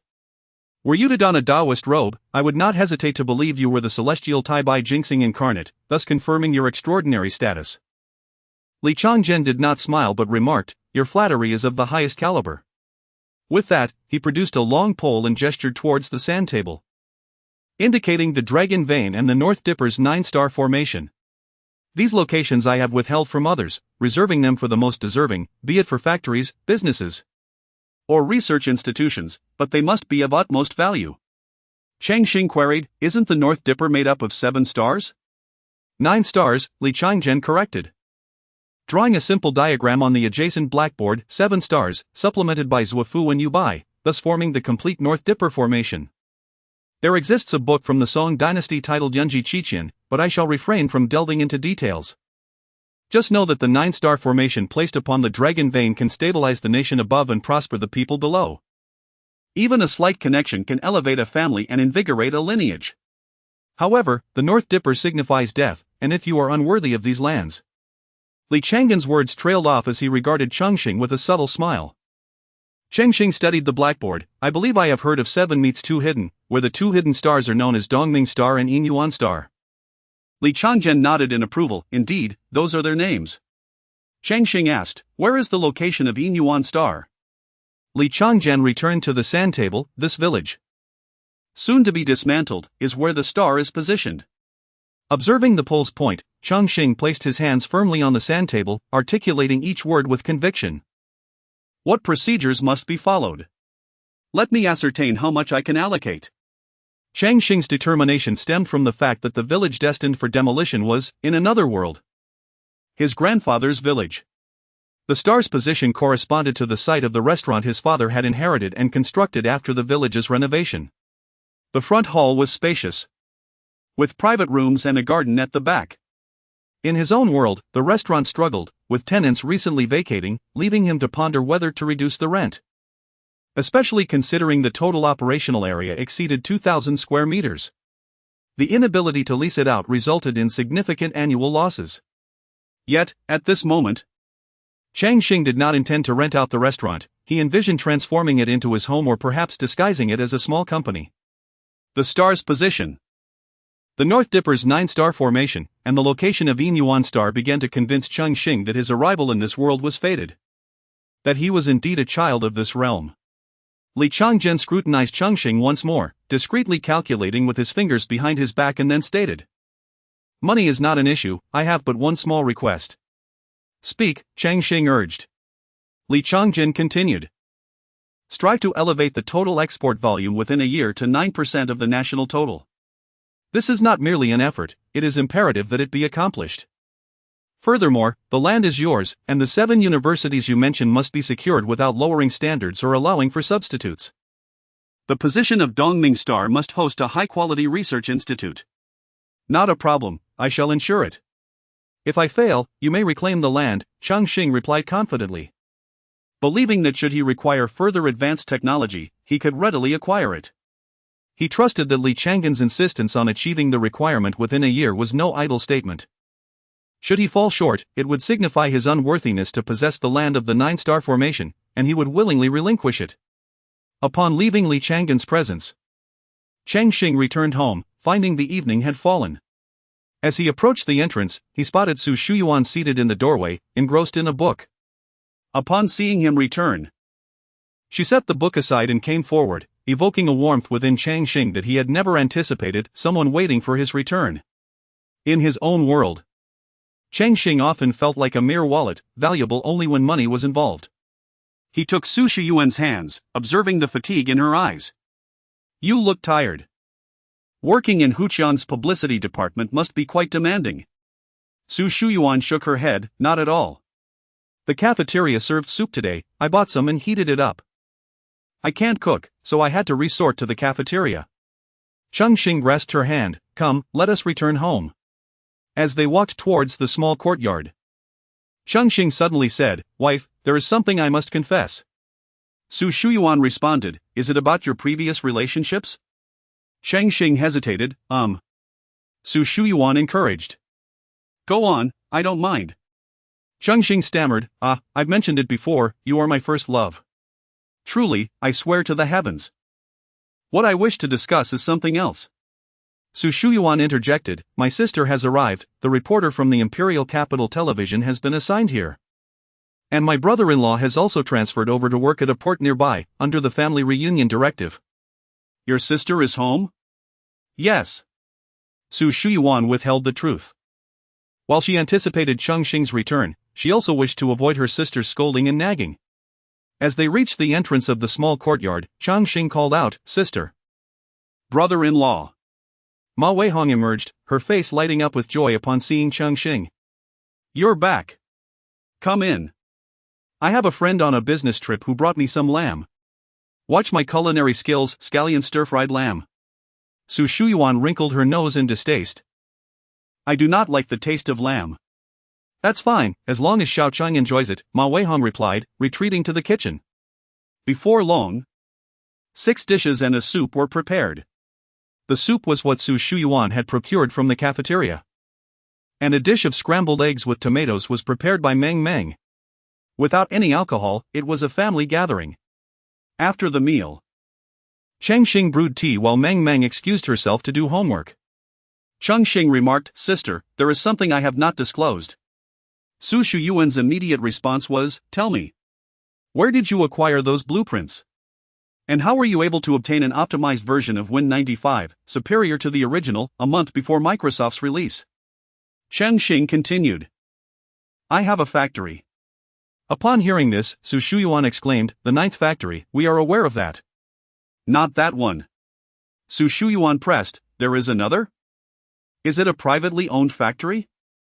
That could be problematic. According to the new rules, you cannot operate a factory without a formal position. It would be better to transfer a small factory. Cheng Xin clarified, My factory is of considerable scale. As the year draws to a close, customs data indicates that my factory's export value has already surpassed 5% of the total export volume. My goal is to raise this ratio to 9% within the next year. Chapter 64, over 1,000 CPUs, specifically designed for mosquito extermination. Accounting for 5% of national export total. Even though the Su sisters were aware that Cheng Xin owned a factory, they were astounded to hear this figure. 5%, what does that even signify? Su Shuqing cast a glance, and Ma Weihong immediately leaped up. What? Did I hear you right, 5%? Do you know how much the national export total is? Cheng Xin handed Ma Weihong a cigarette. Brother, it's not much. The factory's finance department reported that last year's total export value was $7,900,000,000, but the first 3 quarters are not my concern. This time, Ma Weihong was truly shocked. 7 billion, what an astronomical figure. Cheng Xin continued, Furthermore, this courtyard belongs to me. According to the latest agreement, the Huqian factory is undergoing shareholding reform. I will be injecting a sum from the factory, which allows me to acquire up to 49% of the shares. Ma Weihong asked, This small courtyard? The entire sanatorium, Cheng Xin replied, and a hush fell over the courtyard. Su Shuqing found herself at a loss for expression. She had vaguely known that Cheng Xin had taken over Guohonghai's factory, but she never imagined it would have such a high output value. Su Shiyuan also remained speechless. Ma Weihong, with his straightforward nature, exclaimed, This is fantastic. This courtyard is quite spacious, it's perfect for me to move in. Living in the dormitory is too exhausting. Your sister is also in the dormitory, claiming it's for family reunion, yet they don't even allocate a house. Not a chance. Su Shuyuan interjected. You live too far away, don't come so close to me. Su Shuqing added, look, you can't cook, and you're lazy and greedy, plus. Absolutely not. The sisters began to quarrel. Ma Weihong turned to Cheng Xin, that little car is nice, isn't it yours? It would be perfect for me to use for commuting. Cheng Xin and Ma Weihong stepped outside the courtyard. What about Meng Meng? She peeked out the door. Then closed it again to continue her homework. Cheng Xin admired Ma Weihong's character. Regardless of wealth, family is family. One's perception of kin should not waver due to financial status but should be determined by character. Ma Weihong surveyed the courtyard and said to Cheng Xin, my mother-in-law passed away early, and my father-in-law is often busy with work, away for 6 months at a time. Shu Yuan is strictly managed by her sister, which has made her a bit rebellious. It's nothing, a few quarrels will pass. Now, in the future, I'll leave it to you to take care of them. Cheng Xin, upon hearing this, did not ponder much. Naturally, as my wife, I will take good care of her. Ma Weihong smiled and changed the subject. Last time you mentioned that sonar. What does the complete version look like? What complete version? Hearing this, Ma Weihong felt a twinge of disappointment. Yet Cheng Xin added, technology is ever evolving. It can only improve, never reach perfection. Thus, a complete version does not exist. If one must insist on a complete version, it can only refer to the maximum technological capability achievable at a certain stage. This is not a trivial matter, it requires the integration of multiple technologies. Right. Ma Weihong felt a glimmer of hope again. Cheng Xin continued, I plan to order a small gadget, it should arrive in 10 days at most. It's a rather interesting little toy. It is expensive, likely worth 500,000. Ma Weihong immediately reacted, you can't spend money like that. 500,000 for a toy? I have to talk to you about this. Cheng Xin merely listened. Life seemed to return to tranquility. In the end, Su Shuyuan could not out-argue her sister, and Ma Weihong and Su Shuqing moved in. The only resistance Su Shuyuan could muster was to avoid living in the same courtyard. She would rather have Shui Linlin move into this courtyard than share one with her sister. Shui Linlin? She would rather reside in the 3-story dormitory than move into Su Shuyuan's courtyard. Cheng Xin was busy. As the saying goes, money can move mountains. In his previous world, Cheng Xin indeed spent 500,000 to commission a company to craft a handmade toy based on the 486 chip, and 2 units were sufficient. In this world, he frequented Li Qiangying's place, discussing land, architectural style, and layout, wishing to request Li Qiangying to design it personally, down to the architectural specifics, before bringing in a design institute to handle the rest. Days passed. Before long, 9 days had elapsed. When a sealed metal cabinet was transported from floating water island, Cheng Xin called Shui Linlin into his office. Linlin, I need you to catch 100 live flies or mosquitoes. What? Shui Linlin suspected she had misheard. Cheng Xin replied solemnly, I'm not joking, I really need them. Shui Linlin did not inquire further, I'll find a way. Then, he arranged to rent a plane to head north to Chang'an, intending to visit Qin University of Technology. Understood. Cheng Xin prepared to persuade Qin University of Technology. If Ice City University of Technology is the king of the skies, then Qin University of Technology is known as the cradle of the 3 aviation chief engineers in his world. Ice City University of Technology was struggling financially. Cheng Xin doubted that Qin University of Technology was any better off. Evening. At home, Shui Linlin successfully arranged for people to capture numerous live flies. In an empty room, a round object sat in the center, with 4 wires connected to another room. In that room stood a cabinet over 1.5 meters tall, housing 30 mainboards, with 1,048 CPUs of 486 standard installed. There was no other way to achieve the ultra-high computing power of his previous world. Even this number only barely scratched the surface. A small cage was opened, and dozens of flies were released into the empty room. Cheng Xion's world had seen enthusiasts create a toy, a fully automated laser mosquito exterminator. Cheng Xin pressed the start button. Just 5 minutes, he thought. After a cacophony of sounds, dozens of flies fell to the ground. Ma Weihong, standing outside the glass window, exclaimed, "What is this?" Cheng Xin, biting his cigarette, gazed at the computer screen, shaking his head in resignation. He knew this was the limit, the computing power fell woefully short. In his world, dozens of flies would be eliminated in no more than 5 seconds. Yet when Ma Weihong asked, Cheng Xin replied, "It's a new type of automatic fire extinguishing device for commercial use, consisting of 4 main components: the power supply, mechanical activity components, fly or mosquito identification and image processing components, and a microlaser. If repurposed for fire extinguishing, it would involve fire source identification and image processing, along with high-pressure water gun components." Are you joking? This thing is clearly an automatic close-range cannon. Remarkable. Ma Weihong's first instinct was to seize it and take it back to their research institute for further study, then install it on a ship. This gadget was simply too appealing. Cheng Xin typed a few commands on the computer, checking the data. Linlin, arrange for the plane to head north with the live flies. It has already snowed there, the flies will likely freeze to death, so ensure they are kept warm. Chapter 65, Cheng Xin, would it be possible for the leader to promote me? To catch a fly, one must also ensure its warmth.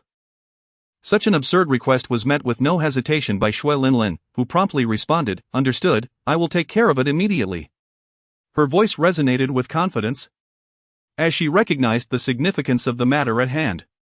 Su Shuyuan cast a glance, and Shui Linlin instantly comprehended. Shui Linlin stepped outside to make a call, her first dial being to Xiong. Within 10 minutes, Xiong arrived. "Uncle Xiong," Cheng Xin greeted warmly. Xiong gestured to his companion, "You know, a new digital fire training and education center has been established here. This is Long Yaofeng, the director of the training center. Firstly, I brought him to familiarize himself. Secondly, I have something to discuss with you privately." "All right," Xiong said. "Old Long, have a cup of tea while we chat." With that, Xiong led Cheng Xin towards the garden within the courtyard. As Long Yaofeng entered the courtyard, he caught a glimpse of Cheng Xin's figure disappearing and swiftly approached Su Shuqing. "What is it?" Su Shuqing pointed towards the glass window, where Ma Weihong stood. Her face lit with excitement, resembling someone who had just encountered a dazzling toy. Ma Weihong, well acquainted with Long Yaofeng, was about to salute when he pressed her down. "Time is of the essence, quickly tell me what it is." "There are just a few live flies left," Ma Weihong replied, placing the flies inside the room. Within, a spherical device capable of rotating 360 degrees horizontally and 270 degrees vertically extended an object reminiscent of a camera lens. After a few rotations, a dazzling light emitted, causing several flies to fall from the air. Su Shuqing remarked, "It's fully automated, capable of identifying flies and mosquitoes. I just tossed in a ladybug and a butterfly, and the machine did not respond, it only recognizes flies and mosquitoes. This attests to the remarkable intelligence of this device, which Cheng Xin mentioned is intended for the automatic fire hoses in shopping malls." Long Yaofeng scrutinized the screen for a considerable time before turning his gaze back to Su Shuqing. "Remain calm, once old Xiong completes his discussion. This device will undoubtedly belong to us." Ma Weihong stepped forward. "We." Long Yaofeng interrupted, "Is there a distinction between you and us?" "Indeed," Long Yaofeng continued. "It's a pity we cannot conduct a practical test. I wonder how it compares to the dense formations of the great beautiful country and the Dutch goalkeeper." Meanwhile, Xiong and Cheng Xin conversed in the garden. Xiong wasted no time, stating directly, "Let me be straightforward, regarding this fire training center. All funding will come from you. Not only the funding, but you must also continuously provide and upgrade the digital firefighting equipment they will use." Cheng Xin responded, "No problem." Xiong countered, "You may have no issues, but I do. If you give away for free, there will be those who take advantage. Over time, complications are inevitable.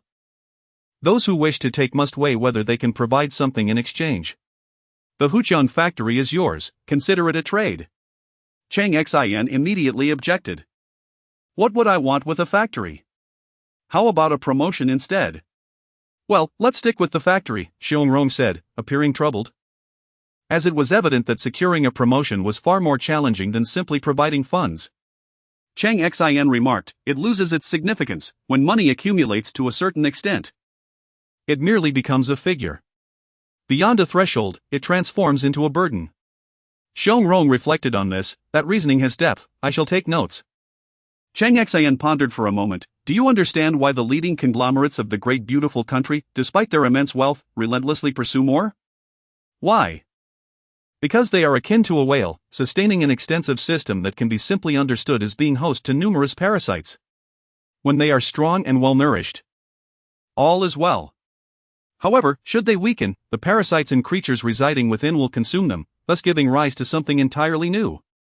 Cheng Xin's theory left Xiong contemplating for a while before he nodded in agreement. That makes sense. Cheng Xin concluded, let's aim for a promotion to the proper department. Xiong replied, you will own the factory entirely. I do not want it. Should I decline, I cannot facilitate your promotion, but I can certainly arrange for a demotion. How about we lower your rank to that of a clerk in exchange for a 3 billion interest-free loan? Cheng Xin stared at Xiong for a full minute. All right. I will take the factory. Agreed. Xiong extended his hand. Cheng Xin reluctantly took his hand.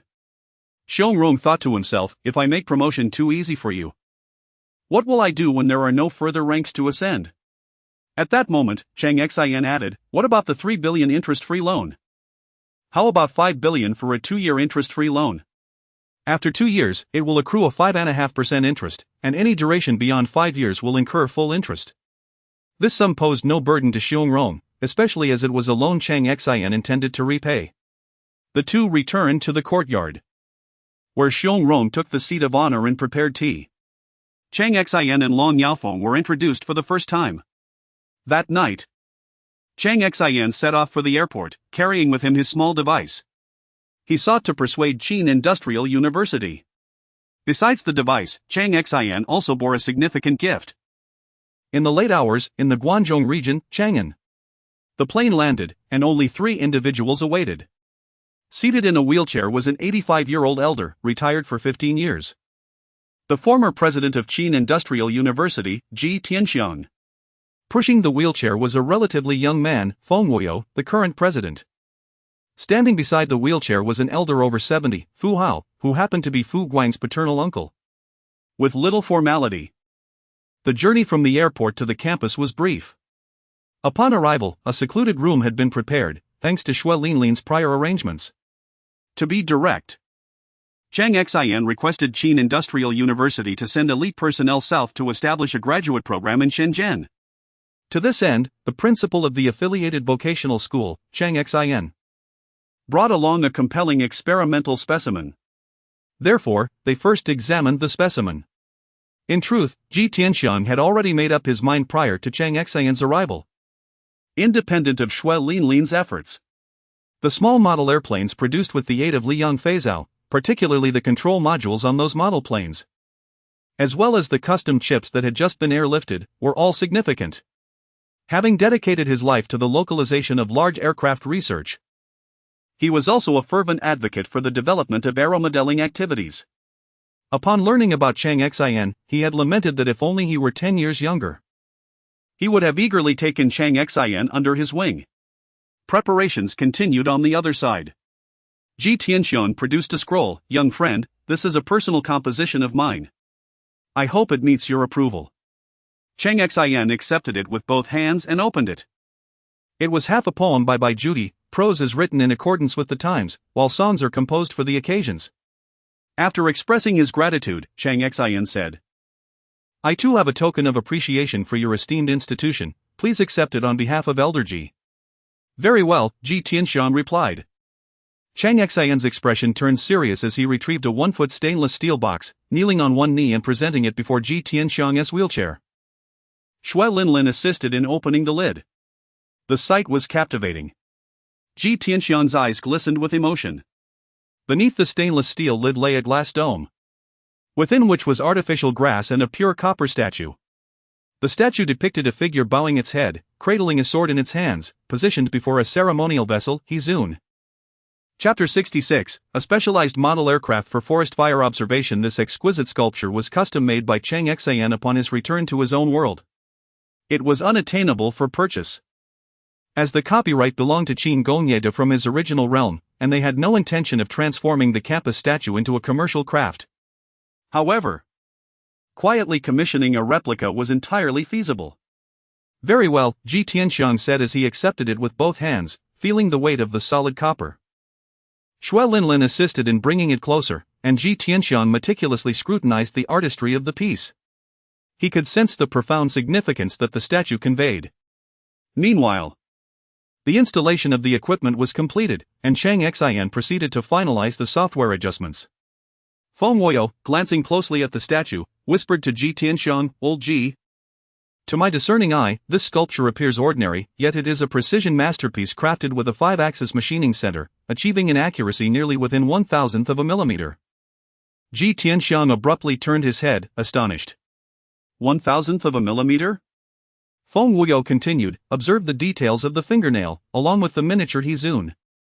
Ji Tianxiang was nearly pressing his eyes against the glass cover, utterly astounded by the intricacies that were undeniably beyond mere casting. Only a high-precision 5-axis machining center could produce such detail. At that moment, Cheng Xin rushed over again. "Old Ji, let me assist you. I brought 200 live flies all the way from Lingnan.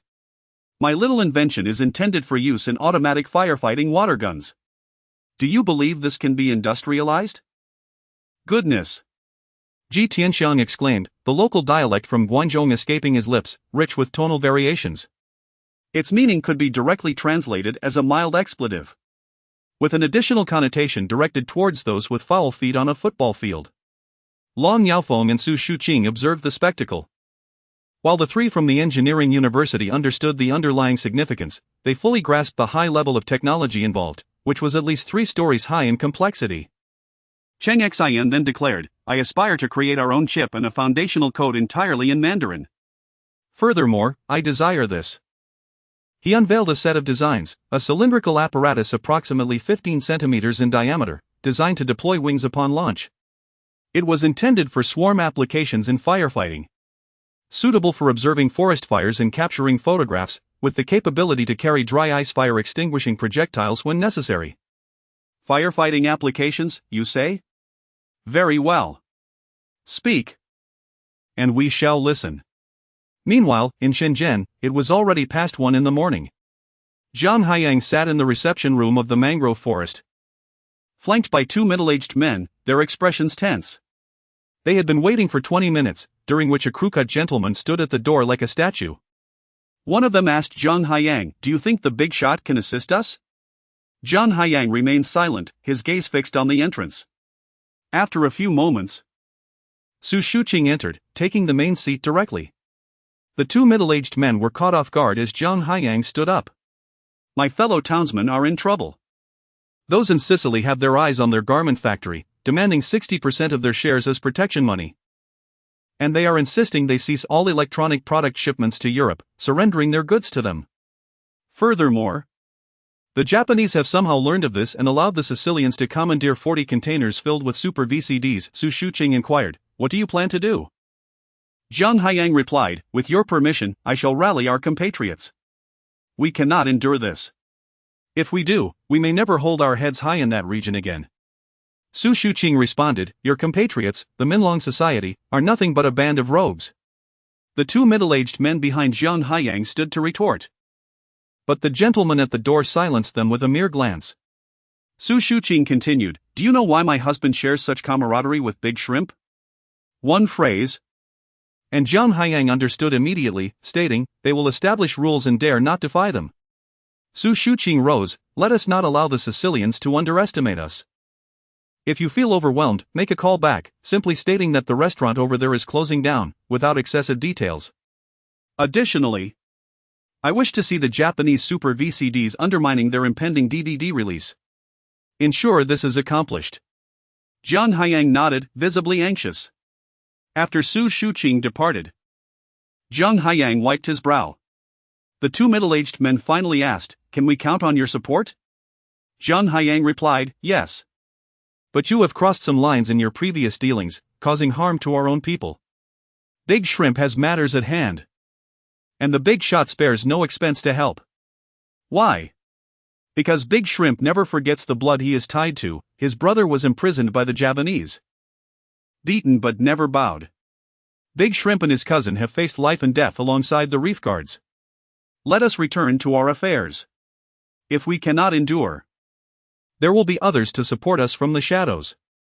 Let the Sicilian scoundrels know we are not to be trifled with. Zhang Haiyang departed. Su Shuqing, not resting, had just come from a factory meeting. Huqiang's factory is operating at full capacity. Any equipment failure that cannot be easily repaired will certainly lead to problems. Tomorrow morning, Secretary Fu will call Cheng Xin to discuss how to inform him about the semiconductor factory associated with the original military industry in Gansu. Xiang Shasha responded, understood. I will call first thing tomorrow. Su Shuqing advised, go rest now. There is one more thing. Go on, Xiang Shasha urged. Xiang Shasha reported, Xu Yingjun just came by. There are guests from several major television manufacturing plants in the country. They have come personally to inquire about image processing chips. After some introductions, they were directed to the Intellectual Property Protection Association. Following discussions, they expressed a desire for assistance. Su Shuqing asked, what kind of assistance? Recently, the president of the Qingdao refrigerator factory stated in the news that in their battle against Japanese capital, even if they were to perish, they would do so fighting to the last. The other visitors, while not as prominent as the Qingdao factory, exhibited a similar resolve. Our investigations have shown that in the white goods sector, the Japanese brands hold a significant advantage. Is that all? Xiang Shasha added, additionally, several color television manufacturers, including Panda, have slashed prices of similar models to 2/3 of the cost of Japanese televisions, struggling to stay afloat. Su Shuqing expressed her confusion. I have heard that various regions are supporting our state-owned brands. Xiang Shasha clarified, the Super VCD has directly interrupted the Japanese DVD's path to market in the great beautiful nation. Thus they wish not only to survive but to retaliate. Are they planning a counterattack? Indeed. Chapter 67, the roots of the ninth factory begin to grow outward in retaliation. Presently, various regions are rallying to support their respective factories in the face of pressure from the Japanese home appliance industry. Price reductions have become a test of endurance. Retaliation on what grounds? Cheng Xin. Su Shuyuan pondered, the only variable lay with Cheng Xin. She contemplated, Sasha. Have Xu Yingjun call Cheng Xin and inform him that the 4 directors from the 4 major television manufacturing plants have arrived in Shenzhen seeking assistance. Cheng Xin might be their last hope. If he refuses to help, they will struggle not only this winter but also into the next. Xiang Sasha inquired, can Cheng Xin really assist? Su Shuyuan replied, have Xu Yingjun make the call regardless of the outcome. It is imperative that Cheng Xin is informed. Ultimately, the decision to help rests with him. Xiang Sasha acknowledged, I understand. I will arrange for Xu Yingjun to call first thing tomorrow. Su Shuyuan concluded, rest now. Xiang Sasha returned to her quarters. According to her schedule, she knew Cheng Xin was still engaged in discussions with Qin Gongda, with no time for leisure. And their conversations were far from mundane. Xue Linlin would certainly refrain from interrupting. Thus, she intended to wait until noon the next day to make the call. However, she did not anticipate that someone would call Cheng Xin at 4 in the morning. Hey, Richard. Cheng Xin, engrossed in a conversation with Ji Tianxiang about the 48-tube flying stick model aircraft, momentarily paused upon answering the call. After yawning, he stepped outside and remarked, it's rare for me to travel, do you know what time it is? Asel responded, I know, it is 3:44 p.m. Eastern Time. Cheng Xin retorted, the call costs a fortune, with a two-way charge of 7 cents per minute, plus roaming fees. Richard, I realize this is an inconvenient time to disturb you, yet there is indeed something urgent. Asel continued, those lunatics from the Donkey Group have truly lost their minds. They have mobilized both the Enterprise and the Carl fleets, and they are approaching this way. Upon hearing this, Cheng Xion's entire being jolted awake. And he immediately signaled to Xue Linlin, who hurriedly presented a notepad before him. Asel continued, my boss says, isn't it good to earn money happily? Why must they resort to fighting? These mad donkeys are utterly unreasonable. We have a sum of money, about $1.3 billion US. Do you have any investment channels? Are you serious? Cheng Xin replied, do you think I would jest regarding such matters? This is a genuine investment, one that requires a return. Yet it must also preserve a good reputation. Cheng Xin fell silent for a few seconds before saying, your boss is a genius, grant me some time to contemplate. Ossel urged, Richard, within 48 hours, provide me with a direction or a goal. My boss has a very important banquet with the noble representatives of the Dome House in 48 hours. Understood, 48 hours. Cheng Xin hung up. As Shui Linlin prepared to inquire, Cheng Xin interjected, what is this enterprise? What does it have to do with me? I perceive the people from the great beautiful country to be quite cunning, betting high on one side and low on the other, and as the dice are about to roll, they swiftly retract one side. Either way, they win. It's truly a double-edged sword. Shui Linlin held a different perspective. For she was acutely aware that every male member of Su Shuyuan's family had penned their last wills, prepared to sacrifice their lives to defend this land. Cheng Xion's father-in-law had not attended the wedding because he was stationed at the front lines. A storm was indeed brewing. However, these sentiments were not something Shui Linlin could convey to Cheng Xian. Cheng Xian stood outside, eyes closed, contemplating for several minutes before picking up the phone. He first dialed a landline, but no one answered. He moved to the mobile phone, and on the third attempt, he finally received a response. Secretary Fu. You didn't answer the home phone or your mobile. What are you up to at this hour? Before Cheng Xian could finish, Fu Guang interjected, you're the one having fun. You're driving me to madness. A machine has malfunctioned, and we're repairing it overnight. The Huqiang market is waiting for the navigation ship. And we still need to deal with the pager chip. I must hang up, we'll discuss this tomorrow. Fu Guang had intended to call Cheng Xian earlier, planning to do so after dawn. However, due to the machine breakdown, he was in a rush, personally overseeing the repair team. As the dial tone echoed in his ear, Cheng Xian turned to Shui Linlin, help me contact a few factories. Go on. Cheng Xian closed his eyes, gazing into the distance, while Shui Linlin patiently waited. Cheng Xian contemplated how to broach the subject. If Shui Linlin asked how he knew of these factories, what would he say? Shui Linlin remained unhurried, standing by. Cheng Xian finally decided to feign ignorance, thinking the veil of secrecy still held, and said, I can only mention one called Factory 871, and another integrated circuit plant. Factory 860. Can you find out their production capacities? Shui Linlin responded, I've heard of it, Daming's second uncle works there. Cheng Xian turned his head, isn't Daming's second uncle your second uncle? Aren't you from the same mother? Shui Linlin explained, 1 year during the new year. After I cut my hair, my second uncle severed ties with me over a tablecloth, and we haven't spoken in years. Really? Cheng Xian inquired. Is it true that your second uncle was very angry because the day after I cut my hair, he crashed his car and broke 3 ribs? Cheng Xian burst into laughter, then picked up his phone and pressed a few buttons until the call connected. Shui Jiming's voice came through, Grandfather? What can I do for you? Cheng Xian instructed, let's get down to business. Go to Huqiang factory, find Secretary Fu, purchase a plane ticket. And ask Secretary Fu to accompany you to find your second uncle. Discuss the possibility of producing some chips there, primarily focused on communication and decoding. And there will be more to follow. This matter is of utmost importance. Immediately, right now. Shui Jiming readily agreed, irrespective of the time, and promptly set off to handle the task. Cheng Xian tucked his phone into his pocket and returned to continue his idle chat with Ji Tianxiong about the significance and expanded uses of 48-tube stick model aircraft. Meanwhile, Shui Linlin swiftly organized to report Cheng Xian's recent conversation, particularly that concerning the 2 fleets, a piece of information so elusive that it was almost impossible to obtain. Yet, Ossel had directly divulged it to Cheng Xian. It was imperative immediate action was required.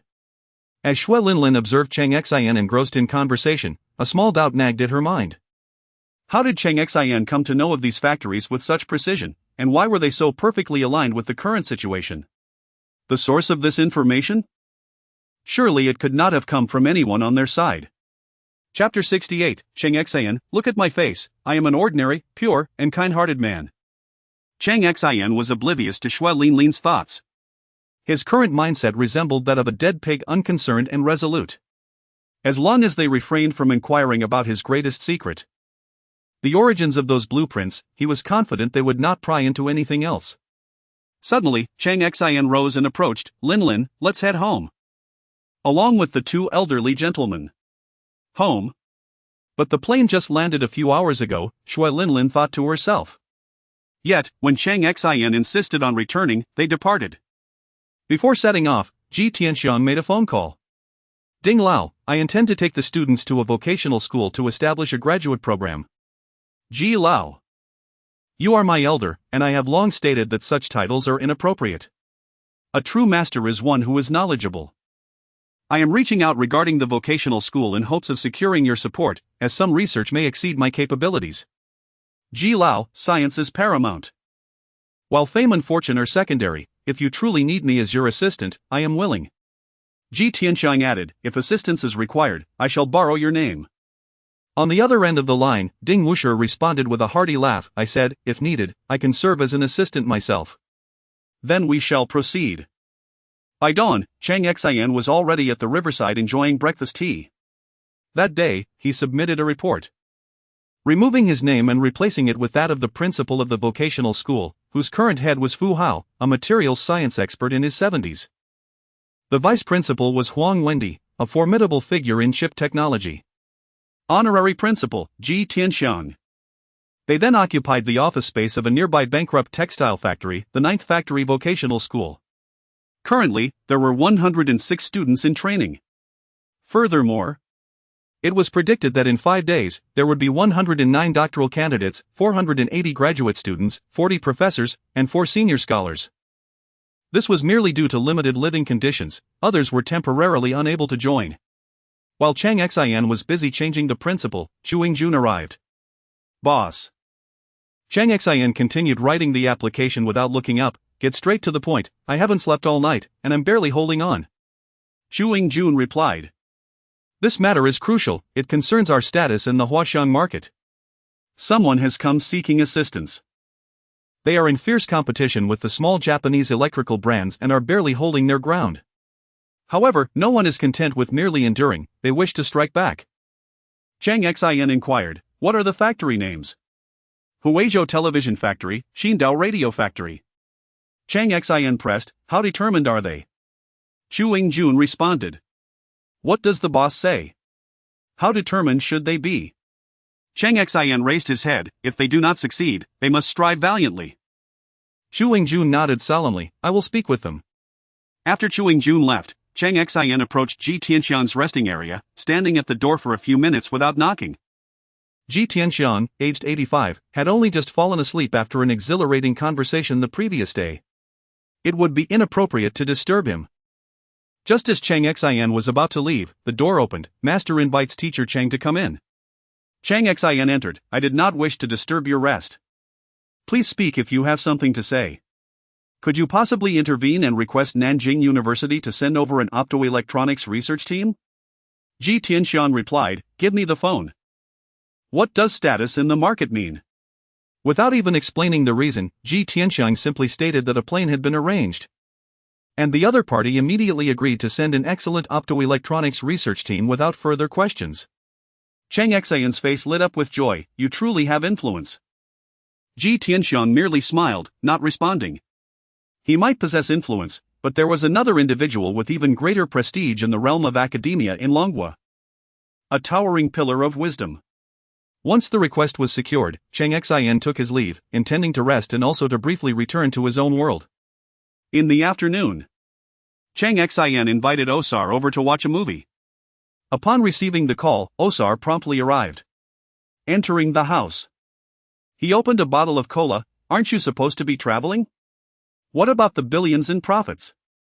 Osar raised the cola, cheers to profits. As soon as he sat down, Osar jumped up and walked closer to the television. Cheng Xin, holding his cola, gazed at Osar. At that moment, the screen displayed The Great Sage Marries the Bride, the same film that had flopped in theaters, yet in Cheng Xin's world, it was revered as a classic. Osar was engrossed in the television, a 40-inch LCD screen, high definition. Cheng Xin, having returned to his world. Learned from online experts that since the first LCD television was released in 2000, there had been annual upgrades. By 2006, it had already reached the 7th generation. Thus, he brought back several 4th-generation LCD televisions, one for home and one for the vocational school. The school had also been screening films, but now the television had been disassembled into parts by the team from Nanjing University, invited by Ji Tianxiang. Focusing solely on Cheng Xin's situation, he set down his cola and lit a cigarette. Osar, after the small Japanese monopolized the LCD industry, the applications for LCDs proliferated. With the maturation of office computers and laptops, LCD screens indeed encountered a wave of opportunities. However, the ensuing crisis was one of overproduction. Upon hearing the mention of the small Japanese, Osar's expression shifted to one of fierceness. Wait a moment, let me jot that down. Cheng Xin, unhurried, handed Osar a new notebook and a pen. Once Osar finished writing, Cheng Xin continued, overproduction leads directly to plummeting prices and drastically reduced profits. The related companies in Japan suffered grievously, necessitating a cutback in production. Consequently, they will soon face a massive unemployment issue among industry workers and technical talents. Osar remarked. If they haven't gone bankrupt, they are fortunate. Cheng Xin affirmed, indeed, they have caused many related companies in the great beautiful country to collapse, subsequently monopolizing the industry. Osar set down the pen. Is there a way to send them to meet their maker? We could lure away these unemployed talents and, along with the technical personnel from the companies that went bankrupt in the great beautiful country, I have a piece of new land, not extensive. Over 200,000 square meters. Of course, we will require some unconventional methods to raid the small Japanese. Osar exclaimed with excitement. Perhaps due to that nightmare of being stuffed into a cargo ship and discarded in Africa, the mere thought of anything that could upset the small Japanese brought him joy. Even if he stood to gain nothing, the term raid alone was enough to elate Osar. Thus, he hastened the proceedings, and that very evening, a decision was made to execute their plan. The front line for the great beautiful country was Dell. On Cheng Xin's end, a new factory was about to be established on the new land. They first discussed forming a Dell Longwa laboratory, with both parties contributing various patents or related technologies not yet patented, followed by negotiations regarding the patent ratios. The plan to raid the Japanese company commenced. Cheng Xin sat in Osar's office as Osar excitedly spoke of raiding and sending the Japanese to meet their maker. Cheng Xin couldn't help but interject, Osar, we are the good guys, how can we raid others? Chapter 69, regarding human teaching. Cheng Xin gazed at Osar and conveyed to him that as virtuous individuals, it is inconceivable to engage in malevolent deeds. Therefore, one must not commit wrongdoings. Evidently, Cheng Xin had conveniently forgotten about the underhanded dealings concerning Microsoft. Upon hearing this, Osar remarked, those who rob the demons are angels, thus we are angels. No, Cheng Xin waved his hand. We should spread the word that the island nation intends to sell some talent reserves and laboratory equipment at a low price. Let the southern fellows take advantage of this situation, while the righteous beauty, wielding the sword of an angel, severs the dark hands of the South and grants all talents a 50% salary increase. The advantage of this is that we will gain a reputation and achieve international fame. More importantly, the actual salary paid will only be 70% of the current plan. So what follows? Shui Linlin, listening nearby, could only think of one word, dark. 2 words, truly dark. 3 words. Regrettably, Osar could not elucidate this plan. Ultimately, it was Cheng Xin and Osar's boss, Toba, who spent nearly an hour on the phone, laying out the detailed plan.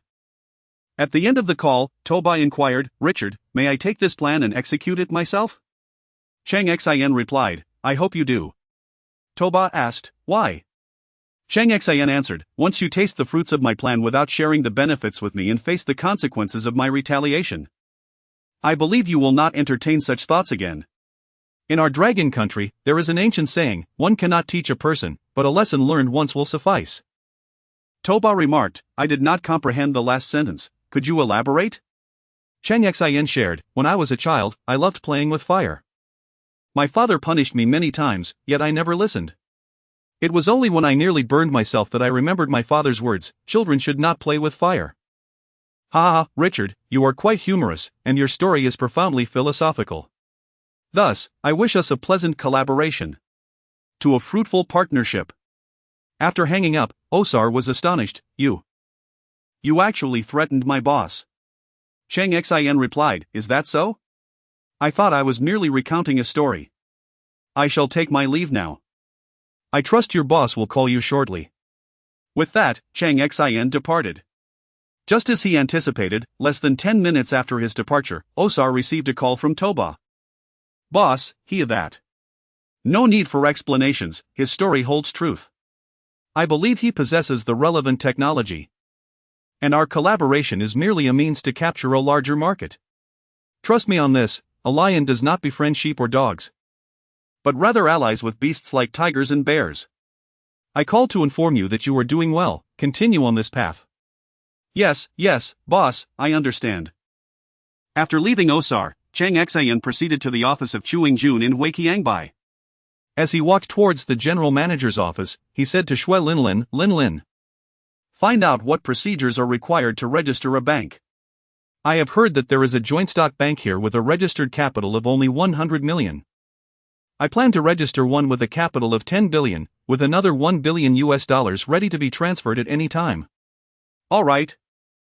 I will arrange for someone to inquire. Such a simple exchange left the guests in the reception area utterly astounded. This man, a remarkably young individual, was revered by all the bosses in the Huqiangbei market as a significant figure, the strongest pillar behind the market. Upon entering the general manager's office, he was greeted by Jun, the president of the Huqiangbei Intellectual Property Protection Association. Just half a year ago, he was merely a street vendor selling pirated CDs. Soon, Jun led several guests into the office. Cheng Xin proactively introduced himself. I am Cheng Xin, the factory director of the Equipment Maintenance and Repair Factory No. 9 under the Meteorological Bureau. The distant guests had not heard of him, but the one from Huizhou had. The Meteorological Bureau's maintenance factory, which appeared to be of considerable scale, was in reality a small dilapidated factory lacking in talent and equipment, long used as a warehouse for obsolete devices. However, regardless of its status, even if Cheng Xin claimed to be a beggar, the guests would still extend a modicum of respect. For he was recognized as a major player in the Huqiangbei community. Once everyone was seated, Cheng Xin began, originally, I had no interest in such small businesses. And one cannot dabble in every industry. However, since this involves a confrontation between domestic products and the little island nation, it is indeed necessary to contribute. I hope you have received the message I asked Jun to convey. One guest responded, if success is not achieved, then we perish. Cheng Xin affirmed, indeed. This is a gamble of our fortunes. We must stake all our assets to capture over 90% of the national market in the white goods sector next year. The three factories from Huizhou and Qingdao responded almost in unison without hesitation. The rest followed suit, not merely in words, as some even presented prepared loan documents. Cheng Xin asserted, when a man speaks, his word must be as solid as a nail, do not falter midway. With that, he turned to Jun and said, Jun, take us to my home to inspect the appliances. Feel free to disassemble anything, except for the oven, my wife enjoys egg tarts. I will make a few work calls here, and in the evening, you can host a few factory directors for me. Understood, boss. After Jun left, Cheng Xin remarked, if it were not for the sake of national pride, I would truly prefer to remain uninvolved. I am fond of studying the ocean and building model airplanes. Shui Lin closed the door and quipped, you seem to relish robbing the little islanders, don't you? Of course, Cheng Xin replied with a hearty laugh. Then pulled out a compact mobile phone, saying, please help me get this connected, this brick is too heavy. Cheng Xin produced the classic Motorola StarTAC 328. Soon to be launched, known as the treasure in hand. Weighing only 88 grams and measuring 2 centimeters at its thickest point, he had a basketful under his bed. Intending to gift one to Osar and assist him in connecting it. The rest would wait, and then he would hit Motorola for a substantial deal. Shui Lin took it. This phone is so small. Cheng Xin responded, under the bed, there are pink, blue, and other colors, take one if you like. Once the Huqiangbei factory's customized chips for analog phones go into production, this gadget should cost less than 1,000 yuan to produce. And we could sell it for $1,000 in the big beautiful country. Upon hearing this, Shui Linlin remarked, then, we should price it over 10,000 yuan each in our market. Cheng Xin instructed, do not concern yourself with this. To achieve an export total reaching 9% of the national total next year, we must produce some profitable items. Televisions offer little profit, in the end. Making 50 yuan on each television is considered abundant. Thus, I have no genuine interest. Chapter 70, Huqiang Goods, Exceptional Value. In this day and age, smartphones are undeniably expensive, a fact well acknowledged by Cheng Xin. However, he believes that human energy is finite, and his true passion lies with the ocean. He yearns to study the sea, the weather, and hydrology. Naturally, this necessitates the use of a vessel, prompting him to also delve into the study of boats. To Shui Linlin, Cheng Xin's disinterest in the smartphone market and its value seemed inconsequential, whether genuine or feigned. With this understanding, she slipped the diminutive phone into her pocket. Cheng Xin had a crucial call to make, one directed to Prince Asa. The newly customized chip was nearing completion. And the advanced model airplane, crafted with the assistance of Liangfei, was set to be outfitted with an entirely new avionics system, transforming it from a humble toy into something extraordinary. Prince Asa, rest assured, the enhanced version you commissioned is ready for testing, Cheng Xin intended to convey through this call, essentially informing the prince that his investment had been well spent. As Cheng Xin prepared to host the esteemed Prince Asa from a wealthy nation, Oser was in his office, receiving a late-night call from his boss in the grand country of Dapio. Oser, the firefighting equipment you procured displays remarkable insight, his boss remarked. I have been diligently working, Oser replied, a statement he firmly believed. After a full minute of praise from Toba, he continued, it has been demonstrated that the equipment you purchased is exceedingly effective, surpassing that of several major companies that collaborated on designs. I will ensure these companies understand their folly and will not receive our design fees for free. Naturally, Oser felt elated by the commendation and was internally grateful for Cheng Xin's suggestion to procure samples for evaluation. Indeed, his boss was pleased. Toba then added, your acquisition of this equipment has sparked some thoughts. There are some contracts expiring in the island nation, consider seeking suitable factories or companies there. I will send the details of the orders, one of which pertains to high-strength steel cables.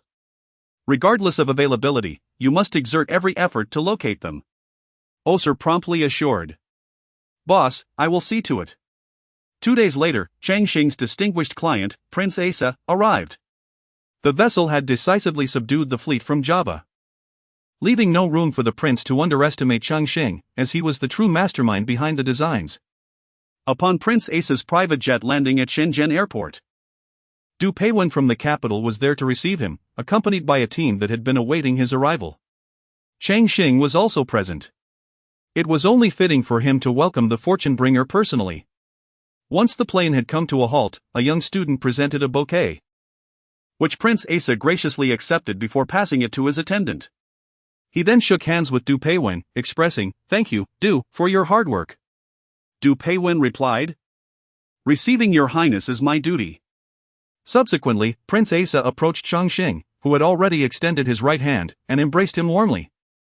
My friend, you are a miracle worker, the prince declared, inviting Cheng Xin to ride with him to the hotel he had reserved. In the front seat of the car, Prince Asa's attendant produced 2 boxes. Prince Asa took one and said, first, congratulations on your marriage. Opening the box revealed an exquisite diamond necklace. Cheng Xin glanced at it and softly suggested, Your Highness, I have an intriguing business proposition. Would you be interested in investing in synthetic diamonds? I assure you they are purer and more perfect than natural ones. If you wish, I can arrange for some samples to be delivered on your 3rd day here for your appraisal. Artificial ones?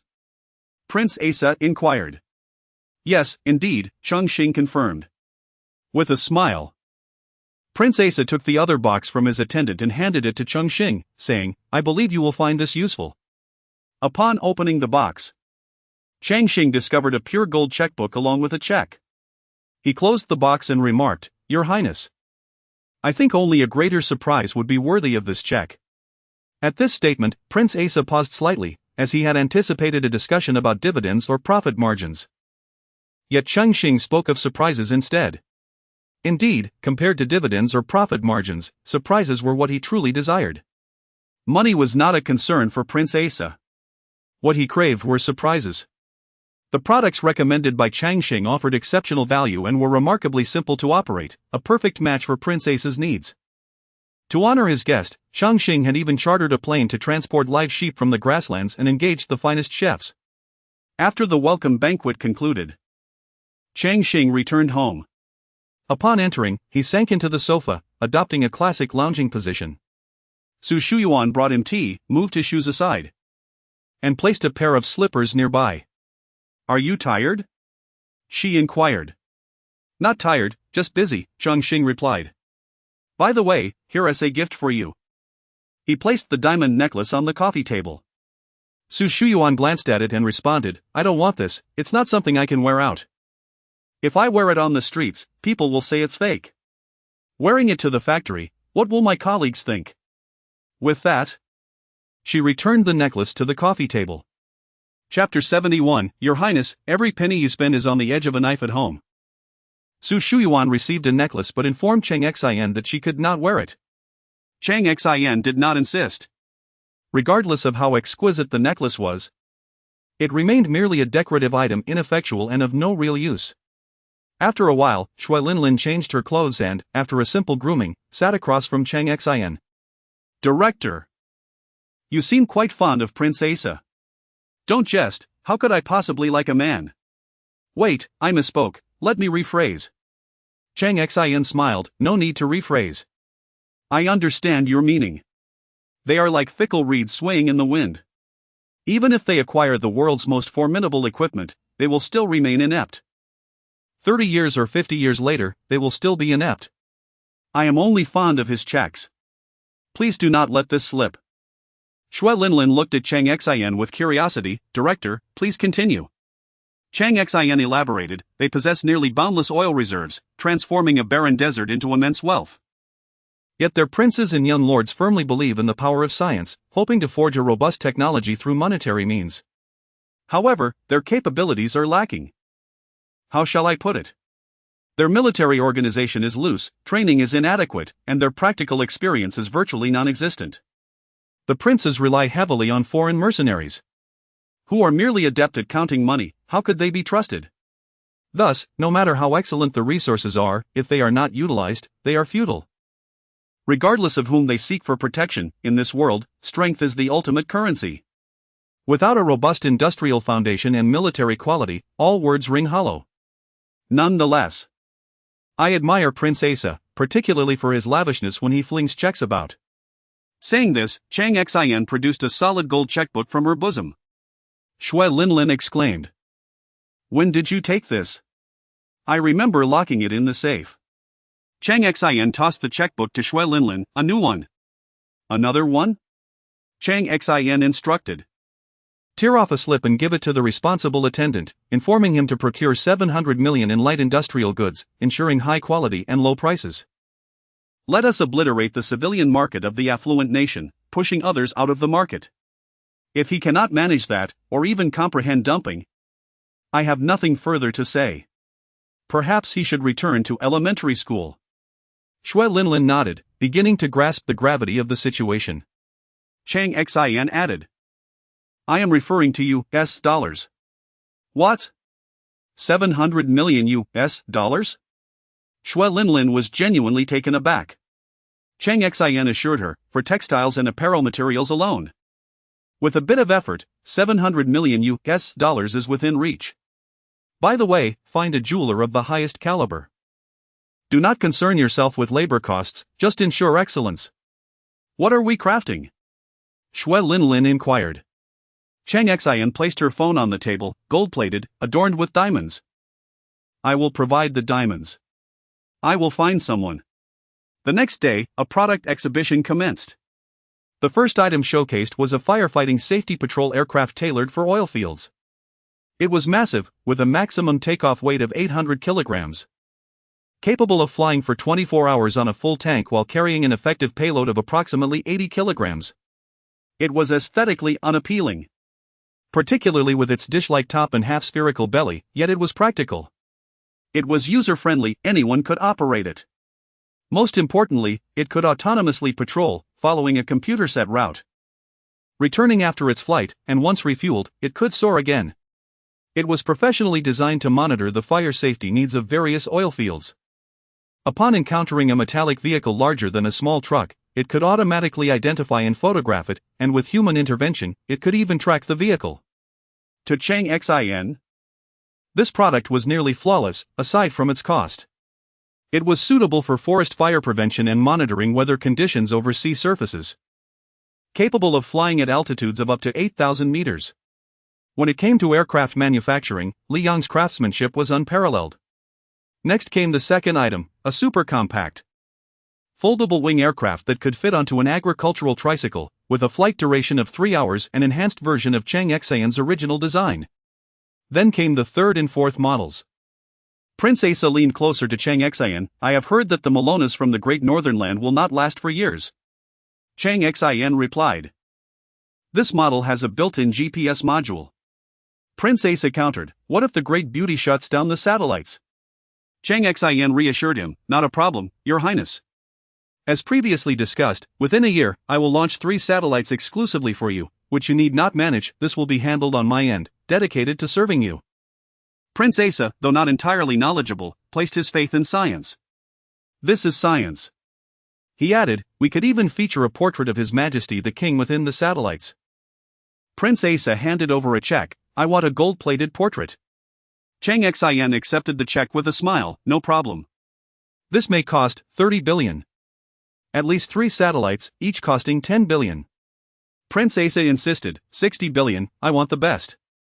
3 operational satellites, 6 would be even more reliable. Within a year. At most 18 months. I look forward to the surprise. Another day passed. Cheng Xin presented Prince Asa with a gold-plated mobile phone. A new era is dawning. And I believe you deserve a digital phone befitting this new age. This model should be the crowning jewel of its generation, a gift for you as a memento. Prince Asa took hold of the phone, which was indeed a delightful contrast to the cumbersome brick-like devices he was accustomed to. This compact device could easily fit into his pocket, while the heavy brick phone was cumbersome for him, often requiring an attendant to carry it. Upon inspecting it, Prince Asa noted, Motorola? Cheng Xin smiled, if they are interested, we can negotiate a partnership. If not, we can simply swap out the logo. Whoever pays can have their branding. I have no interest in the small business side, I will delegate that to a factory willing to produce it. Please, Your Highness. Assess the diamonds encrusted on this phone. Small business? How intriguing. Small business? As the product presentation concluded, Prince Asa's private jet departed. Shui Linlin echoed, Director, a small business? Are you aware that in the mobile phone industry, companies from the Great Beauty Nation in Europe are wagering their dignity, investing billions in fierce competition? And yet you refer to it as a small business? Cheng Xin tossed her checkbook to Shui Linlin. If I say it is a small business, it is indeed so. What is the worth of a single satellite? 10 billion. Prince Asa is purchasing 6, yielding 1,000% profit. Consider how many phones must be sold to garner such profits. Shui Linlin, glancing at the checkbook in her hands, found herself at a loss for words. Chapter 72, on meteorological and hydrological research via satellites. Is it possible that mobile phones are not profitable? Cheng Xin does not seem to be mistaken. Each satellite represents a profit margin of 1,000%. Observing Cheng Xin as he strides towards the vehicle, Shui Linlin hastens to catch up, saying, Director, I almost forgot to inform you that Longjian Corporation has dispatched 15,000 workers. The first batch has already arrived. Should we hold a groundbreaking ceremony? Longjian, the former engineering battalion? Indeed. Inform them that I will subsidize 30 yuan per person for meals daily. And also notify Brother Daxia to supply me with at least 20 tons of seafood each day. I demand progress and quality. Cheng Xin is convinced that as long as the funds are in place, a construction behemoth could unearth miracles from the earth. Shui Linlin merely nods, fully aware that the standard meal allowance for these workers is only 7 yuan per day. Cheng Xin's subsidy of 30, coupled with 20 tons of seafood daily, renders any demands for progress and quality entirely reasonable. Upon exiting the airport, Cheng Xin returns to the vocational school. Old G, Uncle Chang, Principal Long, Principal Fu, he greets.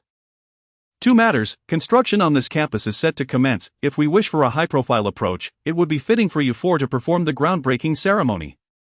Conversely, we could initiate excavation directly without any ceremony. Cheng Xin continues, the second matter involves the construction of several satellites. As a subordinate of the Meteorological Bureau's equipment maintenance plant, I intend to develop a few satellites dedicated to researching oceanic climates, which will also incorporate some GPS functionalities. This is our area of expertise. My plan is to utilize medium Earth orbit for GPS, while we will employ geostationary orbit, inclined synchronous orbit, and medium Earth orbit for our satellites. Additionally, I want a feature that allows the receiver to send short messages of several dozen characters. What do these messages entail? Cheng Xin elaborates. If someone lands on a small island in the Pacific with a GPS device, they may know their location, but it is of little use. However, if our device can send messages, it could serve as a distress signal, making it far more practical. Of course, the primary function remains meteorological. I possess the funds. Prince Asa purchased a satellite for $1 billion. I estimate that even at the highest cost, we could construct one for $100 million. Moreover, I have the theoretical concepts and technical blueprints. Upon hearing this, Ji Tianxiang decisively states, let us proceed discreetly, initiate excavation immediately. What use are ceremonies? Now. Where are the blueprints? Cheng Xin responds, in a few days, they will be delivered to the warehouse on the island. Subsequently, they will arrive in succession. Cheng Feihu turns to Ji Tianxiang, in the realm of aerospace, our two institutions collaborating makes us unmatched. Ji Tianxiang laughs heartily. In terms of the 7 swords of Longhua, we have Beili, Nanli, Beihang, and Nanhang. Beihang and Nanhang share the same character for flight. However, the formidable industrial base of Bingchang and the grandeur of Qinday are without the flight character in their names. Yet, when it comes to the aerospace field, they boldly assert their second position, as no one in Longhua dares to claim the first. Each side possesses unique strengths and has never arrogantly proclaimed itself the strongest, thus adopting a humble approach by claiming second place. However, the collaboration between our two institutions could indeed reach for the heavens. Most crucially, we possess theoretical concepts, blueprints, and a budget of $6 billion. With the combined strength of our two institutions, launching a satellite within a year is absolutely achievable. Cheng Xin begins to spend lavishly, adopting the mindset of depleting an entire ship's worth of oil money, buying. In Cheng Xin's vision, the Beidou navigation system is on the brink of its 4th generation, poised to dominate GPS comprehensively. Yet, even so, a landlord cannot acquire outdated 1st or 2nd generation technology. Nevertheless, Cheng Xin can amass all available civilian technologies, communication, electronic clocks, the European Galileo system, and the Russian GLONASS, all while the United States struggles with its own hackers who have resorted to extreme measures. Cheng Xin traverses between his world and this one for half a month, expending vast sums of money. Finally, the new year approaches in this world. Within the vocational school, over 500 individuals have no intention of returning home for the festivities. Just as Cheng Feihu's actions led all to randomly select a piece of paper from the dictionary to craft new names, these 500 have long forgotten their former identities. On New Year's Eve, as the kitchen prepares dumplings, 3 distinguished guests arrive at the vocational campus: Ding Wushi, Chen Beifang, and Cheng Beijun. There are no pleasantries, no welcomes, and not even a request for a cup of hot tea. The 3 elders settle into the classroom, their gaze fixed upon the screen. Cheng Feihu stands nearby, explaining. The students are sorting through the materials, which are rather disorganized. However, we have preliminarily determined that we possess over 90% of the GLONASS data. I believe that once sorting is complete, we will likely compile a comprehensive version. The GPS-related documents are still being organized. Ding Wushi gestures for Cheng Feihu to take a seat and rest, as he wishes to examine the materials personally. Each of the 3 peruses the data on their computers. After half an hour, Ding Wuxi, seated before the screen, consumes a bowl of sour soup dumplings, his eyes never leaving the display. Only at the stroke of midnight. As the New Year chimes resonate, does he utter his first words since arriving. The New Year bell signifies the dawn of a new era. There is a paper here, likely authored by a foreign scientist of Chinese descent, presenting insightful arguments regarding our self-developed navigation system. Regrettably, it lacks a signature. We must express our gratitude to these patriotic scientists who work tirelessly in silence. With that, Ding Wuxi rises, saying, "Let me meet the little ones." Cheng Xin is still at home with his wife. My sister's family has also come over. Little Ma is quite the troublemaker. Having already been scolded twice and is now hiding in a corner, drawing circles on the ground. Shui Linlin enters, director. There is a matter at the vocational school that requires your attention. Wife, I will step out for a moment. Su Shuyuan replies. My sister and I will go set off fireworks. Very well. As soon as Cheng Xin departs, Su Shuyuan quickly grabs her coat and rushes out, instructing those following. Ensure each department reports, Elder Ding has come personally, and we cannot afford any mistakes. The capital has also sent personnel, we have 800 people. And Longshore has another 1,500 available for deployment, with an additional 800 at the port. Elder Ding's visit here is confidential. So do not let your guard down. I will personally inspect the situation. Where are the car keys? Here. Meanwhile, on Cheng Xing's side, in a small, private meeting room. Ding Wuxi senses that Cheng Xin recognizes him, or at least has seen his photograph and knows who he is. Ding Wuxi smiles and nods, a gesture of greeting. Cheng Xin bows and then takes a seat. Ding Wuxi gets straight to the point, asking, Young Cheng, what fuels your obsession with navigation? Chapter 73, The Esteemed Masteress' Arrival. It was a profound honor for Cheng Xin to host the Venerable Ding Lao, who inquired about Cheng Xin's unwavering dedication to navigation.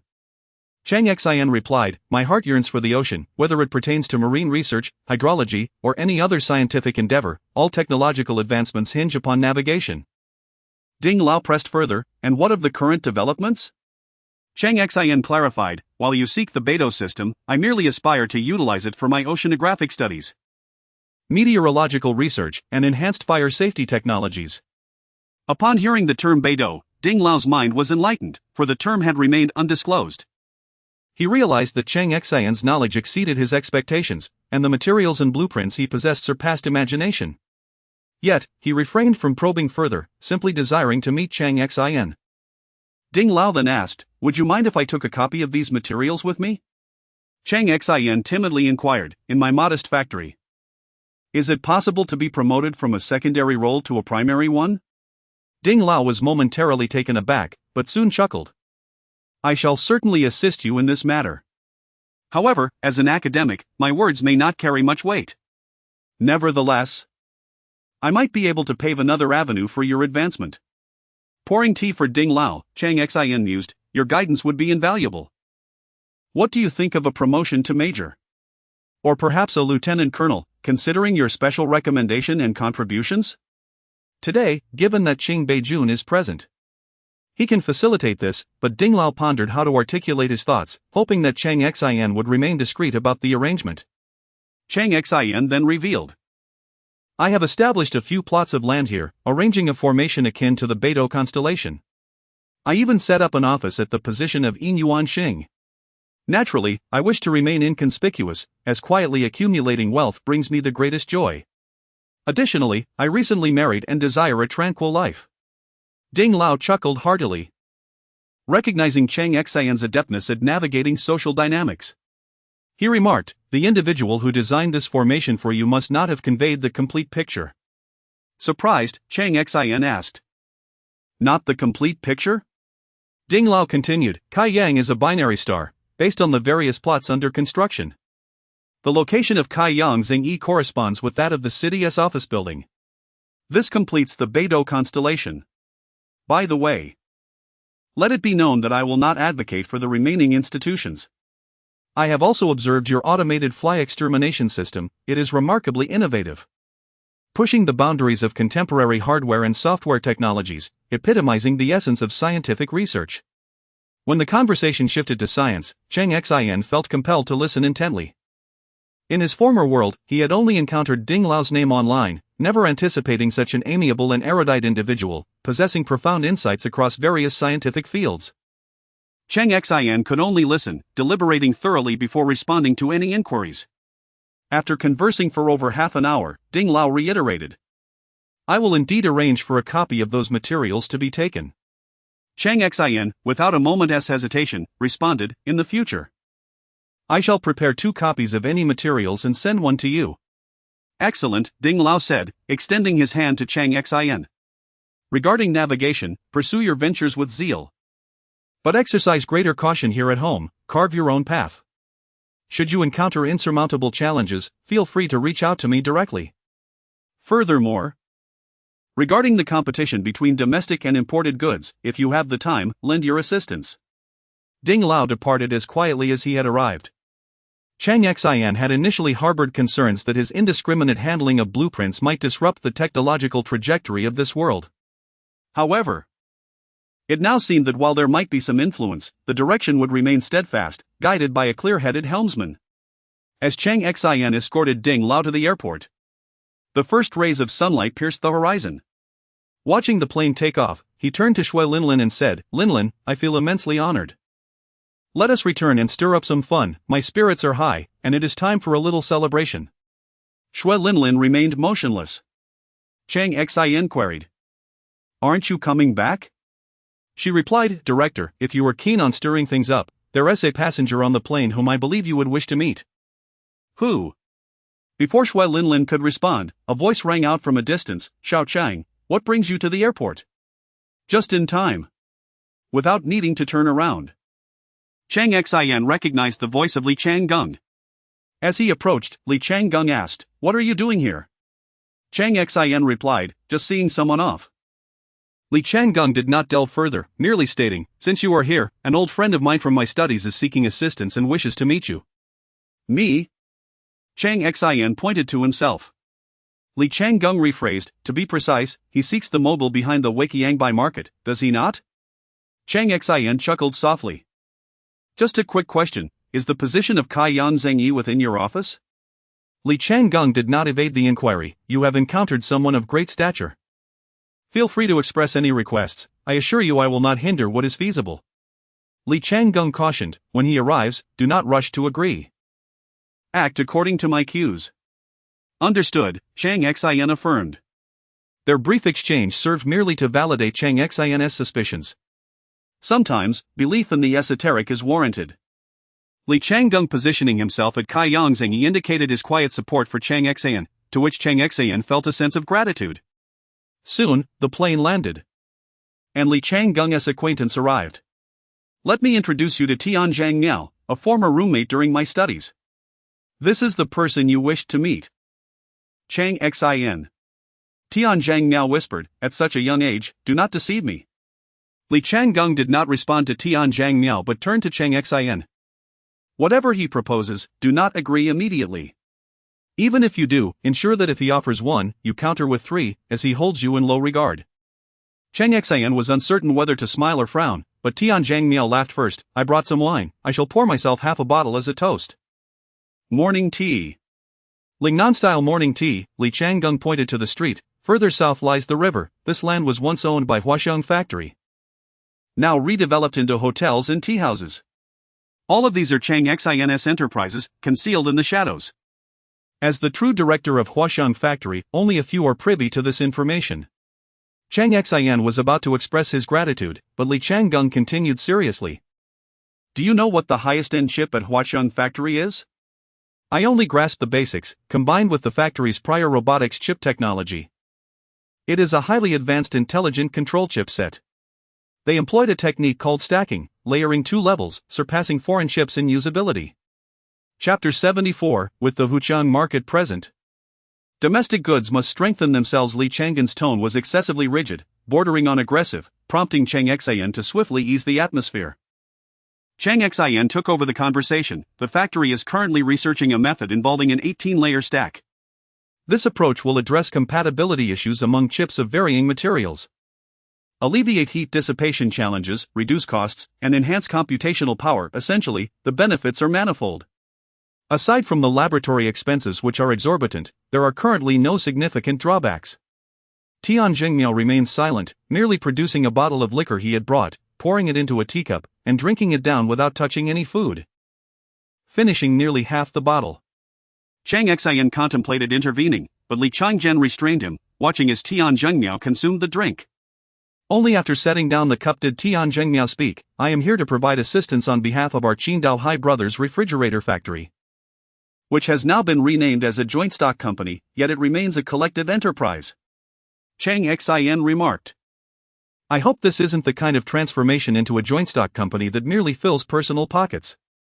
Tian Zhengmiao responded earnestly, it is not. The distributed shares belong to all factory employees and are intended to incentivize the entire workforce. We initially planned to attract foreign investment, but the external parties proved too greedy. Cheng Xin was unreserved, as long as it doesn't just incentivize the factory manager. Tian Zhengmiao affirmed, the factory can withstand scrutiny. Cheng Xin inquired, how can we assist? Tian Zhengmiao replied, by promoting domestic products. Cheng Xin asked, why didn't the factory manager come? Tian Zhengmiao explained, he is unwell, exhausted, and the others are not qualified. Which is why I have come. Cheng Xin turned to Linlin, summoning her. Linlin, please find a guest room for our esteemed visitor later. Understood, Linlin replied, stepping away.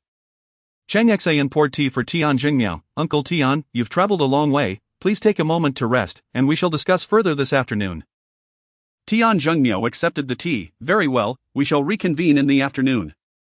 Was Cheng Xin genuinely allowing Tian Zhengmiao to rest? Not at all. Li Changzhen accompanied Tian Zhengmiao to the mangrove, entering the room where Tian Zhengmiao momentarily froze, then hastily entered. Inside, a 40-inch LCD television was broadcasting the morning news from the capital. Tian Zhengmiao was at a loss for words to describe the television before him. Li Changzhen, seated on the sofa, surveyed the room with mild astonishment. He soon noticed a stack of printed papers on a small table beside the sofa. Picking it up, he glanced at it, instructions for the smart washing machine. Flipping through, he found instructions for the smart refrigerator and instructions for the smart inverter air conditioner. Old Tian, he called out. Tian Zhengmiao, still absorbed in the television, waved his hand dismissively, don't bother me, this television is from a factory that is astonishingly large and clear. Come look at this, Li Changzhen urged. Reluctantly, Tian Zhengmiao approached, immediately captivated. He snatched the stack of papers and began reading intently. The air conditioner can adjust power and energy consumption automatically based on temperature. This washing machine is advanced, just toss the clothes in and forget about them. After an hour, take them out to dry, such innovation, truly remarkable. Li Changzhen crossed his legs, if little Chang were to handle this independently, what would you and your peers have to contribute? This left Tian Zhengmiao somewhat flustered. Li Changzhen continued, the factory in Huizhou, along with yours in Qingdao, is also involved. That factory, established in 1969, has a solid foundation. You personally came to advocate for the Hai brothers transitioning to a joint stock company but failed to mention your own child from Qingdao, Haishin Electric. How do you think Cheng Xin perceives you? Do you perhaps have interests tied to the Hai brothers? This caught Tian Zhengmiao off guard, leaving him momentarily speechless. Li Changgen's tone shifted, you better speak the truth. Tian Zhengmiao, maintaining his composure, replied, I act with integrity and stand firm. Allow me to recount the matter from the beginning. Please do, Li Changzhen prompted. Tian Zhengmiao sighed, the issue arose as the factory is in a fierce battle with the Japanese. While someone has been secretly contacting various CRT manufacturers to monopolize the production of screens larger than 29 inches. Aiming to emerge as the industry leader through this battle between domestic products and Japanese televisions. Consequently, everyone at the Hai brothers factory involved in management is busy with this matter. Li Changzhen inquired with curiosity, which factory? The one from Shudi, Tian Zhengmiao answered. Those people. Old Li, listen to me. Meanwhile, Cheng Xin had not returned home but was at Osar's location. What is the progress? Osar replied. The emissaries of justice have mobilized as planned, offering a 50% salary increase to the talents being recruited from the south. The first batch will arrive here within 3 days at most. Osar proudly presented a folder. Since this is a heist, we must not hold back. Take a look at this. Cheng Xin took it, and upon reviewing its contents, he smiled. Osar, you are a genius. Inside the folder were documents pertaining to the acquisition of laboratory and factory rights from Japan, executed under the name of Dell. According to the agreements, these assets would be accounted for within the joint venture with Dell, as this venture operates independently and does not belong to Dell, but rather grants Dell a stake in the new factory and laboratory. Osar continued, our investigation into the South has revealed that we must remain cautious. The financial conglomerate model there provides a robust capital background for their factories, and their strategy is to invest in reverse. The more the global LCD market falters, the more they will pour investment into it. Cheng Xin nodded. Last year, 97% of LCD production capacity was in Japan. The true value of this market lies not in production capacity but in market potential. I don't quite understand, but you are undoubtedly correct. Osar shifted the topic. Japan's economy is faltering. I intend to see some of the business Japan once had in our grand nation, and I expect a commission from you. Cheng Xin readily agreed, of course. Osar had already received instructions regarding the steel cables but understood that patience was essential. He needed to proceed step by step to avoid revealing his intentions to Cheng Xin. Thus, he prioritized resolving the LCD panel matter. Cheng Xin, feigning ignorance, was unconcerned with the technical aspects. While patents had some value, they were not central to this endeavor. The success of an industry hinges on market dynamics. Without the backing of the grand nation in the European market, Japan and South Korea could strike back at any moment. However, if they could harness the power of the grand nation's companies, they would be able to tackle both Japan and South Korea. On the surface, it appeared as though Cheng Xin was yielding profits to the grand nation's companies, yet in reality, he was redistributing the market. After departing from Osar, Cheng Xin took another tour of the construction site. The signage had changed. Now, it read, Marine Fish Research Institute. Moving to another area, the sign proclaimed, Marine Wind Research Institute. At yet another location, it stated, South China Sea Weather Observation Institute. It was understated, remarkably understated. Chapter 75, the mediocre performance. It is said that with the funds secured, the budget for meals has increased several-fold, and every day 20 tons of marine resources are transported from the sea. The infrastructure frenzy is in full swing, with a new floor being constructed every 3 days. This is remarkable, especially considering it is winter in Lingnan, raising concerns about the curing of concrete. Excavation is proceeding at an astonishing pace, with over 10 kilometers dug each day. This is not merely pre-embedding, rather, a specialized cable trench is being excavated, allowing for human access at any time for inspection and cable replacement, fortified against pests, moisture, rodents, and fire. Furthermore, all research facilities are interconnected by 2-lane underground tunnels. Remarkably, this is achieved without a tunnel boring machine, relying solely on manual labor. Suddenly, an unusual sound echoed through the area. Cheng Xin attempted to enter the construction site, but Xue Linlin reached out to stop her. Cheng Xin's physical strength was evidently inferior to Xue Linlin's, preventing her from advancing. Cheng Xin clearly observed several individuals being carried out, their fates uncertain, while more workers rushed back in with tools. Xue Linlin, with an icy tone, informed Cheng Xin that contracts signed would ensure that deadlines would only be advanced, never postponed. Cheng Xin approached Xue Linlin and asked her to convey a message. In 2 years, at most 3, I will ensure they possess the first tunneling machine in Longhua, the finest in the world. If it cannot be produced, I will procure one through any means necessary. Additionally, please extend my condolences to the injured. Cheng Xin understood that she could not enter the site. Xue Linlin was resolute, and Cheng Xin felt powerless. Once back in the vehicle, Xue Linlin refrained from mentioning the earlier incident on site. Director, what research is being conducted at the South China Sea Weather Research Institute? Cheng Xin replied calmly. We are studying a massive object weighing several dozen tons, initially proposed to fly at speeds exceeding 10,000 km per hour, observing its effects on cloud formations, air currents, and precipitation.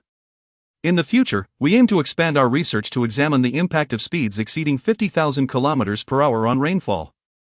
50,000 km per hour. These 7 words and 3 terms were individually comprehensible to Shui Linlin, yet when combined, they left her feeling slightly dizzy. She had merely intended to change the subject. But Cheng Xin spoke with such gravity that it felt as though a boast had transcended into the cosmos. Was it mere bravado? Cheng Xin had seen reports in her own world. At 50,000 kilometers per hour, one could circle the Earth, and the entire planet would bow before them in reverence. Cheng Xin did not elaborate further on the speeds. Linlin, please inform Chuing Jun that I require a cow, a pig, and a sheep for the sacrificial offerings. The incense must be at least 10 feet long, and I want the finest dancers from the city to be present. All influential figures from Huqiangbei market must attend.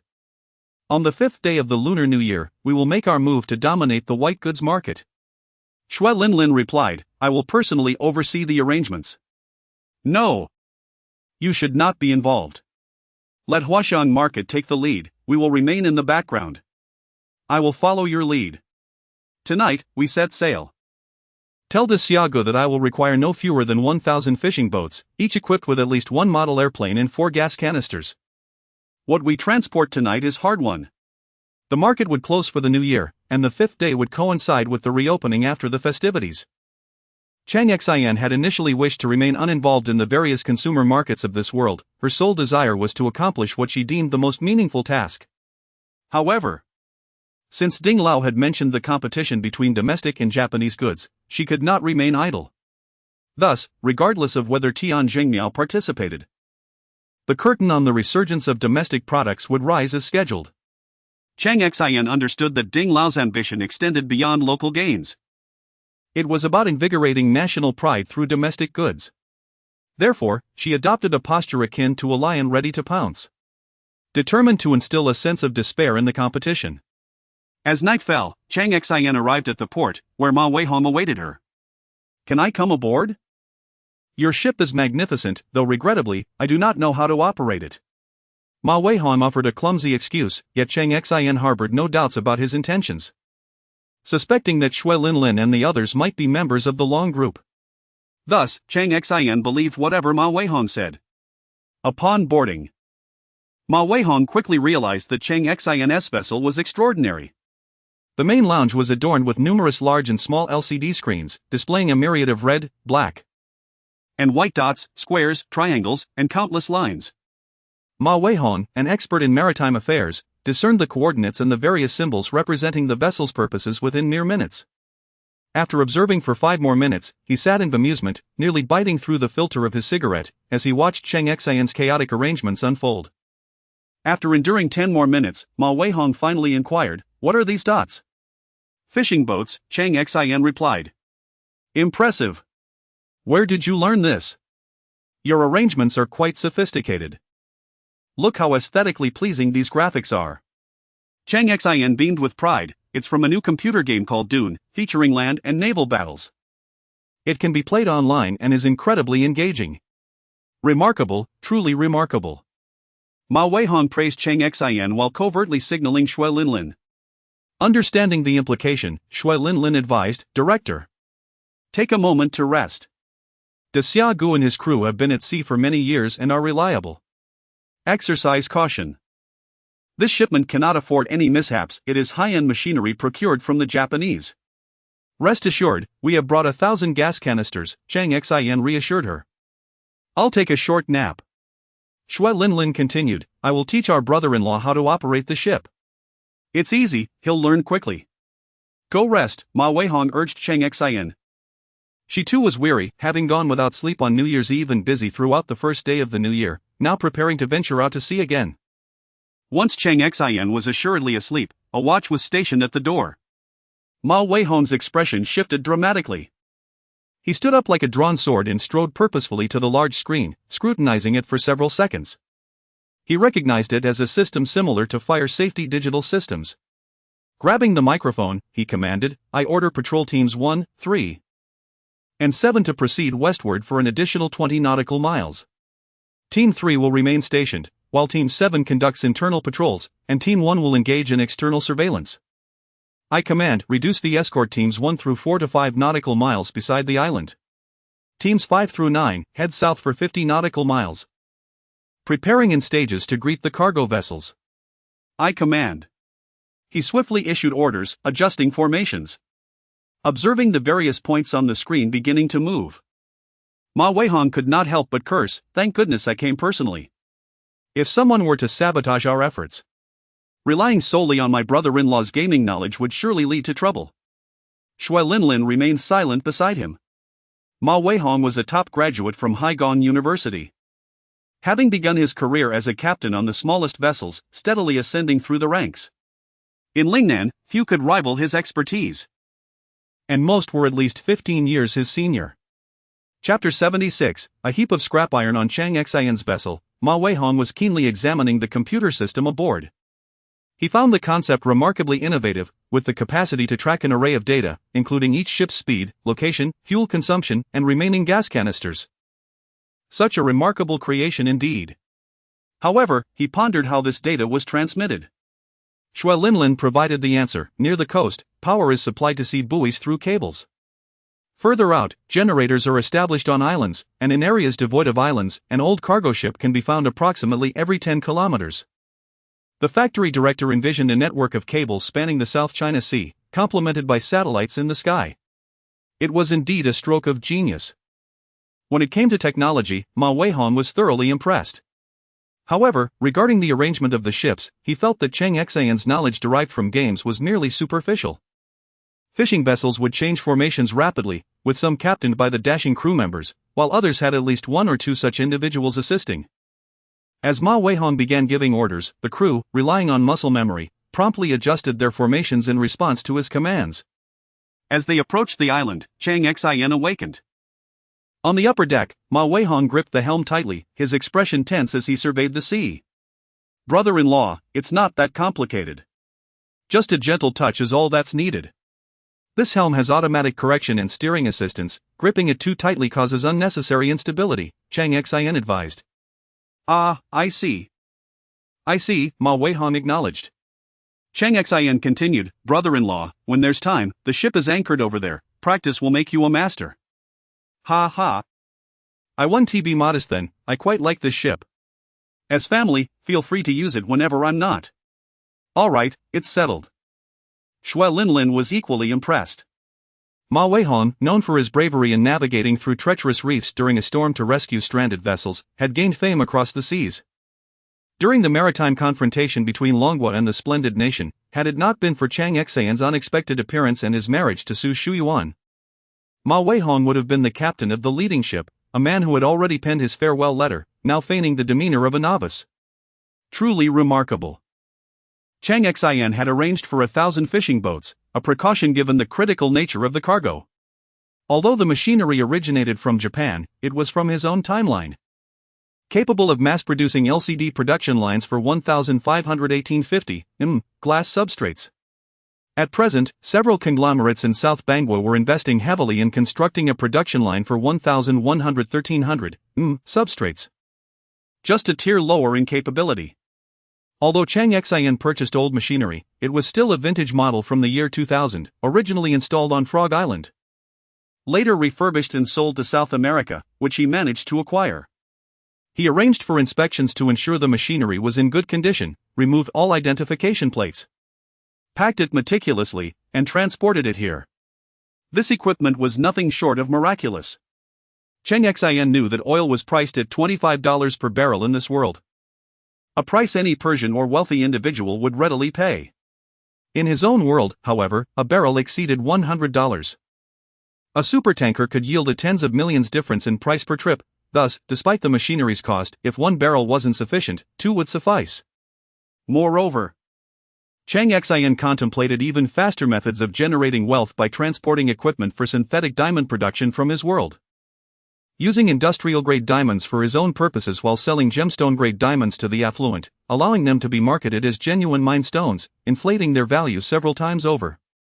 Cheng Xian had no interest in any business with profits below 500%, hence his disinterest in manufacturing televisions, though he remained keen to outsmart the Japanese. As the equipment was transported back to Shenzhen, Pang Xinghua personally arrived at the port, scrutinizing the customs declaration. Scrap iron, scrap iron. How could this fool be so parsimonious as to label it scrap? A staff member approached. Director Pang, should we amend it to old machinery? Let it remain as scrap. Inform the crane operator to handle it with care, this machinery is exceptionally advanced. Understood, I'll take care of it immediately. Where's the cargo owner? Not yet arrived. You may continue with your tasks. Pang Xinghua was acutely aware that this was Cheng Xian's container, yet Cheng Xian had not shown his face. Shuing Jun.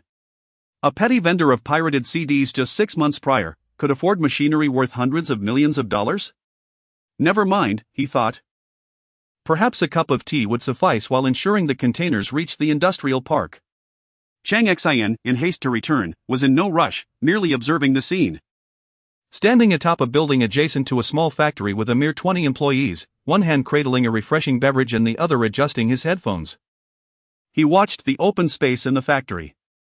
Guanlong had changed his appearance today, adorned in leather attire embellished with chains, complete with earrings and a nose ring.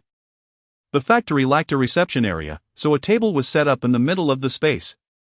A small vehicle was parked beside Guanlong. His outfit was perfectly coordinated with it. Opposite him sat a middle-aged man in a suit, around 5'6", with several individuals seated behind him. Guan Jun. I am Iding Takumi, and we come bearing sincerity. We are willing to purchase the patent for Super VCD at a premium. Guanlong raised a finger, eliciting a bright smile from the short man. 10 million, that's no problem. Guanlong shot him a disdainful glance, turned his head to the sky, and uttered 2 words, penny pincher. This left Iding Takumi visibly embarrassed, yet he quickly added, $10 million. Guanlong pointed toward the exit. The door is that way. Good luck leaving.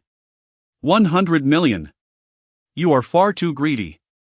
Guanlong retorted, 1 billion, not a penny less. Do not return if you cannot meet this price. Good luck leaving. This was clearly a message to disengage from negotiations.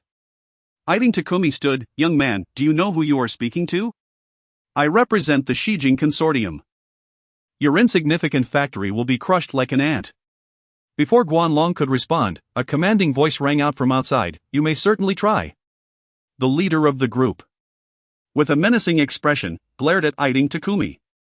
Who were these individuals?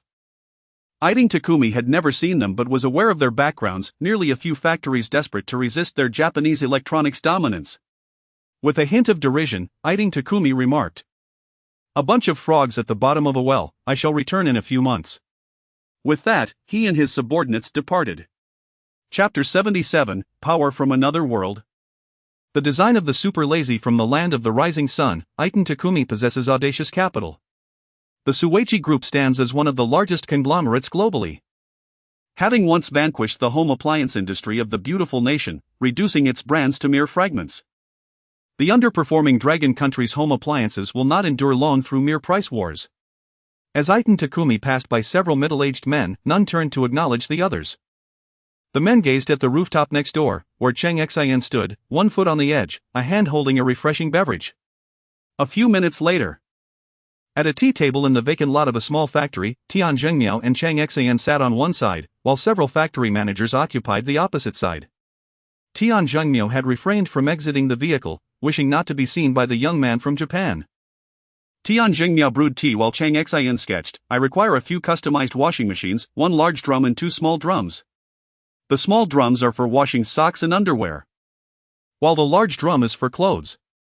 I am exceedingly lazy, and I do not wish for my wife to wash. Wives are meant to be cherished, not to toil. That is precisely the case. If you cannot manage it, I shall resort to my laboratory for handcrafting. Tian Zhengmiao observed, you truly embody laziness in its finest form. Cheng Xian replied earnestly, it is the lazy who drive the advancement of technology. Out of laziness emerged the plow and the combine harvester. Wasn't the washing machine initially designed for the lazy? If it is for the lazy, why not elevate the standards of laziness? Surprisingly, this argument held merit. Indeed. Cheng Xian laughed heartily, I propose a request, this year, let us capture 200 billion of the home appliance market in the beautiful nation. Upon hearing this, a factory manager's expression shifted, but, as far as we know, the total market for white goods has yet to reach $200 billion. You are unworthy of being a factory manager. The market must be cultivated, and it can be expanded. After speaking, Cheng Xian turned to Tian Zhengmiao, as I said. I have no interest in this small business, yet you seem to be displeased. Tian Jingmiu was at a loss for words, unable to refute.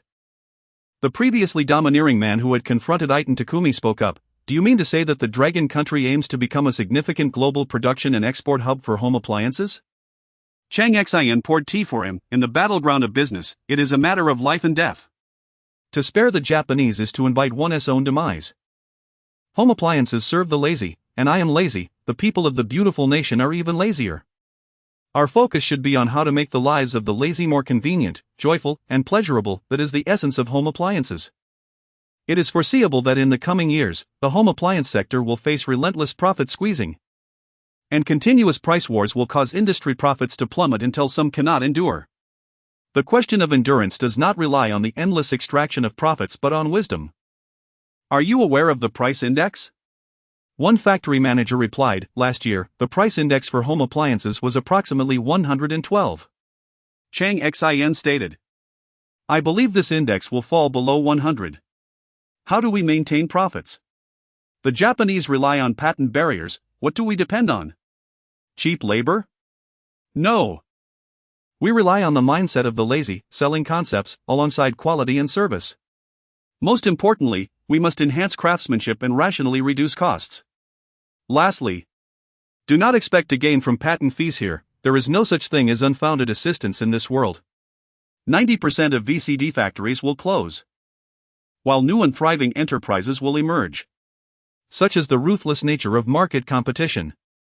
I have reviewed Ato's financial statements and their business philosophy, even without the super VCD. They cannot survive beyond 5 years. The word pity does not exist in my lexicon. The guests departed. The negotiations regarding patent fees will be handled by professionals, covering technical transfers, new machine designs, and assistance in establishing panel factories, among various charges. Guan Long stood beside Cheng Xin. Boss, you personally oversee the meager profits from gas cylinders, preserving the livelihoods of many in Liaodong. You just claimed that pity does not exist in your dictionary. Although I am not well read, I am not foolish. You are foolish. Cheng Xin placed a hand on Guan Long's shoulder. Better to be feared than loved.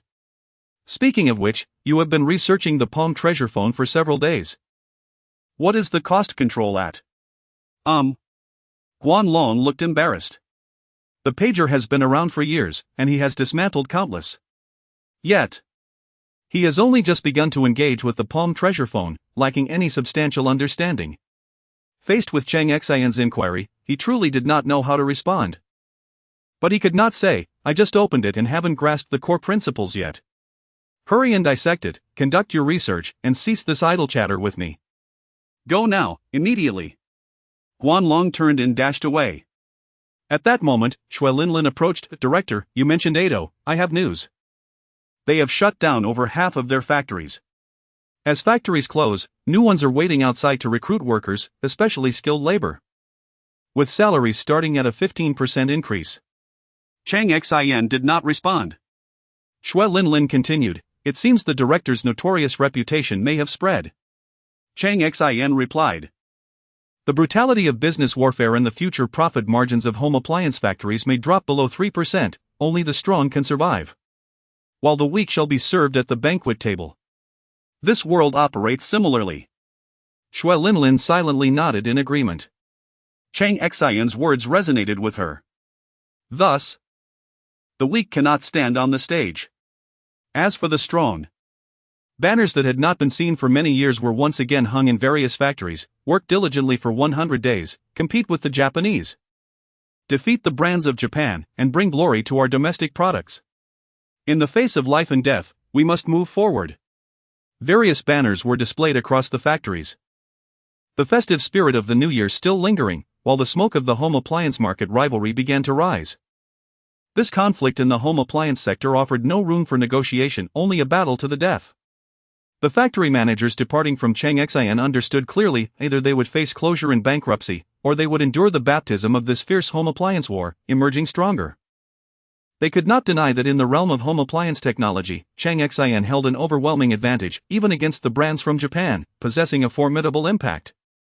At the very least, the chips for automatic control were unique to Huqiangbei factory. Who had seen such a thing before? Who had even imagined that a single chip could transform a washing machine into a fully automatic appliance, achieving a qualitative leap? On the 5th day of the Lunar New Year, the Huqiang market reopened. Currently, the Huqiang market is divided into Huqiang North, an electronics market, Huqiang West, a machinery market, and Huqiang East, a mixed technology market. Chapter 78, a prosperous start after the New Year. The Huqiang market is divided into 3 sections, North, West, and East, all centered around a communal plaza. To the south lies the main entrance of the Huqiang factory. Here, the finest lion dance troupe in all of Shenzhen gathers, offering sacrifices of 3 whole animals, a cow, a pig, and a sheep. Although Li Chang'ing holds an official position, he personally attends this event, holding a 1-meter-long incense stick, flanked by 4 individuals each carrying a 1-foot-long incense stick. In a hushed tone, Li Chang'ing recites, "O divine beings above, ancestors revered." As he places the incense on the altar, it heralds the commencement of a nationwide campaign for domestic appliances. As Cheng Xin aptly states, if we do not succeed, we shall become martyrs, delineating a battle of superiority and a test of survival. Behind the Huqiang market stands Cheng Xin, the formidable force driving the various appliance manufacturers. As Li Chang'ing sets the incense upon the altar, new advertisements are unveiled across the nation's appliance stores, appliances at half price, and new models now available for pre-order. The production lines for the panels have yet to be calibrated, utilizing prototypes provided by Cheng Xin televisions, washing machines, refrigerators, all samples crafted by engineers from various factories, equipped with smart control chips from the Huqiang factory. Brand new 32-inch, 36-inch, and 40-inch LCD televisions are placed on shelves, ready for pre-orders. An entirely new line of fully automatic washing machines, including Cheng Xing's desired 3-drum super lazy washer, also makes its debut for pre-orders. Energy-efficient smart refrigerators with advanced temperature control and 0-degree freshness are similarly available for booking. As Li Chang'ing inserts the incense, the domestic appliance sector launches a full-scale counteroffensive against foreign brands. By the riverside, in a tea pavilion, Xiong hands a document pouch to Cheng Xin, the banking credentials you requested. The central bank has granted you a temporary infusion of 100 billion to support this domestic appliance campaign, but it must be repaid. Cheng Xin retorts, dismissively, humph. Xiong insists, I am not jesting. Cheng Xin scoffs, what I acquired through skill, why should I repay? I could exhaust this sum in mere months, with neither funds nor life remaining. A rogue indeed. Cheng Xin merely smiles, the notion of repayment is absurd. It is akin to returning a check from Prince Asa. Returning even one is impossible. Xiong refrains from discussing finances further and leans back in Cheng Xing's plush chair. This year marks the commencement of the 9th 5-year plan. Theme truly advancing into technological modernization. Allow me to share some news. Europe has imposed an additional 25.6% tariff on our exported televisions. Cheng Xin, upon hearing this, retrieves his phone from his pocket. OSAR informed the Dell representatives that Europe seems to have lost its mind. If they do not rescind this 25% tariff on televisions, let them choose a company to emulate Microsoft. OSAR asks, so many? Cheng Xin replies, consider your dividends, particularly Toba's share. How many tens of thousands of television units will be lost in a year? OSAR inquires, which company do you have in mind? Cheng Xin responds, Nokia. On the other end of the line, OSAR remains silent for 5 full minutes before replying, the boss will negotiate within 3 months. Seeking a reduction in automotive tariffs from our side. If successful, they will retract the increased tariffs, if not, they will at least lessen them. Cheng Xin concludes. Let us end this call. A new film will arrive the day after tomorrow, let us enjoy some tea together. All right. OSAR, having nothing more to say, hangs up, subsequently sharing a few words with his boss, Toba, before ending the call.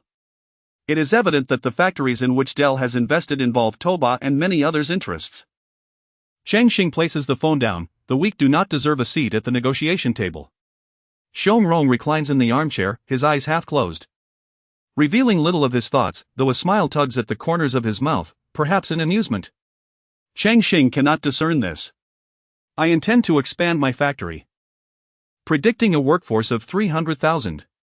300,000. Xiong exclaims, startled. Cheng Xin declares, my aim is to monopolize the global market for LCD substrates. Dell plans to produce computer monitors, but they can only do so under a private label, as they no longer possess their own factories. Furthermore, the new generation of true 12-inch and 14-inch personal laptops will require production facilities, and Dell is investing heavily in this venture. Initially reluctant to discuss money, Cheng Xin then interjects, "Are you truly going to exhaust that money in just a few months? I possess a substantial sum, a truly immense amount." "What kind of money?" Cheng Xin reaches into his pocket, producing a diamond and tossing it to Cheng Xin. "The current market price for a 1-carat diamond of this quality is $10,000. I am preparing 10 tons of synthetic diamonds and half a ton of diamonds." Tons? Aren't diamonds measured in carats? Indeed, tons. Cheng Xin is not mad. In his world, Yuzhou produces over tens of billions of carats of synthetic diamonds annually, alongside millions of carats of artificial diamonds. Diamonds are industrial grade, whereas diamonds of gemstone quality differ mainly in purity and luster. In this realm, no one has yet envisioned that gemstone quality diamonds could be synthesized at low cost and produced on an industrial scale. Previous experiments by the former Soviet Union succeeded in synthesizing large diamond crystals but remained confined to laboratories at exorbitant costs. Major countries have achieved laboratory successes but only with industrial-grade diamonds, not yet with gemstones. Similarly, the laboratory costs are astronomical. Cheng Xin's bank, aptly named Arab Bank, raises eyebrows across the bay. It is presumed to be linked to Prince Asa and affluent royal family members investing in the Dragon Country. Otherwise, why would they have so many checks cashed, with funds flowing into this bank? Moreover, if they were unrelated, how could there be such a wealth of diamonds? Only the affluent royal families could possess such a stockpile. Who else could be so wealthy? While Cheng Xin converses with Cheng Xin, Shai Xintong is overwhelmed with dizziness and weakness in her legs. Shi Meiyan sits in a chair, unable to stand. They are not ill, rather, they are stunned by the unexpected task of inspecting diamonds at this bank in Hong Kong. The sheer size of the diamonds, pink, blue, red, and yellow, leaves them breathless. The most staggering revelation is that there are indeed half a ton. Boss, how wealthy must that be? They can hardly fathom the magnitude. Only knowing that their boss has spent years abroad, oblivious to the true nature of those years. What they can see now is that their boss is incredibly, immensely affluent. Chapter 79, The Battle of Domestic Goods. The main helmsman enters service in the eyes of Shai Xintong and others. Their boss, Cheng Xin, is exceedingly wealthy. But is Cheng Xin truly affluent? Presently, his wealth has significantly diminished. He has converted all the oil acquired from this world into synthetic diamonds and artificial diamonds. Not only has he spent his own money, but he has also borrowed a considerable sum. However, should the diamonds successfully be pledged at the bank in Hong Kong, he could return with several shipments of oil to balance his accounts. Initially, Cheng Xin believed that various electrical factories were in dire need of funds. He never anticipated that the central bank would inject a staggering 100 billion into his bank. Nonetheless, that matter seems trivial at present. At this moment, let's return to Cheng Xin's side. Cheng Xin inquired, "Why did you decline the invitation from that television factory in Shudi to participate in this domestic goods battle?" It is worth noting that support has been extended to them from the capital all the way to Shudi. Cheng Xin replied, "I simply do not like them." Cheng Xin asked, "May I know the reason?" Cheng Xin responded, "Of course, you may simply dislike them without needing an explanation." He continued, "I have no doubt that they will compete fiercely with the Japanese islands. However, to describe them using a phrase from the Japanese anime culture, they are like the dragon-slaying youth who ultimately becomes the dragon themselves. Their business practices are exceedingly domineering." Cheng Xin sat up straight, pulling out a small notebook. "Please elaborate." Cheng Xin explained, "They have a distributor in Hunan province that consistently orders over 100 million worth of goods. Assuming the factory price of a television is 1,000 yuan, other distributors sell it for 1,200 yuan, which is a reasonable profit. Yet this particular distributor, due to their high purchase volume, obtains a price of 900 or even 800 yuan, subsequently selling it below 1,000 yuan in the market, thus undercutting the costs of other distributors and effectively annihilating their sales networks to become a monopolist. Recently, the factory in Shudi has been negotiating with various picture tube manufacturers to monopolize the market for 29-inch and larger picture tubes. What will happen if they succeed? Cheng Xin straightened his posture as he listed Panda, Rui, Yellow River, Qingdao, Huanyu, Peacock, Jinfeng, Sanyuan, Feiyue, Kaiga, West Lake, Great Wall, Kunlun, Chrysanthemum.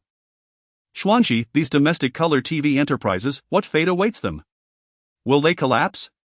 All the factories band together to defeat the brands from the Japanese islands.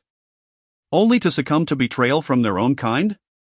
Now tell me, which is more terrifying, the malicious acquisitions by Japanese capital or their channel monopolies? Which poses a greater threat to domestic goods? Upon hearing this, Xiong took a puff from his cigar, remaining silent for a few seconds. There was a record you mentioned about that distributor in Yuzhou, who faced pressure from many small distributors uniting against him. Instead of negotiating, he began to purchase goods at high prices in the market while selling them at lower prices, aiming to eliminate not only small distributors but also the television factory in Huizhou. The Huizhou factory pleaded for mercy, hoping for a reprieve, but was ruthlessly denied. The survival of the Huizhou television factory relies on the support of numerous small and medium distributors. Presently, they are poised for resurgence through the Huaxiang market. As far as I know, the Huizhou factory has cancelled vacations for the entire year, mandating that working hours cannot fall below 68 hours per week.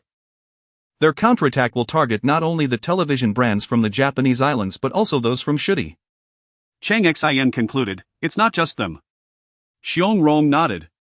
The television factories you mentioned are similarly affected. Cheng Xin remarked, 100 flowers blooming is preferable to a single entity dominating.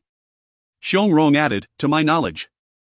That television factory in Shudi holds a trump card. They have signed contracts with 7 major color picture tube manufacturers nationwide, securing 70% of the 21-inch tubes, over 60% of the 25-inch tubes, and an absolute majority of the 29-inch tubes. This is a lethal blow to other factories, cutting off their lifeline. Cheng Xin lifted his cup of herbal tea, offering a serene smile. I possess a unique 40-inch LCD panel, unmatched in the world. Xiong replied. They have a saying, the market does not recognize tears. Cheng Xin agreed, I concur. Xiong suggested, allow me to introduce you to a few individuals. Cheng Xin inquired. Why? Xiong responded, consider it a favor to me, these individuals will manage your home appliance affairs and engage in fierce competition against foreign capital, they are invaluable.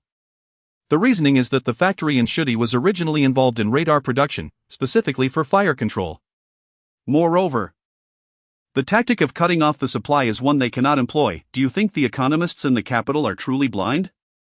At this point, Cheng Xin began to suspect the truth. Indeed, the visitors were the chairman and several others from the Shudi factory. Cheng Xin maintained a cold demeanor. I refuse. There is a madman from Frog Island named Liao. While his words may be eccentric, they bear some truth. I shall say this, our ancestors sacrificed their blood for the beautiful life we enjoy today. It is not to be divided and plundered by others. How is this any different from the looting of the old summer palace? I possess the means to ensure the bankruptcy of these so-called joint stock companies. Should you find me unsatisfactory, I shall simply depart to another land? Having said that, Cheng Xin turned his gaze towards the guests. I am directly addressing you. A prominent figure on the list of wealthy individuals in the Dragon Nation. If there truly exists a billionaire ranking today, Cheng Xin would undoubtedly be at the top. The quantity of diamonds, measured by the ton, far eclipses all others. Cheng Xin looked at Xiong and admitted, I understand that my words may be considered taboo. Not only do they invite animosity, but some may even wish to eliminate me. I am indifferent to that. However, if I do not express this, I shall feel discontent within. Xiong smiled, an occurrence Cheng Xin had never witnessed since their acquaintance. To Cheng Xion's surprise, Xiong's smile was quite radiant. Xiong remarked, let us calculate how many years you might face. I can unequivocally confirm that what you mentioned exists. However, your statements are rather extreme. Therefore, arrange for an accountant to investigate Liaoning's accounts. I will take responsibility for him. If any issues arise, we shall return the funds and impose a penalty of double that amount. It is worth noting that many individuals in the Huaxiang market have also earned their first pot of gold through legitimate means, though some through disreputable methods. Over the years, There have been individuals who transformed from hundreds or thousands into millionaires in the stock market. Having said this, Xiong Rong turned to Ning Haifeng. Lao Ning, do you agree with what I have said? Ning Haifeng took a seat and replied, I suspect I will face some penalties, but not significantly. Xiao Cheng's assertions hold some truth, but not entirely. The correct part is that during this process, some individuals did take, steal, and occupy. What is incorrect is that I revived a factory on the brink of bankruptcy, transforming it into one of the most outstanding factories in the home appliance industry. Furthermore, I have also been quite adept at investing in the stock market. Thus, while I acknowledge that some individuals deserve punishment, Xiao Chang cannot condemn everyone indiscriminately. I have heard that you mentioned the Qingdao Haixiang factory. Your initial statement was similar to mine. I have confidence that I should be rewarded, not penalized. Therefore, feel free to investigate. Cheng Xin did not respond but instead poured a cup of tea for the other party and offered a cigar. Chapter 80, Friends from afar. Cheng Xin understood the importance of decorum as he sat with Ning Haifeng. In his original world, he was merely a second-generation landlord, lacking in both perspective and ambition. Some matters cannot be hastily concluded based on superficial online observations. Moreover, in that previous existence, the wealth of his father and grandfather allowed him to thrive as a landlord, but did every property shine with brilliance? He comprehended the wisdom behind the adage that clarity begets emptiness. Ning Haifeng took the tea and lit a cigar. This cup of tea signifies your willingness to befriend me. Yesterday, I resigned from all my positions at the factory. Those who have taken a disliking to me have already initiated investigations. It promises to be quite troublesome. Such is human nature. Cheng Xin poured more tea for Ning Haifeng. The latter inquired, Little Cheng, what do you seek? Cheng Xin lowered his voice. Using this question to alleviate the earlier tension, please keep my secrets. Ning Haifeng's tone rose, all right, I enjoy secrets. Cheng Xin continued, I possess a certain amount of wealth, thus I am not lacking in sustenance. To boast a little, my monthly income could rival what an ordinary person might earn in a lifetime. I have become quite likable, yet those who admire me only covet my money. I initially had no desire to return, but upon my return, I encountered unjust accusations that I could not endure. Consequently, I am determined to clear my name. The situation has become intriguing, and I have no immediate plans to leave. Then I got married, and the thought of departing vanished. However, I dare not let my wife know how much I was coveted before. She is my first love. Ning Haifeng remarked, I believe you. Speaking of our current location, within a 10-mile radius, there are countless young women who dream of going abroad, sacrificing everything for money. Would it be an exaggeration to say there are 1,000? Indeed. Many. The lawyers, accountants, receptionists, and clerks at the faux glamorous company are all of this ilk. He laughed heartily. Cheng Xin's tone shifted, when I lack for nothing. I harbor a dream. Ning Haifeng asked, what dream? Cheng Xin replied, to let the world know how powerful my homeland is. Ning Haifeng's demeanor changed, then we must not remain as a disorganized multitude, but unite to confront our adversaries. We should merge to form a super home appliance conglomerate. If you wish to protect those small factories, how can they compete with the giants of the industry without sufficient scale? A factory that produces fewer than 500,000 televisions annually cannot compete. Only those capable of producing 100 million units possess the strength to compete globally. To withstand pressure and rivalry, rather than retreating home to weep at the slightest provocation. Such trifles are beneath our mother's concern. Cheng Xin extended his hand. And Ning Haifeng reciprocated, their handshake firm. Ning Haifeng queried, how profound is our technological reserve in the home appliance sector? To what extent can we contend? Cheng Xin quipped, I would abduct a group of aliens. Should they refuse to share their technology, I would scorch them with a cigarette butt. Ning Haifeng remained silent, aware that some questions were best left unasked. Yet, Cheng Xin had already conveyed the strength of their technological reserves, far surpassing Ning Haifeng's comprehension. At that moment, Xiong Shasha approached, Director, there is an urgent matter, Chu Yingjun wishes to see you. Cheng Xin nodded, very well. Chu Yingjun appeared in a flurry. Glancing at Xiong Rong before producing a cloth bag to hand to Cheng Xin, they wish to meet the big shot. Cheng Xin accepted the cloth bag and opened it, revealing a badge. The emblem displayed a sword piercing a shield adorned with stars, complemented by a sickle and hammer. Cheng Xin grasped the badge. Uncle Xiong, I shall meet the guests. Xiong Rong inquired, do you know what this signifies? Cheng Xin replied, with the fall of the Soviet Union, this badge has become obsolete, a remnant of the former K faction. The new insignia features 2 swords. I suspect they seek the automatic control chip, which they desperately crave. These foolish individuals are solely focused on integrating into the grand scheme, becoming mere jesters in the eyes of the elite. Xiong Rong opened his mouth, hesitating to speak, ultimately choosing silence. Cheng Xin departed. Shu Jun was visibly anxious, beads of sweat dotting his forehead, aware from Xiong Shasha that formidable visitors had arrived and fully understanding the terror of the K faction. After Cheng Xin left, Ning Haifeng remarked to Xiong Rong, I admire this young man, he possesses a fervor reminiscent of our own youthful passions. By the way, I can withstand scrutiny, but I cannot be wronged. Xiong Rong replied, Cheng Xin reveals through action that those who wronged you know the depth of your injustice. Do not underestimate his youth. He is far from naive. Should he truly lose control, our entire dragon team may struggle to counter him. Yet he will not, like me. He believes in the immense strength of our homeland. Ning Haifeng added, he, like you, despises the hidden rats.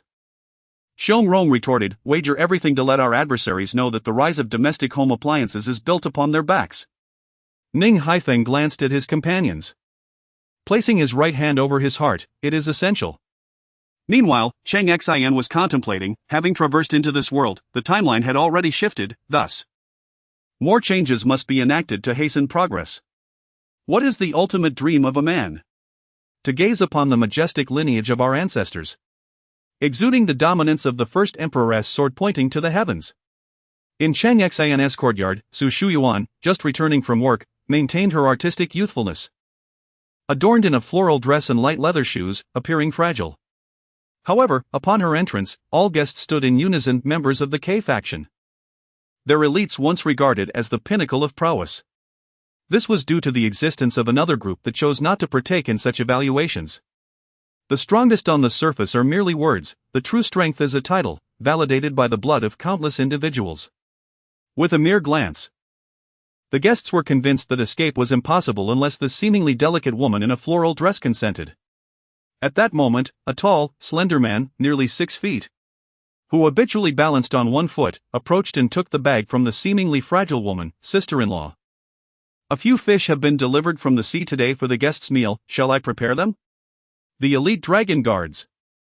The guests' expressions shifted. Su Shuyuan smiled and spoke in Russian, these must be guests of my Cheng Xin. Please stay for dinner, it is only right to treat visitors kindly. I wonder if any of you have dietary restrictions or particular preferences.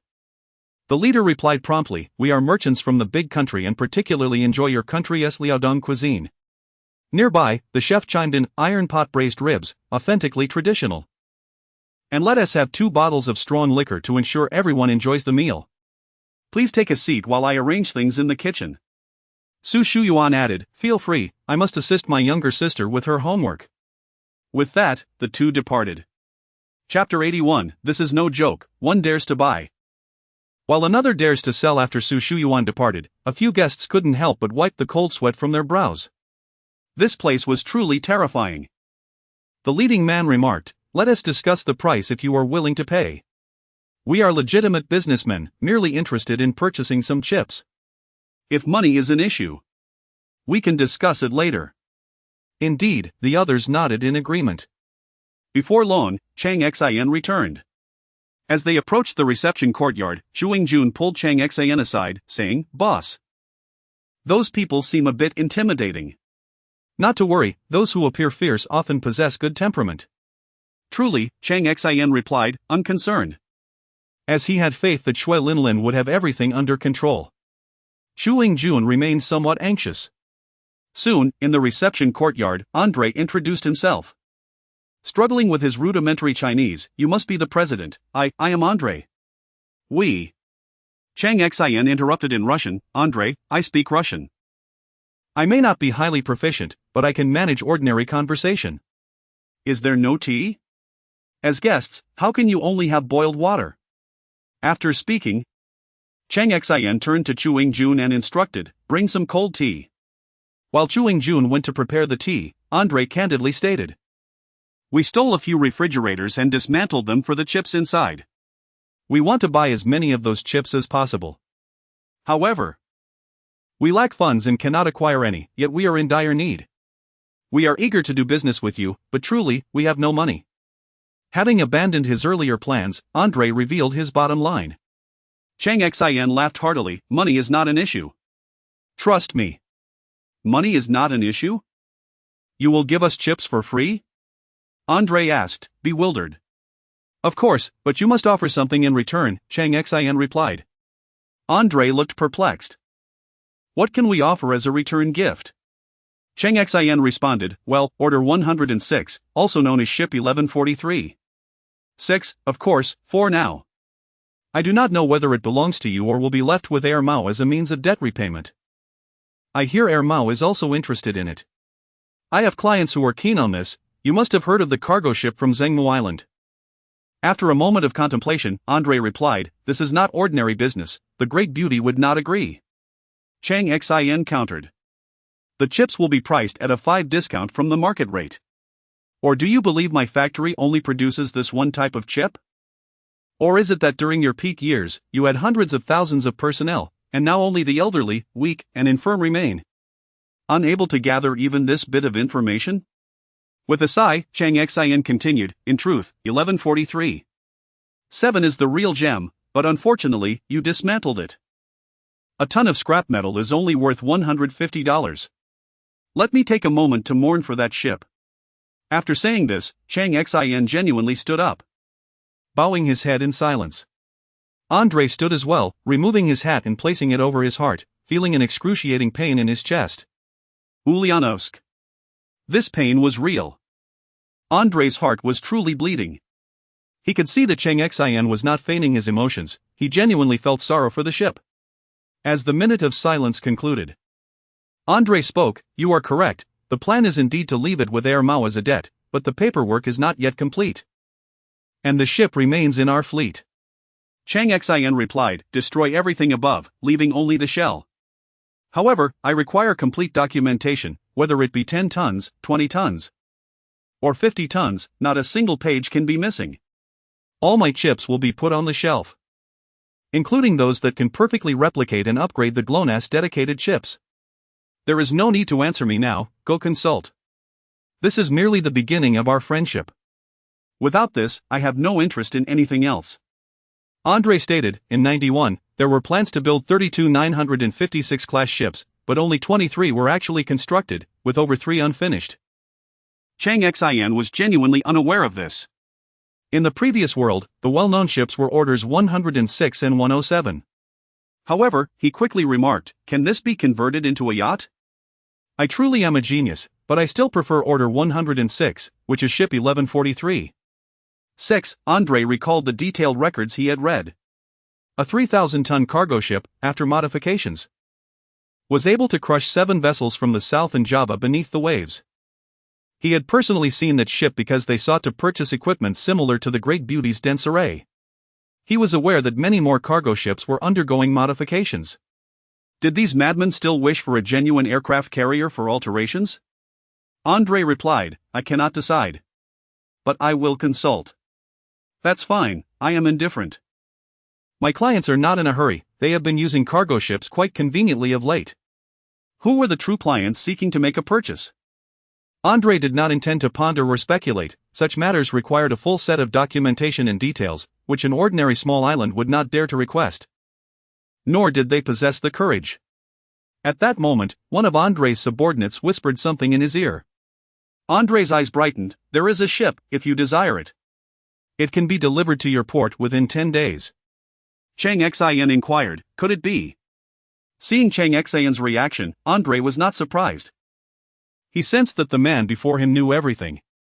Andre explained, according to the agreement, the Minxus will be dismantled into plates smaller than 2 square meters. However, the cosmic heavy industry of the South has invited technicians from the Great Beauty under the pretense of analyzing the ship's structure before dismantling it. which raises our suspicion that they intend to reactivate the Minxes. Cheng Xin asked, have you received the payment? Andre confirmed, the full payment. Cheng Xin extended 5 fingers. 5 million, deliver the ship to me, and I will convert it into a research vessel. Andre replied, cash is acceptable, dragon coins will do. Cheng Xin suggested. How about diamonds? Andre affirmed, diamonds are fine, gold is also acceptable. Upon hearing this, Cheng Xin immediately rose, returned to his small courtyard, and minutes later reappeared with a snakeskin bag. Inside the bag were small pouches made of synthetic deer leather and a small box. The synthetic deer leather pouch contained diamonds, while the small box held synthetic sponges, also filled with diamonds. Is this enough? Cheng Xin asked. Andre's hands trembled. Ever since the collapse of the bear, they had been impoverished. With so many people, less than 20% still had jobs, the rest were fending for themselves. Andre, once part of the K-Gang's A team, was among the unemployed. He was far luckier than many, as he held an unofficial job with no base salary. When needed, someone would seek him out to negotiate a stipend. Thus, he still possessed a badge from the bear, not the current Great Bear. In both the past and present, he had never seen so much money. Were diamonds money? For Cheng Xin, converting these into cash would require various methods. For Andre, they were cash, hard currency, as solid as gold. Chapter 82, My new vessel. It was an enormous sphere in Andre's eyes. Cheng Xin paid with diamonds, demonstrating his earnestness. Diamonds, being far harder than the flimsy paper notes, were undeniably more reliable, especially given the uncertainties surrounding the authenticity of banknotes in the black market.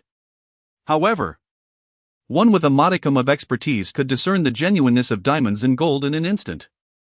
Furthermore, Cheng Xin thoughtfully provided specialized glasses and high-powered flashlights among other tools. After examining several gemstones, Andre's subordinates nodded solemnly. Andre immediately inquired, would you like to acquire 3 more of the same type? Yes, came the response. At such a bargain, why would I refuse? Andre dared not offend a major client. Concerning these vessels, the propulsion systems have already been dismantled. Cheng Xin replied, that is of no concern. Those are merely scrap metal. I only require the hulls. If needed, I could add a little extra to have the blueprints packaged and delivered. No, regarding the ships, I only want the blueprints for Order 106. Of course, as friends, I shall bestow upon you a couple of extra bags of diamonds. Money, in my view, is merely a number. Andre felt a pang of melancholy. He too had once courted affluent nations, yet they showed little interest in purchasing their goods, while they seemingly showered Cheng Xin with endless funds. The disparity was infuriating. As evening fell, Andre succumbed to intoxication, primarily due to his emotional turmoil. The stark contrast between his past glory as a member of the K-Gang's A-team and his current predicament was unbearable. What added to his distress was the belief that, despite his downfall, he could still take pride in his drinking prowess. However, when Shui Linlin, a girl from Liaodong, raised a cup filled with a potent 75-degree liquor, he found himself overwhelmed. One of the customs at Dragon Country's banquets required guests to circle the table with their cups. And before Andre could even enjoy the hot dishes, he found himself sprawled beneath the table, the drink still untouched. Cheng Xin, having finished, departed swiftly. Yichuan Zhong was engrossed with his students, working on the improvement of a new generation of communication chips when Cheng Xin arrived. Professor E, I hear you are with the Military Electronics Department, correct? Indeed. Yichuan Zhong readily acknowledged. Cheng Xin rubbed his hands together, producing several discs. I wish to construct a few of these massive spheres. I possess some rudimentary materials, and as an outsider, I seek your assistance in enlisting a few experts for the design. Spheres? Yichuan Zhong stared at the computer screen for 10 minutes, wiping the sweat from his brow. Though he was a professor, this was beyond his expertise. This was not merely a sphere, it was a dish-shaped antenna enveloped by an enormous spherical structure. While antennas fell within his academic realm, the plethora of auxiliary equipment and computers surrounding it presented a formidable challenge. Not just he, but no one in the military electronics field could tackle it alone. It would require collaboration among several departments, at least 100 individuals, to have any hope of realizing this sphere. Yuan Zhong shut down the computer. This requires substantial power. What is its intended use? To meander aimlessly at sea, gathering meteorological, hydrological, and wave data while providing emergency communication for distressed fishermen, essentially serving as a mobile communication base at sea. It is quite indispensable, Yuan Zhong remarked. With so many electronic devices, the power supply alone poses a significant challenge. The vessel has a displacement of 9,500 tons. Power supply is covered, and we have resources for the hull modification. You need only focus on 2 of the spheres, while I will enlist another for the 3rd. Yuan Zhong responded. This research will require considerable funding. Do not mention money, it is not an issue.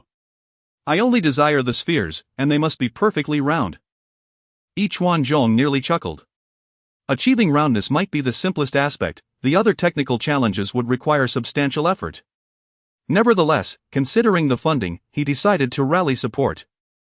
Alternatively, they could conduct research directly at the university, where suitable laboratories existed. As long as Cheng Xin could procure some equipment and materials, they could proceed, for with sufficient funds, anything was possible. However, the frequency and bandwidth appeared exceedingly scattered. Cheng Xin refrained from elaborating, as he lacked understanding. Graduation did not equate to omnipotence. It was merely the beginning of an academic journey. Thus, upon receiving Yuan Zhong's agreement, Cheng Xin departed without lingering for questions, knowing he could not provide answers. Next, he visited the vocational school, where the new research institute was still under construction. Everyone was crammed into the vocational school premises, even occupying parts of a bankrupt textile factory. Essentially everything except for the front office. The crowd was simply too large. Old Fu, old Fu. Fu Hao appeared as if beset by lice, tugging at his hair in distress. Why the commotion?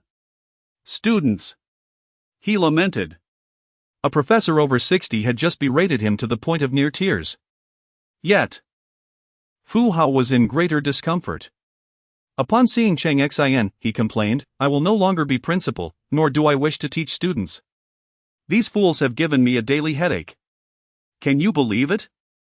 These individuals, well into their 50s, who have studied for decades, cannot make any progress on an experiment involving polymer porous micromolecules after all this time. Polymer? Porous? Micromolecules? Cheng Xin could comprehend these terms individually, but when combined, they baffled him. Never mind, he needed to get to the point. Old Fu, do you know anyone who can research machinery? Perhaps someone who could dismantle a 5-axis machine and provide the schematics? We could assemble a few ourselves. Additionally, could you assist me in procuring a steam turbine engine? My newly acquired vessel lacks an engine. Fu Hao looked at Cheng Xin, a grin spreading across his face. Every time you visit, you brighten my day. How much funding are we discussing this time? Unlimited. Good, we have resources. When it came to maritime research, Fu Hao understood that they were not the best. As the strongest team resided next door at Ice City Industrial University, currently clandestinely studying the propellers of Cheng Xin's vessel. Hence, they needed to secure the work promptly. Naturally, the funding would follow, and it was unlimited. This notion of unlimited was rather enticing. However, upon reviewing the contents of the discs, Fu Hao fell silent. Cheng Xin intended to leave as soon as Fu Hao agreed, unwilling to wait for questions he could not answer. At that moment, a figure appeared beside Fu Hao. Cheng Feihu, the principal of Ice City Industrial University, had sent individuals with ulterior motives. Upon seeing Cheng Xin, they sought to gather information before proceeding with any matters. Ice City Industrial University was represented by Guo Weigang, the retired dean of the Ship Research Institute. He was all too familiar with the content displayed on the computer screen and recognized it instantly. This is incorrect, Fu Hao turned, instinctively shielding the computer screen. Yet Guo Weigang had already seen enough. This is nonsensical. The design for this must have come from someone deranged. Subcritical pressure. Yet the rotation speed is only between 85 and 150. Why not 150 to 400?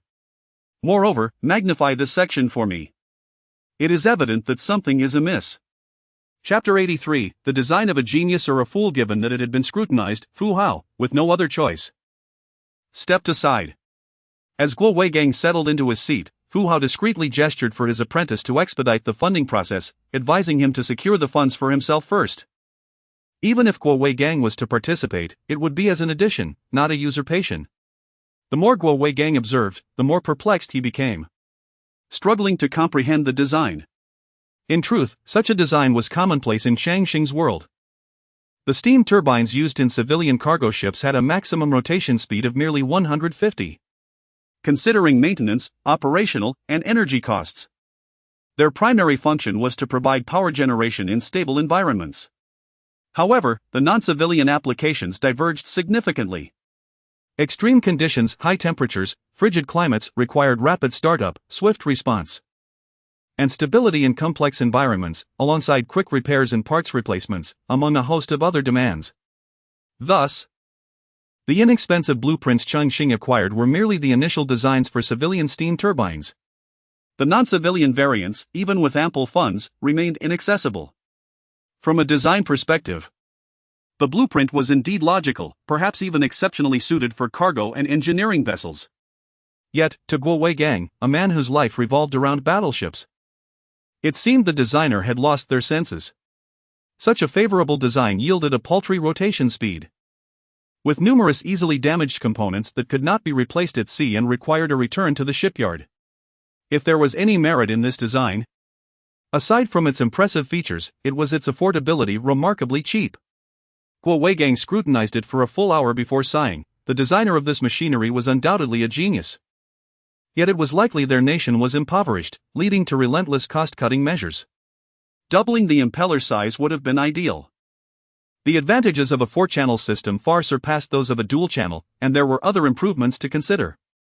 Cheng Xin, having graduated from vocational school, rushed to the factory. Next on the agenda were new chips. For a vessel, the only technologies Cheng Xin could offer were various civilian technologies from his original world. Non-civilian technologies remained out of reach. Even if his original world's hackers could procure some outdated tools, they were wary of anything advanced. Nevertheless, there remained some dazzling prospects. For instance, Fu Hao discovered a pioneering processing technique for rhenium alloy and an almost complete formula among the stack of disks. From nothing to something. While the scientists of Long Country might not be exceptionally strong, they excelled at transforming 1 into 100. After merely a few hours of calculations, Fu Hao concluded that this rhenium alloy could withstand temperatures exceeding 2000 degrees while maintaining operational strength. The challenge now was, what equipment would be used for its processing? Flipping through the disks. On the 6th day of the new year, Cheng Xin resumed his quest to purchase second-hand goods from his original world. His company, registered in the Cayman Islands under the guise of Huqiangbei, facilitated global oil sales, the acquisition of old equipment, and subsequent repackaging. Meanwhile, operations in this world were intensifying.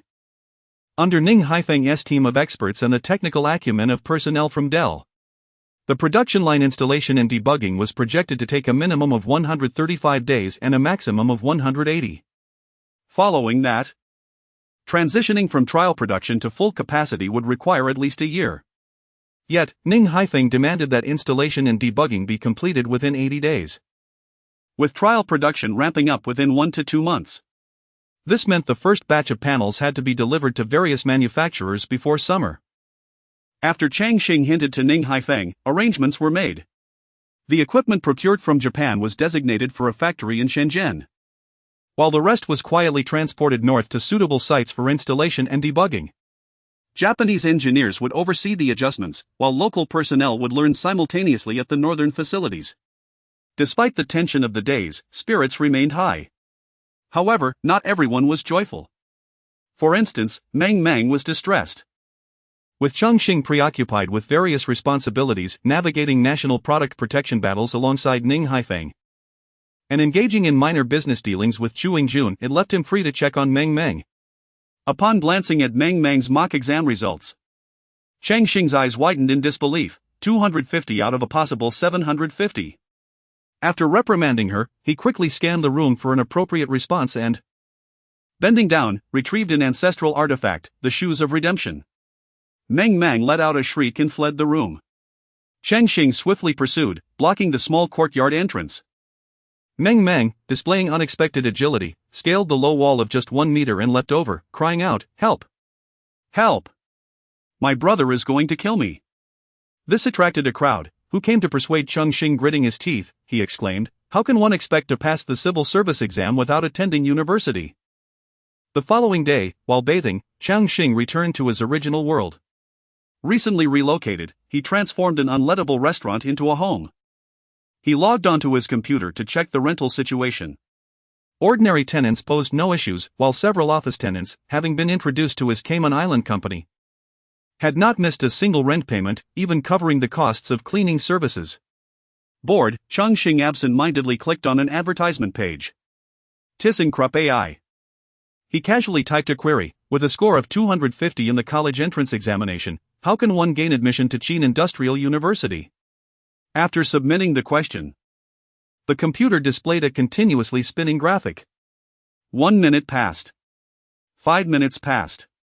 Cheng Xin lit a cigarette, disdainfully muttering, "What a super AI. Unable to solve such a trivial matter." At the 7th minute, a response appeared, "Please provide the mock exam paper." Could there really be a solution?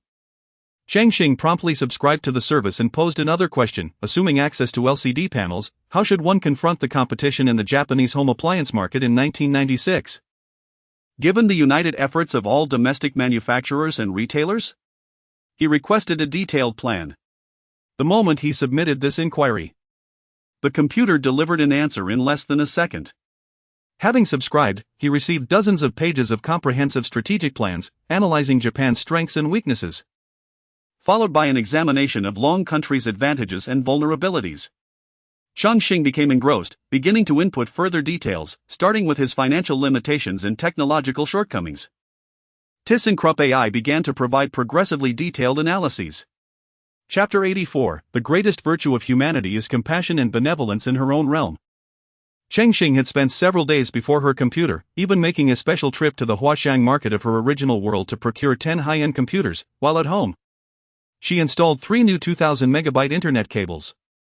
Upon her return to that world, Cheng Xin emerged from the bathroom, donned a garment, and, clutching a waterproof bag, mounted her adorable little vehicle to venture outside. At the entrance, Shui Linlin effortlessly turned over to sit in the passenger compartment of the small vehicle. "Chief, this compartment is rather cramped," she remarked. Cheng Xin replied, "This compartment was designed for Chu Yingjuan's physique." "Let us switch," Shui Linlin suggested. The alternative was a more spacious vehicle, specifically the one for Spicy Fish Head, which could accommodate 2 comfortably. They made their way directly to Ning Haifeng's office. With a resounding thud, a hefty 400-page proposal landed on the table. Before Ning Haifeng could fully process this, he witnessed Cheng Xin produce a pure gold checkbook and swiftly tear off checks.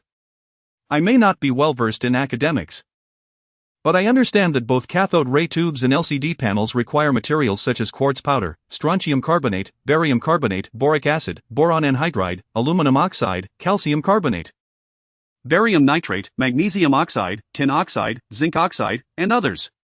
This represents capital, and this is the proposal. In the international futures market, we shall inflate the prices of all these raw materials." Only then did Ning Haifeng begin to peruse the thick tome of the proposal.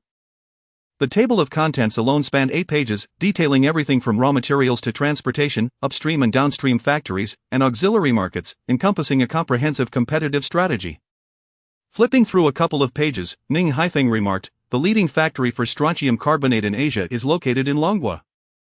And the world's foremost factory for barium carbonate is also in Longhua. As for quartz sand, we have naturally occurring foreign-grade resources right in the Taihang Mountains." "And then?" Cheng Xin inquired. Ning Haifeng replied, "The greatest virtue of humanity, revered by those who seek enlightenment, is compassion and benevolence." Cheng Xin, while handling a cigarette, offered one to Ning Haifeng and lit it for him. Ning Haifeng gazed at Cheng Xin and said, "Regrettably, I cannot embody that." Cheng Xin responded, "I possess compassion and benevolence, but only towards humans. I harbor none for the Japanese." "By the way, what is the name of your new company?" Ning Haifeng asked. Green tea economic trade. I shall handle these matters. Let them begin trading these raw materials in the global futures market from Shenzhen. By the way, why is it called green tea? Because it is both green and tea-like, Cheng Xin replied. Ning Haifeng noted, from your expression, I sense that this name conceals some peculiar significance. He then added, I shall attend to serious matters first. Very well, Cheng Xin acknowledged. And Ning Haifeng did not press further. Upon settling in at green tea economic trade, Cheng Xin was soon confronted by Shi Meiyan's boastful display of her proud achievements. Practically parading in front of Cheng Xin, leaning against the desk, bending over repeatedly. Cheng Xin rummaged in her pocket and produced a small deer leather pouch. I see it. I see it. Your beautiful swan neck could use a touch of brilliance. Ensure that I witness all futures prices at least double. Inside the pouch were a diamond of over 3 carats and several smaller pink diamonds. Shi Meiyan's eyes shimmered with excitement. Cheng Xin stood, saying, if you accomplish this, I shall purchase a small island for your vacation. With that, she departed without a backward glance. On the way back, Shui Linlin asked, Chief, with Shi Meiyan behaving like that, didn't it stir any feelings within you? Cheng Xin bent down to shield herself from the wind as she lit a cigarette. Resting one hand on the car door, Linlin, do you think these individuals would dare to cause a stir in the imperial palace if they were transported back to the Song dynasty? Shui Linlin chuckled at this. They would conspire to eliminate the empress and then engage in infighting, ultimately either perishing entirely or one of them becoming the empress. Cheng Xin continued. What if they were transported to the early Tang dynasty or the Hangu period? Would they still dare? Shui Linlin paused. Why wouldn't they? Cheng Xin replied. You clearly have not studied history. Is that so? Shui Linlin pondered for a long while without arriving at a conclusion. She vaguely understood the meaning of green tea as a colloquial translation of a particular derogatory term but did not grasp what made these individuals so timid. Upon returning home that evening, Shui Linlin found a moment free to recount the day's events to Su Shuyuan, who was well read. After listening, Su Shuyuan could not help but laugh, saying, I appreciate Cheng Xing's sentiment. A good mind is a wonderful thing. If they were truly transported to ancient times, perhaps they might have a slim chance of survival before the Tang period. But during the Hangu era? Alas, she sighed. Would they perish? Shui Linlin inquired. They would face the extermination of their clan, Su Shuyuan asserted. Shui Linlin gasped, Ah! Wouldn't 9 clans be insufficient for extermination? Su Shuyuan contemplated. Let me find you a book to read. Just tell me directly, keep it simple. Su Shuyuan replied, think of your grandmother. Then amplify the Hangu era by 100 times. Shui Linlin understood. Her grandparents had traversed meadows and scaled snowy mountains together, enduring injuries that marred their faces. Yet her grandfather remained steadfast. During a period when they were separated by work, there were attempts to take advantage of their vulnerability. But the outcome was that no one could find their weaknesses. Mutual support, Su Shuyuan added, the extermination of 10 clans is merely her limit. Not that of the Hangu emperor, nor of the entire court. Just as Shui Linlin was about to say more, Su Shuyuan interjected, send someone to find Ning Haifeng. I need a copy of the proposal Cheng Xin prepared for him. Right away, Shui Linlin responded. Su Shuyuan did not doubt the authenticity of the proposal. In her eyes, there was simply no room for Shi Meiyan's existence. Setting aside Cheng Xing's assertion that she was his first love, she was uncertain how much credence to give that claim. At this moment, the focus was solely on the proposal. Su Shuyuan was convinced, no, absolutely certain, that Cheng Xin was backed by an immensely powerful think tank. Yet she could not decipher how Cheng Xin was connected to this formidable group. When Su Shuyuan finally reviewed the plan, her mind buzzed with thoughts. Linlin. Dispatch someone to the capital to enlist a team of professional economists to assist with the analysis, immediately. Understood. Thus, 4 days passed. While Su Shuyuan awaited the analysis results of the home appliance market competition proposal, Cheng Xin had cornered Meng Meng in the courtyard for a discussion on studies. In another realm, Cheng Xin had nearly driven the super AI Tyson K to madness, ultimately extracting an analysis with a success rate barely reaching 61%. This encompassed individual training and comprehensive training, from remedial content to exercise materials, alongside a strict regimen of rest and nutritional meal plans, including precise timing for hydration and exact measurements for sugar replenishment. Due to excessive hydration, even bathroom breaks began to encroach upon study time. The objective was to elevate a student scoring 250 on a mock exam to a prestigious institution like Cheng Industrial University. Yet, even the super AI Tyson K was not omnipotent. Chapter 85, A large ball on the ship on board, there exists a ball, an exceedingly large one, that imposes an unbearable academic regimen upon individuals. Meng Meng, unable to complete her reading, felt a profound sense of despair. Before Cheng Xin could impart any philosophical wisdom, Meng Meng rolled on the ground in anguish, exclaiming, "Just end my life, I can no longer endure this.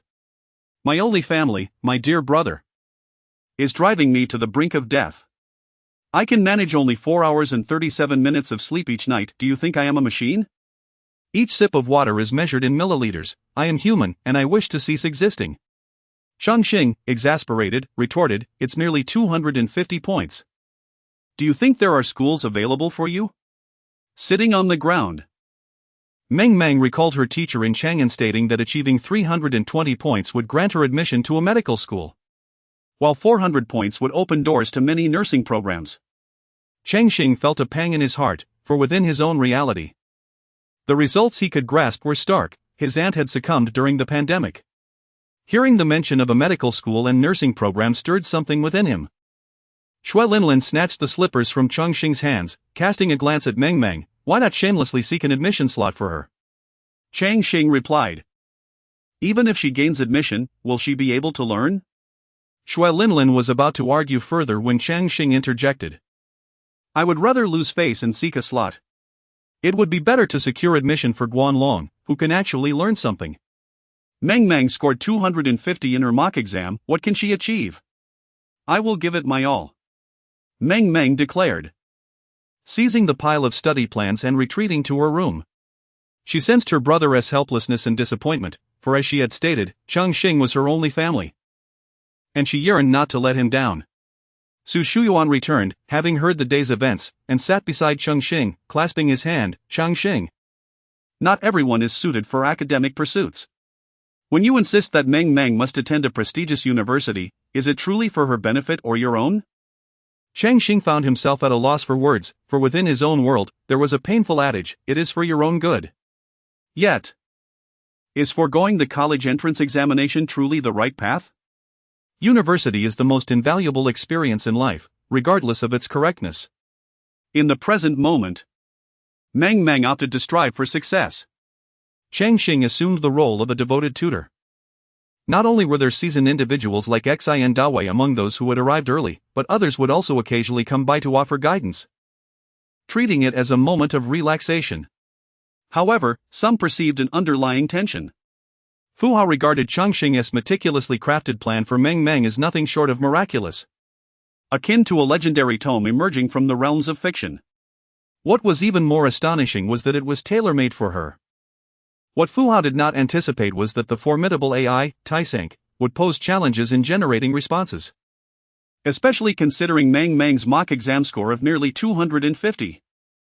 The question of whether Meng Meng could gain admission to Cheng Industrial University was nearly as complex as asking when the men's soccer team could secure a World Cup victory. Cheng Xin had indeed inquired, and the answer was, after outlining a series of feasible plans and executing them with precision, one would have to wait until the year 2100. What truly preoccupied Fu Hao, however, was April.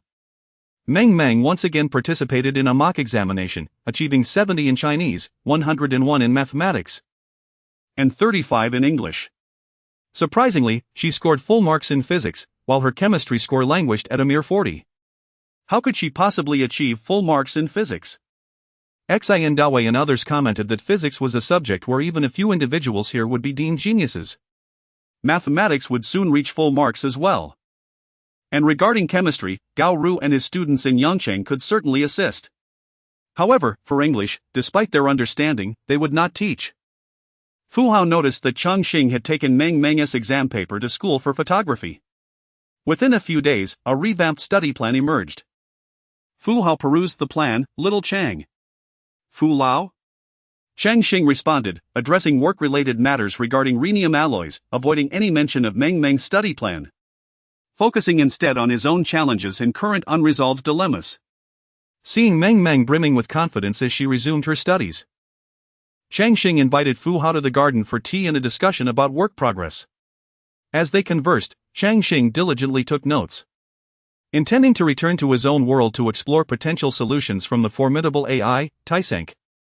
Regarding whether it was feasible to process high-strength rhenium alloy blades given the technological limitations of the Long Kingdom. While they were engaged in discussion, Xue Linlin approached Cheng Xin. Director, Osar has invited you to drink. He has some orders originally belonging to the Neon Factory and wonders if you are interested. When? At your convenience. Cheng Xin replied, I will chat with Fu Lao for a while, please manage the arrangements. Understood. Meanwhile, Ma Weihong arrived at the dock. Observing several ship hulls. As a professional, he immediately recognized two hulls belonging to the former Bear-class 956 vessels, left unfinished. But what puzzled him further was why the Minx vessel was docked here, as well as the presence of the new Rossi's vessel. At that moment, he spotted Yi Chuanzhong stealthily entering the dock under the protection of a group. It was indeed him, no one else could occupy such a position. Ma Weihong promptly followed. On board. Yi Chuanzhong was instructing individuals to measure something. Professor Yi? Upon seeing Ma Weihong, Yi Chuanzhong nodded in acknowledgement. What are you installing? Ma Weihong inquired. A ball. Yi Chuanzhong's immediate response prompted Ma Weihong to think he was being insulted. Suddenly realizing that the 3,000-ton cargo ship also bore a ball, he recalled the recent modifications made to the larger cargo ship, which similarly featured a ball. A more advanced ball? He asked. Confidential. Don't keep it secret. Yi Chuanzhong remained silent, retrieving a pocket-sized confidential manual and slipping it into Ma Weihong's pocket. In that instant, Ma Weihong felt a wave of recognition akin to what Wei Dawei had experienced in the dry dock. Noticing the pained expression on Ma Weihong's face, Yi Chuanzhong softly remarked, All right, I will share this secret with you. This device is truly remarkable. It serves purposes such as meteorological observation, monitoring bird populations, and can even detect wild boars in advance, while being capable of locking onto hundreds of targets. However, the drawback is that it requires full power, which would inevitably burn out the computer. Ma Weihong appeared utterly bewildered. Yi Chuanzhong continued, We are currently developing an upgraded version, which will vastly outperform this one. However, the drawbacks are even more pronounced. Each fly-swatting operation requires over 1,000 CPUs. We stack over 20,000 but still fail to meet computational demands.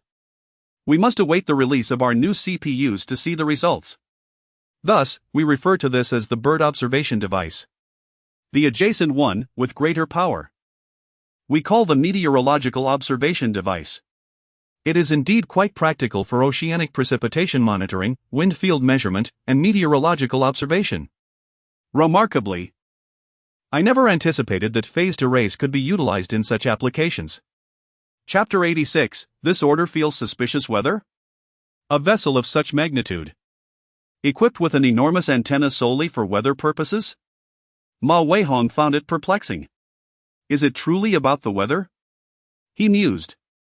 Yi Chuanzhong, a glimmer of pride gracing his countenance, replied, Indeed, our professional analysis suggests that within 2 months, upon successful testing, if airports nationwide adopt this technology, the impact on bird populations and severe weather phenomena will be nothing short of miraculous.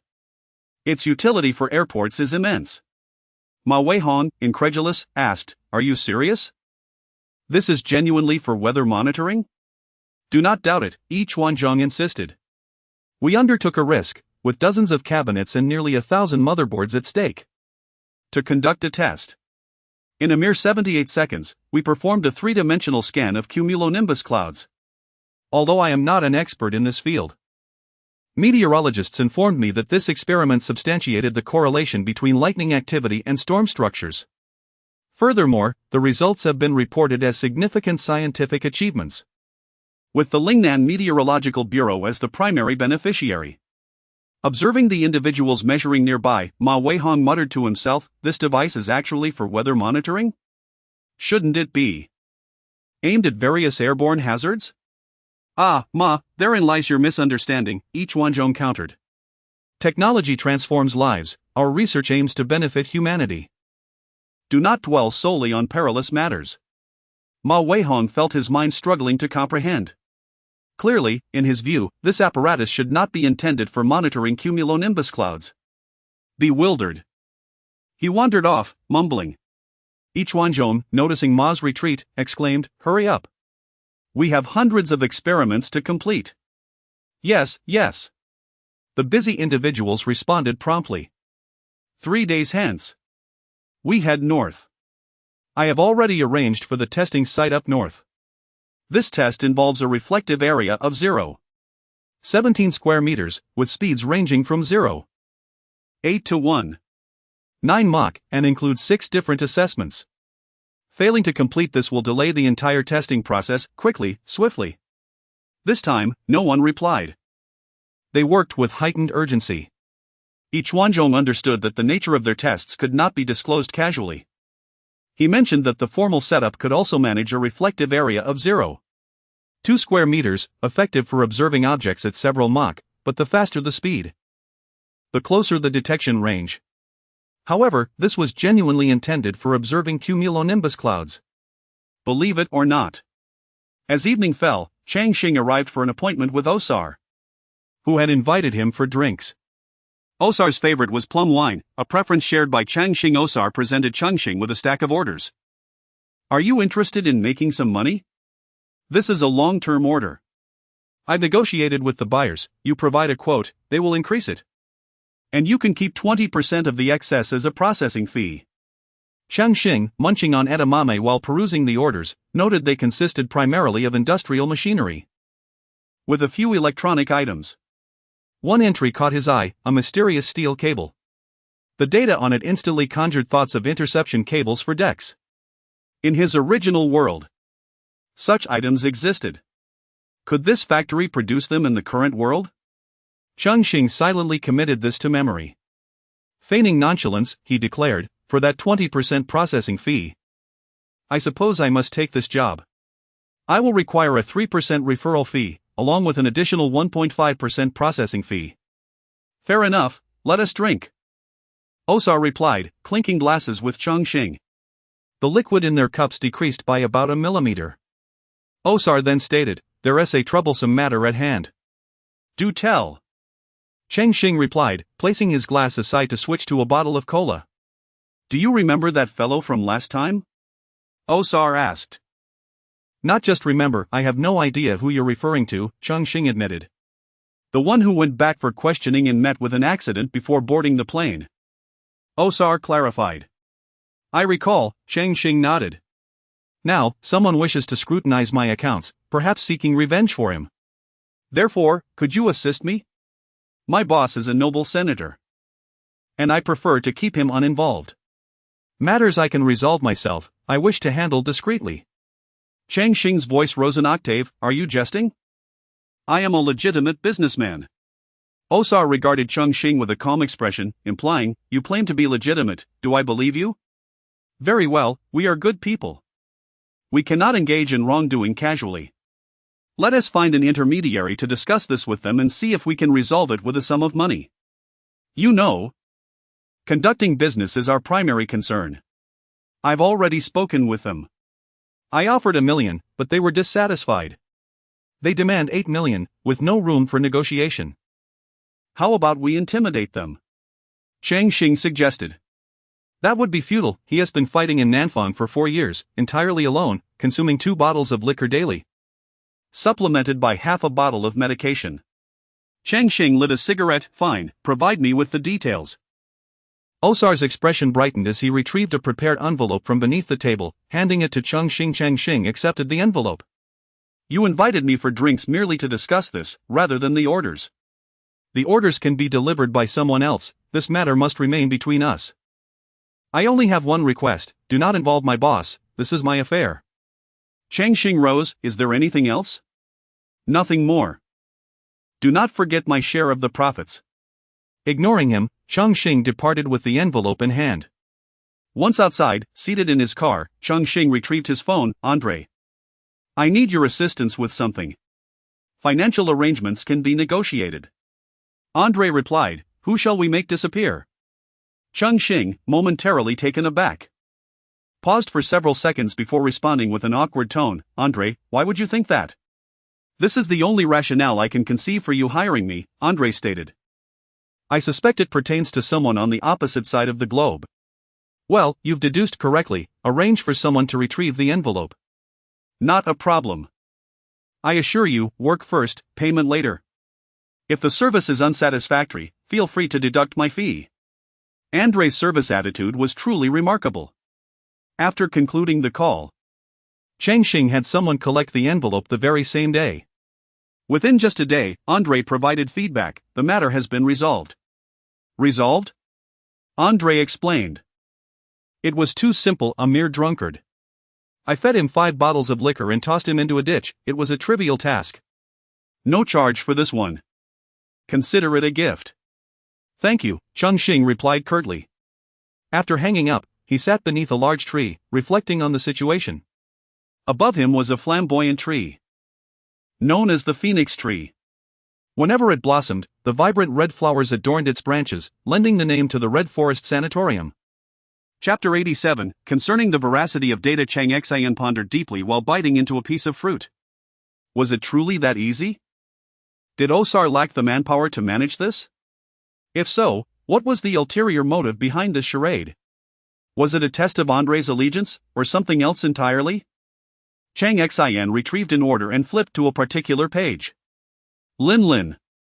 Turning to her, Cheng Xin inquired, when can we move into the new residence? Shui Lin Lin replied, anytime. Cheng Xin continued, I shall relocate tonight, as long as my private study, office, and reception room are ready, that will suffice. Without questioning the reason, Shui Lin Lin promptly made arrangements. The move itself was rather uncomplicated. Cheng Xin possessed little personal luggage, a single tote bag would suffice. The items in the warehouse did not require relocation, as the sanatorium had been borrowed and would not be returned. Especially since Cheng Xin was currently the actual director of the Huqiangbei factory. The rest, belonging to Su Shu Yuan, consisted primarily of books. Why the urgency to relocate? The new residence coincided with the hidden location of the original World's Unleashed Tavern. Upon returning, Cheng Xin began to wrestle with the super AI, Tisink. If the super AI truly possessed intellect, it would undoubtedly express frustration at the absurdity of the inquiries posed. Such was the case this time. Where a lengthy list of equipment specifications and the technical parameters for a steel cable were requested. The requirement was singular, to construct this cable using the technology and equipment from 1996, specifically a soft fiber steel wire structure. A circle continued to spin on the computer screen, endlessly. Recent research led Cheng Xin to suspect that the super AI was not particularly effective, as it struggled with at least 4 categories of inquiries. These included predictive questions, issues that could not be articulated or comprehended due to limitations, questions constrained by the database. And finally, technical inquiries. Cheng Xin's current question fell into the latter category, and it was a particularly challenging one. After brewing a cup of tea, Cheng Xin returned to find the computer screen still displaying the incessant spinning circle. Just as she was about to mock the super AI, a line of text suddenly appeared on the screen, requires over 200 skilled technicians, along with the following testing equipment. It delineated the necessary modifications and process requirements. Once the alloy of the steel wire met the standards, it needed to be drawn multiple times, heated to 1327.5 degrees. And then quenched in a polymer water bath, with precise ratios, temperatures, pool lengths, and total water volume specified. Thousands of pages of feasibility plans were presented. Cheng Xin was not a specialist, yet she could discern that the inadequacy of equipment and machinery, along with the reliance on experienced craftsmen and improvised modifications, would not suffice for precise process control. Armed with these thousands of pages, she sought out Fu Hao, an esteemed expert in material science, who, while not at a T0 level, certainly hovered around T1. After perusing several pages, he set the documents down. Cheng Xin. His serious and weighty tone caused her to tense momentarily. Was something amiss? Fu Hao produced a thick stack of papers, asking, could you also investigate these issues? Cheng Xin accepted the bundle. Each word was familiar, yet the collective meaning eluded her. For instance, the balance of upward pulling force created by instant vacuum formation and its reaction force. As Cheng Xin examined the papers, Fu Hao queried, "Is it costly to pose a question?" "I have paid for an annual package," Cheng Xin replied. "Then, let us not be shy." Fu Hao pulled out a backpack filled to the brim. Cheng Xin accepted it, cautioning, "I cannot guarantee answers." "Even one insight or hint would be a tremendous boon for us," Fu Hao reassured. Cheng Xin understood this sentiment, often, when one encounters a research bottleneck. Limited by current knowledge, equipment, or data, a casual remark overheard during a meal could ignite inspiration, leading to breakthroughs. Fu Hao added, "Don't be fooled by this stack. There are only 3 questions in total. There is no rush, nor should we pressure others, this is quite challenging." Cheng Xin pointed to the stack of papers she had previously handed him, asking, "How about this?" Fu Hao replied, "I am unaware of what you paid for the annual package, but this stack could be meaningless on the street. Yet, in the hands of someone who comprehends, it could be worth tens of millions, perhaps even over 100 million. What is this for?" To secure the 3 new spheres I've installed. And to add a sturdy steel cable alongside. Fu Hao continued to review the materials. "Do you not see? This is a remarkable strength, withstanding hundreds of stretches. Constructing one could cost at least several $100,000, possibly exceeding $1 million. Cheng Xin stated nonchalantly, "No worries, if someone is willing to pay $1 million for one." Fu Hao responded, "I will arrange for someone to conduct research." "That factory in Tieshi, Liaodong," Cheng Xin noted. Fu Hao persisted in reviewing the documentation. Perplexed at Cheng Xin's choice to design such a super steel cable using equipment from the Tieshi factory, despite better factories and superior equipment existing. Nonetheless, it was worth attempting. This was intrinsically a challenge in materials science, a valuable experience in steel technology. However, Fu Hao began annotating the pages with a pen. "This is incorrect, this part is somewhat obvious, and we can design specialized equipment without needing such improvised modifications, this. Despite the prowess of Super AI, it remained merely an intelligent program and could not replace a scientist of Fu Hao's caliber." Within a short span, Fu Hao identified dozens of issues. Cheng Xin inquired with concern, "Can this not be utilized?" No. This is already quite impressive, yet it lacks sufficient practical integration. Theory must be aligned with practice, so we shall arrange for research to meld this theoretical framework for improved efficacy." Cheng Xin gestured at the data. "The ordered data appears thus, yet I know this originates from a factory in Japan, where the data is not genuine, it is undoubtedly inflated." Upon hearing this, Fu Hao promptly amended the data, not by reducing it, but by adding 10% to the original figures. After doing so, he turned to Cheng Xin, remarking, without pressure, "These rascals think it's a game." Cheng Xin found herself at a loss for words. As she departed, Fu Hao felt a twinge of guilt for monopolizing the knowledge, thus inviting 5 universities specializing in materials science, particularly in metallic materials, to investigate further. However, he discreetly concealed the pages containing the sensitive data, instead presenting handwritten figures. Chapter 88, Excessive Doubt, always feeling a trap if it is suggested that the technical data provided by the small Japanese product is questionable, then after Fu Hao's modifications, it has been further diluted.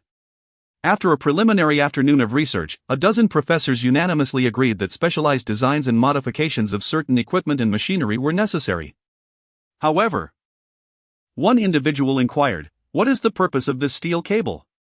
Why is such high strength required, capable of withstanding over 100 cycles of stretching?" Speculations arose, is it for bridge construction? A jest ensued, as cables used on bridges can be as thick as a bowl or bucket. There would be no need for a multi-stranded cable nearly a meter thick. This cable, however, is less than 4 centimeters. Pretending to be confused, Fu Hao remarked, "I believe it is intended for some specialized equipment. Observe, it is only 14 meters long." The crowd concurred, indeed, it must be for some specific device, 14 meters long. Perhaps for some large machinery. For instance, the steel cables used on the super excavators from the former Soviet Union are quite extraordinary. Cognitive differences lingered, as their thoughts had not ventured in certain directions. For instance, Could it be meant to halt a several-ton object traveling at hundreds of kilometers per hour within 3 seconds? Focusing solely on industrial applications, they truly could not fathom the purpose of such a steel cable. Nevertheless, even if it were not sold, it would still represent a form of technological accumulation. After all, the funding had already been allocated. Cheng Xin was well aware of what the steel cable truly was. Yet he refrained from disclosing it openly. Upon returning to his residence, Cheng Xin reclined in a rocking chair, watching television. Here, he could receive broadcasts from Hong Kong, where some news was indeed quite sensational. For instance, in Sicily, someone had dispatched a certain godfather via a pressure cooker. Furthermore, in Japan, over 30 individuals had pursued and attacked more than 600, with the victims being members of the Yamaguchi-gumi. In Japan's black market, the sales of Super VCDs had already surpassed 100,000 units, while DVDs remained only partially completed in the laboratory. As Cheng Xin absorbed the news, his thoughts wandered to Osar. What mischief was this lean black bear up to? Linlin, who was busy handling work in Cheng Xin's study, heard his voice and emerged. "Director, is there something you need?"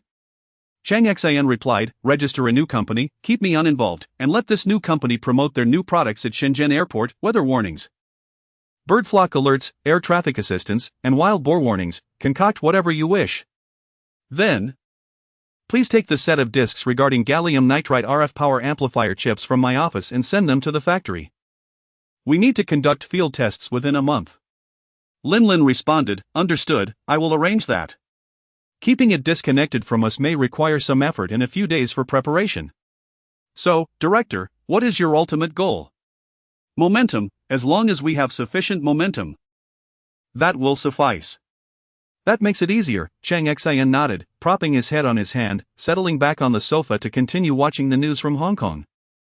Linlin returned to her office, glanced at the documents on her desk, then looked back at Cheng Xin in the living room. Ultimately, she labeled the important file with a white tag and set it aside. This document was indeed pivotal, pertaining to a factory situated in Liaodong. To ensure adequate steel supplies, multiple factories in Tieshi had begun merging, but the process was fraught with numerous challenges and considerable resistance, entangled in complex relationships. Even Linlin felt the weight of pressure. At that moment, Cheng Xin suddenly called out, "Linlin, I forgot something. Shu Yuan cannot wear that necklace, the one gifted by the prince. As the director, I must make a statement regarding such a valuable gift. Please contact that official due on my behalf, as I will be returning the gift." Returning a gift. Linlin had not anticipated that Cheng Xin would be aware of this protocol. Gifts received from foreign affairs, especially valuable ones, indeed had associated regulations. That official due. His official title should be Third Secretary of Foreign Affairs. This reminded Linlin of a saying, "There are no trivial matters in foreign affairs."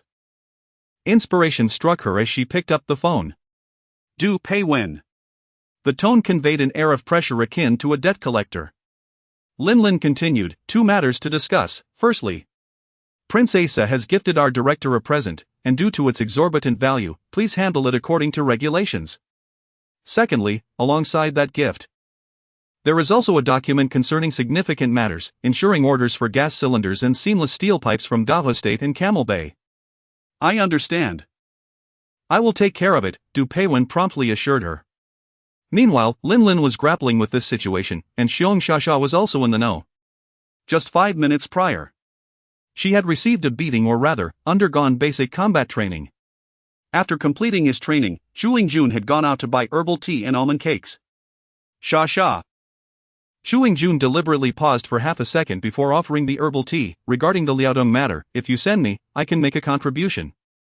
Xiong Shasha retorted. "Do you think you can manage?" Shu Jun confidently replied, "I guarantee success." Xiong Shasha pressed on, "Then tell me, what is your plan?" With a smile, Shu Jun said, "They say people from Liaodong are tall and strong. I see them as all cowards. Using our family's methods, this task will be much simpler." Intrigued, Xiong Shasha inquired, "What methods does your family employ?" Shu Jun responded, "Drawing lots." "What kind of lots?" "Life and death." Xiong Shasha was taken aback. She was indeed familiar with this, holding a ceremony to draw lots and informing the ancestors. This seemed rather extreme. Huqiangbei asserted, "I've read about this. The key is to establish dominance. Once we assert control, I refuse to believe that those towering figures are all cowards." Xiong Shasha urged him to continue. Huqiangbei elaborated. "It's simple, just inform them that if there is no immediate response and any issues arise with the orders, they will continue to suffer consequences. If they are indeed cowards, we can always switch factories for our orders. They are all just sitting ducks. Those who can only draw circles, they are beyond saving." Xiong Shasha nodded in agreement. "All right. You go ahead. If anything goes wrong, I will bail you out, but remember." Before she could finish, Huqiangbei slapped his chest emphatically. "One person bears the responsibility for their own actions. I have participated in drawing lots before." Xiong Shasha looked at Huqiangbei, who barely stood at 1.70 meters, yet she felt a sense of respect for his determination. "Very well, you go." Without hesitation, Huqiangbei purchased a ticket and flew to Liaodong the same day. By evening, Su Shuqing and Ma Weihan arrived, with Ma Weihan carrying 2 bottles of wine, a roast goose, and some side dishes. Typically loquacious, Ma Weihan was unusually quiet today. "Let's share a drink, no questions asked, just drink." Chapter 89, Drink to the Last Drop. Ma Weihan specifically brought alcohol for Cheng Xin, urging him to share a drink.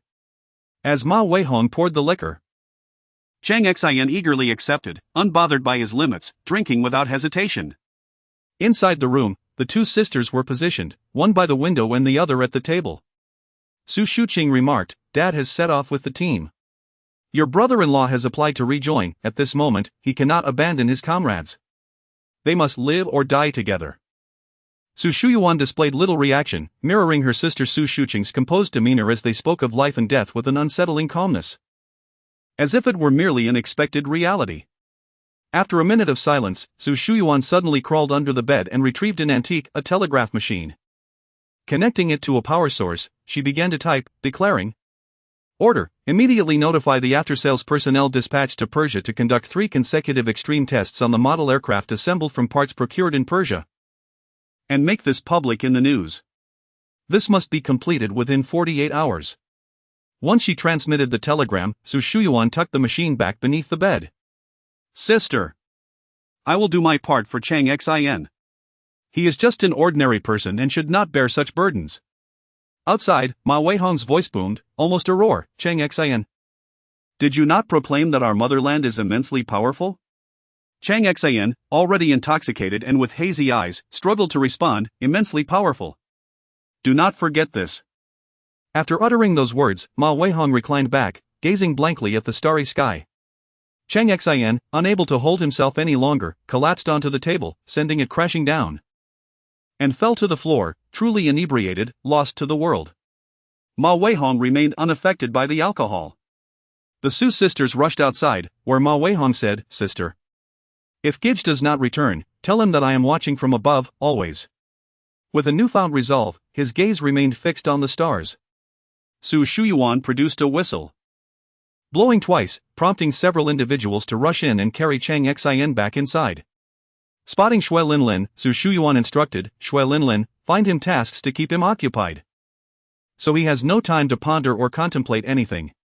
Shui Linlin stood at attention and saluted, "Yes, instructor." The following day, Cheng Xin awoke around noon. Upon opening his eyes, he was startled to find Shui Linlin sitting by his bedside, leaping up in shock. You. Shui Linlin bent down to pick up her backpack, saying, "Director, during your last meeting with the merchants at Huqiang Market, you emphasized the need to strive and earn money. You have slept until noon, delaying many matters. Quickly wake up, change clothes, the principal is awaiting your signature for the research funding. Also, many chips need to be produced in Tianshui, and they have sent people over for an important meeting." Shui Linlin continued to rattle on, prompting Cheng Xin to interject, "Stop. We must leave immediately." "Aren't you going to wash your face?" she asked. "No time for that," he replied. "Then let us depart." It was clear that Shui Linlin had little means to keep Cheng Xin idle, but she could easily keep him occupied with the mountain of work piling up on her side. Thus began Cheng Xin's whirlwind of meetings, discussions, and signings. Meanwhile, in Liaodong. 2 days after Chu Yingjuan's departure, Du Peiwen arrived and convened a meeting with several key personnel. Months prior, many workers here had not received their wages, leaving their families starving and selling off possessions. Thankfully, now there was work available, wages being paid, and the previously owed salaries slowly being dispersed. Hu Zhang. You let that side run rampant, allowing a small-time player to employ over 20 relatives at the factory, 8 receiving salaries without working, 6 idling away the days, and 4 wielding authority with mere chicken feathers.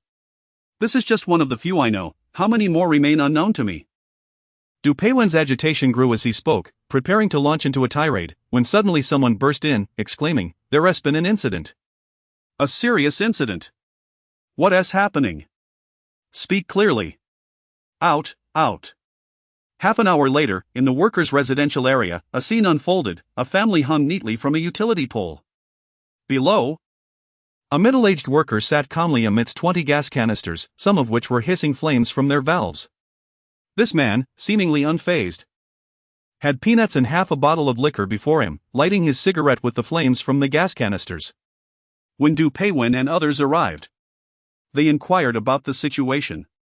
Someone explained, "The man up there is surnamed Chu, and the woman is Zhang. She has absconded with the relocation funds of over 1,000 workers. If she does not confess, this worker threatens to ignite the other canisters to prevent anyone from approaching. The woman named Zhang is currently confessing."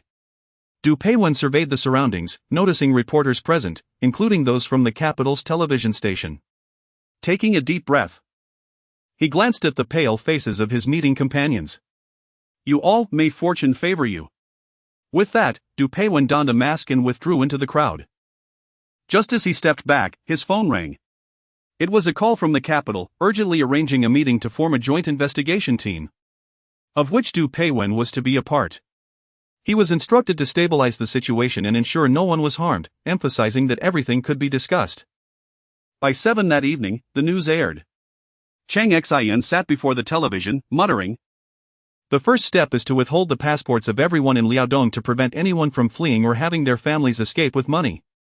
Perhaps he spoke without intent, yet his words resonated with significance. Xue Linlin recognized the validity in his statement. In Lingnan, fishermen ventured out to sea with nets that came in various types: large mesh, small mesh, and illegal nets. Xue Linlin reported up the chain, advocating for the use of illegal nets in Liaodong. Just imagine the catch. It would ensnare countless flies and rats. Cheng Xin perused the news, acknowledging it briefly. He understood the importance of discretion in his remarks. Presently, he had pressing matters of his own to attend to. "Linlin, how is the arrangement for the bird prevention at the airport progressing?" he inquired. "Tomorrow," Xue Linlin replied. Cheng Xin nodded. "No one from our factory should attend. This matter does not concern us."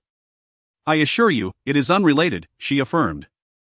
Chapter 90, a turn of events. The impact of Ping Ai's grand move was indeed significant, as Chang Xing had pointed out. But his intention was merely to gauge the actions of Aosar and discern what schemes he was orchestrating. The following day, at 10 in the morning, a grand press conference was held at the airport. "Good morning, everyone. We have gathered here today because our airport is poised to become the first in the nation, and indeed in all of Asia, to revolutionize the industry through technology. Previously, we relied on secondary radar systems, which necessitated a vast number of personnel working tirelessly, often under immense stress, to ensure the smooth operation of air traffic. Additionally, to safeguard against wildlife, we required nearly 100 staff members. Given this situation, we faced numerous potential hazards each year, perpetually placing flight safety under strain. Moreover, sudden weather changes, such as storms and heavy rain, were beyond our control. Today, we embrace technological advancement. In response to this year's theme centered on technological development, we are committed to harnessing technology to benefit our community. Now, I would like to invite engineers from Jiangnan Electronics to explain the new equipment we will soon be installing. 2 engineers, both around 30 years of age, clad in gray uniforms from Jiangnan Electronics, took the stage. We are constantly learning new knowledge, and today, we will utilize a software called PowerPoint to elucidate some aspects of our new equipment. Initially, we have taken into account factors such as cloud cover and storms. This system can simultaneously monitor 256 targets. As the engineers continued to elaborate on their new technology at the press conference, we transitioned to the vast expanse of the ocean. On the bridge of a vessel, Huqiangbei was bent over a map, while his longtime partner, Huqiangbei, scanned the sea with binoculars. A figure approached Zhao and whispered something in his ear, prompting Zhao to stride over to Su. Old Su. We've just received word that the Xiaobing vessel has been spotted near Dongsha, followed closely by 4,000 fishing boats from Fujian, Lingnan East, and Lingnan West. A flicker of emotion crossed Su's face, but it was quickly replaced by a scowl. Tell them to get lost, the farther the better. No, wait. Thank them instead. Zhao replied, I've conveyed your message, and they responded that they are searching for several missing fishing boats. Su set down his magnifying glass and turned resolutely. Old Zhao. Zhao nodded. I'll go persuade them myself. At that moment, the communications officer suddenly rushed over to Su and Zhao. Report. The two fleets from Dapio have turned around. The leading vessel is presumed to be heading towards Naha port in Ryukyu. Su spun around sharply. Say that again. Yes, the two fleets. Upon hearing this, Su was astounded. How could this be? Immediately contact the mainland and inquire if there is anything we're unaware of. In no time, an answer was relayed. It appears that the Shenzhen airport is conducting a press conference regarding their new equipment, discussing methods for effectively monitoring cumulonimbus clouds, cloud analysis, lightning, and other theoretical aspects. They claim to be able to observe and effectively mitigate the impacts of heavy rain, storms, and lightning on airport operations. Su removed his hat, ruffling his hair in confusion. What does this have to do with us? Dapios Airport also possesses such equipment, utilizing Doppler weather radar. While Shenzhen is preparing to install a system that surpasses Dapios Su's shield, as assessed by our technical personnel. Indeed, it's a phased array system. Su queried. Are we mistaken? You just mentioned an airport. Yes, it's an airport. Their new equipment includes a specialized system designed to predict and prevent bird strikes. Su was momentarily at a loss for words. After a brief silence, he remarked, birds, such insignificant creatures. Let us see if we can pick up a television signal. I'd like to watch the news. Yes.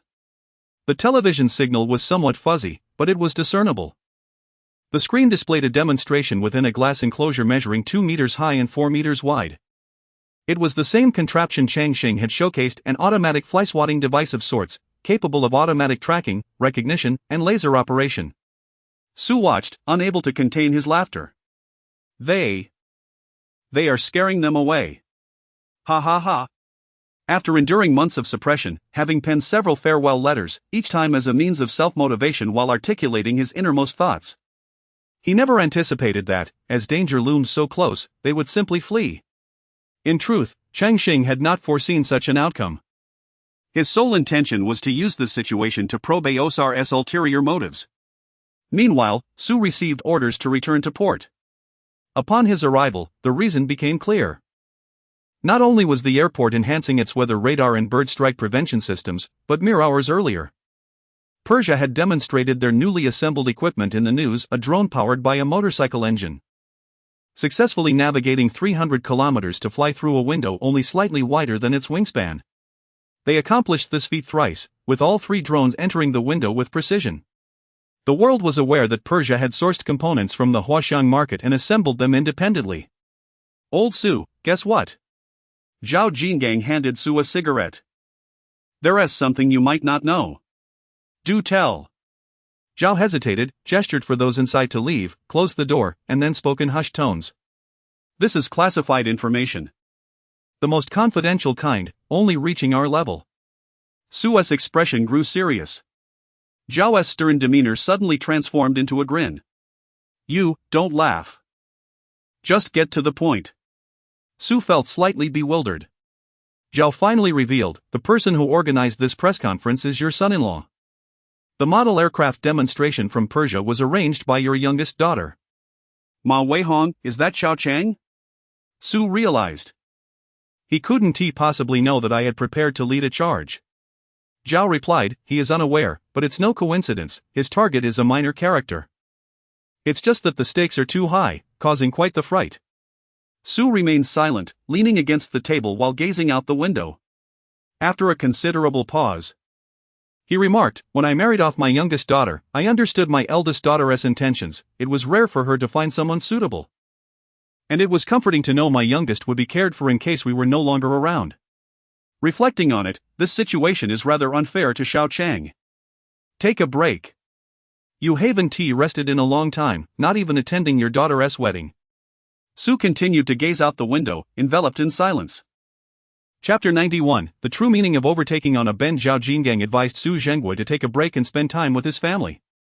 Su Zhenggui gazed out of the window for a long while, eventually shaking his head. I haven't completely set my mind at ease. If I leave, I will still be concerned. Just a little longer, just a little longer. Zhao Jingang replied, this matter must be handled by you personally, it is an official duty. However, it must remain confidential. What matter? Su Zhenggui inquired.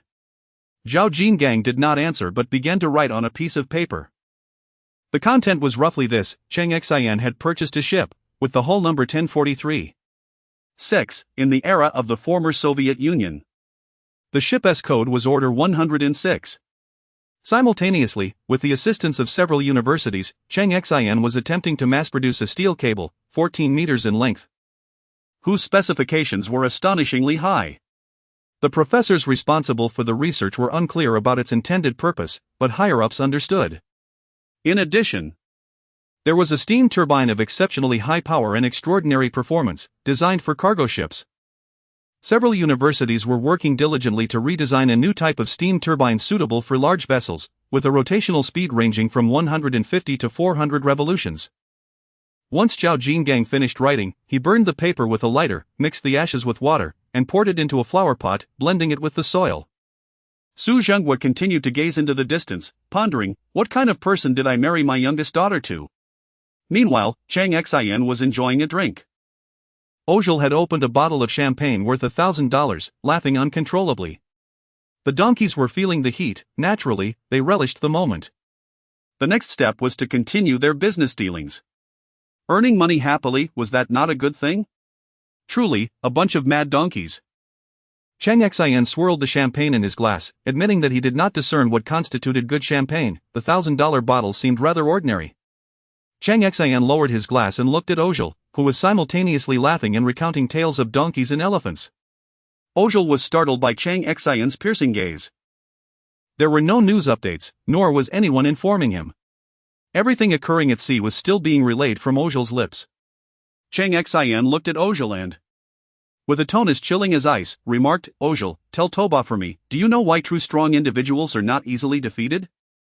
It is because they do not fight to win, they cannot afford to lose. After hearing this, Ozhel stood up, leaning over to gaze at Cheng Xin. Moments later, he stated, there is a recording you must listen to. My father told me that when this sound plays, even God will tremble. That is the mark of a true strong person. Soon, Ozhel returned with an old cassette tape. It had been transcribed several times. And the sound was not as terrifying as before. A trumpet blared.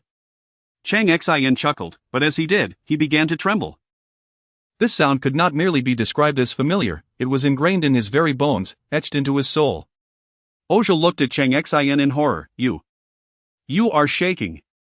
What is causing you to tremble? Do not be alarmed, Cheng Xin said, raising his glass and downing its contents. From a medical perspective, this is a result of adrenaline. Cheng Xin did not finish his sentence before Ozhel, in a frenzy, smashed the tape recorder along with the old cassette, exclaiming, this must be magic, it is magic. I am such a fool for bringing this to Longwei, it is terrifying. Cheng Xin laughed heartily, seemingly in sync with Ozhel's current madness. In truth, without the naval artillery being deployed and the Grand Fleet forcing its way through the Frog Sea, Cheng Xin felt exceptionally pleased. Ozhel poured more wine for Cheng Xin. Richard, Motorola is seeking collaboration. Cheng Xin retrieved a handheld device from his pocket. Is this for that purpose? Indeed. Cheng Xin continued, asked the Motorola board this. In light of Nokia's formidable rise in Europe, how confident are they in their chances? And what strategies do they have in place?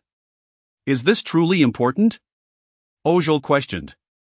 Cheng Xin shook his champagne glass. I am assessing whether they possess the qualifications to approach me with the notion of collaboration. Upon hearing this, Ozhel regarded Cheng Xin with a serious expression.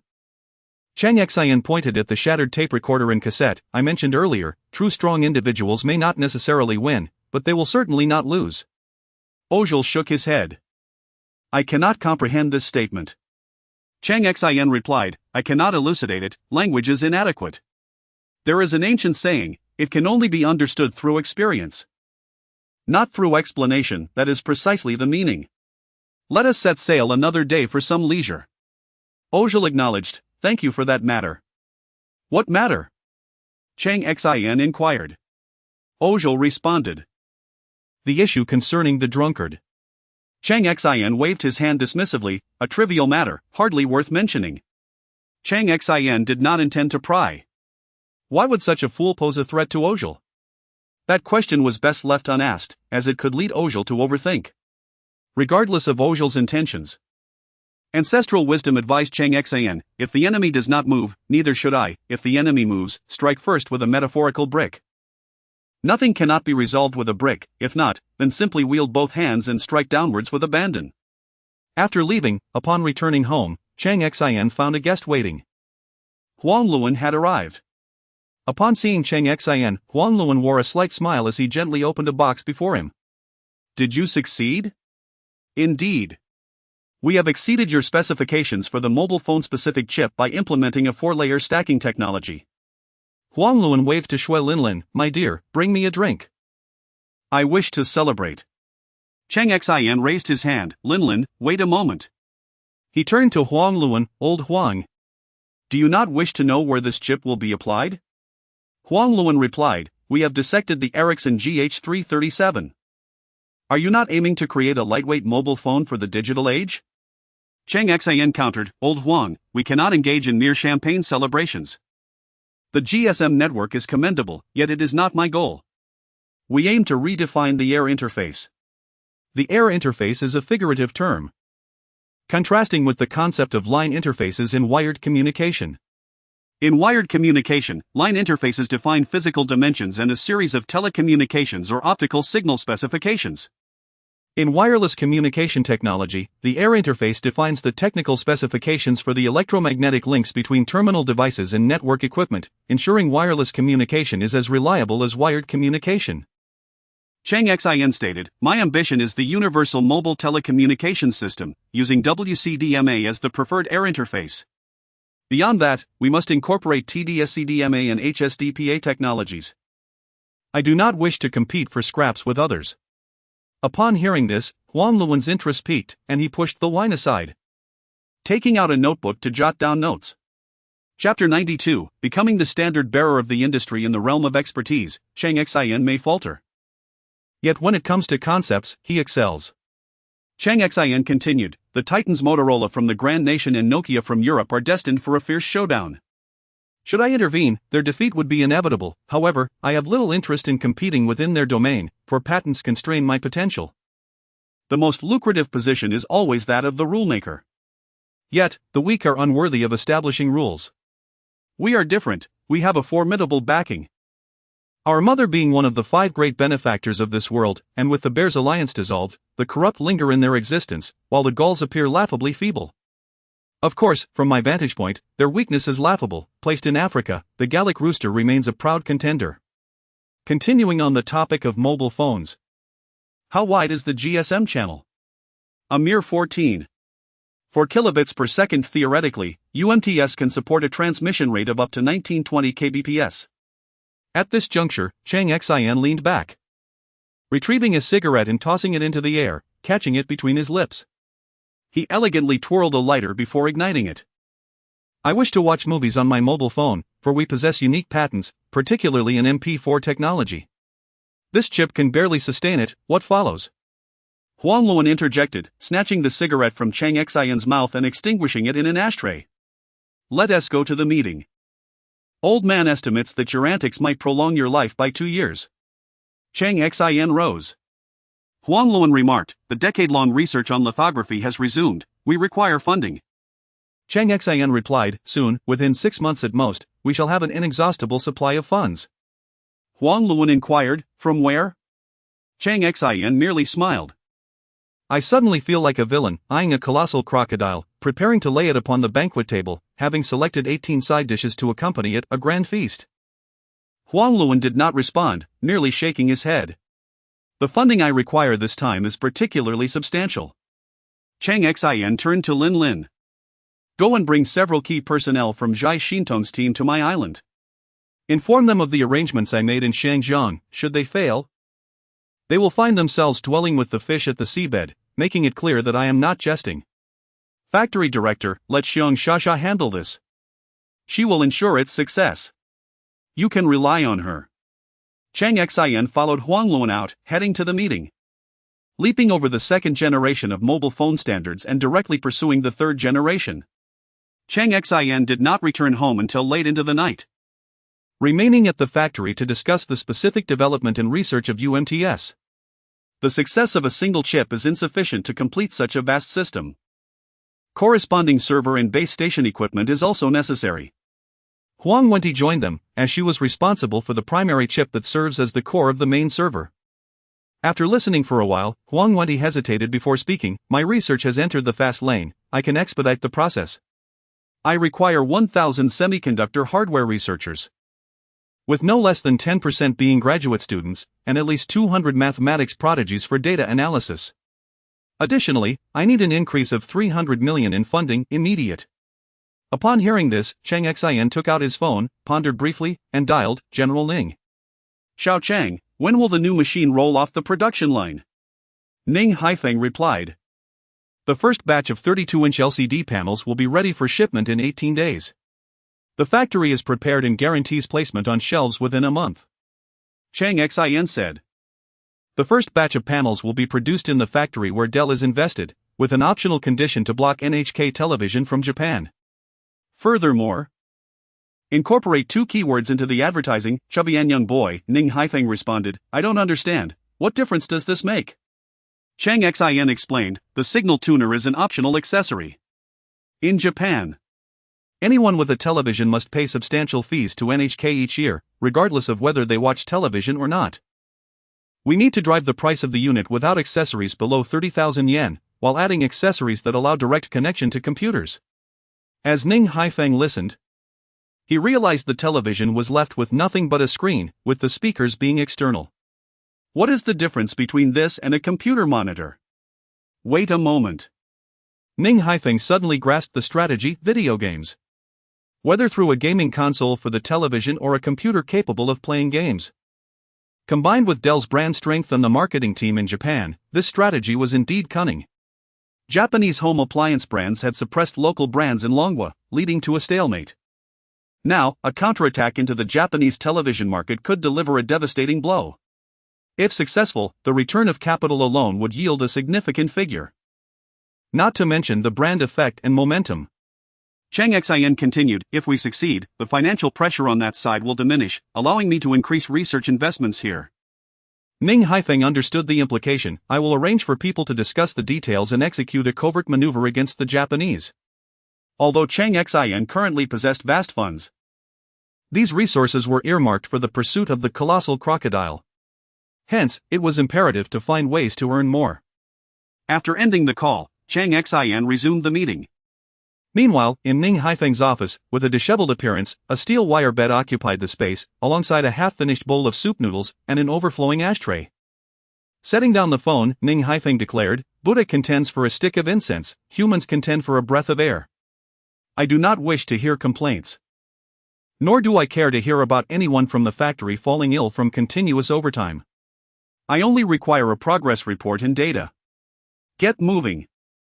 Everyone must ensure we meet our timelines and deliverables. Indeed, fatigue was palpable, yet one must possess integrity and ambition. Life should be lived with dignity. This year, we must stand toe-to-toe with the Japanese in the home appliance sector. As for Cheng Xin's home, he was still working late into the night. Xiong Shasha was packing her bag, relishing the idea of going to the floating water. It felt akin to a joyful vacation. Su Shuyuan asked. What does Cheng Xin intend to do with the astronomical sums he has raised in dollars and pounds? Moreover, he has sent you to the island with Zhai Xintong and others, wielding both carrot and stick to ensure his financial plans advance. What is his goal? Xiong Shasha was momentarily stunned. I do not know. Su Shuyuan pressed, has no one analyzed this? Xiong Shasha replied, there have been analyses, but no clear objectives have emerged. It is merely a continual fundraising effort. Su Shuyuan pondered, I wish to know the answer. Xiong Shasha affirmed.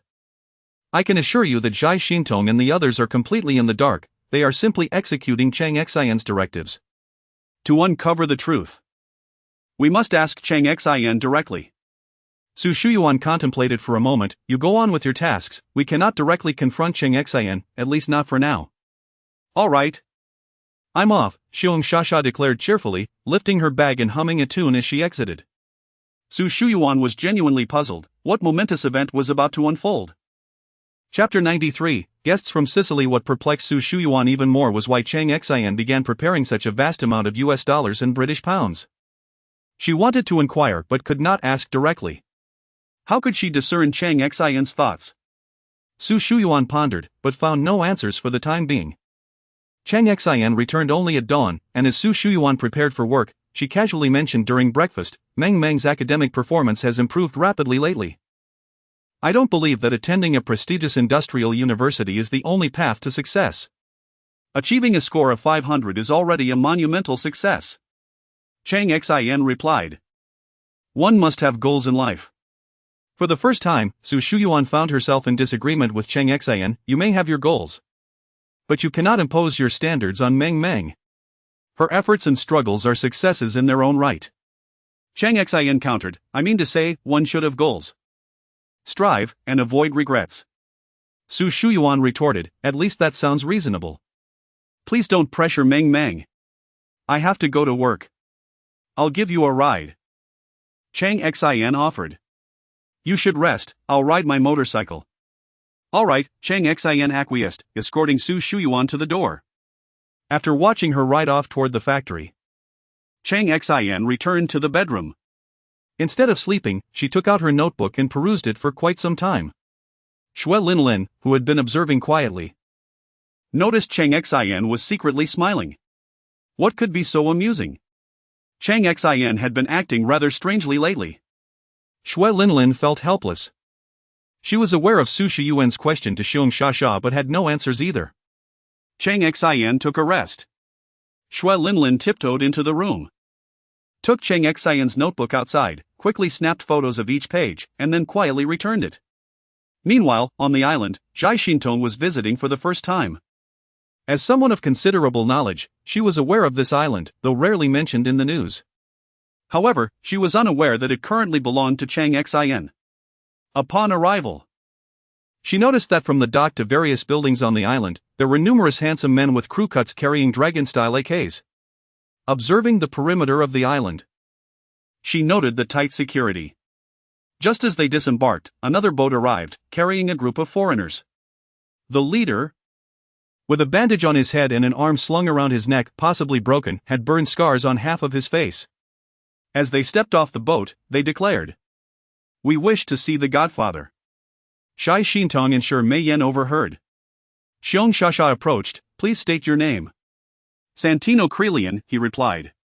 Xiong Shasha asked, "What is your family status?"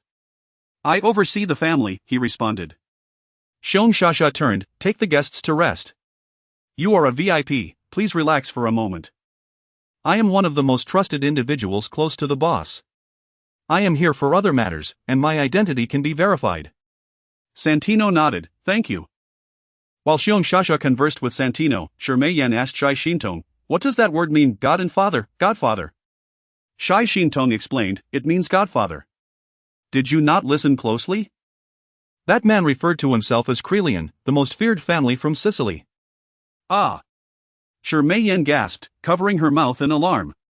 As they conversed, Xiong Shasha approached. "Does anyone here speak Italian?" Zhai Xintong replied, I can manage daily conversations, but I cannot guarantee proficiency in specialized terms. Xiong Shasha instructed. Change into a different outfit and accompany me to speak with the guests. We will address this matter first, and then I will discuss why I brought you here. All right. Someone escorted Zhai Xintong to change. The attire was not extravagant, but rather a camouflage outfit, with her face painted in war paint. On the island, a newly constructed 3-story concrete building equipped with air conditioning served as the reception room. Xiong Shasha sat at one side of a round table, while Santino occupied the opposite side. Xiong Shasha stated, I have just received authorization to handle all the issues you present. Firstly, I must clarify that my boss will not engage in any disputes outside our family. Santino replied, we seek negotiation, we do not wish to continue fighting. The origins of this matter are irrelevant, it is merely a relationship of power between the strong and the weak. On our territory, there are numerous shops and factories. Yet they fail to pay us protection fees. We wish to monopolize the profits from the electronic product trade, which is why we initiated the attack. Santino spoke in English, occasionally interspersing Italian words. Zhai Xintong understood clearly, this was a world beyond her comprehension. The matters Santino discussed involved the rules of the underground world and the events that transpired. Zhai Xintong never imagined that she would be entangled in such affairs with her boss.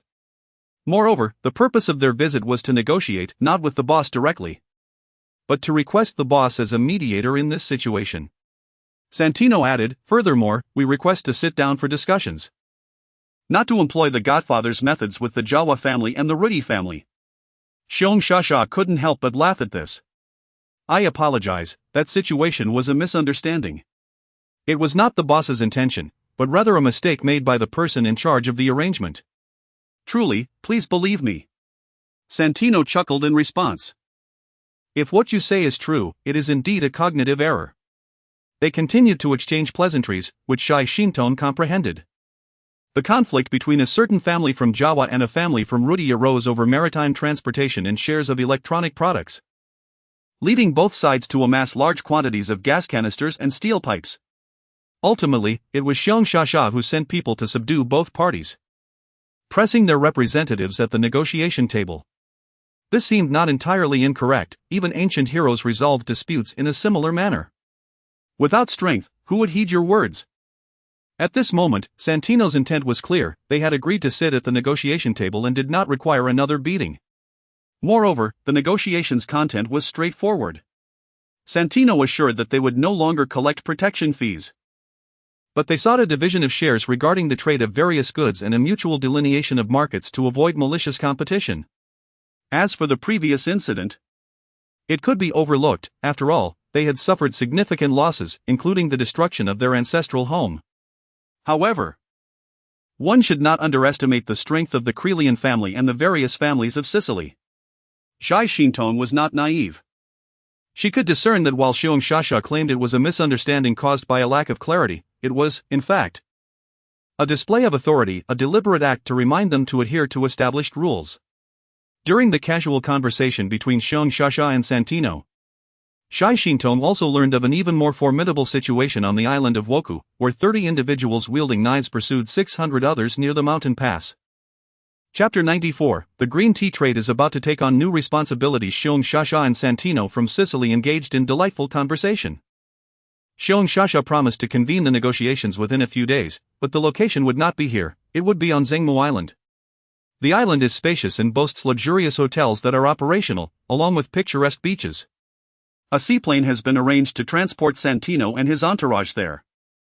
Once Santino and his companions had departed, Xiong Shasha turned to Zhai Xintong and said, "Follow me, there is a business matter for you to oversee." The island's warehouse contained numerous containers. After Shi Meiyan arrived, Xiong Shasha stated, regarding the tasks assigned by the boss, particularly those related to Hong Kong, "I will not beat around the bush. You either execute them impeccably, or I will toss you into the sea to feed the fish. You should understand that I am not jesting." Zhai Xintong, however, felt no fear. The matters over there have been handled. From here on, it will only enhance the situation and will not deteriorate. Xiong Shasha nodded, placing her hand on a container.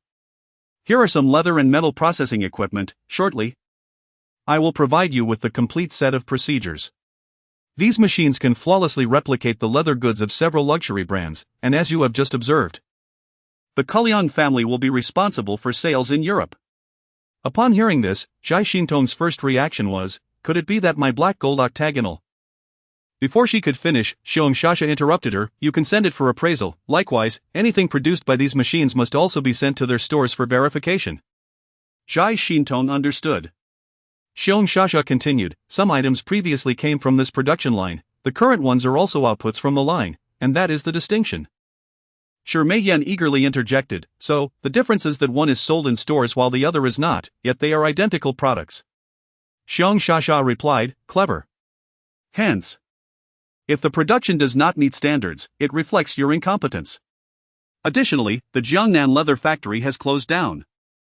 There are many places in Min and Lingnan where small factories can be established. Last year, over 3.5 million people lost their jobs, with 700,000 from the textile and leather sectors alone. If you cannot recruit top-notch workers, it is your failure. Furthermore, learn to adopt a strategy of multiple hideouts. If someone reports you, do not expect me to assist you. While Lai Xintong pondered, Mei Yan quickly asserted, we will handle it well. All right, go explore the island. If you wish to go out to sea, there are small boats. Relax a bit, a batch of containers will arrive tonight, and once I retrieve what the boss needs, we shall return. With that, Xiong Shasha departed. Mei Yan immediately asked Zhai Xintong, what are you hesitating about? Zhai Xintong did not respond. She stepped outside to sit on a large rock, gazing at the sea. Mei Yan followed her outside, asking, what is troubling you? Zhai Xintong looked at the ocean and exhaled deeply, I have always dreamed of going to the beautiful country and settling there. Do you know what I think now? Mei Yan, curious, inquired, what do you think? Zhai Xintong replied, the beautiful country is nothing extraordinary. Furthermore, I must caution you, the true bosses are 100 times more formidable than you could imagine. This is my advice, you may choose to disregard it. Mei Yan responded. I know, I am absolutely loyal to the boss.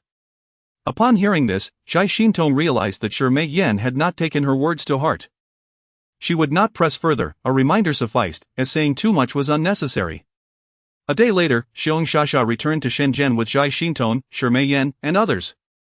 Upon returning, Xiong Shasha immediately sought out Cheng Xin factory director. There are no issues with Zhai Xintong, she claims she has essentially completed the tasks you assigned. The Huqiangbei family has sent representatives, and the matters are not complicated, just some minor logistics and sales, which I have also managed. Cheng Xin, who was busy creating analysis charts on Excel, merely acknowledged her and continued his work. Xiong Shasha casually inquired, factory director, what exactly is the purpose of the tasks you assigned to Zhai Xintong? I noticed a significant amount of money has been invested in the stock market. Are you planning to trade stocks in Hong Kong? Xiong Shasha merely intended to probe without expecting a response. Cheng Xin removed his hands from the computer and contemplated for a moment. Coincidentally, Linlin is also here, I shall explain it to you. Shui Linlin, who was busy at a nearby desk, was taken aback. She had been contemplating how to extract information from Cheng Xin, and now he was about to elaborate directly. A blackboard appeared. Cheng Xin quickly sketched a simple graph. In Siam, the average annual GDP growth rate has reached 10% over the past 8 years. However, fixed asset investment, particularly in real estate, has increased from 25% of GDP to 44% over the past 6 years. Furthermore, the proportion of foreign capital in the Siam real estate market is rising, meaning that a significant number of properties are now in the hands of uncontrolled foreigners. Consequently, Siam's inventory of new homes will require at least 8 years to sell off, with office buildings facing a vacancy rate nearing 30%. Housing prices have risen an average of 40% annually, with some particularly desirable properties experiencing astonishing increases of several times in just 1 year. 3 years ago, Siam opened offshore finance. 2 years ago, it allowed non-Siam residents to open accounts freely. Last year, Siam completed its initial industrial restructuring, becoming an export nation with manufacturing as its pillar, particularly in semiconductors. In summary, they are on the brink of collapse, a snowball effect is inevitable. A giant crocodile will surely catch the scent and approach. I am preparing a bait when this crocodile arrives. It will either become the feast on the table or leave with its legs intact. Regardless, my table is set and must not lack for dishes. By the way, Siam has no ties with me. I will only take advantage of their misfortune and will not extend a helping hand. Xiong Shasha understood, and so did Shui Linlin. Economics is a mandatory subject for them. They cannot wield a chef's knife like those in the courtyard, hence wisdom serves as their weapon. Upon finishing, Xiong Shasha asked, "When will this situation commence?" Cheng Xin replied, Siam is not foolish, they are aware of their current weaknesses, yet they cannot halt the avalanche. At most by summer. The giant crocodile will come to test the waters. It may not necessarily win, but it will certainly uncover Siam's hidden cards. As for the follow-up, after the new year next year, it will strike repeatedly until Siam is devoured. Devoured? Cheng Xin nodded gravely. My mathematical model analysis indicates that their losses may exceed their total GDP for a year and a half. This is merely the direct loss. The indirect losses may be even greater, taking a decade for recovery. Xiong Shasha inquired further, what is the bait on the hook? Cheng Xin replied, Hong Kong. Chapter 95, The arrival of Lord Taishan. Cheng Xin spoke of various elements, whether hooks or bait. When combined, they could form a net. However, she sighed, expressing her confusion. Bear Shasha felt a flurry of thoughts swirling in her mind but still wished to hear Cheng Xin elaborate. Cheng Xin stated, I intend to dismantle the wealth of Shangjiang's richest man, the so-called Superman, Li Bancheng. I have meticulously prepared everything to bring down Shangjiang South real estate, stock market, and paper industry. Before the giant crocodile opens its mouth, we must seize this piece of meat. But, Bear Shasha wanted to interject, in a year. That will belong to us. Cheng Xin continued, in 1983, Li Bancheng assisted the corrupt officials, facilitating a massive outflow of wealth amounting to 1 trillion from Shangjiang. Bear Shasha pondered for a moment. I have read economic texts, but I found no mention of this. Shui Linlin added, Indeed, I have never heard of it. Cheng Xin lit a cigarette. That year, Fingshuo Bank lent Li Bancheng an enormous sum of money. Through him, land prices skyrocketed, and when the corrupt officials cashed out. Such events are unlikely to be found in textbooks. 1 trillion, I am not exaggerating. The mathematical model cannot lie. It is still 1 trillion from 1983. Bear Shasha asked. Director, what do you plan to do? I simply do not believe that Zhai Xintong can be trusted with matters of this magnitude. Cheng Xin replied, the Ding Xie method. Bear Shasha pressed for specifics, but Cheng Xin shook his head, the time is not yet ripe. When it is, we shall speak. Cheng Xin's reluctance to disclose more was not due to distrust in Bear Shasha and Shui Linlin, but rather because this matter required the covert assistance of Bear Rong. It wasn't even assistance, it sufficed for Bear Rong to merely pretend not to see. The initial step hinged on a piece of land Li Bancheng acquired in the capital in 1993, which had yet to commence construction. At that moment, with Bear Rong turning a blind eye, even the likes of Deming and Xiaoming could stir monumental waves. For now, they needed to deal with the minor issues. Shui Linlin and Bear Shasha, brimming with determination, understood. They had nearly all the answers, and their think tank would provide meticulous analyses of the remaining queries. Cheng Xin resumed his examination of his charts. As they reached the door, Bear Shasha urged, quickly, let us analyze whether the 1 trillion truly vanished in 1983. If it did, we are in serious trouble. Shui Linlin responded, absolutely not. It's akin to buying a car, only to find that aside from the shell, everything inside, including the sound system and leather seats, has been stripped away. I cannot abide by that, hence I support the director. We must investigate. Bear Shasha withheld her stance on supporting Cheng Xin, feeling that his claims were somewhat outlandish. Such a vast sum of money could not simply disappear without a trace. They conferred and set off to pursue their respective tasks. By evening, Cheng Xin took to the kitchen himself. Amidst the clattering of chopping, he prepared a mushroom soup base. With the college entrance examination looming less than 20 days away, Cheng Xin hoped Meng Meng could achieve a score of 480. He believed it unnecessary to apply further pressure. It was time to instill confidence. As Cheng Xin busied himself, there was a knock at the door, not the front door, but the kitchen door. Turning around, he beheld a tall, slender figure, appearing both lean and spirited, standing at the entrance. The gentleman, dressed in a grey-blue shirt, deep blue trousers, and black shoes, wore a grey-white cap.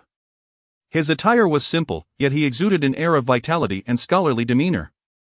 His age was hard to discern. While his energy suggested he was in his 40s, the grey in his hair indicated he could easily be in his 50s. Nonetheless, anyone permitted into this area, especially into Cheng Xian's home without obstruction, must certainly be reputable. Cheng Xian, holding a kitchen knife, regarded him with curiosity. "Are you looking for me?" The visitor removed his cap. "Cheng Xian?" "Yes, I am Cheng Xian. May I ask who you are?" "Su Jinghua." Cheng Xian pondered for a moment. "I apologize. I am not familiar with your name, but please have a seat. I will prepare some tea for you." Regardless, given the age difference, he felt it necessary to show proper respect. The fact that this gentleman could enter this area and his home without hindrance led Cheng Xian to suspect he might be a professor from the school. Su Jinghua chuckled. "You Haven Tea heard of me?" Cheng Xian replied earnestly, "I truly have not." Su Jinghua laughed heartily. "My eldest daughter is Su Shuqing, my youngest daughter is Su Shuyuan, and my son is Su Weihua." Cheng Xian stood momentarily stunned. It took him several seconds to comprehend before quickly wiping his hands on his apron. "Dad, why didn't you give me a call? I would have come to pick you up. Please, sit over here." Su Jinghua regarded Cheng Xian with approval, thinking to himself that he was an honest and good-natured lad. Cheng Xian busied himself, asking, "Dad, do you smoke? What tea do you prefer? What fruits do you like? Would you like some snacks or pastries? Are you accustomed to hot pot for dinner? Are these slippers comfortable? Is the air conditioning at an appropriate temperature?" Cheng Xian flitted about, attending to his father. By late afternoon, Ma Weihong and Su Shuqing arrived, unaware that Su Jinghua had come. They were simply there for the hot pot. Upon entering, Ma Weihong glanced around and remarked, "Dad, you came empty-handed? Didn't you bring any local specialties?" Su Jinghua was conversing with Su Shuqing at the time. Hearing this, he instinctively reached for the slippers. Su Shuqing pointed outside, "Hurry to the kitchen and lend a hand. Can't you see Cheng Xian is managing everything alone?" "Oh, he can manage on his own. How much can he handle?" "I'll go now." Ma Weihong sensed the fierce look in Su Shuqing's eyes. As Ma Weihong exited, Su Shuqing said, "Dad, Cheng Xian is quite good. But I feel he might spoil our youngest daughter. He doesn't allow her to lift a finger around the house, and she gets her way with everything. Not to mention, despite being married for so long, there is still no talk of children. Dad, you should help keep an eye on things." Su Shuqing glanced around and lowered her voice. "Dad, our youngest daughter's